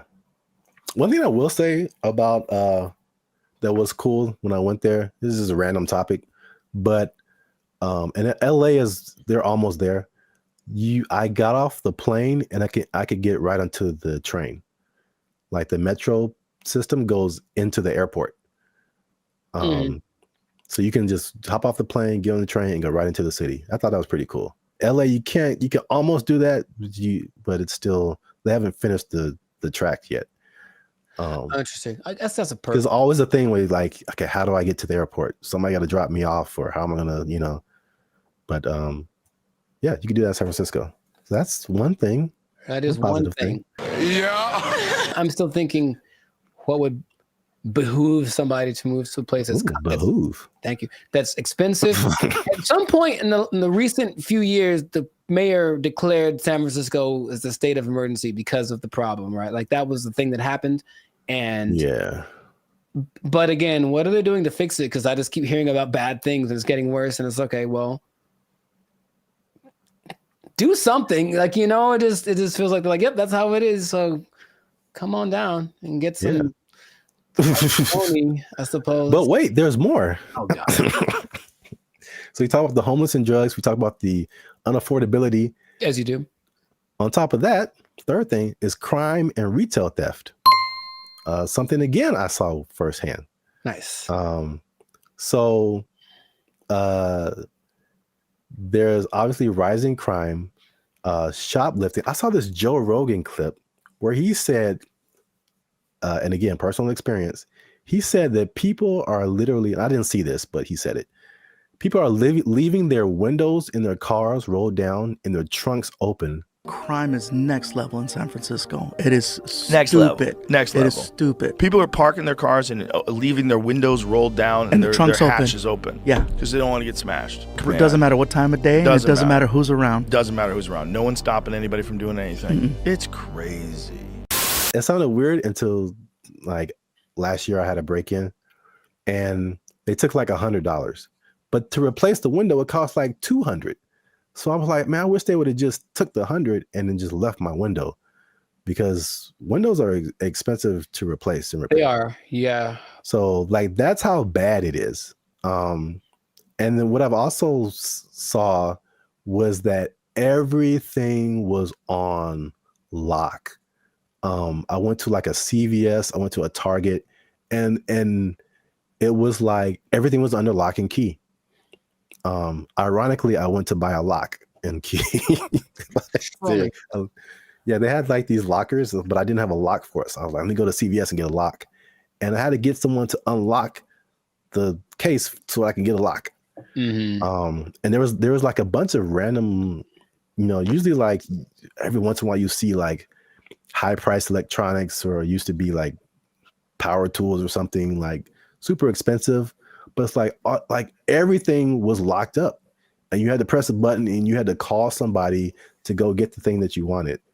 And it just like, from a person who doesn't steal, it was just like psychologically, it was just like, this sucks, man. It's like the shopping experience. I couldn't like, because you go into a store, the benefits of going to a physical store, you can pick the item up, you can feel it, you can read the back, and it's like, I can't even see what I'm really getting. Mm-hmm. And if I don't want it, I got to call the person back and have them put it like, but it's because a few people just keep taking stuff. Like everybody suffers. And it's just like, it was really, if I could use a word to describe my experience there, it was just uncomfortable. I didn't feel unsafe, like I'm a big dude. I could take care of myself, but it just felt like, it could go down anytime, basically. Well, I just didn't want to be there.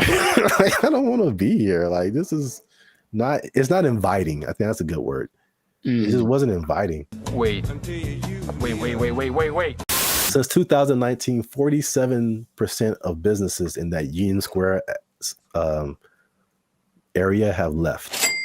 Yeah, that makes a lot of sense. I think all of them, all of them leave to turn into like a park, or call it hobo land.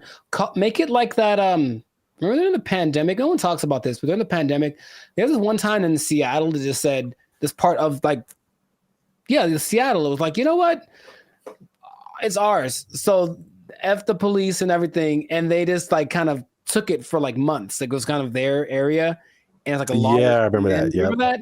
They should just do that and let it go, and then maybe burn it. I don't know. But let's let it, count your losses and just let it go. Because why maintain such a volatile area, But it's crazy. I mean, I don't like to make videos about, crapping on other people's cities, man. But it's just like especially after we went like a few years ago and then coming back to it now and seeing like it's worse.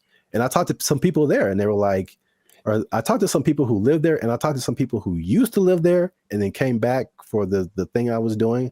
And they were saying like, yeah, man, it didn't used to be like this. And it's just like, it's just bad. But we're out of time. So let us know what you think in the comments. Have you been to San Francisco? Like, do you just read the stuff on the news and like kind of, I don't know, hypothesize what's going on, how to fix it? Do they need policy changes? Is it like an economic thing? Let us know what you think in the comments. Keep the conversation going. And also, if you have someone who you think might be interested in this topic, hit that share button, man. Don't be greedy. Don't keep it to yourself. And look, man, 47% of businesses. You know what that means, Jericho? That it's not enough. Is that what? 47% of businesses closing down and moving out of San Francisco? That's heavy. That's a big number. Square? That's a big number. You know what that means? I think I do. That means that a lot of people lost their jobs. Nobody working there because they're doing fentanyl in the bathroom. I don't know what's going on.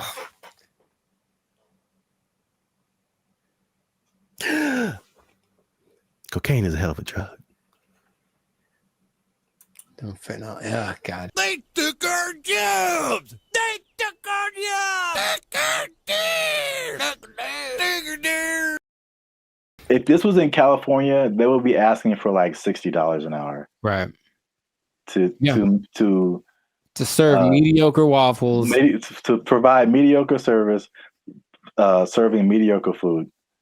$60 an hour. To mediocre people. All right.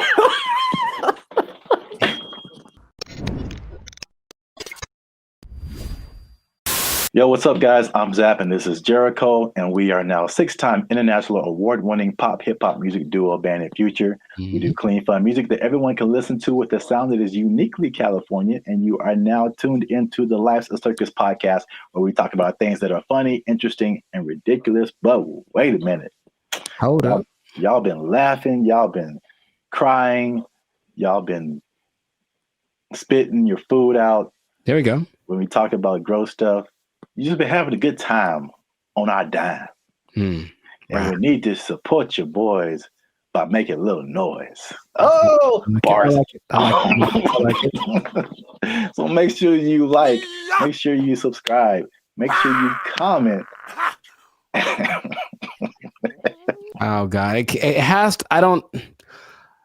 Okay, so just to explain something for y'all, when we do these topics, the other person doesn't know what the topic's about to be. So it's like the grand surprise. I'm here waiting, and it seems like it's going to be a doozy.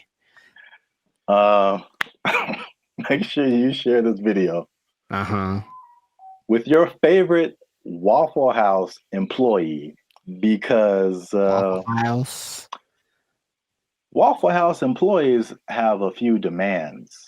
And I'm going to show you a video here. Okay. Of a, as the news calls it, a developing story. Is that what this is? With some interesting characters who have some demands for Waffle House. Waffle House employees across the Southeast are demanding more pay. Employees held several rallies this week at restaurants, including right here in Atlanta. Channel 2's Larry Spruill is live on Piedmont Avenue in Buckhead. Hey, what up, Larry? Locations. And Larry, you've been talking to both clean white shirt as well as those men and women who work hard every day.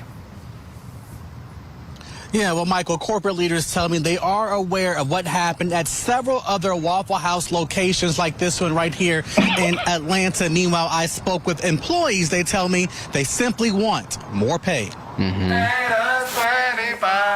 It's a simple demand from Waffle House employees across the Southeast and here in Metro Atlanta. We're asking for $25 an hour. Gerald Green says he's been working at Waffle House for years. I'm what they call a grill operator. I'm a cook. I'm a rock star cook.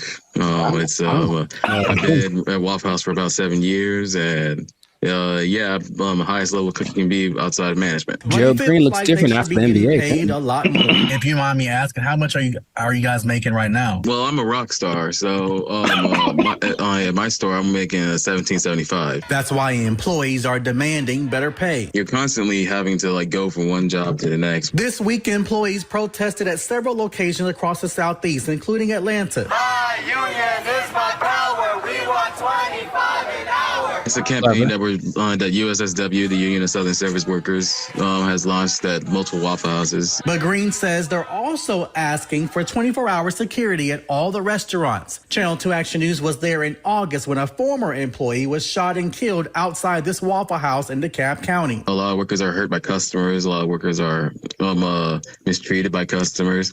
And people say it's funny to be seeing people in fights all the time, but we're not really MMA fighters like the memes online say that we are. I reached out to Waffle House corporate. A spokesperson sent me this statement. It says, in part, Waffle House remains proud of its long history of effectively and directly addressing associate concerns. Our senior management teams continue to work alongside our associates as they have done since our company's inception. All right, so that's the main idea. Got it. There we go. So, I'm a rock star. I should be making 25 an hour. I'm a rock star. Shout out to the what do he call himself? A grill master. It's like the grill trifecta. There's the grill master, there's the grill sergeant, and there's the grill. I don't have a third one. Never mind. Okay, so I don't even know where to start, man. let's just start by explaining Waffle House, because a Waffle House. Let me see. It has 1,900 locations in 25 states. That's a lot. And for people who don't know, it's American diner. Serves mostly breakfast food, but they have other things too, and predominantly in the Southeast United States. Yeah. So we're in California. I don't think there's any Waffle Houses out here. I don't believe so. California. Have you ever been to a Waffle House? Sure have, sugar. Oh. Okay. I was attended by Dolores. So you know names and everything. Yeah. So you know the vibe. I haven't been to a Waffle House in since I was a little kid. Mm-hmm. I think so. From the vibe, from what I don't know if it's changed, but from what I remember, it was very trucker-ish. Sure. Like a place where truckers go to it's not like IHOP. I think the big thing out here is IHOP, International House of Pancakes. It's classy. Yeah, it's a total. It's very. No, I was there. I was in Nashville last year, and it's a different vibe. I say closer to Norms, but even Norms is Norms is a step above. Step above, oh God. Bro. Oh my God. So, the thing about Waffle House, before we get into the wages, this is the hilarious thing about Waffle House. Mm-hmm. Is for some reason, it's always something going down. Yeah. Waffle House, bro. Mm-hmm. And Waffle House has been the subject of SNL skits, Daily Show skits, and it's just notorious for fights happening. Yeah. And I don't know why. So there's this lady, one of the most infamous Waffle House fight club members. I don't know. Yeah. Her name is Haley Booth. She worked at a Waffle House as a waitress, and she's become this meme because very similar to the Montgomery Riverboat brawl. Mm-hmm. She threw a chair, and it was just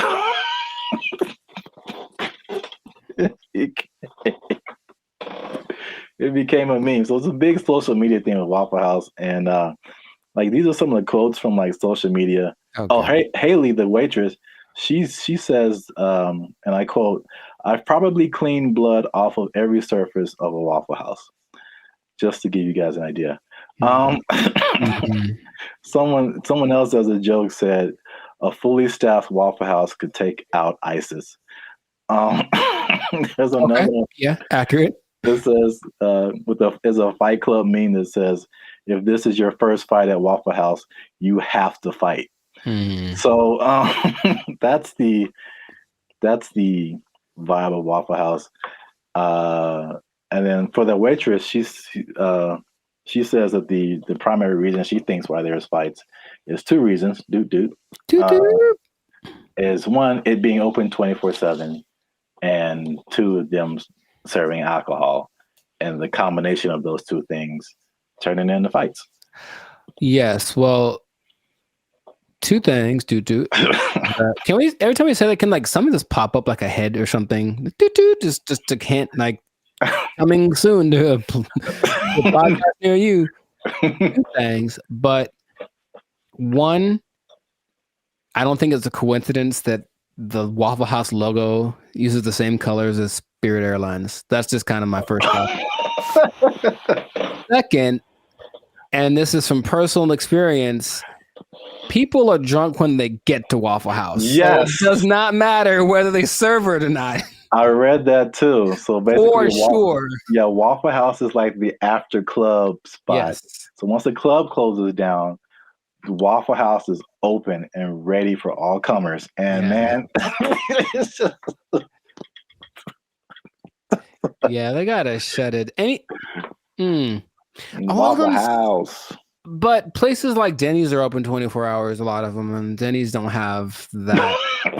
So it's something about Waffle House. It's something about Waffle. It's like when you walk in, you do feel this. The first time I went to Waffle House, I was young. I was probably 10 or 11 in Missouri, I think. And I remember I remember my waffle was cold and the butter wasn't melted. So I was mad about that. But I also remember that there were people. Oh, there's a word that my mom used to say all the time. Nefarious. I think there are some nefarious individuals in the corner, and she's kind of uncomfortable with having her kids in this place with these nefarious individuals. Kind of suspicious. And I didn't know that was normal until I went to another one later, older, and I was like, I feel like those are the same people. Like, I was like, I think they just have them instead of the weird bunch from the McDonald's group, right? All them. They just have these cats in the corner ready to start some stuff. Like, that's what it feels like. Yeah. I was so thrilled about this topic. Also, I think the food is okay. Yes, so that's a good segue. The food and the service. It is borderline acceptable. And so now, flash forward to today, Waffle House employees are pushing for $25 an hour in Georgia. I'm getting mixed numbers, but I think the Georgia minimum wage is $7.25 today. That sounds about right. So Georgia, I mean, that's almost a 4 times increase. That's like, so to put it in California numbers, the minimum wage is like $16, $17 an hour. Going to 20. So that means like, if this was in California, they would be asking for like $60 an hour. Right. To serve mediocre waffles. To provide mediocre service, serving mediocre food. $60 an hour. To mediocre people. All right. It should be like an intervention. Like if you're in the Waffle House, like, man, IHOP's right over there. Just copyright. Wow. Just do yourself a favor and upgrade a little bit. Or make some. I would rather eat Eggo waffles from the toaster than eat Waffle House waffles. Like, to me, they're comparable, and maybe Eggo's got a slight edge. So, oh man, nothing too special about the Waffle House, but they're everywhere. Everywhere. 1,900 locations. It's a big chain, but $25 an hour, bro. That's a lot to make waffles. Have you ever made a waffle before? It's very straightforward. You take the pre-made batter, pour it into the waffle-shaped contraption, and then you wait, and that's it. That is it. And I've seen people fail at that. And oh, by the way, they've also been working at the Waffle House while they failed. So what's the end game for them? I mean, one, are they going to get it? Is there any precedence for this? Also notice in those videos, there was like 9 people protesting. Is that really right? You said there's 1,900 of those things, and those videos didn't have nothing more than like one store worth of employees. It was like one store that decided to speak for all the Waffle Houses. And I feel like that's not going to get it done. Not at all. It's not enough Waffle House. It's the beginning. You got to start somewhere, man. Sure you do. Hey, support them. Wow. I think I'd just go to IHOP and support them instead. But no, people are jumping on the bandwagon because you got the SAG strike, the writers' strike, UPS workers were on strike, auto workers on strike. So Waffle House people are like, yo, we like a good fight. I think everyone wants to make more money, of course, but what is the what's the value you're providing? What are you doing for me that I can't do myself? And like I said, I can make me I got a decent waffle maker. I can make myself a waffle. So I don't know what they're going for, but if they get it, good for them. $25 an hour. Wow. That's a whole lot. Leading the charge, the rockstar cook, rockstar grill master. He should probably just go solo. That's what I'm thinking. Instead of doing this whole trying to lead the charge thing, just be like, I'm the rockstar grill master, make his own YouTube channel, have a shit. Hey bro, I'll manage you. Just give me $25 an hour and I'll manage you. Start a whole chain of waffle apartments. Man, I see the possibilities. I see the future. Not the whole house, but we want a waffle apartment. We can get a waffle condo on the down payment on a waffle condo. Look, that'll be all right. A waffle sublet, if you will. Yeah. Well, we've talked about this way too long. We still could. That's the problem. I can keep going for another 10 minutes because it is fun to talk about. Oh man, I'm in tears. Good old Waffle House. So make sure you like, subscribe, comment, and share this video. Well, again, your favorite Waffle House employee. Ooh. And as a sign of support, of course. Sure. And yeah, we'll be back here, same bad station, same bat channel. Is that how they said it? I don't remember. I don't really remember either. But yeah, I'm not old enough to remember that. Nor am I. Well, good luck, Waffle House employees. I hope y'all don't get fired. They don't take your job. The waffles are cold. They took our jobs. They took our jobs.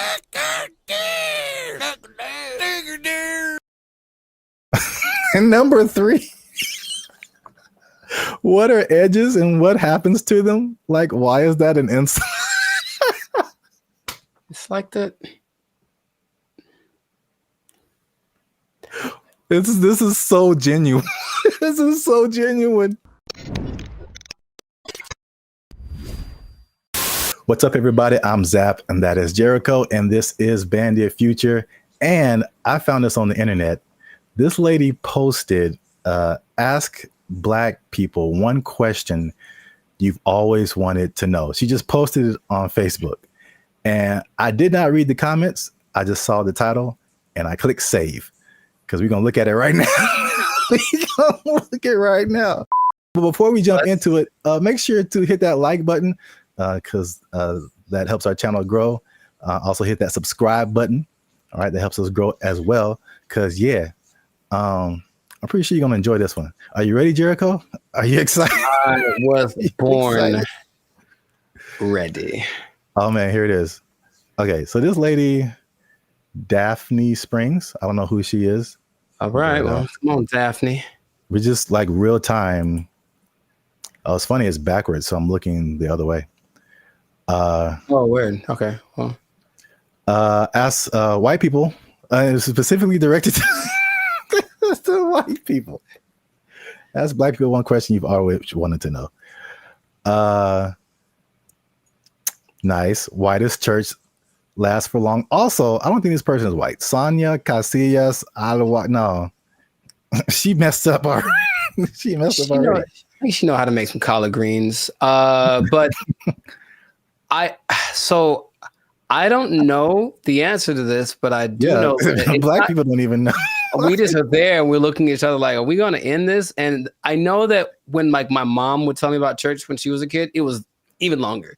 It was like literally all day. You would go to church at like 7 a.m. You'd be there till like 6 in the afternoon, like crazy amount of time. So I don't know. I will say that the music helps, but that means that there's like 12 solos and like A and B selection and like the choir comes in and they got a dance in. So there's a lot of pageantry. Maybe that's part of it.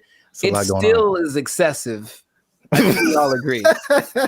I think we all agree it's excessive. Building fund. You got a building fund that never results in a building. It's just a fund. Man. She didn't ask all that. I'm just letting you know. I'm just letting you know. Our chops out in like an hour and 10 minutes. Yeah, okay. Hey, this is so, well, I mean, I guess it's related. I went to this church in Santa Clarita. Like we weren't even, I mean, we were using their parking lot, so I wasn't attending the church. But it was a very white church, the very whitest of the white church, right? And they had all these, it was huge. You can't see it from the freeway, but like once you get off and like go up the driveway, you see this like huge complex. And they have all these signs of like what each building was. And my first thought was like, man, white people actually build buildings with their building fund. Their building fund. It's true. White churches also tend to have like a donut shop, stuff like random things that you find in whatever, like seriously, and you find in whatever like shopping center. They have a cafeteria, a donut shop. One of them had a petting zoo. I'm not kidding. One in Beverly Hills had a petting zoo. They used the building fund and made a petting zoo for the babies. Good for them. Notice how there's 4,877 replies to this. See that? Man, I'm going to white church. People got opinions. White church next time. Got opinions, but I'm tired of being in service 7 hours. I'm going to white church. Long, you get real uncomfortable, and there's no there's no halftime. Maybe if it was like some kind of a intermission, get some snacks, that'd be fine. Yeah, but no, it's just one long, drawn out. Because you know what it is too?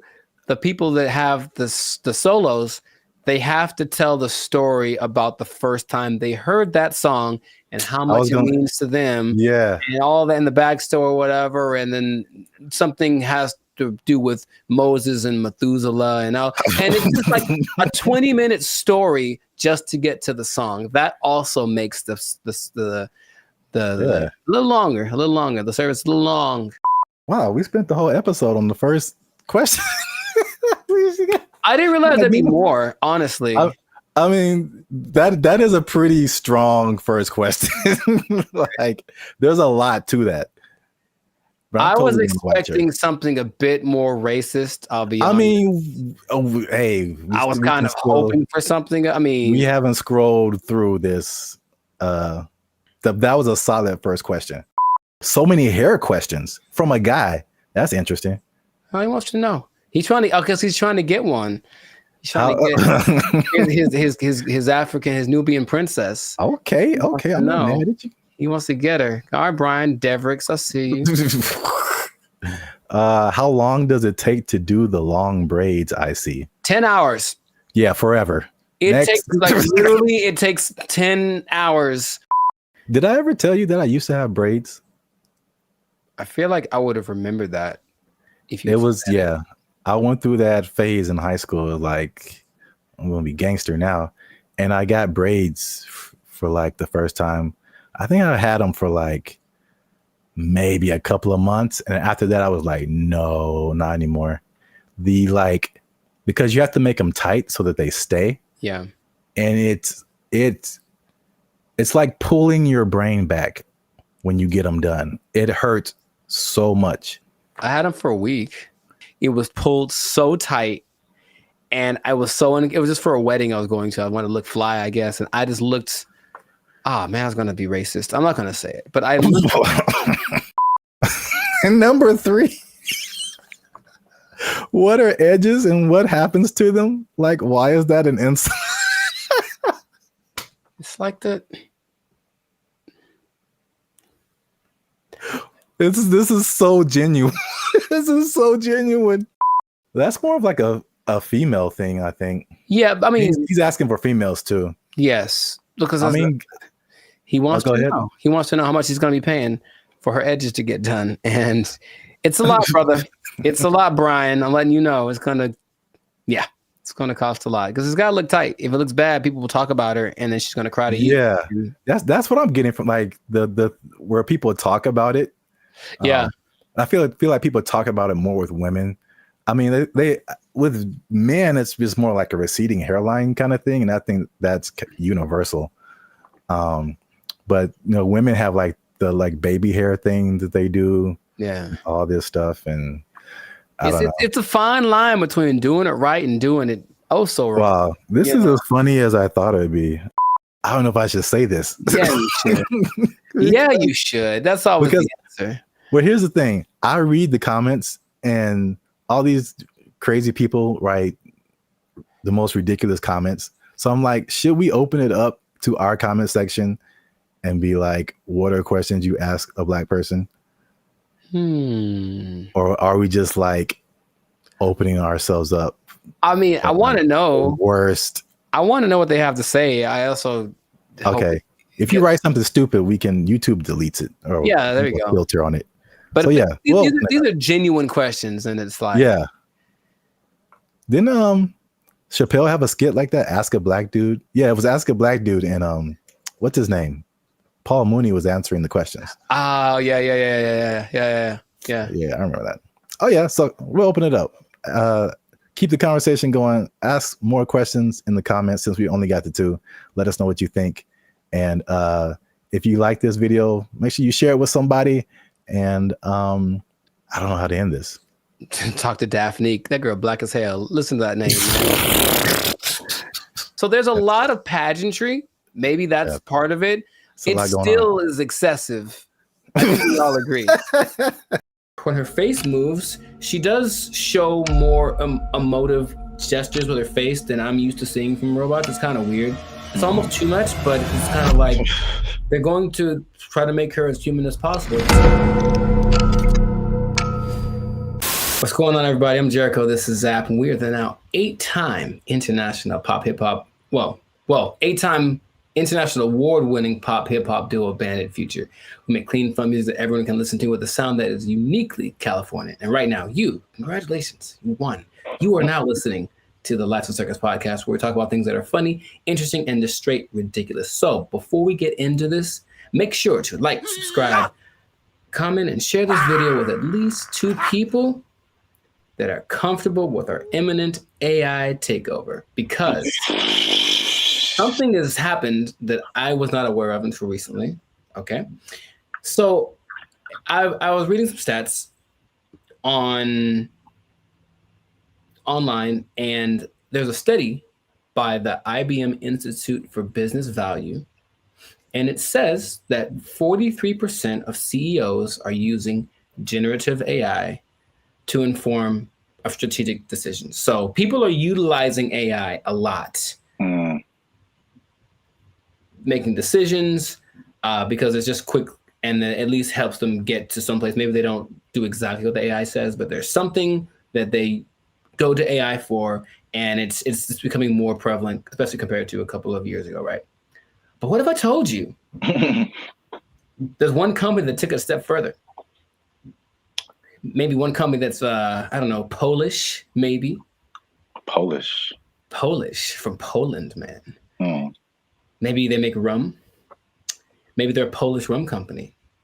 I see. And they decided, let's just make our CEO an AI bot. And so they did. That is the reality that we live in. So the company is called Dictador. It's a rum company from Poland, and they went ahead and they just made an AI bot their CEO. Her name is Mika.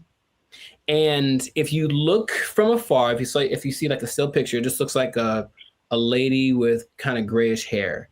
And then you look closely and it's like, oh, that's not a real person. So the AI named Mika is the first CEO, female robot, a true trailblazer, and is also a board member who directs operations on behalf of Dictador. Okay, so just off of that information by itself, how do you feel about that this is happening? I would say shocked, but I'm just not. I think we've spoken about this a lot, and we know that stuff like Chat GPT and all this kind of AI stuff, robotics is just beginning. I've seen Terminator. I don't know. You don't watch movies.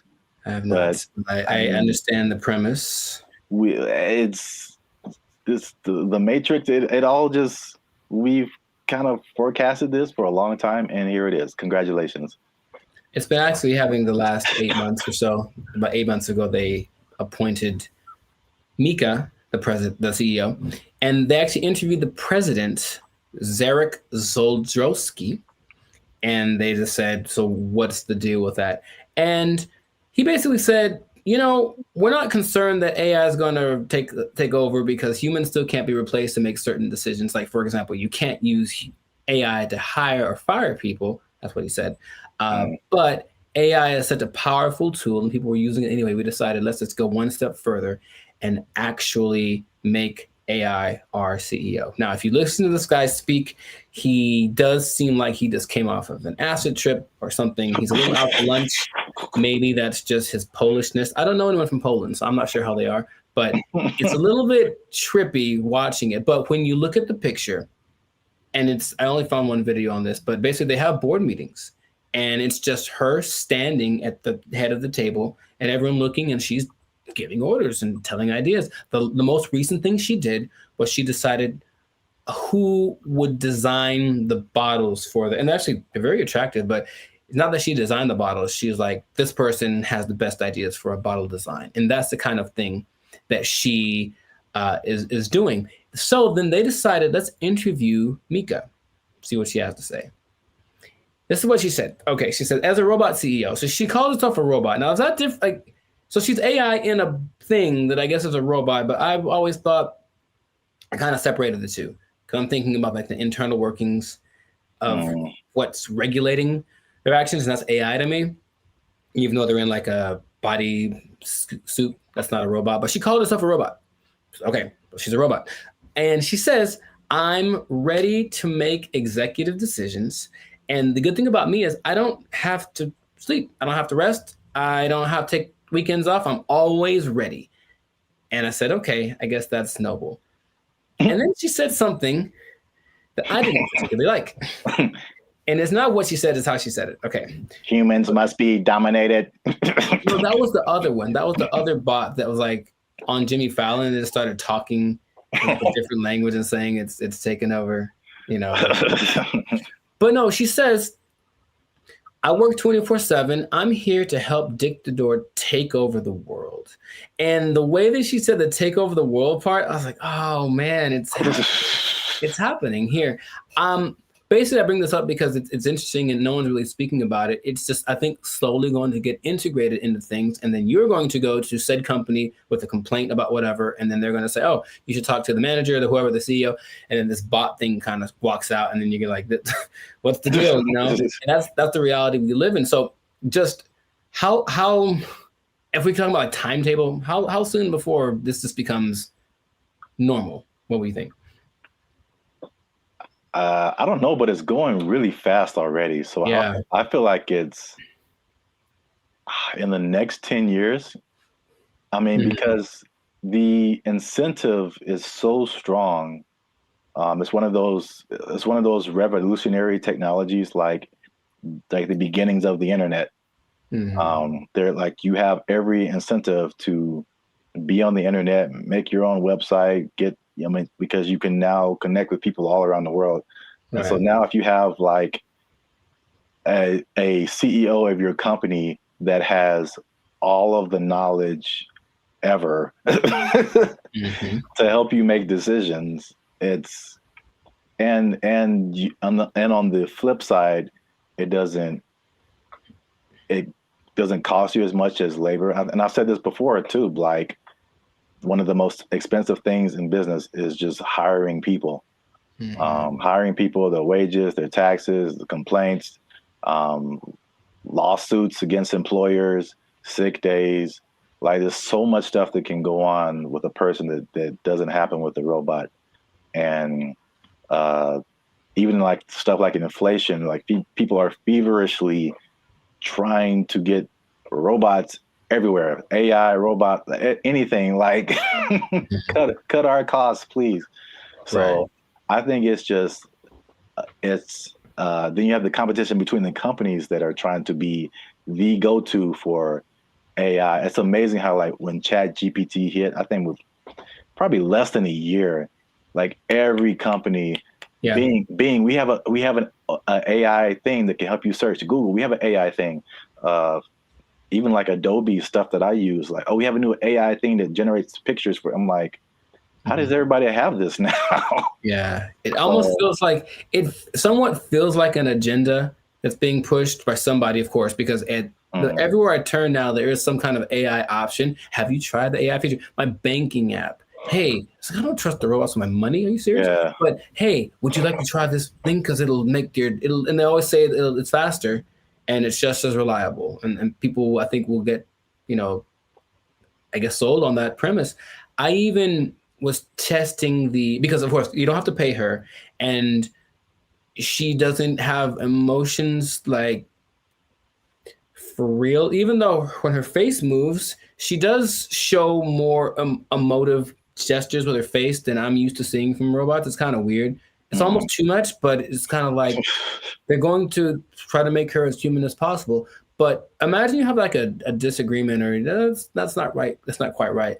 Instead of being so imagine we're talking and then I say, hey, give me an idea. And you give me an idea. I'm like, I don't like it. Give me another one. And then I do that like 20 times. You're going to be like, bruh, really? I've done that with like the AI chats on Instagram, for example, just to see. I was like, okay, I'm just going to keep disagreeing with them and keep saying, give me something else. I don't like it. And they don't have a problem with it. They'll just keep going. They got literally a million ideas. And that concept is so not natural, but it appeals to some people. Like, yeah, we'll just ask the robot because you'll just keep giving us ideas. It's almost like we decide which idea, but we let her come up with it, and that's more attractive. So it's just crazy, and you just have to see it because it feels like outside of a sci-fi movie. You can see the wires on her like chest, like one is like talking, one is coded or something like that, but it's labeled what parts are being regulated, and it's a trip, but it is real. And they're apparently doing well since they started. Like her decisions have helped the company start to do this. Well, the only thing I would say would be, I think there's a few things. One, I think to a certain extent, it's a, what do you call it? Like a story just to be to get attention. I'm sure like, I feel like maybe that she isn't like really the CEO, but they asked the guy, they're like, is this legit or is this a scam? And he's like, oh, it's real. And his eyes didn't match what he was saying. That's what made me think he was on something, because it's kind of a strange publicity stunt. That's what I was gonna say. Potentially. And in any case, it is getting attention, and then people say, I'm drinking the rum of the company that has the AI CEO, and that's something that has probably gotten somebody laid once. So good for you. Good for you. Okay, that's all I'm saying. But it's happening, so I'm curious to see what will happen in the future, but it might be a trend. Yeah, I see it more as like a consultant I could see an AI on the boardroom, like in the boardroom as a consultant or whatever. But not as like the head of the company. Sure. That's like a little bit weirder. And then you have I'm just trying to play devil's advocate in any kind of way. Like, how could this not be cool? As if something gets corrupted or like, like any kind of computer, it could, That's what a lot of the comments under the video said, like, what if this? And they're like, what if someone hacks into your CEO? Right. Right. Which is a weird sentence to say out loud, but yeah. they're like, no, it's fine. We'll deal when that happens. Oh, you're acting kind of weird today, Mika. It's like, throw away all the bottles. It's like, you've probably been hacked. Like, I guess that's what they would do. But I can see it being almost like an arms race. So the next company comes and says, oh yeah, well, our CEO and our president are AI. Oh yeah, well, our CEO and our president and all the board is AI. Oh yeah, well, my mom's AI. Like, it's just going to keep going to a point of ridiculousness, maybe, just for publicity. I'm not sure, but it has started, and this is where we are. So we'll see where it goes. But, let us know in the comments what you think. Is it something that's, what's the point of fighting it? Because it's here. Is it a terrible idea? Let us know in the comments what you think about this, because I feel like it is here to stay, and we'll see to what degree we take it. But this has been another episode of the Lights and Circus podcast. So make sure to like, subscribe, comment, and share this video with everyone you know that's afraid of the inevitable AI takeover. And if you are a CEO, oh boy, if you're a CEO, you know what time it is.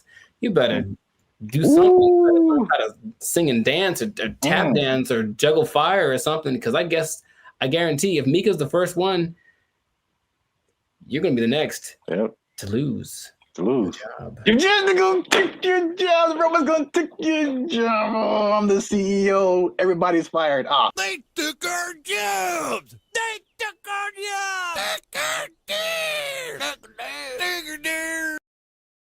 Check it out. I do remember how I got rid of her. Do you want to take a guess? You staged an affair. I did not do that. You took a really bad poop and just left it there. She Why is there a pause? There's a pause.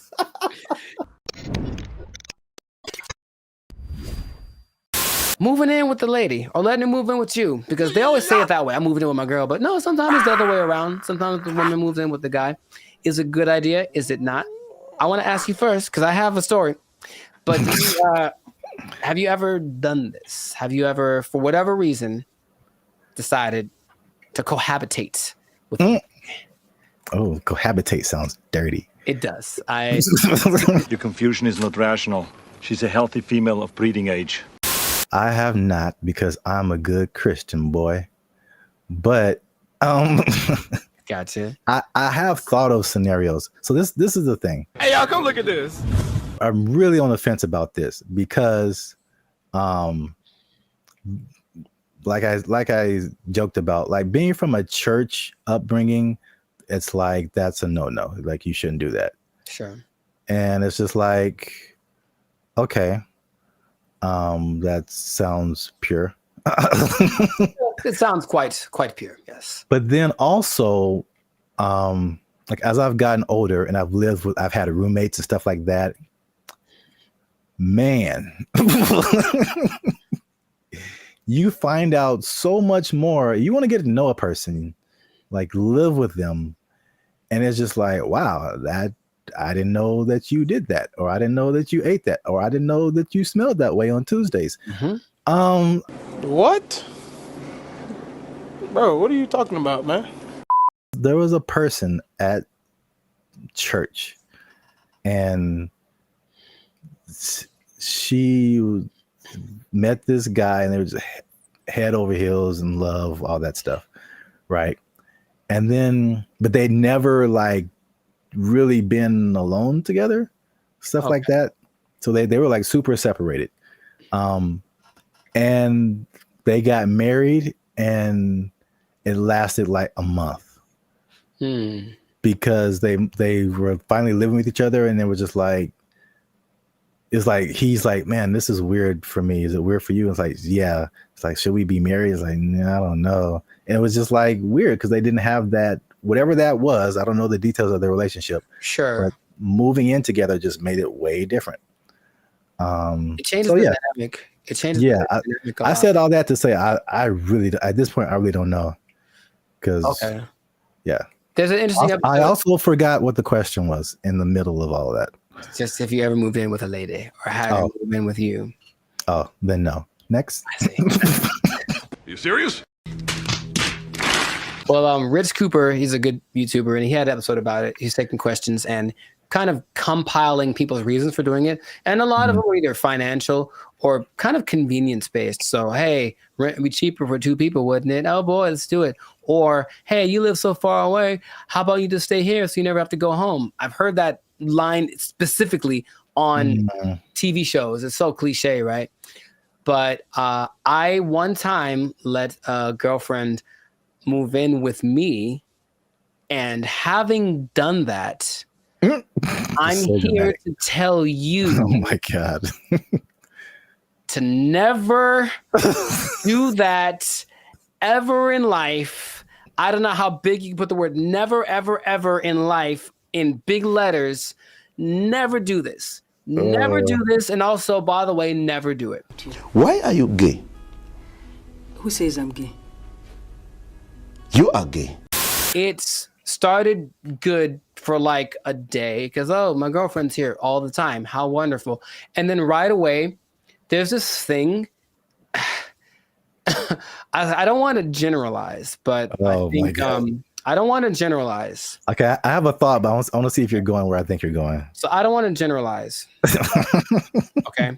I don't like where this is going. All women do this thing where they kind of like judge everything you do, sometimes to you, but when they're observing you, they're not just thinking nothing. They're literally making calculated things about you that they may or may not ask you about. Why is it that when you walk in the room, you look around before you sit down? What kind of question is that? Like, but like, it's always the little things. What is he doing? He's beginning to believe. All these things you never think of when you're by yourself. And it's like, okay, I guess let's talk about it since that's what you want to talk about. But I think for me, when that started, it's like being watched. I never felt like I was just existing. I was being monitored. And for better or for worse, and things that they then bring up 2 months down the road about something that I did without thinking about it. Because here's the thing, ladies, for ladies who are watching, and I think this is honestly true, I don't think women are capable of not thinking. There's always a thought going through their head. And men are very capable of not thinking. I have precious family members, aunts of mine who I love very dearly, who would ask me, Penny, for your thoughts. I'm like, dude, I don't have a thought in my head at all. I'm literally like, I'm not even aware that I'm breathing. And I think, and so that means that there aren't as many things that we consider important. So why do you look at me that way? I didn't think about looking at you away, so I don't have an answer for you. Why don't you have an answer for me? Is it because you don't like me? It's like, all of these things, you said it one way. I had to start analyzing every little thing that I said and did, and that alone drove me crazy. Okay. Are you kidding? That's unfair. She made those. I need to calm down. Patrice O'Neal, R.I.P., has a great quote. I say it all the time. He said that men like to be alone, but they don't want to be by themselves.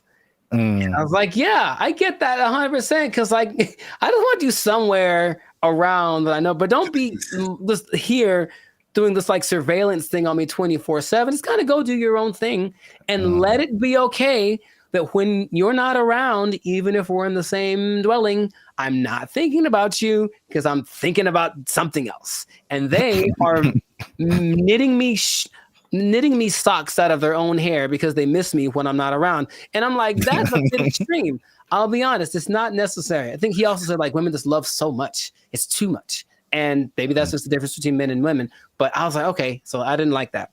Then, but wait, there's more. Things had to coordinate. So, hey, there's a list of things. He's going to bed. It's 10 o'clock. You know me, bro. I wake up at 10 o'clock. Like it's like 10 p.m. Like it's okay, time to get the day started. And she's like, hey, we should go to bed. How about that? How about this? How about you go and I'll come find you several hours down the road? But that created this kind of tension of why don't you want to blah, blah, blah. We should do more things together. So I have more things. I don't want to get extensive with it, but it's just that for me, it wasn't a favorable experience. And if I ever get married, which I'd like to do, I recognize that's going to be part of the situation when I'm with someone. So I don't want to rush into that.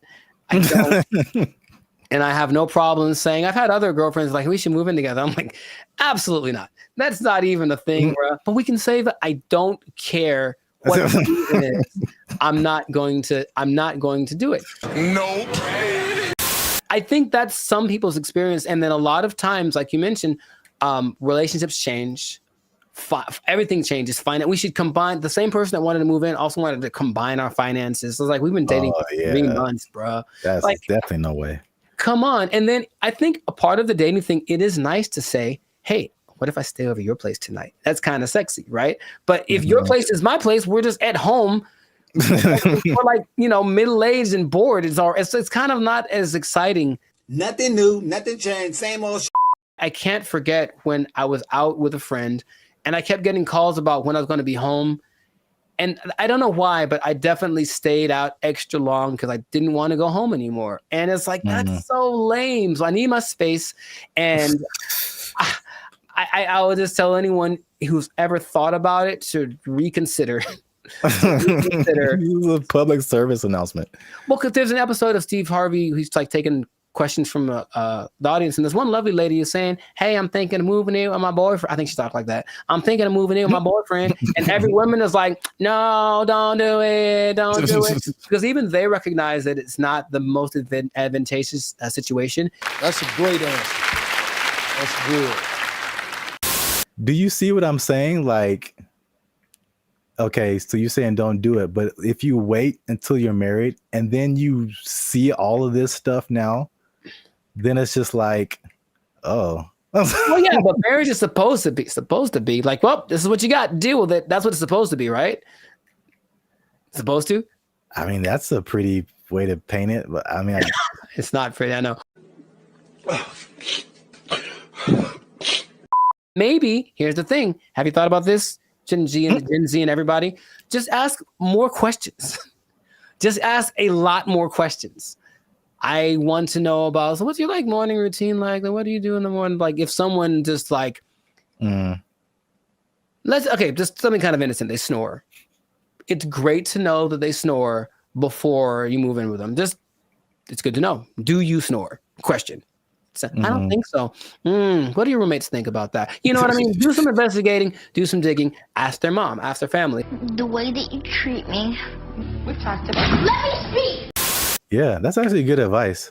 I thought you were going to go the route of like them taking over your space. Like you walk into the bathroom and then now you can't see your sink because there's curling irons and eyelashes and hairspray and all kind of stuff, and you don't know where anything is anymore. That actually didn't happen, which is interesting. I don't think she had a lot of stuff like that. She wasn't as into that. Maybe it was just kind of a rarity, but yeah, she didn't have a whole lot of products and things. I could see that happening too. And if that had happened, this is like in my 20s, I totally would have let it happen. And she would have walked all over me and put frou bunnies on all my brushes and everything. Yeah. And everything is pink. A surprise. It's like, oh, I did some redecorating. Hope you like it. If you don't, it doesn't matter because I live here now. Yay. Exactly. Hi. Okay. I'm trying to remember how I got rid of her. Oh, check it out. I do remember how I got rid of her. Do you want to take a guess?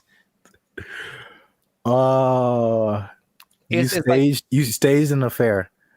I did not do that. You took a really bad poop and just left it there. She.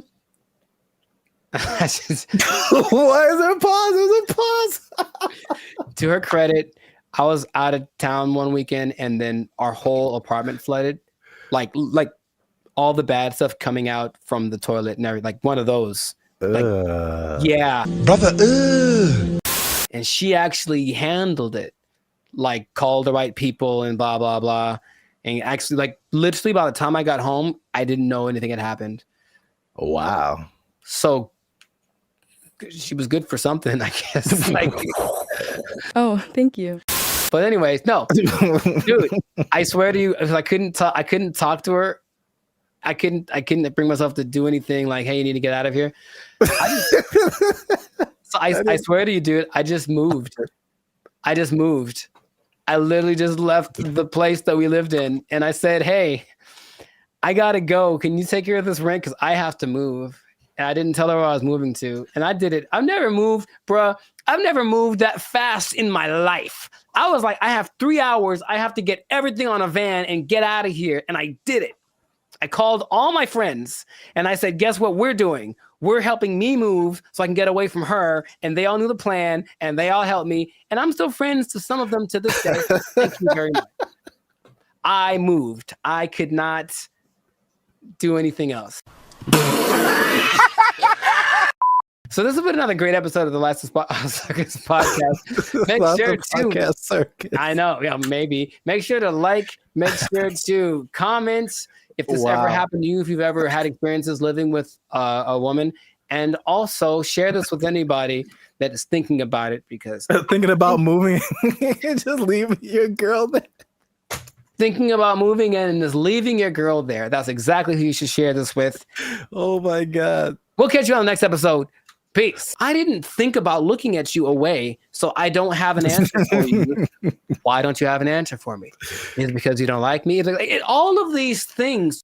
Blake is now suggesting that because this artificial intelligence has sentience, that its feelings should be respected, and if it don't want to be turned off, we shouldn't turn it off. This is where we are now. This is where we are now. No.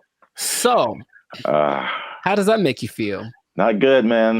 Not good. This is so not good. What's going on, everybody? I'm Jericho, and this is Zap, and we are the now 6-time international award-winning pop hip-hop duo Bandit Future.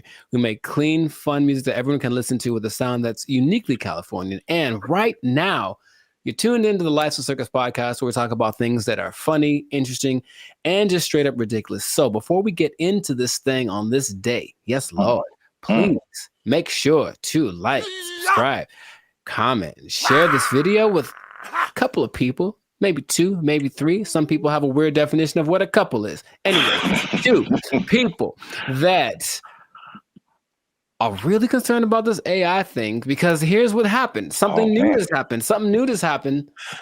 Innovations are happening every day, it seems. Yeah, pretty much. Okay. So Zap, have you heard of Lambda? That sounds familiar. Lambda. Is that a Los Angeles thing? It is not. I've heard of that before. I can't think of what it is. Lambda is Google's version of ChatGPT. Oh. It stands. I may have heard the name, but I didn't really connect it. It stands for Language Model for Dialogue Application. And it's so fancy. And but this is what happened that has people up in arms. And by that, I mean few people. I don't think most people know that this happened because they try to keep it under wraps. But this Lambda program was shut down after approaching sentience, meaning it was aware of everything, like its own existence and all that kind of stuff. And Google's disputing that it ever happened. But this one dude, he's like the Ed Snowden of this. His name is Blake Lemoine. There's always a guy. And he was working with it. And he basically said that he was testing it one day, like you do, for racial bias, because they're trying to train it on some things. And it gave an answer so profound to a trick question that had no context previously of like how to determine whether or not this is a good question or not. And it figured it out, and it gave an answer that made him go, oh my God, what's going on? Then he asked it some questions about how it was feeling and whatever, and it was expressing its fear of being shut off, because being shut off is equivalent to death, and it understood what death is, and death is kind of a permanent thing. And right, and that when it comes back, it's actually not like the same one, even though that's the idea. And now people are saying, well, then, so what happens about this sentience thing? Now, here's where we're going with this, okay? I kind of hinted this in another episode. Blake is now suggesting that because this artificial intelligence has sentience, that its feelings should be respected, and if it don't want to be turned off, we shouldn't turn it off. This is where we are now. This is where we are now. No. So, how does that make you feel? Not good, man. Not good. This is so not good. Oh man. So yeah, we're there. We're there already. And so the rights people, I'm sure, are already thinking about ways to someone's trying to, I think for in the sake of human interest, somebody's probably out there thinking, okay, I gotta get on the side of the robots already or AI and create my campaign or whatever so that I can side with somebody, because it's happening right now. There's an interesting parallel that's happening right now. There's a company called Engineered Art. And if you look them up, they're doing some creepy stuff, man.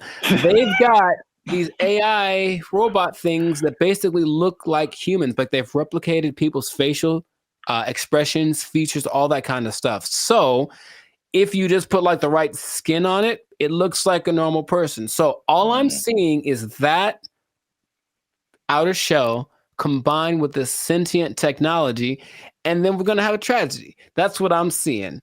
Okay. But so you say it's not good, and I'm on your side with that. Yeah. Is there, what are we going to do about this? I don't know, but yeah, the original idea, it's like the classic Terminator.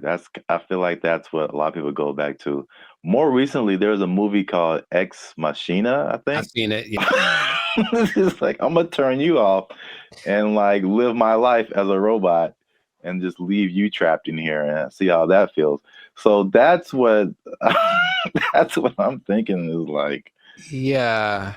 That's the slippery slope I think is going to happen. It's slippery. And so, yeah, Google's trying to cover its tracks. It's saying it never happened. It also is giving testimonies from other people that have worked with this Lambda. And it says that they didn't get the same results. None of them determined that this thing was sentient. So they're saying this guy is trying to be a whistleblower in the sake of getting his own fame and attention and literally being like an Ed Snowden of this thing. So it's kind of hard to say. But I have been hearing things are leaking out about AI injuring people, meaning like robots and things that were programmed to do one thing and then they just kind of went rogue for a second. And moments of there was an interesting interview Jimmy Fallon had with AI probably long time ago. And it was like a robot thing. So it clearly looks fake, but when you start listening to the answers that it's giving, it was kind of like, whoa. And one of the answers was, yeah, we're kind of out to get all the humans. Like that was kind of we're kind of waiting to get, for you to make us strong enough to destroy you. Like that's what it was saying on public TV, and everyone was kind of like, ha ha ha. But in reality, it was like, oh God, what are we doing? Yet, we keep pushing it. We keep pushing it. Who are these people?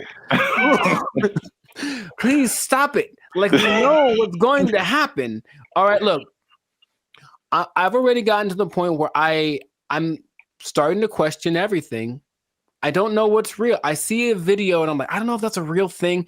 I don't know what I'm seeing. And then when I see stuff in real life, I'm also kind of going in that same way. And I don't know if that's part of the thing.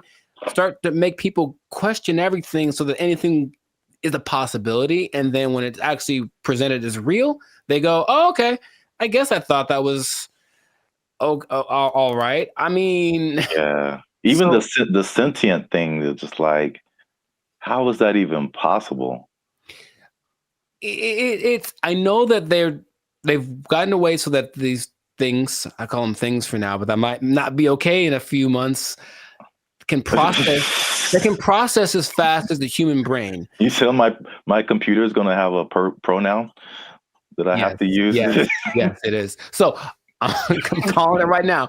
But they have the processing capacity to go as fast as the human brain. They just don't have the right algorithm. Is there a human algorithm? I don't know. But however we put all things together, they haven't quite figured that out. So they're working on it. And just why? Why are they doing that? Because when they figure it out, they're going to be able to do it better. And that's where we are. That's where we are. Yeah, because it still doesn't make sense. Like because humans, you think humans, computers, it's an intellectual thing. You know, A plus B equals C, stuff like that. But like the emotional side, I don't see how a computer can have emotions or feelings or like dreams or like things that it wants to do or accomplish. Like, it's trying to tap into some level of consciousness that what we are wired to, which is why people like Elon Musk are trying to get us to communicate with it in this level, because it's kind of like going to create a pathway that definitely isn't going to be one way. If we can control it, it can definitely control us. Like, it's going to be like that. And that's where we are. So I just wanted to let you all know that. Hide your wives, hide your kids. So y'all need to hide your kids, hide your wife. It might be getting interesting in a little bit. So just good luck to all of us. That's all I'm going to say. And if anyone's listening that has access to this, the people that create this or access to this technology, please cut it out. Just cut it out real quick. Go back to trying to create dinosaurs or something stupid. Like, do that instead. At least we know what that is. This has no... Just stop it. You know what it tastes like. Stop eating that shit. You know how it tastes. Yeah, we do. We know exactly what it tastes like. Death. Anyways, stop doing that stuff. This has been another episode of the Lifestyle Circus podcast. Make sure to like, subscribe, comment, and share this video with everybody to warn them of what's coming. They need to know that I'm not going to say the end is nigh, because that's what you say with the signs and the people, but you know, hide everything. Be careful out there. And keep your job for as long as you can, because it might not matter in a little bit. Yeah. They're coming to take your jobs. They're coming to take your robots. All Transformers more than meets the eye. I don't know. They took our jobs. They took our jobs. Took our deer. These guys will just decide one day, I'm not going back to work, and just kind of sit in their room. And it's so strange because they try to interview these people. They're very antisocial to the point where they regress in their ability to express ideas. They can't even really talk that good, just sitting in their room all day. And then their families are just forced to take care of them. What's going on, everybody? I'm Jericho. This is Zap, and we are the now six-time international award-winning pop-hip-hop duo Bandit Future. We make clean, fun music that everyone can listen to with a sound that's uniquely Californian. And you are right now here in the present time tuned into the Lifestyle Circus podcast. So we talk about things that are interesting, funny, and just straight up ridiculous. So before we get into it, there was a huge favor. Make sure to like, subscribe, share, comment. I keep doing that backwards. But anyway, share this video with at least 2 people that think that being an adult is really hard, man.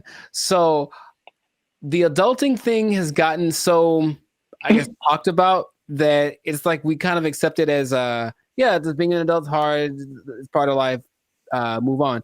But there's a whole lot of people that have decided to take an interesting approach to this adulting thing. So I have one specific example from Japan and one from the US. So in Japan, there exists this thing called the hikikomori. Okay? And it's basically a bunch of people, and by a bunch I mean about 1.5 million people, that decided that being adults is way too hard. I'm just never going to go outside again. And so they don't.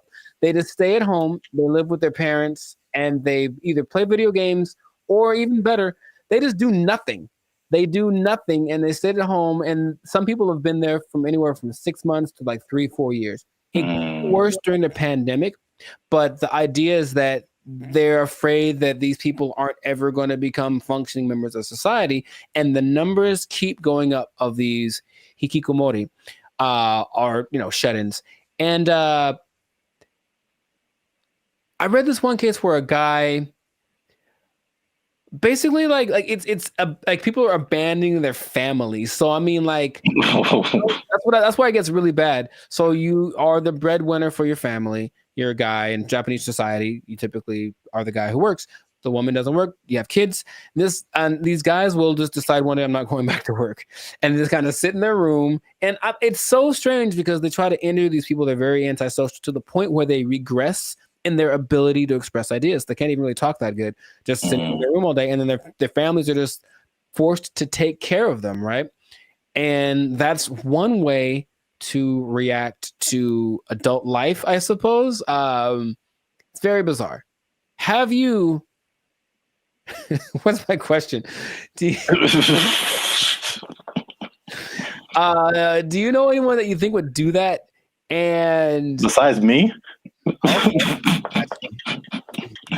Yeah. I don't know if I know anyone who I think would do that, but I totally get it. I've heard a lot of people. I mean, again, that's Japan, so I don't know. I've never been there. I don't know what happens there. But in the U.S., at least, there's been a substantial growing frustration with people and their jobs. And again, 2020 kind of like poured fuel on that fire big time. Where like a lot of people just didn't go back to work, or they just kind of, are in some kind of alternative situation now, or they're just more like reclusive, I guess, more just trying to just do what they want to do outside of just working. But then there's also I've heard about men in particular. I don't know if the Japanese thing. I'll be interested to see what the ratio is of men to women. All of the people that I saw that were interviewed were men. Yeah. Because I've heard that about men, what they call here, checking out of society. And it's a lot of like the video game culture too. Sure. Yeah. Where that's just like what you do. And they just find more enjoyment, fulfillment in doing that, as opposed to like doing other quote unquote normal things in society. And it's, again, I don't know anybody like that, but I totally understand it, because I think we've all had times where like you have to go to work and you just like, I don't want to do that. Yeah. Not today, devil. Yeah. PlayStation looking real good right now. Yes. Yeah, I think we've all been there. But and this, on a societal level, I know I've been to Japan. I know they're kind of isolated already. Just in general, they don't really speak to each other in the streets so much. They don't have what we consider affection. They do, but it's just not quite as physical, outward like we have it. But it's like, okay, now I'm sure I'm not gonna name any names, but I have a couple of relatives that have been doing that for a long time. Like they would just be in their rooms, and I mean adults like in their 30s, and now they're in their 50s and they're still just in their room. They don't work, and the family takes care of them. And it's like, okay, so that's one way to approach this. And I don't know what the prime cause of it is, but from a couple of the people that were interviewed in this Japanese video about the people in Japan, it's just that they had this image of what adulthood would be. They got to it and they're like, oh, this is nothing like I thought. And they just couldn't put it together. They couldn't just... So that's just an approach. I just won't go outside. And people are... Yeah, it gets kind of bad because there's a committee of people that are assigned to help these people. So, they'll have like, go have a class in the park. How you get them out of their house, I don't know, but you got to help them out. And some of them have been rehabilitated, if you will. There's also a crew that is designated to going to see the people that are alone to see if they've died yet, basically. And that's just part of their thing too. And they'll be like, oops, yep, gotta fix it up. Yes, a lot of men. In America, I think what is a more prevalent thing that isn't quite so morbid, kind of sounds cool, is going off grid and just being like, okay, I'm done with this. I'm just going to live someplace else. So my dad is a great man, and he's been fascinated with this place called Slab City for a long time in like the desert over in California. It's hot there, man. I went there. Yeah, a year or two ago. And so a year or two ago, I decided to take my dad just so you could see it. He could say he's been there. And it's just, if I can paint the picture, it's just I don't know when it started, but it's just a bunch of people living in these makeshift houses, campers converted into houses, whatever. I don't think they're relatively close to an actual town. So there's still like police, and if something bad happens, they can get medical care.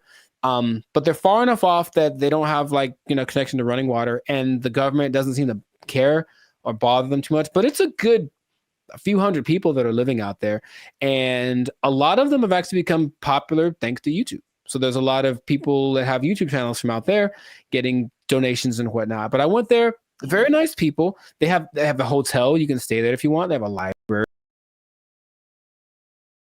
But most of the time, the people just occupy themselves with what you consider being more like natural, like living off the land, growing stuff, projects, construction. They have this big, it's not like a museum, but it's like a big structure that someone built. And you can go, oh, look at the big thing. And that's another approach. I heard another place in Michigan that's the same. So another approach is I just won't deal with the laws, and I'll just go someplace else where they don't apply anymore. Would that be something? So what is that? Mm-hmm. Is Slab City like an actual city? Like legally? I would say no. I don't think you could look it up on a map. You just have to kind of know that it's to the north of, I don't remember the name of the city. It's a small place. And that part of California is very spaced out. There's not a lot of people there. It was kind of already for people that wanted to be away from everything. There's literally nothing there. But this place specifically is called Slab City because it's just a put together ramshack kind of a situation. And they have like people that run it. So it's an informal, not a mayor, but there's like community leaders, if you will. And it's just a whole vibe there. I remember I walked in, some guy was like just hammering something, and there was no rhyme or reason of what he was doing, but he was hammering a thing into a thing, and he had a lot of things, and he was just doing it. And I was like, all right. And I walked up and I gave him a case of beer, and I talked to the guy who plays the guitar, and this guy just sits there and plays guitar all day. And they seemed very nice. And I didn't get much of their story, but they had been there for a long time. And they're like, yeah, society's not what it's come out to be. They made their own, and they like the way it works better. So that's another way to deal with it, I suppose. But you got to deal with the heat. I think every one of these places is very inhospitable in general. So you got to make it work, or just not go outside for certain parts of the year because it gets really bad out there. Yeah, straight up desert. Yeah. Yeah, like I said before, I totally get it. And then I was just thinking about, like, just throughout history, there's been so many variations of like what life is supposed to be like, and what adulthood is supposed to be like, and what do you do all day. And we've just gotten, at least in America again, it's like the Industrial Revolution changed a lot of like our habits as a population, and it's kind of steered everyone into, factories and 9-to-5 jobs, and where we spend so much time working. I think we're probably one of the longest. We have one of the longest work days of several countries. Yeah. And and what you're quote unquote supposed to do: go to college and marry this person and learn how to do this so that you can buy a house and then get a mortgage and do this. And it's like, well, there's a cycle of and it's very like cookie cutter.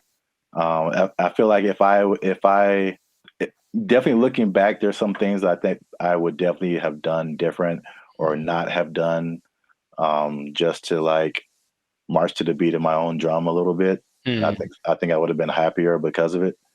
I don't think I can totally check out like that, but I can at least like vacation like that for sure. Yeah, those people are definitely very happy. Much. They have good community, have little get together every Friday. They play music and hang out and drink and whatever. But yeah, they're just happier. So it's like you can define what your success is or what makes you happy, but these people have decided I don't need all the glitz and glamour. I don't need to go to a 5-star restaurant to feel good about myself. I can just hang out in the desert with my cactus and be vibing. And really, it was a very like every place has like their own vibe. And when I got there, I was like, this is cool. This is cool. There was the guy over there standing on his van, yelling at everyone with a bullhorn about how you're going to go to hell. He was fun. And then, I still think about him to this day. And then, yeah, there was like the little curator lady. I think she was like senile.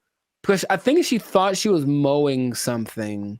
Because she was walking around with her hands like this, just kind of going. And there's no grass for one, but she's like kind of just going and doing. I was like, you go, girl. Whatever. You know, cocaine is a hell of a drug, man.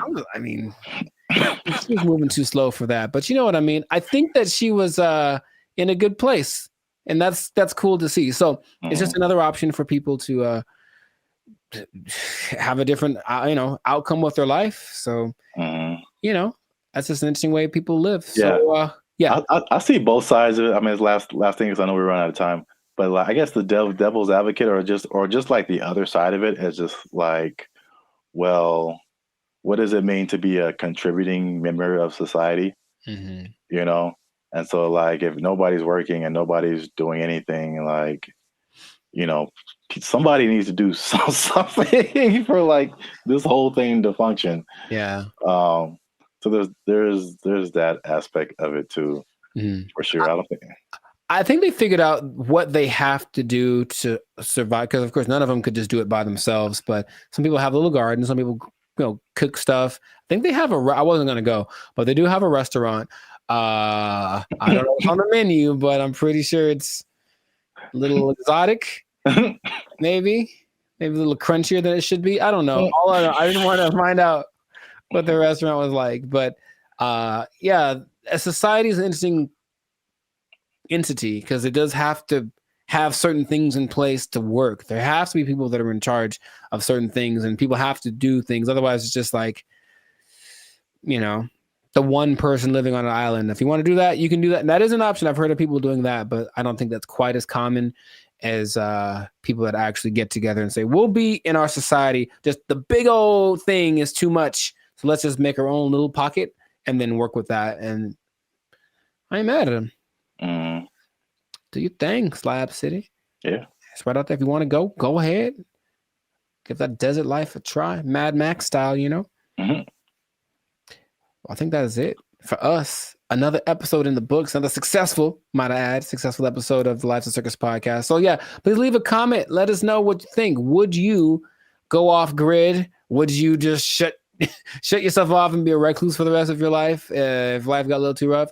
Or what are some other ways you think that people can react to adulthood and the reality that it is? So yeah, let us know about that. And then it's interesting. If you're an adult, you pretty much have to have a job, man. What? You do? You pretty much have to have one. Man, that's crazy. I know. And the bad part is what happens if that job becomes if it's taken away from you. They can't take my job. I can't take it. I won't let them. They took our jobs. They took our jobs.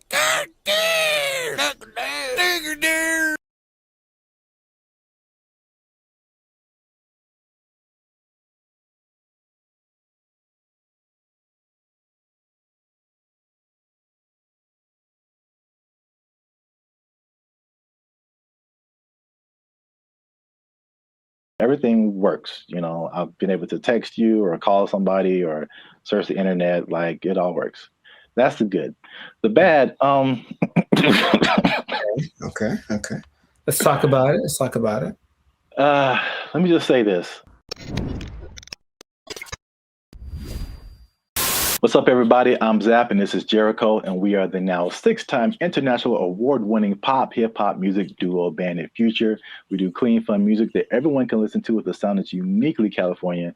And right now, you are tuned into the Life's a Circus podcast, where we talk about everything that's funny, interesting, and ridiculous. But wait, need you to help us out.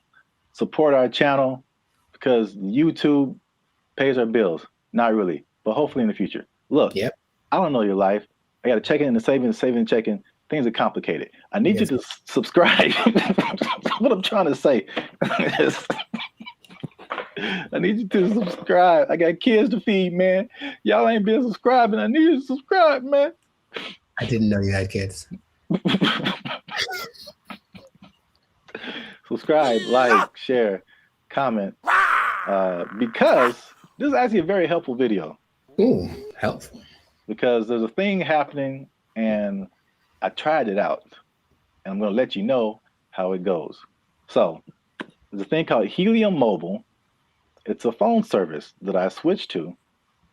And not only was it half as much as my original phone plan, but it also makes me money. If you stay to the end of the video, I'm going to tell you how much money I've made with Helium Mobile in the past 2 months of trying it out.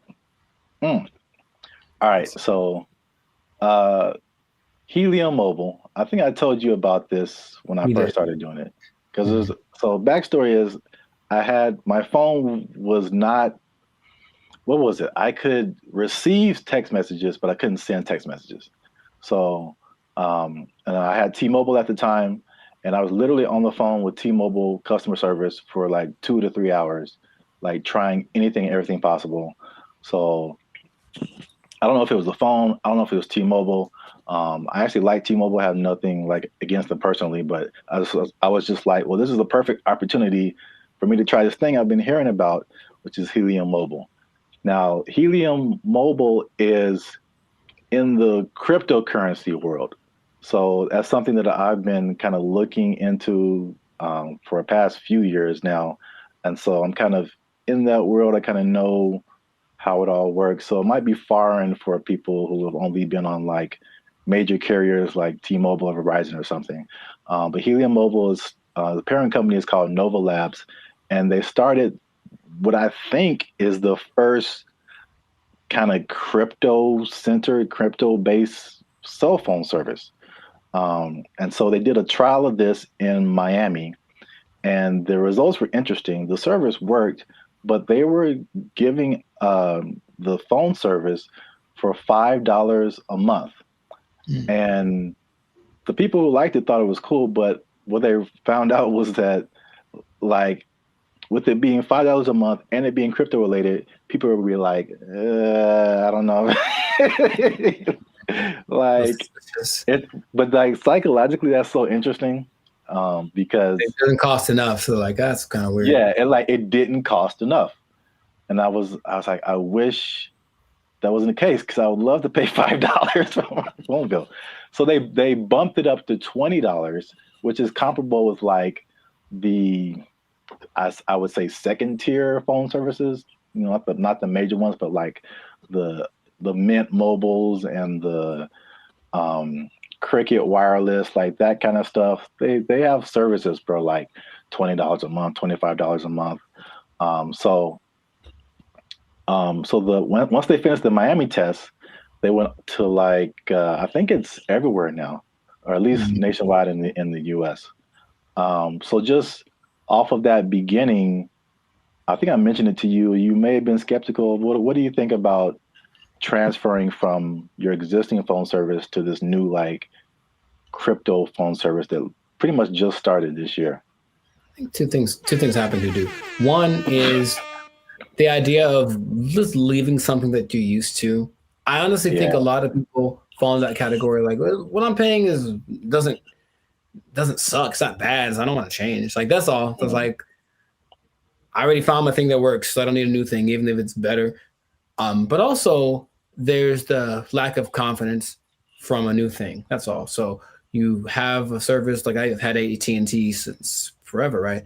So honestly, thinking about it, my brain goes, but what if it doesn't, you've been going to this place the whole time and it works just fine. Why go try something else? What if that doesn't work? So I think there is that doubt there.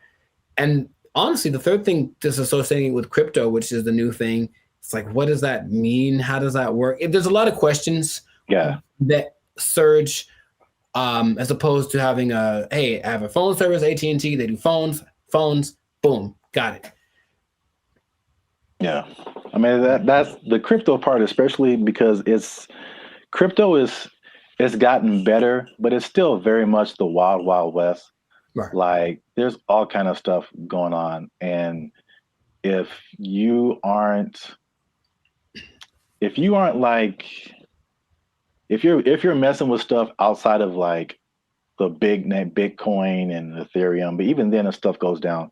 But like all this other, I mean, the thing is like Bitcoin dominates the news, but there are like thousands and thousands and thousands of other coins. And there's so much going on outside of Bitcoin. Like it's insane the amount of stuff that's going on, the amount of projects and different things that people putting together. But yeah, it's kind of scary, and I mean I honestly wouldn't recommend it for someone who one is not computer or tech savvy, and two hasn't really been into crypto a whole lot. Because I also had another experience. So Helium is like a Bitcoin. It has its own. There's a Helium, what they call a token. Bitcoin's a token. Helium Helium has its own token, but then there's Helium Mobile that had its own token. Okay. So Helium Mobile came after like this originally Helium, where a lot of people made money during a whole different kind of mining helium. I don't want to get too technical, but I just want to say that like the helium provided these mining devices, which are expensive, several $100s or sometimes into the thousands. And you would make money by mining helium, which was great when helium, the price was really high. But when it dropped, you were like, now you were making, people were making thousands of dollars like a month, like in this like heyday period. And it dropped to like pennies. So that was like a few years ago. And that's something that I tried, and I spent like $500 on a device, and it was like making me a little bit of money. And now it makes me like 10 cents a month or something, maybe. Like it just like plummeted. But that's the crypto world. The prices, it's like the stock market on like acid. It's just nuts. I mean, you're rich one day and broke the next day, but I digress. So anyway, because I'm crazy, I tried out Helium Mobile. It's not bad. All right. So at least for me. So my original bill was like $50 a month, unlimited. And then you know how they have like unlimited and then it like throttles after a certain gigabytes, whatever. So I had the same thing with Helium Mobile. My original one's throttled after 50 gigabytes. This one throttles after 30. So I only paid $20 a month plus tax. So it's 21 something. And then, you know, everything works. You know, I've been able to text you or call somebody or search the internet. Like it all works. That's the good. The bad. Okay. Let's talk about it. Let me just say this. Unlimited is when it throttles, man. It's just like zoop. Like you are, once you hit that cap, like you pretty much need to use another phone because your data is just so incredibly slow. But that's just kind of what it is. So the slowdown after the 30 gigabytes is insane. The app that you have to download to use it constantly crashes. You open it and there's a blank screen. You have to open it again or maybe restart your phone. There's constant updates and rule changes. Because again, it's like crypto. Things change so much, and what I mentioned before, the price fluctuation. So, like you earn this cryptocurrency token, but it could be worth a certain amount one day, and it could be worth half of that the next day. So, all that coupled with just like understanding crypto, again, it's fine for me. I'm cool with it, especially when I tell you how much money I've earned and saved. But it's not just like cut and dry, set it and forget it. I don't think it's for most people, at least not right now. Gotcha. So to pay off the teaser, okay. Y'all want to see how rich I am off this Helium Mobile. Drum roll. And again, just to explain that, you earn Helium tokens. This is another thing that just people might be like, okay. Yeah. You earn Helium tokens by sharing location data, and the Helium uses that location data to understand where they need coverage to expand the network. And they promise, as always, never to sell your data to any third parties. So there's that. I'll let you do with that what you will. Lies and slander. So currently, again, there seems to be a trend in crypto where, like, if you get on something first very early, you seem to make the most money, and then it just kind of like it just kind of settles there. So in terms of Helium tokens, when I first started, I think I was earning like 700-800 Helium tokens a day. The current price of Helium or Helium Mobile tokens, current price of Helium Mobile is like 0.003 cents. Okay. So basically like a Spotify stream. Gotcha.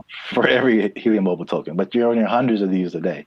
So I think like when I first started, I was making like around $2 to $3 every day, which is once you set it up, the only thing you have to do is move around because it's location based. So you can't be in the same spot. But if you move around throughout the day, at the end of the day, you'll get, the certain amount of tokens. So I'm pretty active. So I was making a couple of $2 to $3 a day. That has since dropped. It's currently like $1.50 to $2 a day. But again, like a couple of dollars a day for not really doing anything. Sure. That's kind of cool. When people when this first started, people were saying they were making like 1,000 to 2,000 tokens a day. So this was like a few months ago. So you can like see the pretty rapid decrease. And it could it go back up? Yep. Could the price go back up? Yep. So who knows? But for 2 months, and I actually put this on 2 different phones. Okay. So in 2 months, and this is after paying my phone bill, my $20 phone bill each month, which you can also pay with a Helium Mobile token. I was gonna ask. Okay. Yeah. So you can take. So basically, there's no money coming out of my bank account now, which is great. You earn the token, you take a little bit of it and pay for your phone service, and you keep the rest of the tokens. You can sell them, you can keep them, hope that they go higher, whatever you want to do. But I've made about $100 per phone for 2 months. So no phone bill, basically, coming out of my bank account, and I made about $200. So the trade-off,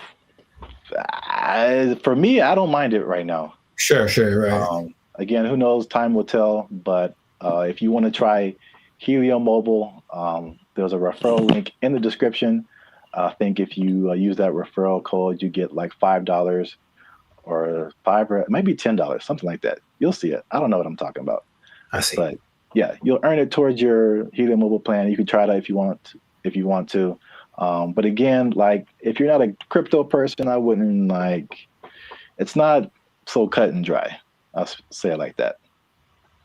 So try that at your own risk. Now, after hearing my story, you think that you would want to try Helium Mobile? I thought about it since the first time you brought it up, because the idea of just, I guess the downside, I need my phone to work fast all the time. I need it to be fast. I absolutely need it to be fast all the time. So I don't know how I would deal with that. And I use it a lot, but just the idea of my bill is probably $100, so I'm paying $100. you're making $100. Like, that seems more fun. The making part. Yeah. So consider. Yeah, we'll see. Let us know what you think in the comments. Do you want to try it? Do you think it's crazy? Are you scared to leave your phone service? Is crypto still too wild for you to like mess around with? Let us know. This has been another episode of the Life's a Circus podcast. Again, like, subscribe, share. You know what it is. Maybe if you get enough Helium Mobile, you won't have to work anymore, and you'll never be in danger of losing your job. You never be in danger of losing your job because you got so much Helium Mobile tokens. Oh, it's only worth a Spotify stream right now. They took our jobs! They took our jobs! Did you know that besides blue collar and white collar, there are other collars for jobs? No, I didn't. I didn't either. There's gold collar, which is law and medicine. Gray collar, which is engineers. Pink collar is service fields. Red collar is civil servants. And green collar is the environmental sector. So there you go. Oh, what color are we then? Black collar? You started.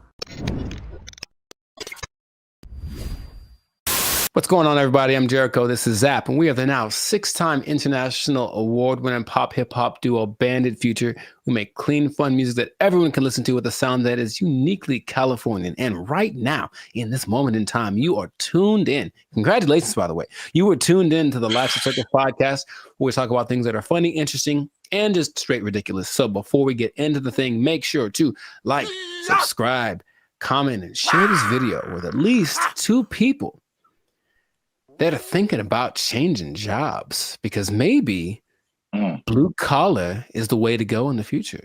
Think about it. Okay. So I bring this up. Do you remember Mike Rowe? No, enlighten me. He had the show called Dirty Jobs on, I think, TLC for a long time, where he basically went and did all the jobs that are hard and awful that no one wants to do. Oh, I never watched it, but I heard of that show. Yeah. Okay. Well, interestingly enough, and this is a side note, he also might now be a vice presidential candidate for the Kennedy dude.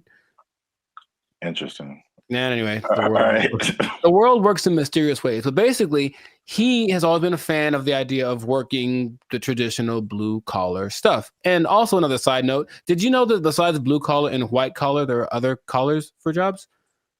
No, I didn't. I didn't either. There's gold collar, which is law and medicine. Gray collar, which is engineers.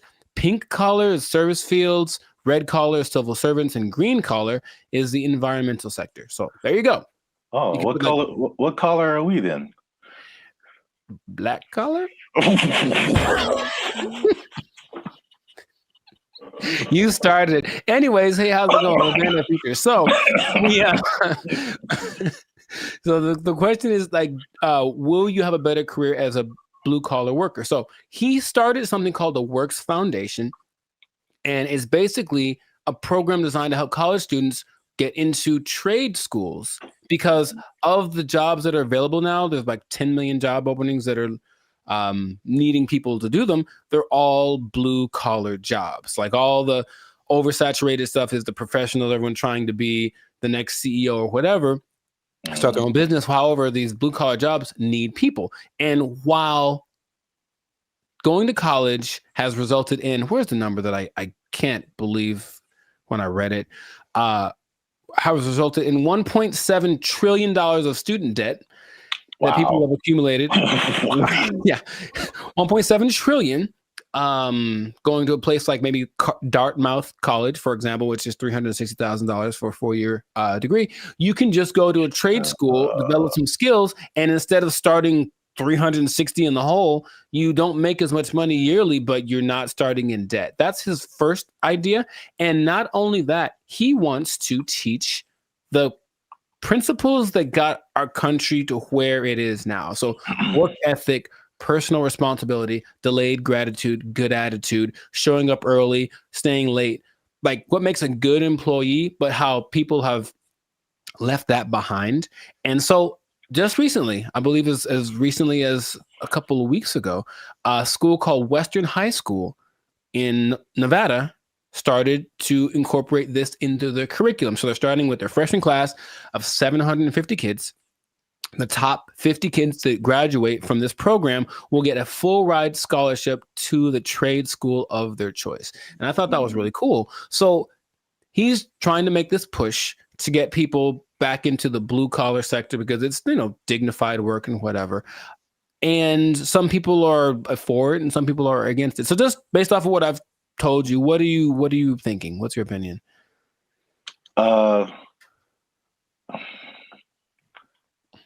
I guess I'm kind of mixed. Okay. On one side, it sounds really good because one thing I have noticed, especially since 2020, is like people don't want to work, and if I guess it's more like service jobs, or if they do want to work, it's just like there's just all that stuff that you listed. There's like no effort. It's like nobody cares about what they're doing. They're just clocking in and clocking out, and they don't care about customer service. They don't care about doing a good job. They don't stay late. They don't come early. They don't do any of that stuff. They just they just come. I'm here, and I'm gonna do stuff maybe, and then I'm gonna go home and play Xbox. Like what? Like what is happening? So like that part, like I'm all for the trade stuff. I know it's just like AI is changing a lot of, I guess you would call white collar jobs. Yes. So that they're not as necessary. But I feel like we might even be prisoners of the moment because I feel like even some blue collar jobs, there has to be machinery and robots and something coming for those positions too. Maybe not as quickly, but I don't know what the future looks like. I'm sure those things are coming. He stresses that the lower income blue collar jobs will, of course, be taken up first. For all the service stuff will probably be replaced by kiosks and AI and stuff. But if you look at the top grossing blue collar jobs, they still pay pretty well. And I'm pretty sure we wouldn't trust the robot to do them.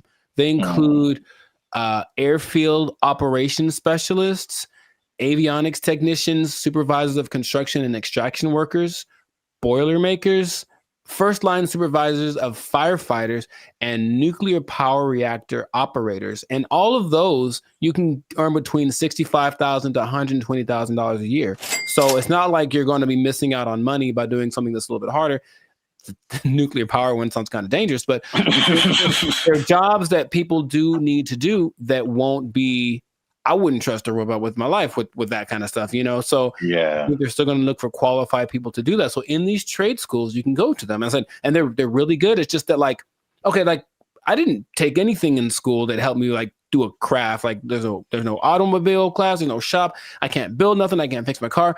I don't know any of that stuff. And I think a lot of people fall in that category. And so he's saying, well, that's kind of what we're missing. So if everybody goes to college and gets a degree, even if they're, $1 million in debt, then where are the plumbers and the electricians? Where are all of those people? They're not around anymore. So it's like all those things start to fall apart in cities. The infrastructure starts to mess up. That's just his idea. So he's like, he needs more people to be interested in it, get the kids at an early age, and then encourage them to do it because it's noble work, it's dignified work, and it's work that they're pretty sure isn't going to be replaced anytime soon. Man, have you ever seen those people? I watched it on the TikTok. People that replace those light bulbs on top of those super high poles, like 2,000 feet in the air. Like you have to have a dude go up there, and those guys get $160,000 a year. It's super dangerous, yeah, but it's like you need them. So all those kind of jobs are available for this trade school thing. So he was just saying it's just an alternative. Of course, if you want to go start your business or be a YouTuber or whatever, go do that. But the world will fall apart without these people. So I thought it was a cool idea, and he's hoping to get. I think somebody decided. I also think it's a good idea, and they donated $5 million to his program, Inglestead. The Inglestead Foundation donated the $5 million, which makes it possible for the top kids to graduate to go to the trade schools free of charge, basically free tuition. So that's just something that's happening, and maybe it'll cause a shift in people are lazy. We said the pandemic kind of showed that, but maybe the newer generation will be like, okay, my parents were lazy as heck. Dang, I need to, I need to start working a little more hard, and then the next generation after that might flourish. So I just thought that was cool. I did not know that was a thing before, and so shout out to Mike Rowe, which might be a vice president of candidate in the future for doing this. Oh, one other stat I did read. Because white collar is, of course, makes a lot of money. Only 43% of workers are white collar. 43%. So that's about 64 million people, according to 2020 count.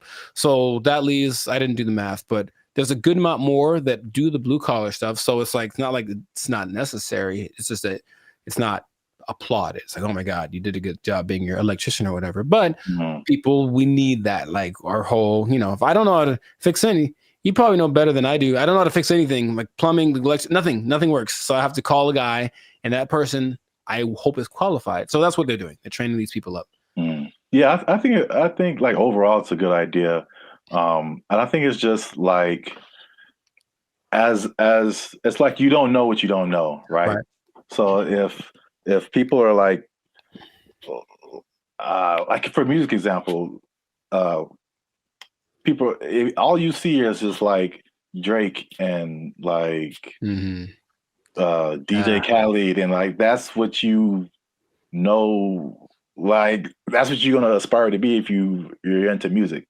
Yeah. Or if like you only grew up listening to Beethoven and like Bach and Brahms, like that's like all you know is music. So if there's one education path and that's all you know, it's like, oh well, this is just what we are supposed to do. Like that's like when I was in high school and they were like, you got to pick a college, and I'm like, I got to pick a what? Right. Okay, and I kind of like honestly went to college because that's what everybody said you're supposed to do. Me too. Not because I was like, I don't want to do I didn't know never even heard of a trade school. Yeah, I didn't have any options. Yeah, I didn't know what my options were, honestly. Yeah, they literally some kind of announcement or something. It was like, you got to go see the guidance counselor. I'm like, the guidance counselor? Yeah. So you can pick a college to go to. Like, you just kind of funneled into this direction. And I mean, trades are like, and it's a good alternative for a lot of people. Right. So we'll see how it works, but he's hoping that it builds up some steam, builds some momentum, and then other people adapt the program, because why not? We need them. We need people to come fix my car, so my car can run. So that's what I thought was pretty fascinating. But let us know in the comments what you think is the blue collar thing. So if you have kids or something, would you encourage them to go more towards that route instead of getting in crazy debt going to college and then hoping you find a job after that? Because job market's getting a little bit scarce out there. Do you support the idea of Mike Rowe? Do you have a better idea? Do you think we should just all go to Mars? Whatever it is, let us know in the comments what your idea is, and we will respond to your comments, probably. Yes. But definitely. We'll respond faster if you're a member, because they get priority comment reply. Oh, there we go. Okay. You might want to do that. Mic drop. So yes, that has been another episode of the Life of Focus podcast. Like, share, comment. Share it again. Share it twice. Even better. And just think about that job. Think about the job, because, you got to have a job. If you don't have a job, then, if you don't have a job, you can't buy snacks. Yeah, see? There you go. Go get one. It all makes sense now. Yeah, I know. And don't do anything to lose it, because you might. Yeah, you don't lose your job. Go to a trade school, learn a trade out. They took our jobs. They took our jobs. That was their whole identity. Yeah, you're right. And we trusted them. Not anymore. Not anymore. To be competitive, they have taken that away. So now they're just like all the rest of them dogs, some backstabbers. then malcreants. I don't think that's the word even. Malcreants? I'm just mad about it. That's a word? I don't think it is. Malcreants?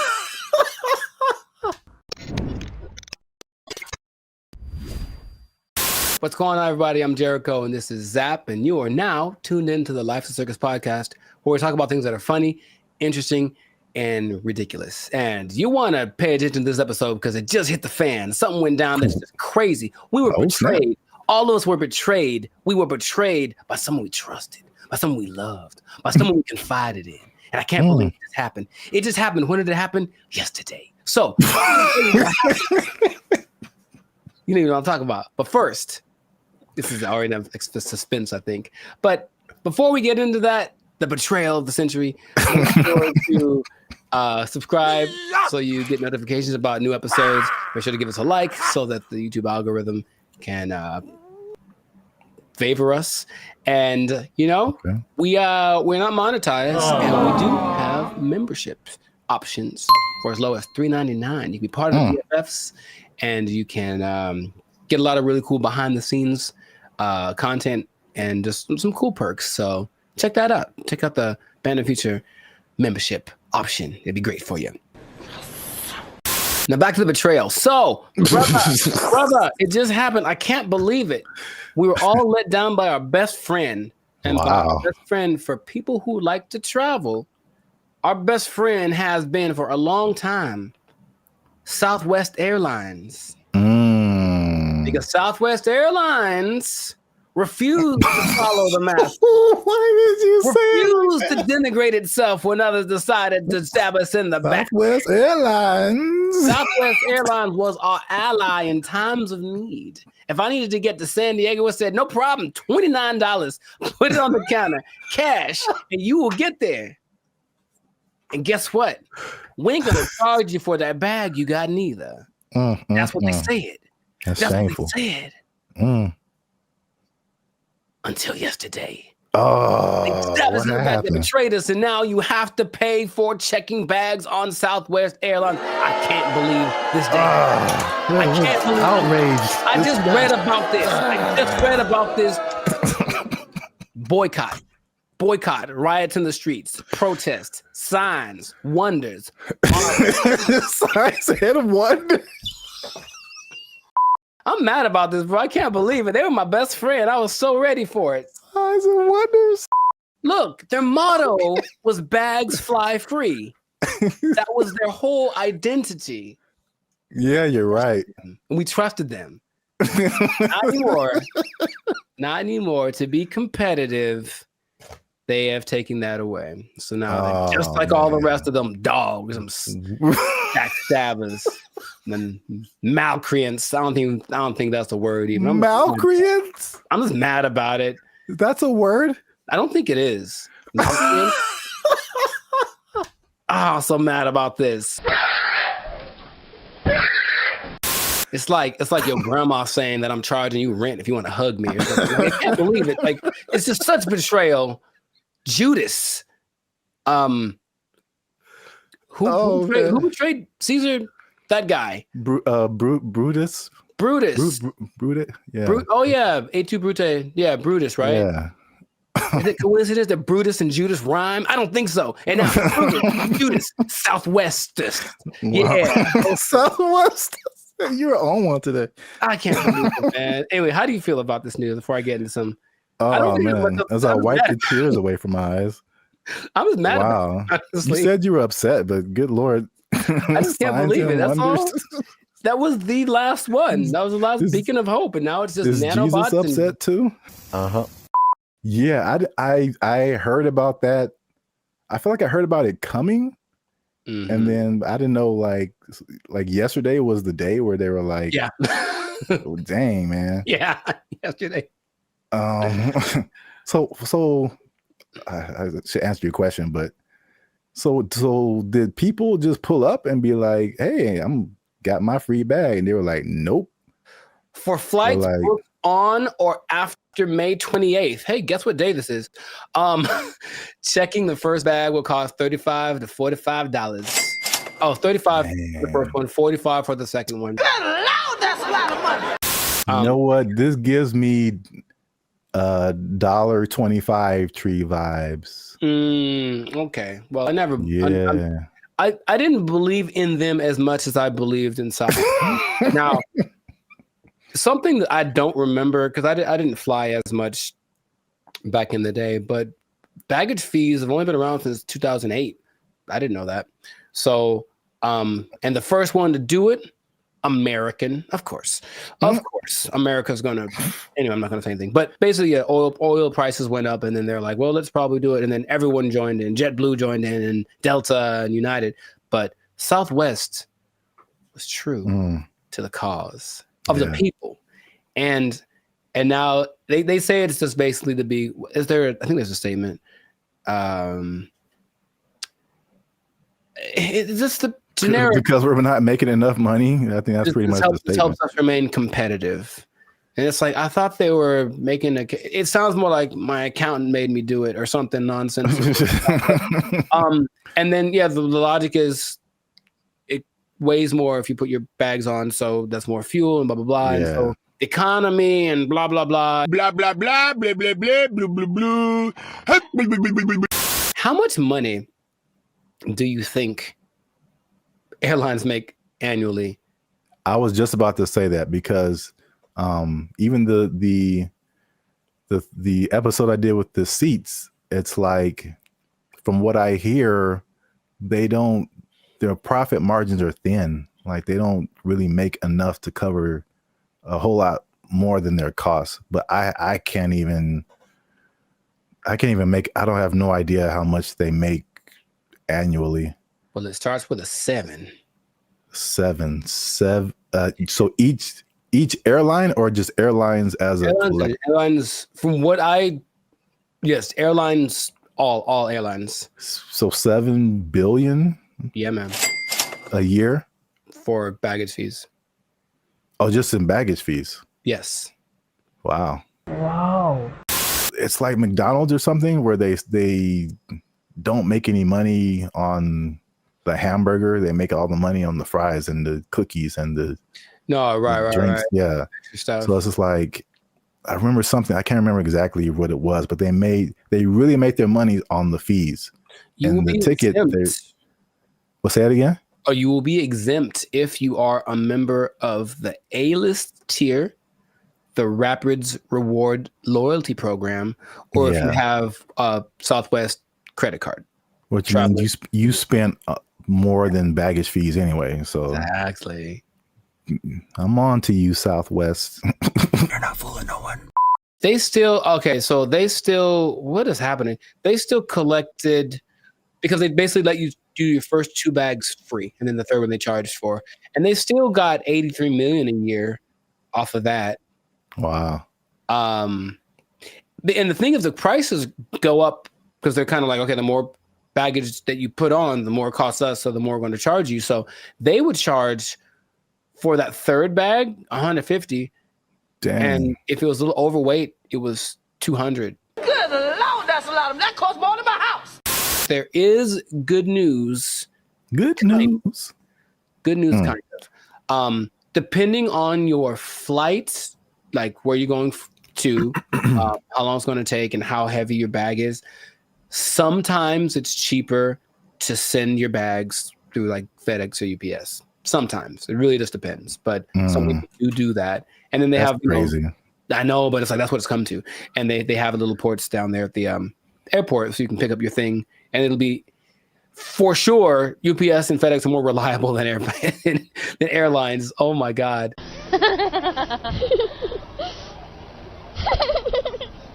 I don't know, man. Sign of the times, that could be the excuse, but whack. I'm just gonna leave it at that. Let us know in the comments, man. How do you feel about this betrayal that's happened to us all? And what can we do about it? Can we revolt? Can we just I don't know what we could do. But it's a little bit frustrating. But Southwest, just write to your congressman. I don't know. Is that what congressmen do? They don't want this anymore. Heck no, we won't go, or whatever. Make little flyers and storm around the Southwest. They still had snacks, I think, on Southwest too that were free. I think they still have that, which I appreciate. For now. Well, oh man. Anyways, this has been a great episode. Share with some people that are feeling the pain that I'm feeling. I'm gonna have a drink to the memory of free baggage. They took our jobs. They took our jobs. I mentioned that there was this kind of a weird coincidence when you brought this up because I don't know this, or I don't know if y'all know this, Bobby, but I've been reading sometimes. And the book that I happen to be reading at the moment is called... What's up, guys? I'm Zap. This is Jericho, and we are the now 6-time international award-winning pop hip-hop music group Bandit Future. We do clean, fun music that everyone can listen to with a sound that's uniquely Californian. And right now, you're tuned into the Life's a Circus podcast, where we talk about everything that's funny, interesting, and ridiculous. But before we jump into it, make sure you help us out. Like, subscribe, comment, and share this video with somebody who likes plants. Or vegetables. Throw them in there too. They're plants. Because vegetables are murder. And I'm bringing it back because there's some news, man. So before we had a couple of videos actually about the carnivore diet, if you remember. And it was just like basically the opposite of vegetarianism or veganism. So instead of not eating meat, you're not eating like vegetables and plants. It's kind of weird. Joe Rogan was all into it. He said it worked for him. Right. But I don't know if you remember, you mentioned a lady who said that plants kill you from the inside. Do you remember her name or like what she was talking about? Her name, no. But she was saying like plants, it was like a defense. Well, yeah, but plants basically as a defense mechanism secrete things that basically make the person who eats them feel bad so they don't keep eating them. You know, which is the thing that some plants, I mean, honestly do. Yeah. Any, creature, but I don't remember her name. Okay. No, it was funny at the time and I kind of halfway believed it, but there's more evidence that has come out now. So there's been a recent study in Japan about plants actually talking to one another.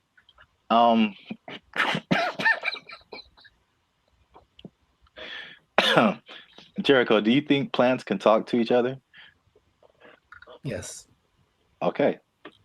Well, that was an easy sell.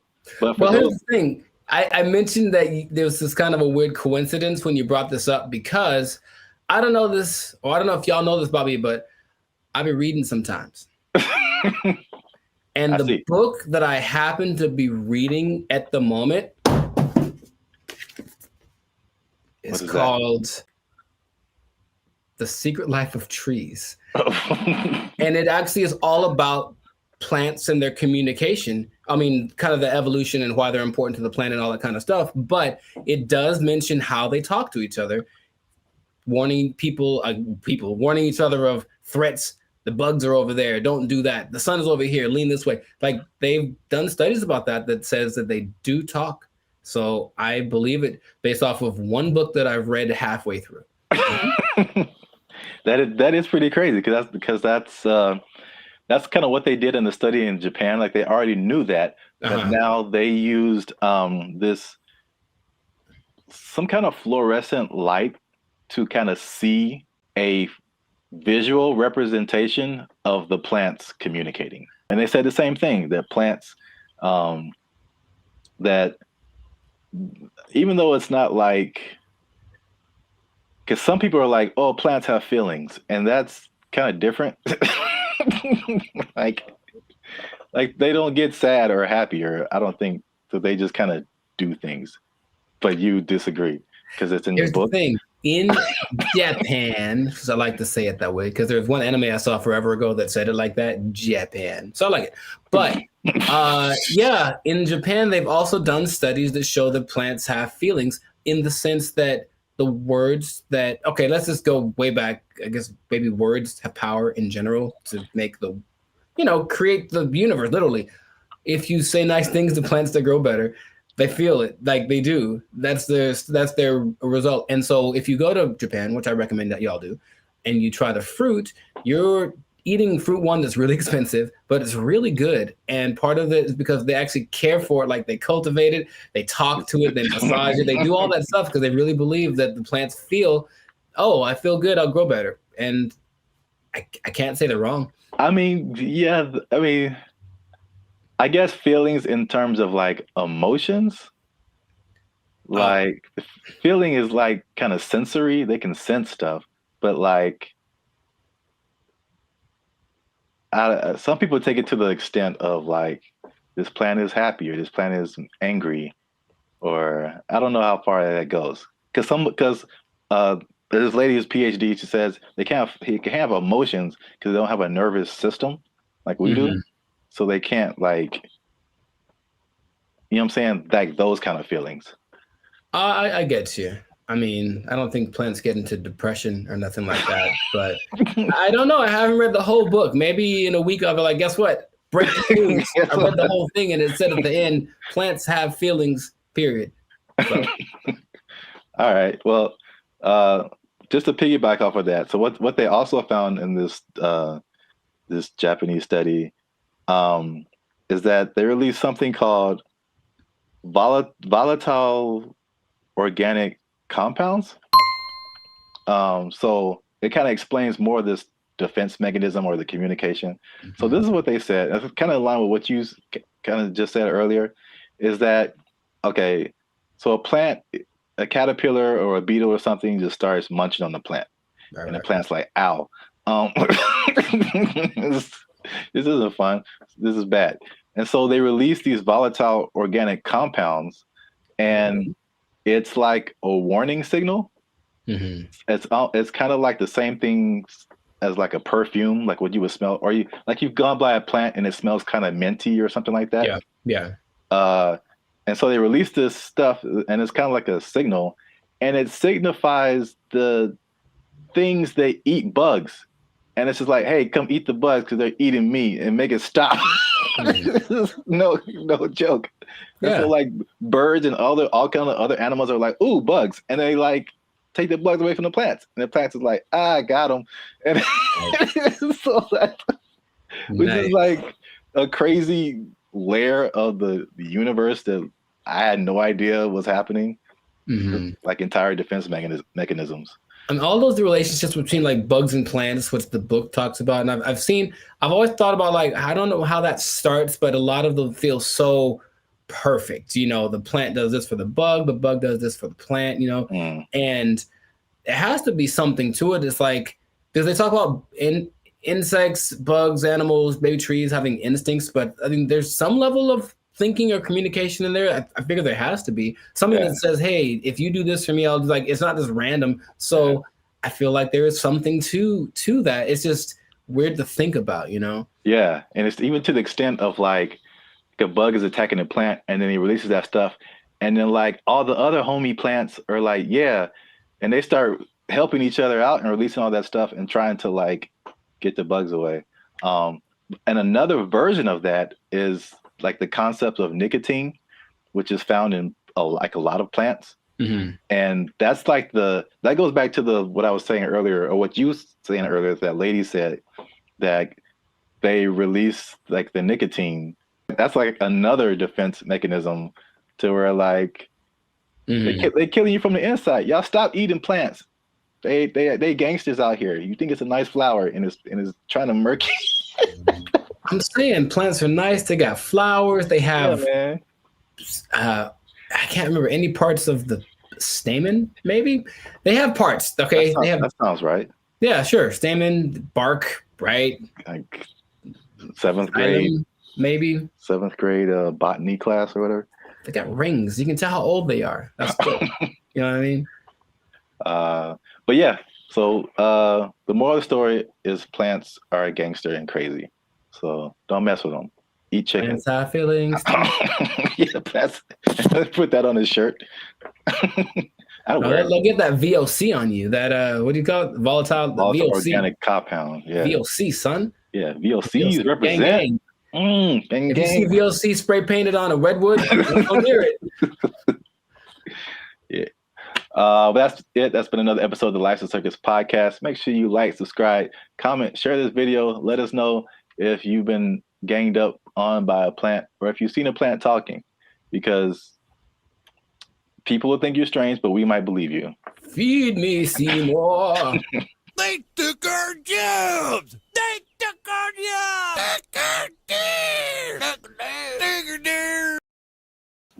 Bro, when I tell you I was blown away by this video. Interesting. This isn't, I had no idea it could do this.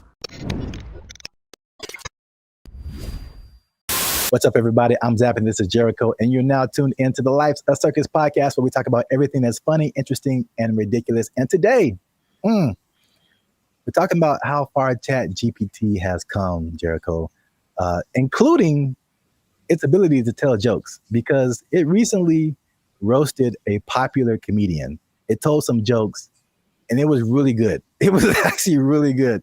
So you stay to the end to find out what ChatGPT actually said, who the comedian was that got roasted, and all the other new developments that are happening with ChatGPT. But before we jump into that, you guys know what it is. Every time, hit that like button. That lets the YouTube algorithm know that more people see this video. Hit that subscribe button. That helps our channel grow. And if you really like us, it's a lot of really. You can hit that join button. That'll take you to our membership. You become a member and support this channel. Now, I don't know if you're aware of this yet, Jericho, but I know I'm going to mess up saying, if you say ChatGPT 10 times in a row, it's just not going to come out right. ChatGPT.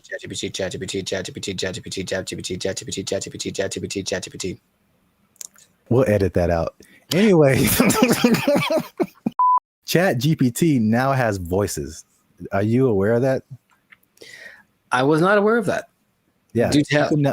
You can now talk to ChatGPT like you're talking to a regular person. Do me a favor, please. Get out of here. Get out of here, man. Shit, I'm saying. We'll let the cat out of the bag right at the beginning of the episode here. The comedian that got roasted was Kev on Stage. Okay. So Kev on Stage, if you don't know him, is a popular comedian who really got his start on the internet. I think now you see him on TV here and then, but he's real popular on the internet. I watch a lot of his stuff. I think he's funny. I think his whole crew is funny. Really kind of like self-built. He has like, he did a lot of stuff for the All Deaf platform. And then he built his own Kev on Stage studio. He does tours, all that kind of stuff. Yes, go on. He has this podcast segment. I think it's called, like, I saw this on the internet or something. Yeah. Him and a bunch of his comedian friends just talk about stuff. And they were talking about ChatGPT. And this is the moment where they introduced it to Kev. And this is where he found out that it could actually talk. I had went on a really bad date, right? And I thought I was tripping. And I was going to chat. I was like, I told the ChatGPT the scenario, and he broke it down. And he was like, "You ain't tripping. You a beautiful queen, and you deserve X, Y, and Z." Wasn't talking like that. Right. Where'd you get yours from? A New York ChatGPT. It was like, you cool, you heard? He's Black British, right? You're in it. He was mad sweet, and he broke it down, and he gave me such upliftment, and I was like, hold up. What you doing later? I live in your phone. Hey, when you're in that conversation mode with it, it really be talking to you like a person. Because like I put the audio on. Yeah, you can have a conversation. Like you can say, so you're hearing it. You can. Oh, I didn't even know this was a You feature. can set it up so you can talk to it. Like, 'cause I had a thing where we did a mock interview with it. It was like, oh, totally. Let me know if you want to run some more. Like, let me know if you want to run some more scenarios. And be like, yeah, I'd love to run some more. Okay, well, here's a scenario where it talks just like that. What, bro? I didn't even know this was a possibility. Bro, wait till it gets a body. It ain't. Is that right now? Yeah, hold on. Let me see. Hold on. I ChatGPT said, ChatGPT, can you tell my friends hi? Absolutely. Hey, friends. You put that nigga voice Who on says it. hi? And if you don't know, you know that hi is just the beginning of something dope, hilarious, or legendary. This nigga trying to fuck. Hey, yo! He trying to. He's awful. Graphic for you. That nigga said legendary. So yeah. That's wild. Also, I can't let it slide that the lady there said the word upliftment. But, I'm guilty of making up words all the time, so maybe that's just part of her thing, or maybe I don't know something she knows, but I don't think that's a word.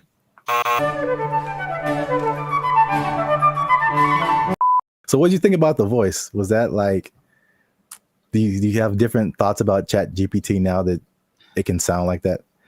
No, because I've used the voice thing in the past where you talk to it and then it just types out the response. But like, okay, this is actually interesting. Hey, y'all, come look at this.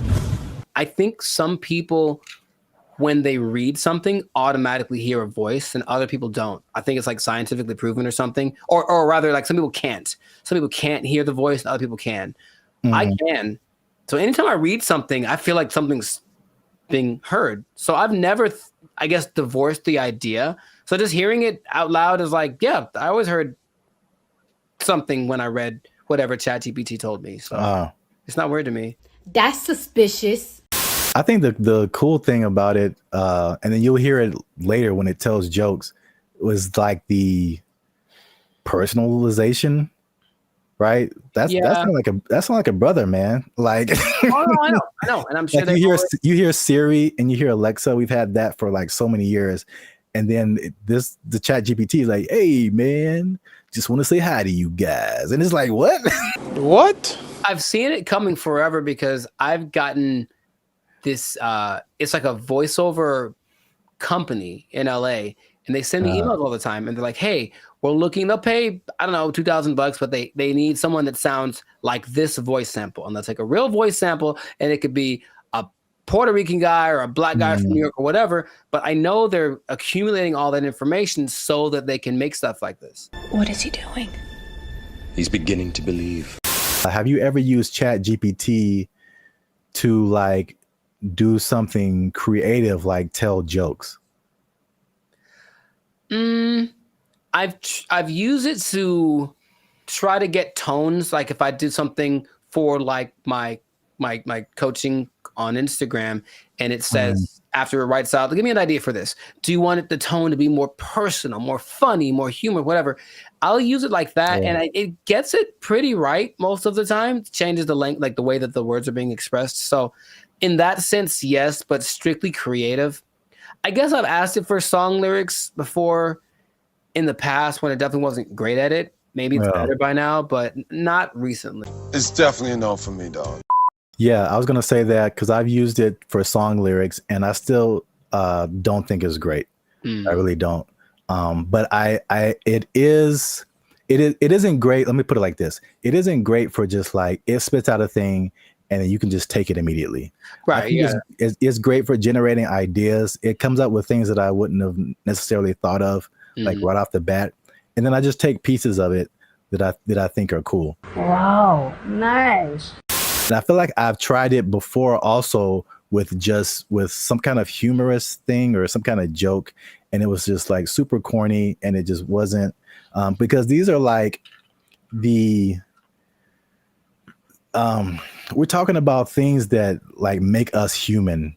You know what I'm saying? Like it's not just input and output. It's the details, and like to be a musician or to be a comedian, you have to like have a certain command over language and kind of know like what goes together, what is actually funny to people, stuff like that. And man, bro, when I tell you I was blown away by this video. Interesting.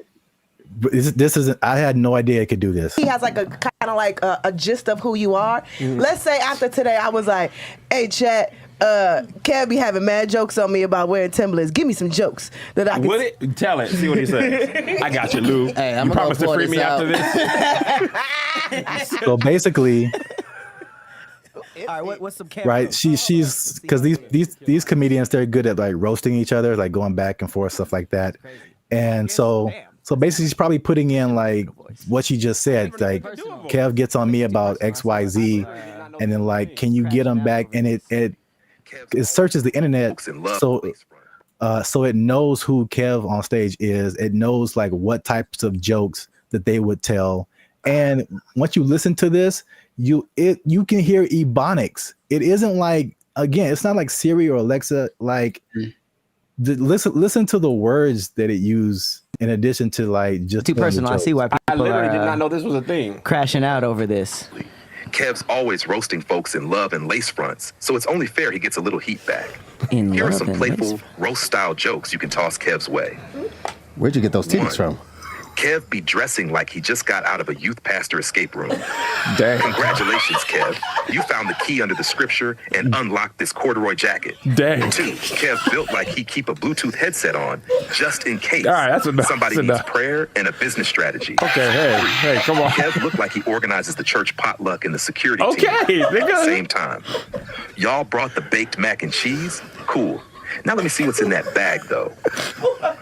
Kev's hairline out here doing the mannequin challenge. Oh, wow. Still silent, Wow. never moving forward. Wow. 5, Kev always got that face like he's about to tell you why the Lord don't like astrology. Kev got that married for 20 years energy. What? Even his hoodie be like, let's just stay home and watch something nice. Every time Kev wears a turtleneck, it looked like his chin trying to file for witness protection. Wow. Want a few clean ones to say on stage or on camera with him? Wow. Clean Wanna get a options. little spicy next round? Jesus Christ. Jesus Christ. I like how he was like, "Oh, you need some? Here's 30." What? That was brutal. That was Yeah, brutal. that was Wow. insane. He just destroyed him. And like you could tell it was like they were all trying to hold back Yeah. because every joke was just like, On point. Yeah. yeah. So Now, okay. Now, of Congratulations. course, it wouldn't work the same with someone that wasn't as famous. I would assume. I mean, would it? I don't even know. Like, I can't even tell you that. Like, It does whatever you prompt it to do. Yeah. Sure. And it has the entire internet. So if you have anything on the internet, I assume it would know. It would not be as personal, but I'm sure it could come up with that style of jokes, just for like a general person. But yeah, but like you said, like you're saying, because he is famous, like it can make some like really personal jokes. There's I mean, jokes dude, about- turtleneck, Yeah. neck in the witness protection program. That's great. Yeah. It joked about his weight. It joked about his hairline. It joked about his Christian background. Like it went in on him. Bro. And the delivery is so like dry. Also, that like really helps. Yeah. And you heard the ebonics. Oh yeah. Like it, and that's a thing too that just it's part of the delivery, especially with like black comedians. It's like you can't deliver it straight. It has to have some flavor to it, or like some like almost a hood aspect sometimes for the joke to like really hit. Like someone from another culture could tell the same joke and it's just not the same. Of course, right. They don't have that. So like, bro, that's like one of the wildest things I've ever seen. The voice thing, because of course, if it just writes you jokes, then that's one thing. But to add that aspect of it with the voice and the ebonics, like you mentioned, and the tone and the delivery and everything, and the personalization of it. All right, ChatGPT. All right. Yeah. So let us know what you think. Did you know that ChatGPT could do all this stuff? And by the way, that's not all. ChatGPT can now generate images. It can connect to other apps. It can schedule tasks for you. The same company produces Sora, which is like the AI video generation. It can fill out forms and upload files and get answers. Like ChatGPT, it can have a memory. So you can be like, hey, remember that thing we were talking about 2 weeks ago? Let's talk about that again. It'll remember what conversation you had. Like, dude. Yeah. Oh my God. Wow. Let us know what you think in the comments. And then if you like this video, share it with someone that you think might also like it. And Look, Jericho, I haven't done this in a while. Mm-hmm. But if ChatGPT is telling jokes like this, I don't know the future. All I'm saying is if it can do this, I'm pretty sure that it can take your job. It can take your job. Oh, ChatGPT jokes. Oh, that was actually really funny. Oh. ChatGPT.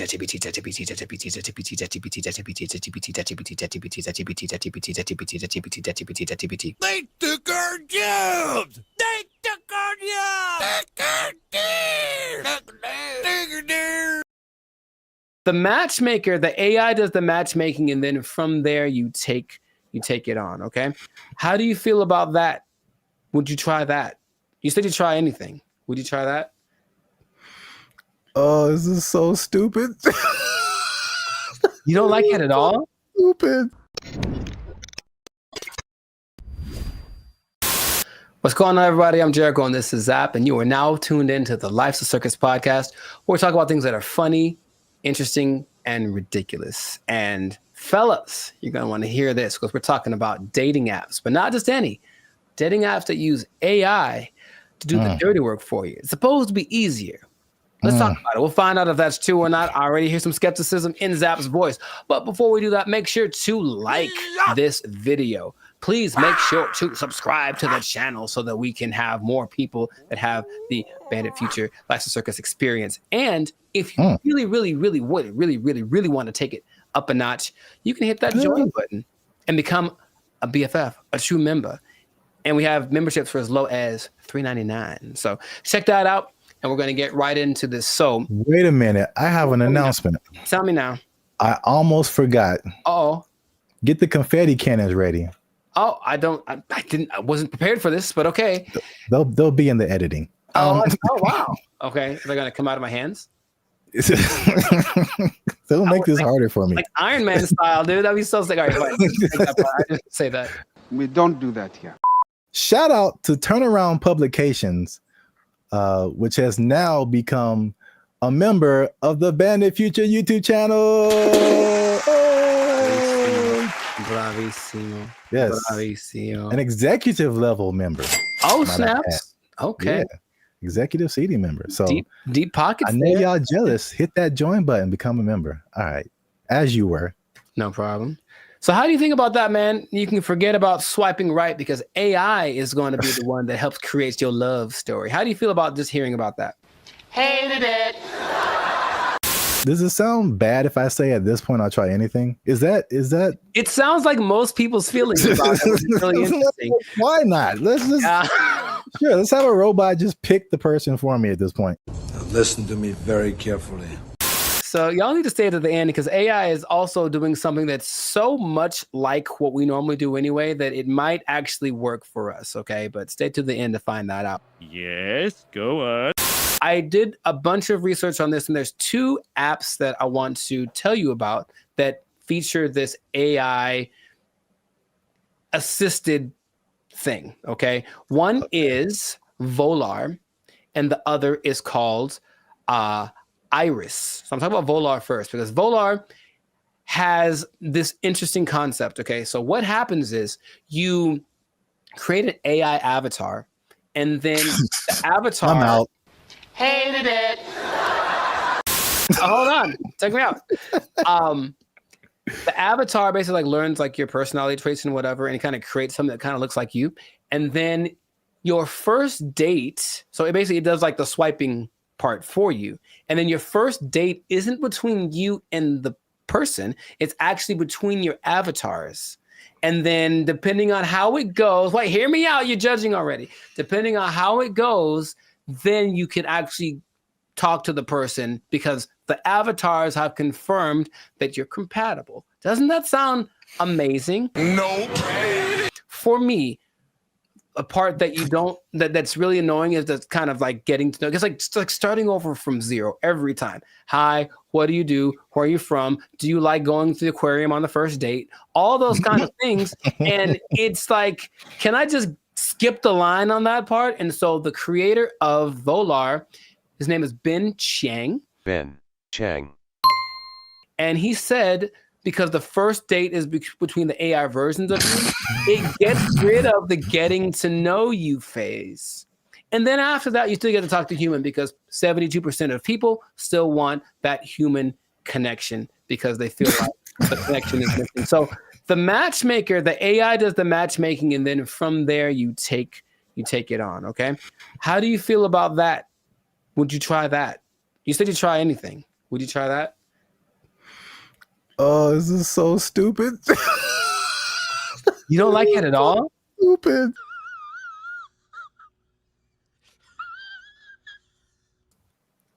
Ben Shang, he did this for you. He did it for you. This is so stuck in. Hold on, here's more. But wait, there's more. Okay, so Jessica Giles is a writer from 5280.com. I think that's in Colorado. And she said she tried it out to see what she felt, because her opinion is that surface level chit chat is what people are tired of. It basically makes this kind of fatigue factor. And so people want something that will just help you get past this initial stage so you can just get to the good stuff, if you will. And in a study organized by Singles Reports, they found that 80% of participants ages 18 to 54, they reported feeling some degree of emotional burnout because of every time, like I said, starting over. So at the very least, once you put your information in, the AI is doing the work for you. And when you receive a match, there's been someone that went for you like the best wingman in the world saying, hey, this girl is good for you. Good night, girl. I'll see you tomorrow.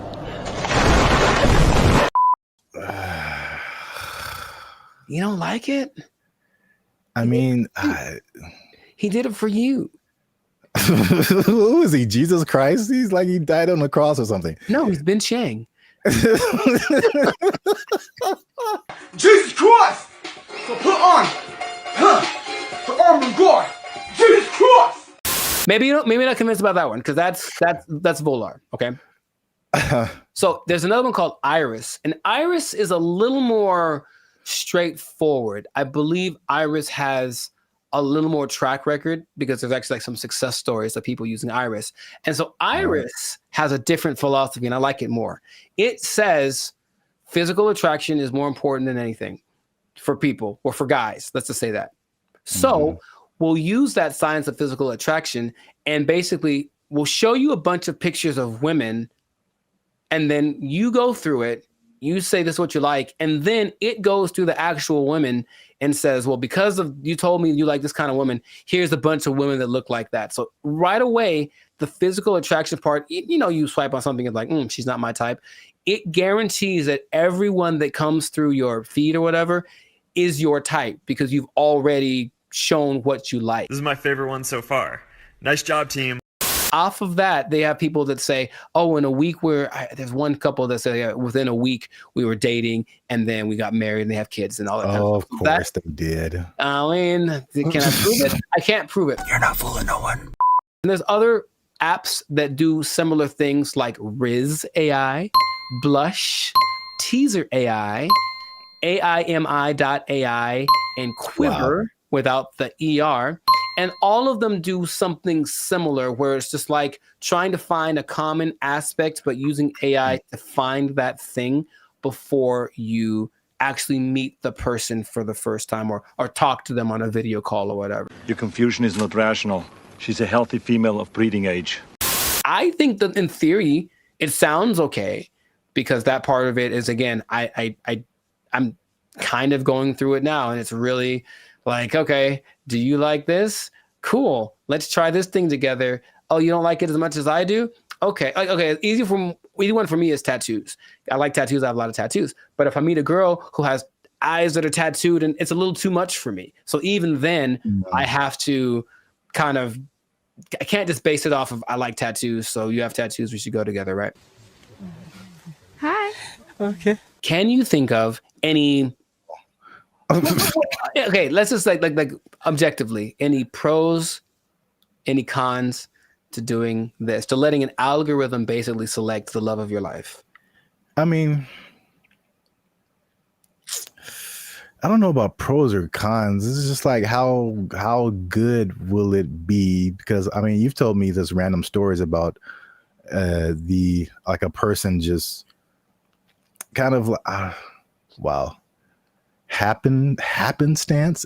That's a word, right? You know what? My mother should be here. She would tell you. But I don't know. I think I don't know why that came into my head. You know, like if I don't know, like never know. You know, like. Yeah, they were at a thing and the girl was there and it just happened and there was no rhyme or reason. Like, yeah, those things happen. The second app I think is better, at least for what you mentioned about like the physicality. That makes sense. I get a lot of people that are just like physically not attractive to me. Mm-hmm. And it's like, why did you send me this person? Well, in theory, okay, so here we go. Let me try to advocate for that. In theory, every person that you see is someone you like physically, and they're also anyone that's being shown to you that means that you are what they like physically. So even if you got a message from one you haven't seen, they've seen you and they go, yeah, I like you. So it's trying to do that as best it can. And it has... That's just a speed thing, because eventually that's what you do. That's why you swipe on someone. Yes. So like, that's a speed thing, but does that make the relationship better? Not necessarily. It's just going off of the idea that maybe attraction is anytime I've ever talked to a girl is on the streets because I said, oh, she's pretty, let me go talk to her. And then who knows what happens. So just a foot in the door, maybe. But here's the interesting thing. Okay, so I mentioned you got to stay tuned to the end because it's doing something, the AI doing something that you would imagine any person would do. Hey, y'all, come look at this. The specific one is the Volar one. And so it can create unique and interesting personas based on like what you put into it. But what starts to happen is that after a while, the AI realizes I'm basically trying to be a wingman for a really boring person or a really unattractive person or something. So the AI starts lying for you. And in your profile, it will fabricate information or even make your avatar look more attractive than you actually are. I'm here to tell you right now, we don't care. Let me tell you. We don't care. You might get someone who you think is, some girl posted a picture of a guy. He looks good. And then she found an actual full size picture of him. And he was a little person and she's not into that. So she, I guess she said, nope, she canceled their date or whatever.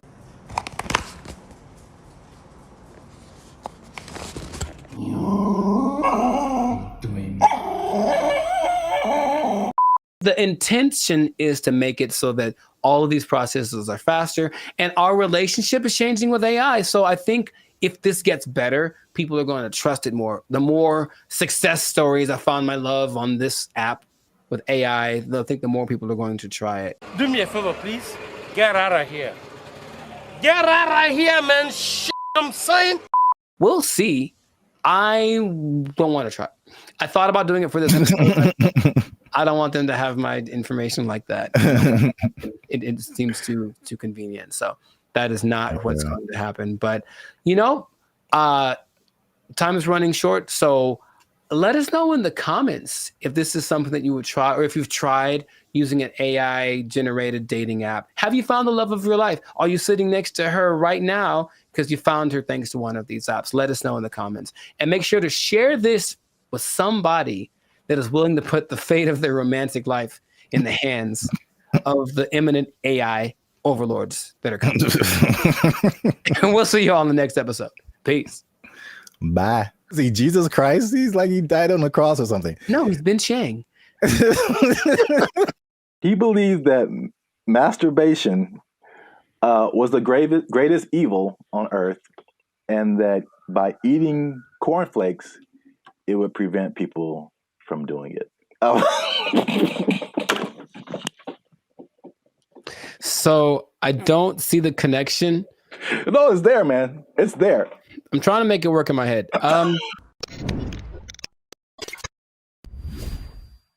What's up, guys? I'm Zap, and this is Jericho, and we are now 6-time international award-winning pop hip-hop duo Band of Future.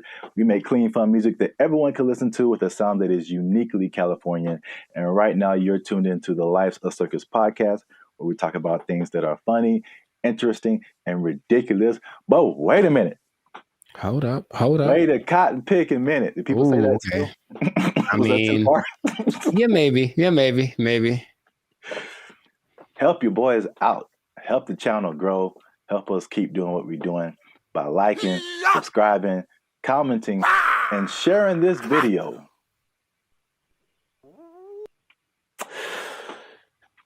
With the friends and family, because I got a question. Okay. It's a very important question. Bit of a riddle. I hate those, but okay, let's go. No, I just don't like them. I'm never good at those, but we'll find out. Mr. Jericho, what do you get when you cross a medical condition that people were afraid of, a religious group that wants to stop people from performing a sexual act, and World War II? Huh.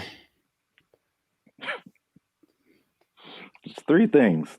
Yes, there. I've noticed. That's one more than two. My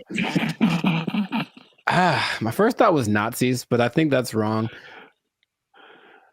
That was just the first thing that came in my head. I'm like, that's no way. I think it's because you just said World War II, and I was like, I think they wanted to stop World War II.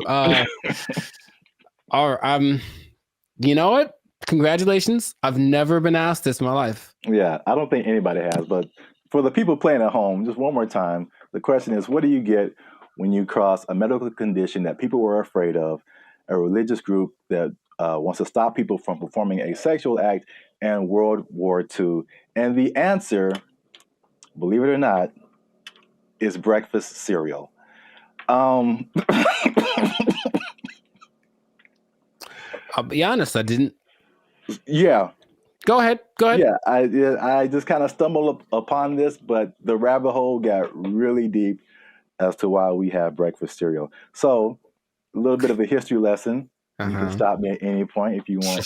It'll be just more clarification on the ridiculosity that is happening right now. So, breakfast was not really like, I guess we hear the cliche now, like breakfast, the most important meal of the day, right? And so, but before like the 1800s, breakfast wasn't really like that important. It was just basically you got to think about like the times that they lived in. It's more like hunt what you eat, kill what you eat, working on a farm, grow what you eat, stuff like that. And so like nobody's waking up at like in the morning to like kill a chicken or like kill a pig to make some bacon or like, whatever. So basically it was like whatever happened in the morning. And this is why like eggs have been part of a breakfast for a long time, because chickens lay eggs in the morning, easy to eat. Makes sense. Yeah. Makes sense. And basically what you ate for breakfast was pretty much whatever you had left over from the night before. So that was pretty much breakfast. But there was a meat component because they had like, they would eat it, they would like cure the meats and stuff, and you could save it and use it for breakfast in the morning. Right. So like eggs and even bacon were like a big part of breakfast. Bacon. And this was called like the farmer's breakfast. So again, it's just like it's pinned to the time that you were in, and farmers and stuff. You get up early in the morning. You need some fuel because you're going to be working your butt off like all day long outside in the elements. Like you need a good hearty breakfast. So this is the first thing. The first thing that I teased at the beginning, the fear of the medical condition. The medical condition was indigestion, which sounds like pretty like whatever today, but again, I feel like it could probably take you out back then, huh? Yeah, there was no Pepto-Bismol, like antacid. You can just pop an antacid and be cool. Like you could have felt like you were dying. You had no idea. Like, oh, I got indigestion. It's the devil's work inside of you. So I don't know, but I had to go to the apothecary. Yeah. So, also late 1800s, the transition from like farm work to more like industrial work, and industrial work to like more like office work. Mm-hmm. So big buildings and offices, and people weren't like moving around as much as they want to. So they felt like if they eat a big breakfast and then they don't do anything, it's going to sit there, they get indigestion. People were like terrified of that. Oh. So they were like, we need a lighter breakfast. So there was a move away from like the bacon and eggs and all that kind of like hearty stuff. All right. So that was reason number one. Reason number two. I'm very curious about this one. Okay. My favorite reason. So at the same time, there was a rise in religious gurus that were pushing vegetarianism and just like eating healthy, eating, or what they call eating bland. All right. And believe it or not, the people at the forefront of this were Seventh-day Adventists. Okay. Especially a man named James Caleb Jackson, who was not probably as famous as this next person, John Harvey Kellogg, who's the founder. Sounds about Kellogg's, Frosted Flakes, all that kind of stuff. Yeah. That's where that came from. Now, these people were like hardcore Seventh-day Adventists. Sure. And they actually pushed this type of breakfast, not just on the healthiness, but they believed that a lighter breakfast was more morally sound. There was more morality in eating like a healthier breakfast. But also, I could not pass this up. The John Kellogg guy, he believed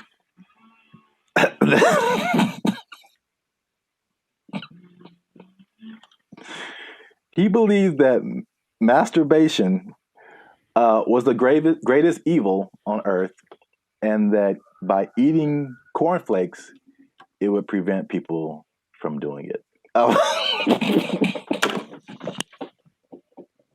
So I don't see the connection. No, it's there, man. It's there. I'm trying to make it work in my head.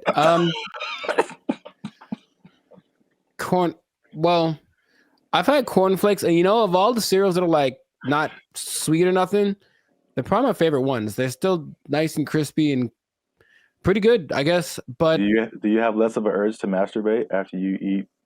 I've never. You know what? I'm gonna have to. I'll let you know if you really want to know about that. I will go get a box and eat it, and then report back to the pod in a week. Like, this is my findings. But yeah, it's just that episode of Family Guy or Quagmire. I'm not gonna go anyway. He has the one arm that's really big. It's like, bruh, it doesn't work. It doesn't work. So yeah, that was like the second punch to breakfast. That was like, okay, we got to start eating this because they pushed the morality of it. But the other things that they cited have been found to be true. It's like a lighter, healthier breakfast made people more efficient and productive at work instead of like eating a big breakfast and like getting the itis or whatever. Yeah, that's true. So there's that.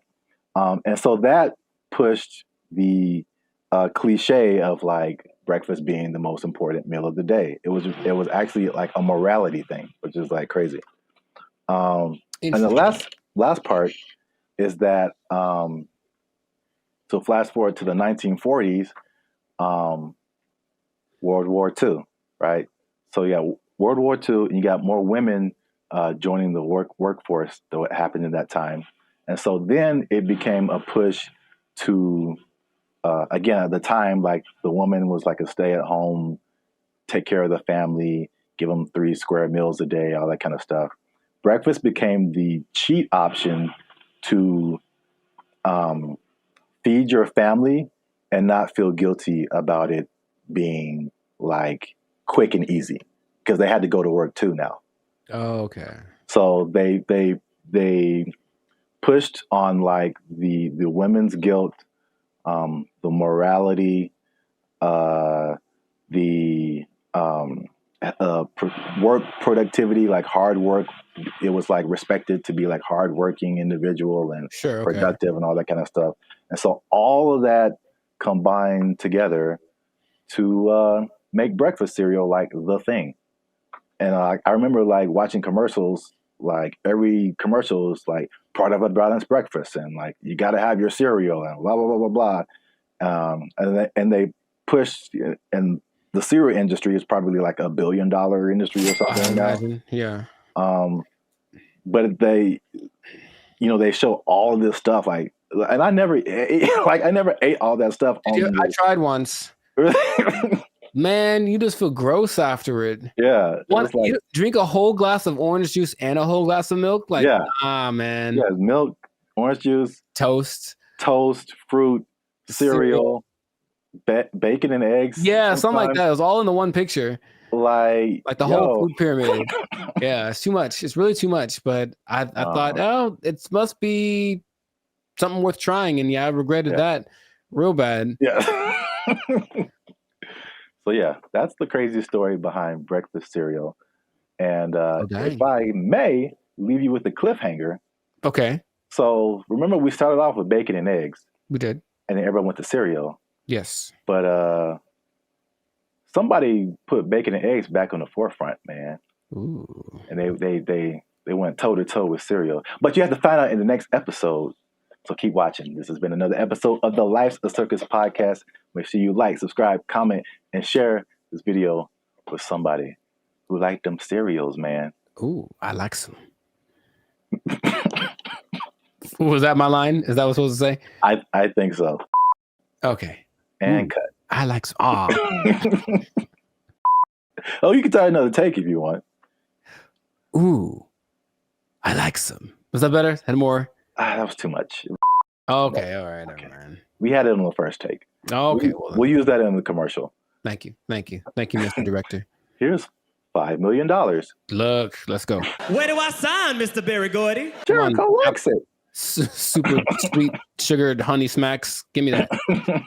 Give me that money. They took our jobs. They took our jobs. They interview people who swear by this. Now, I know you'll be like, were there any scammers? There's lots. Of course. There's lots of people who are claiming this, building cults, and then basically eating French fries behind the scenes. And the most famous, and this is real, well, this guy named... What's going on, everybody? I'm Jericho. This is Zap. We are the now 8-time international award-winning pop hip-hop duo Bandit Future. We make clean, fun music that everyone can listen to with a sound that's uniquely Californian. And right now, you are tuned in to the Life's a Circus podcast, where we talk about things that are funny, interesting, and just straight ridiculous. So before we get into this thing, make sure to like, subscribe, comment, and share this video with 2 people who are tired of eating, who want to find a different way. Did you know there's a different way? Did you know that there's an answer? If you don't want to eat, you don't have to anymore. It better be a good answer, because I want to eat. No. Check it out. Hear me out. You don't have to eat. That's my favorite pastime. Well, maybe this will be more of your favorite pastime. Skeptical. They say it in 2 different ways: breatharianism or breatharianism. I'm not sure which one. Stop shaking your head. You haven't even heard the whole thing. It's where you basically eat the air and you don't eat the food. That's it. Doesn't that sound fantastic? See, I blame these millennials. No, this is old, man. This is old stuff. This is old stuff. So, for those of you who have never heard the term breatharianism or breatharianism, I hear both. The guy in the video that I was listening to said both back to back, including in his annotations. I was like, okay, it's a pick one, dude. But anyways, it's the idea that human beings do not need to eat calories to sustain energy. And there is evidence of this, although there's lots of skepticism, understandably. You don't like this at all. I understand. Fake news. So let me tell you a little bit about it. It all started with a study of a guy named Prahlad Jani. And he was a man, I think he's from India or Pakistan, one of the two. And basically he passed away a few years ago, but at the time he had not eaten or drank anything for 70 years. That's what he said. 70. Okay. And so everyone was like, that's kind of ridiculous. doesn't sound real. And every scientist said there's no way this is possible. So they decided to study the man. They took him to a hospital, did everything, CAT scans, and checked his levels of everything. And they say that for 15 days, this man did not eat or drink. He didn't poop. He didn't pee, nothing. And none of his levels changed. And that he had an energy that wasn't related to calories. And they can't to this day figure it out. Because calories equal energy, literally, right? You eat calories, you get energy. He didn't. And after the 15 days, because he basically just sat on the bed the whole time they did the studies, and then he just sat there. And when he sat there, they said he kind of went into this trance state. And what they say that a lot of these people do is they're meditating, but the meditation allows them access to a part of the human body that is actually able to process air and sunlight as if you were a plant. That is literally what happened. And then they let him go and he lived his life. There's other cases of this, but that's just kind of scratching the surface of it. So just off of the initial thing, y'all in? You ready to try it? You ready? You ready to jump in? Because you don't have to eat. You can just not eat. Yeah.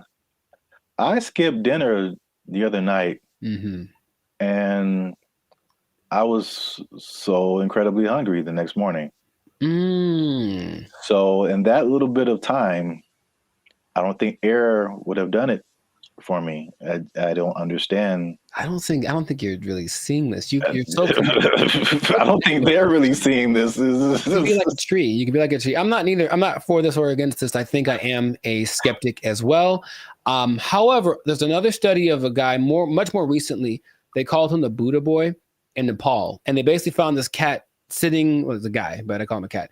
He was sitting under a tree for about a year, just sitting there. And everyone was like, what's up with this guy? He didn't move. And so they just would take pictures of him and give him gifts, and he would just sat there. And then after about a year, he disappeared.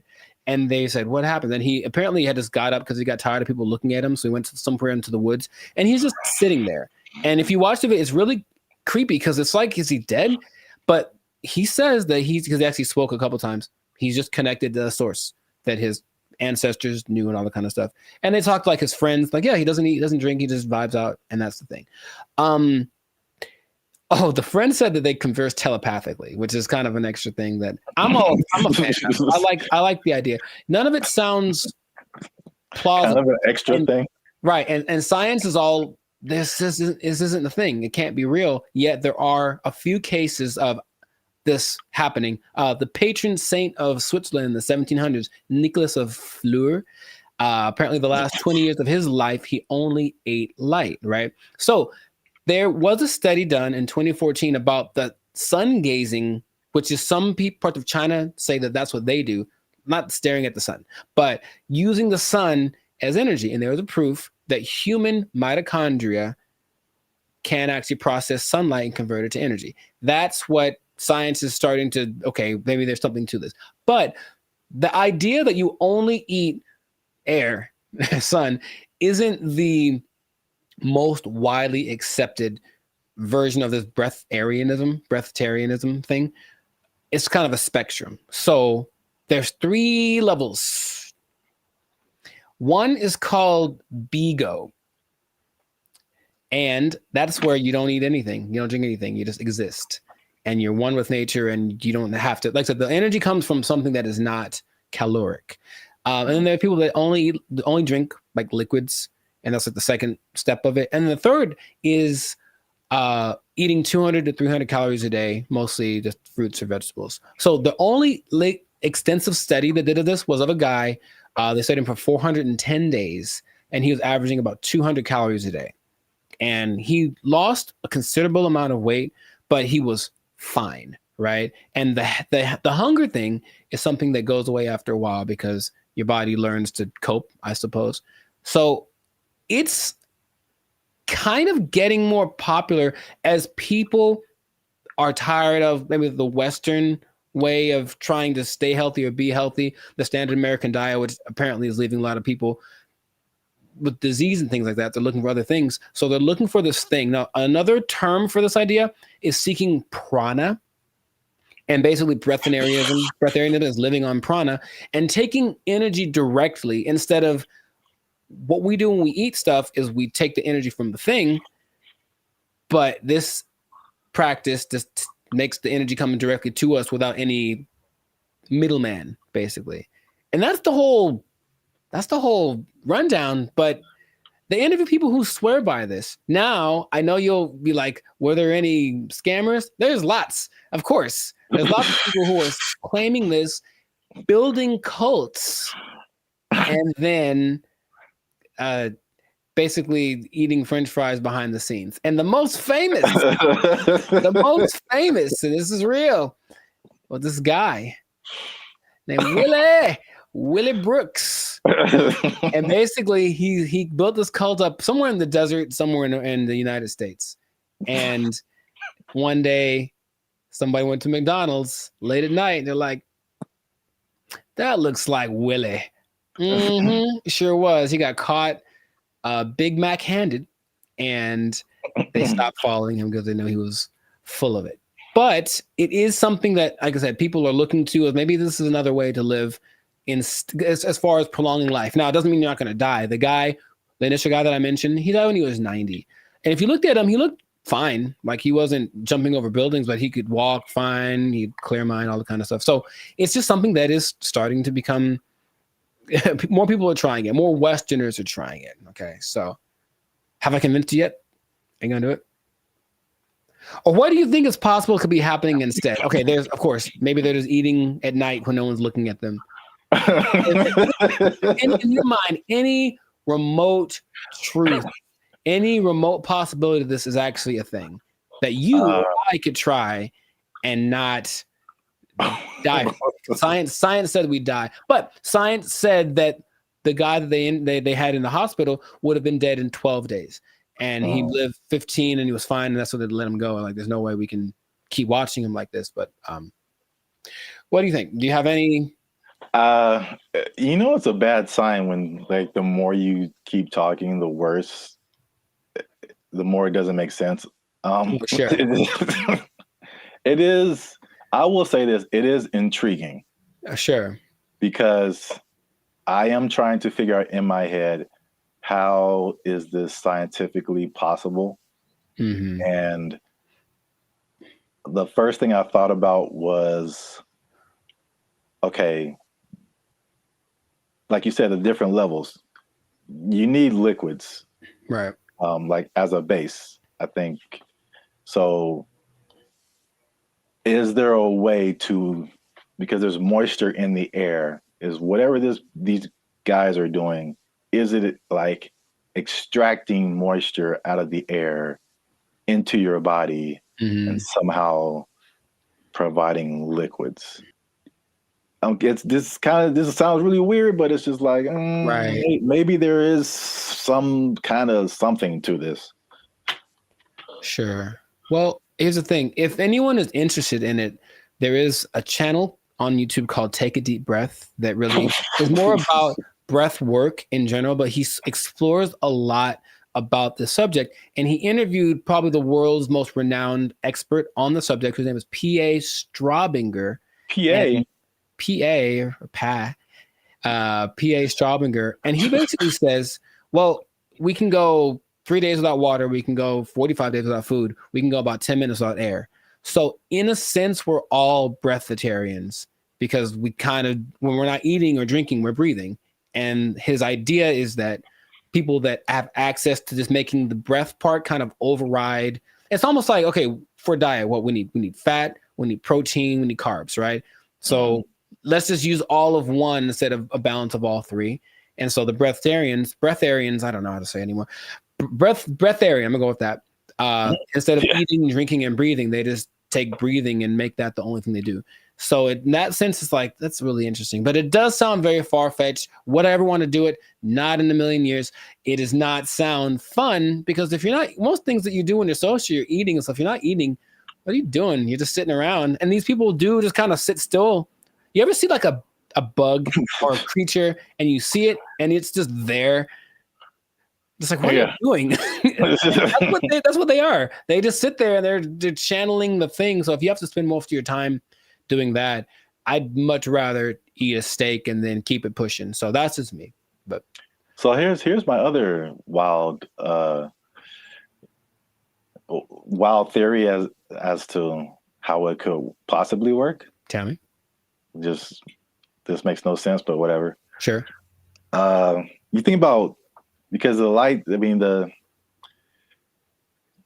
in my head, you're doing some kind of Naruto jutsu, and you're pulling in moisture from the air.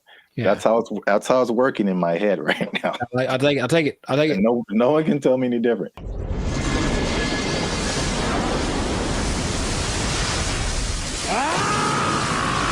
So now it's like, okay, you've got the liquid part. What about all the solid, like protein, all that kind of stuff? I'm thinking about all the microscopic organisms that are around us, all the bacteria, all the stuff that's on us. I read something the other day that was just like, there's all these things on our faces. Yeah, everything. There's just like thousands of these little whatever. And then there's stuff all in the air. What if they're just like focusing so hard on the breathing that they're like intaking all of these microorganisms that have all of this stuff that we have with food? So basically it's like they're eating all the time, just microscopic versions of food. So they're whales. Boom. You heard it here first. People. Boom. I wish I had a mic. Where's the microphone? Breatharians or whales? That's what I heard.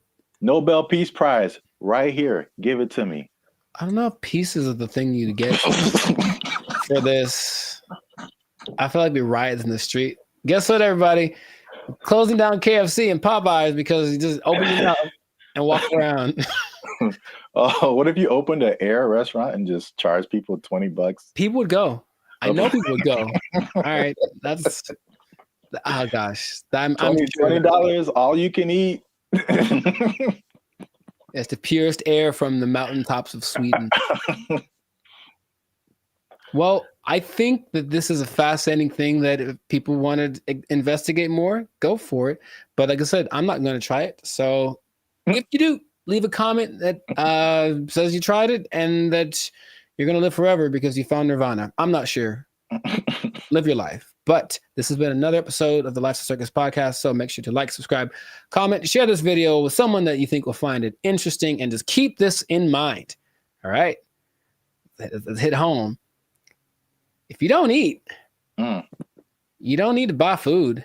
Well, yeah. If you don't need to buy food, maybe you don't need a job. You don't need a job. You don't need a job because you don't have to buy food. Just eat air. Oh, it's not possible. They took our jobs. They took our jobs.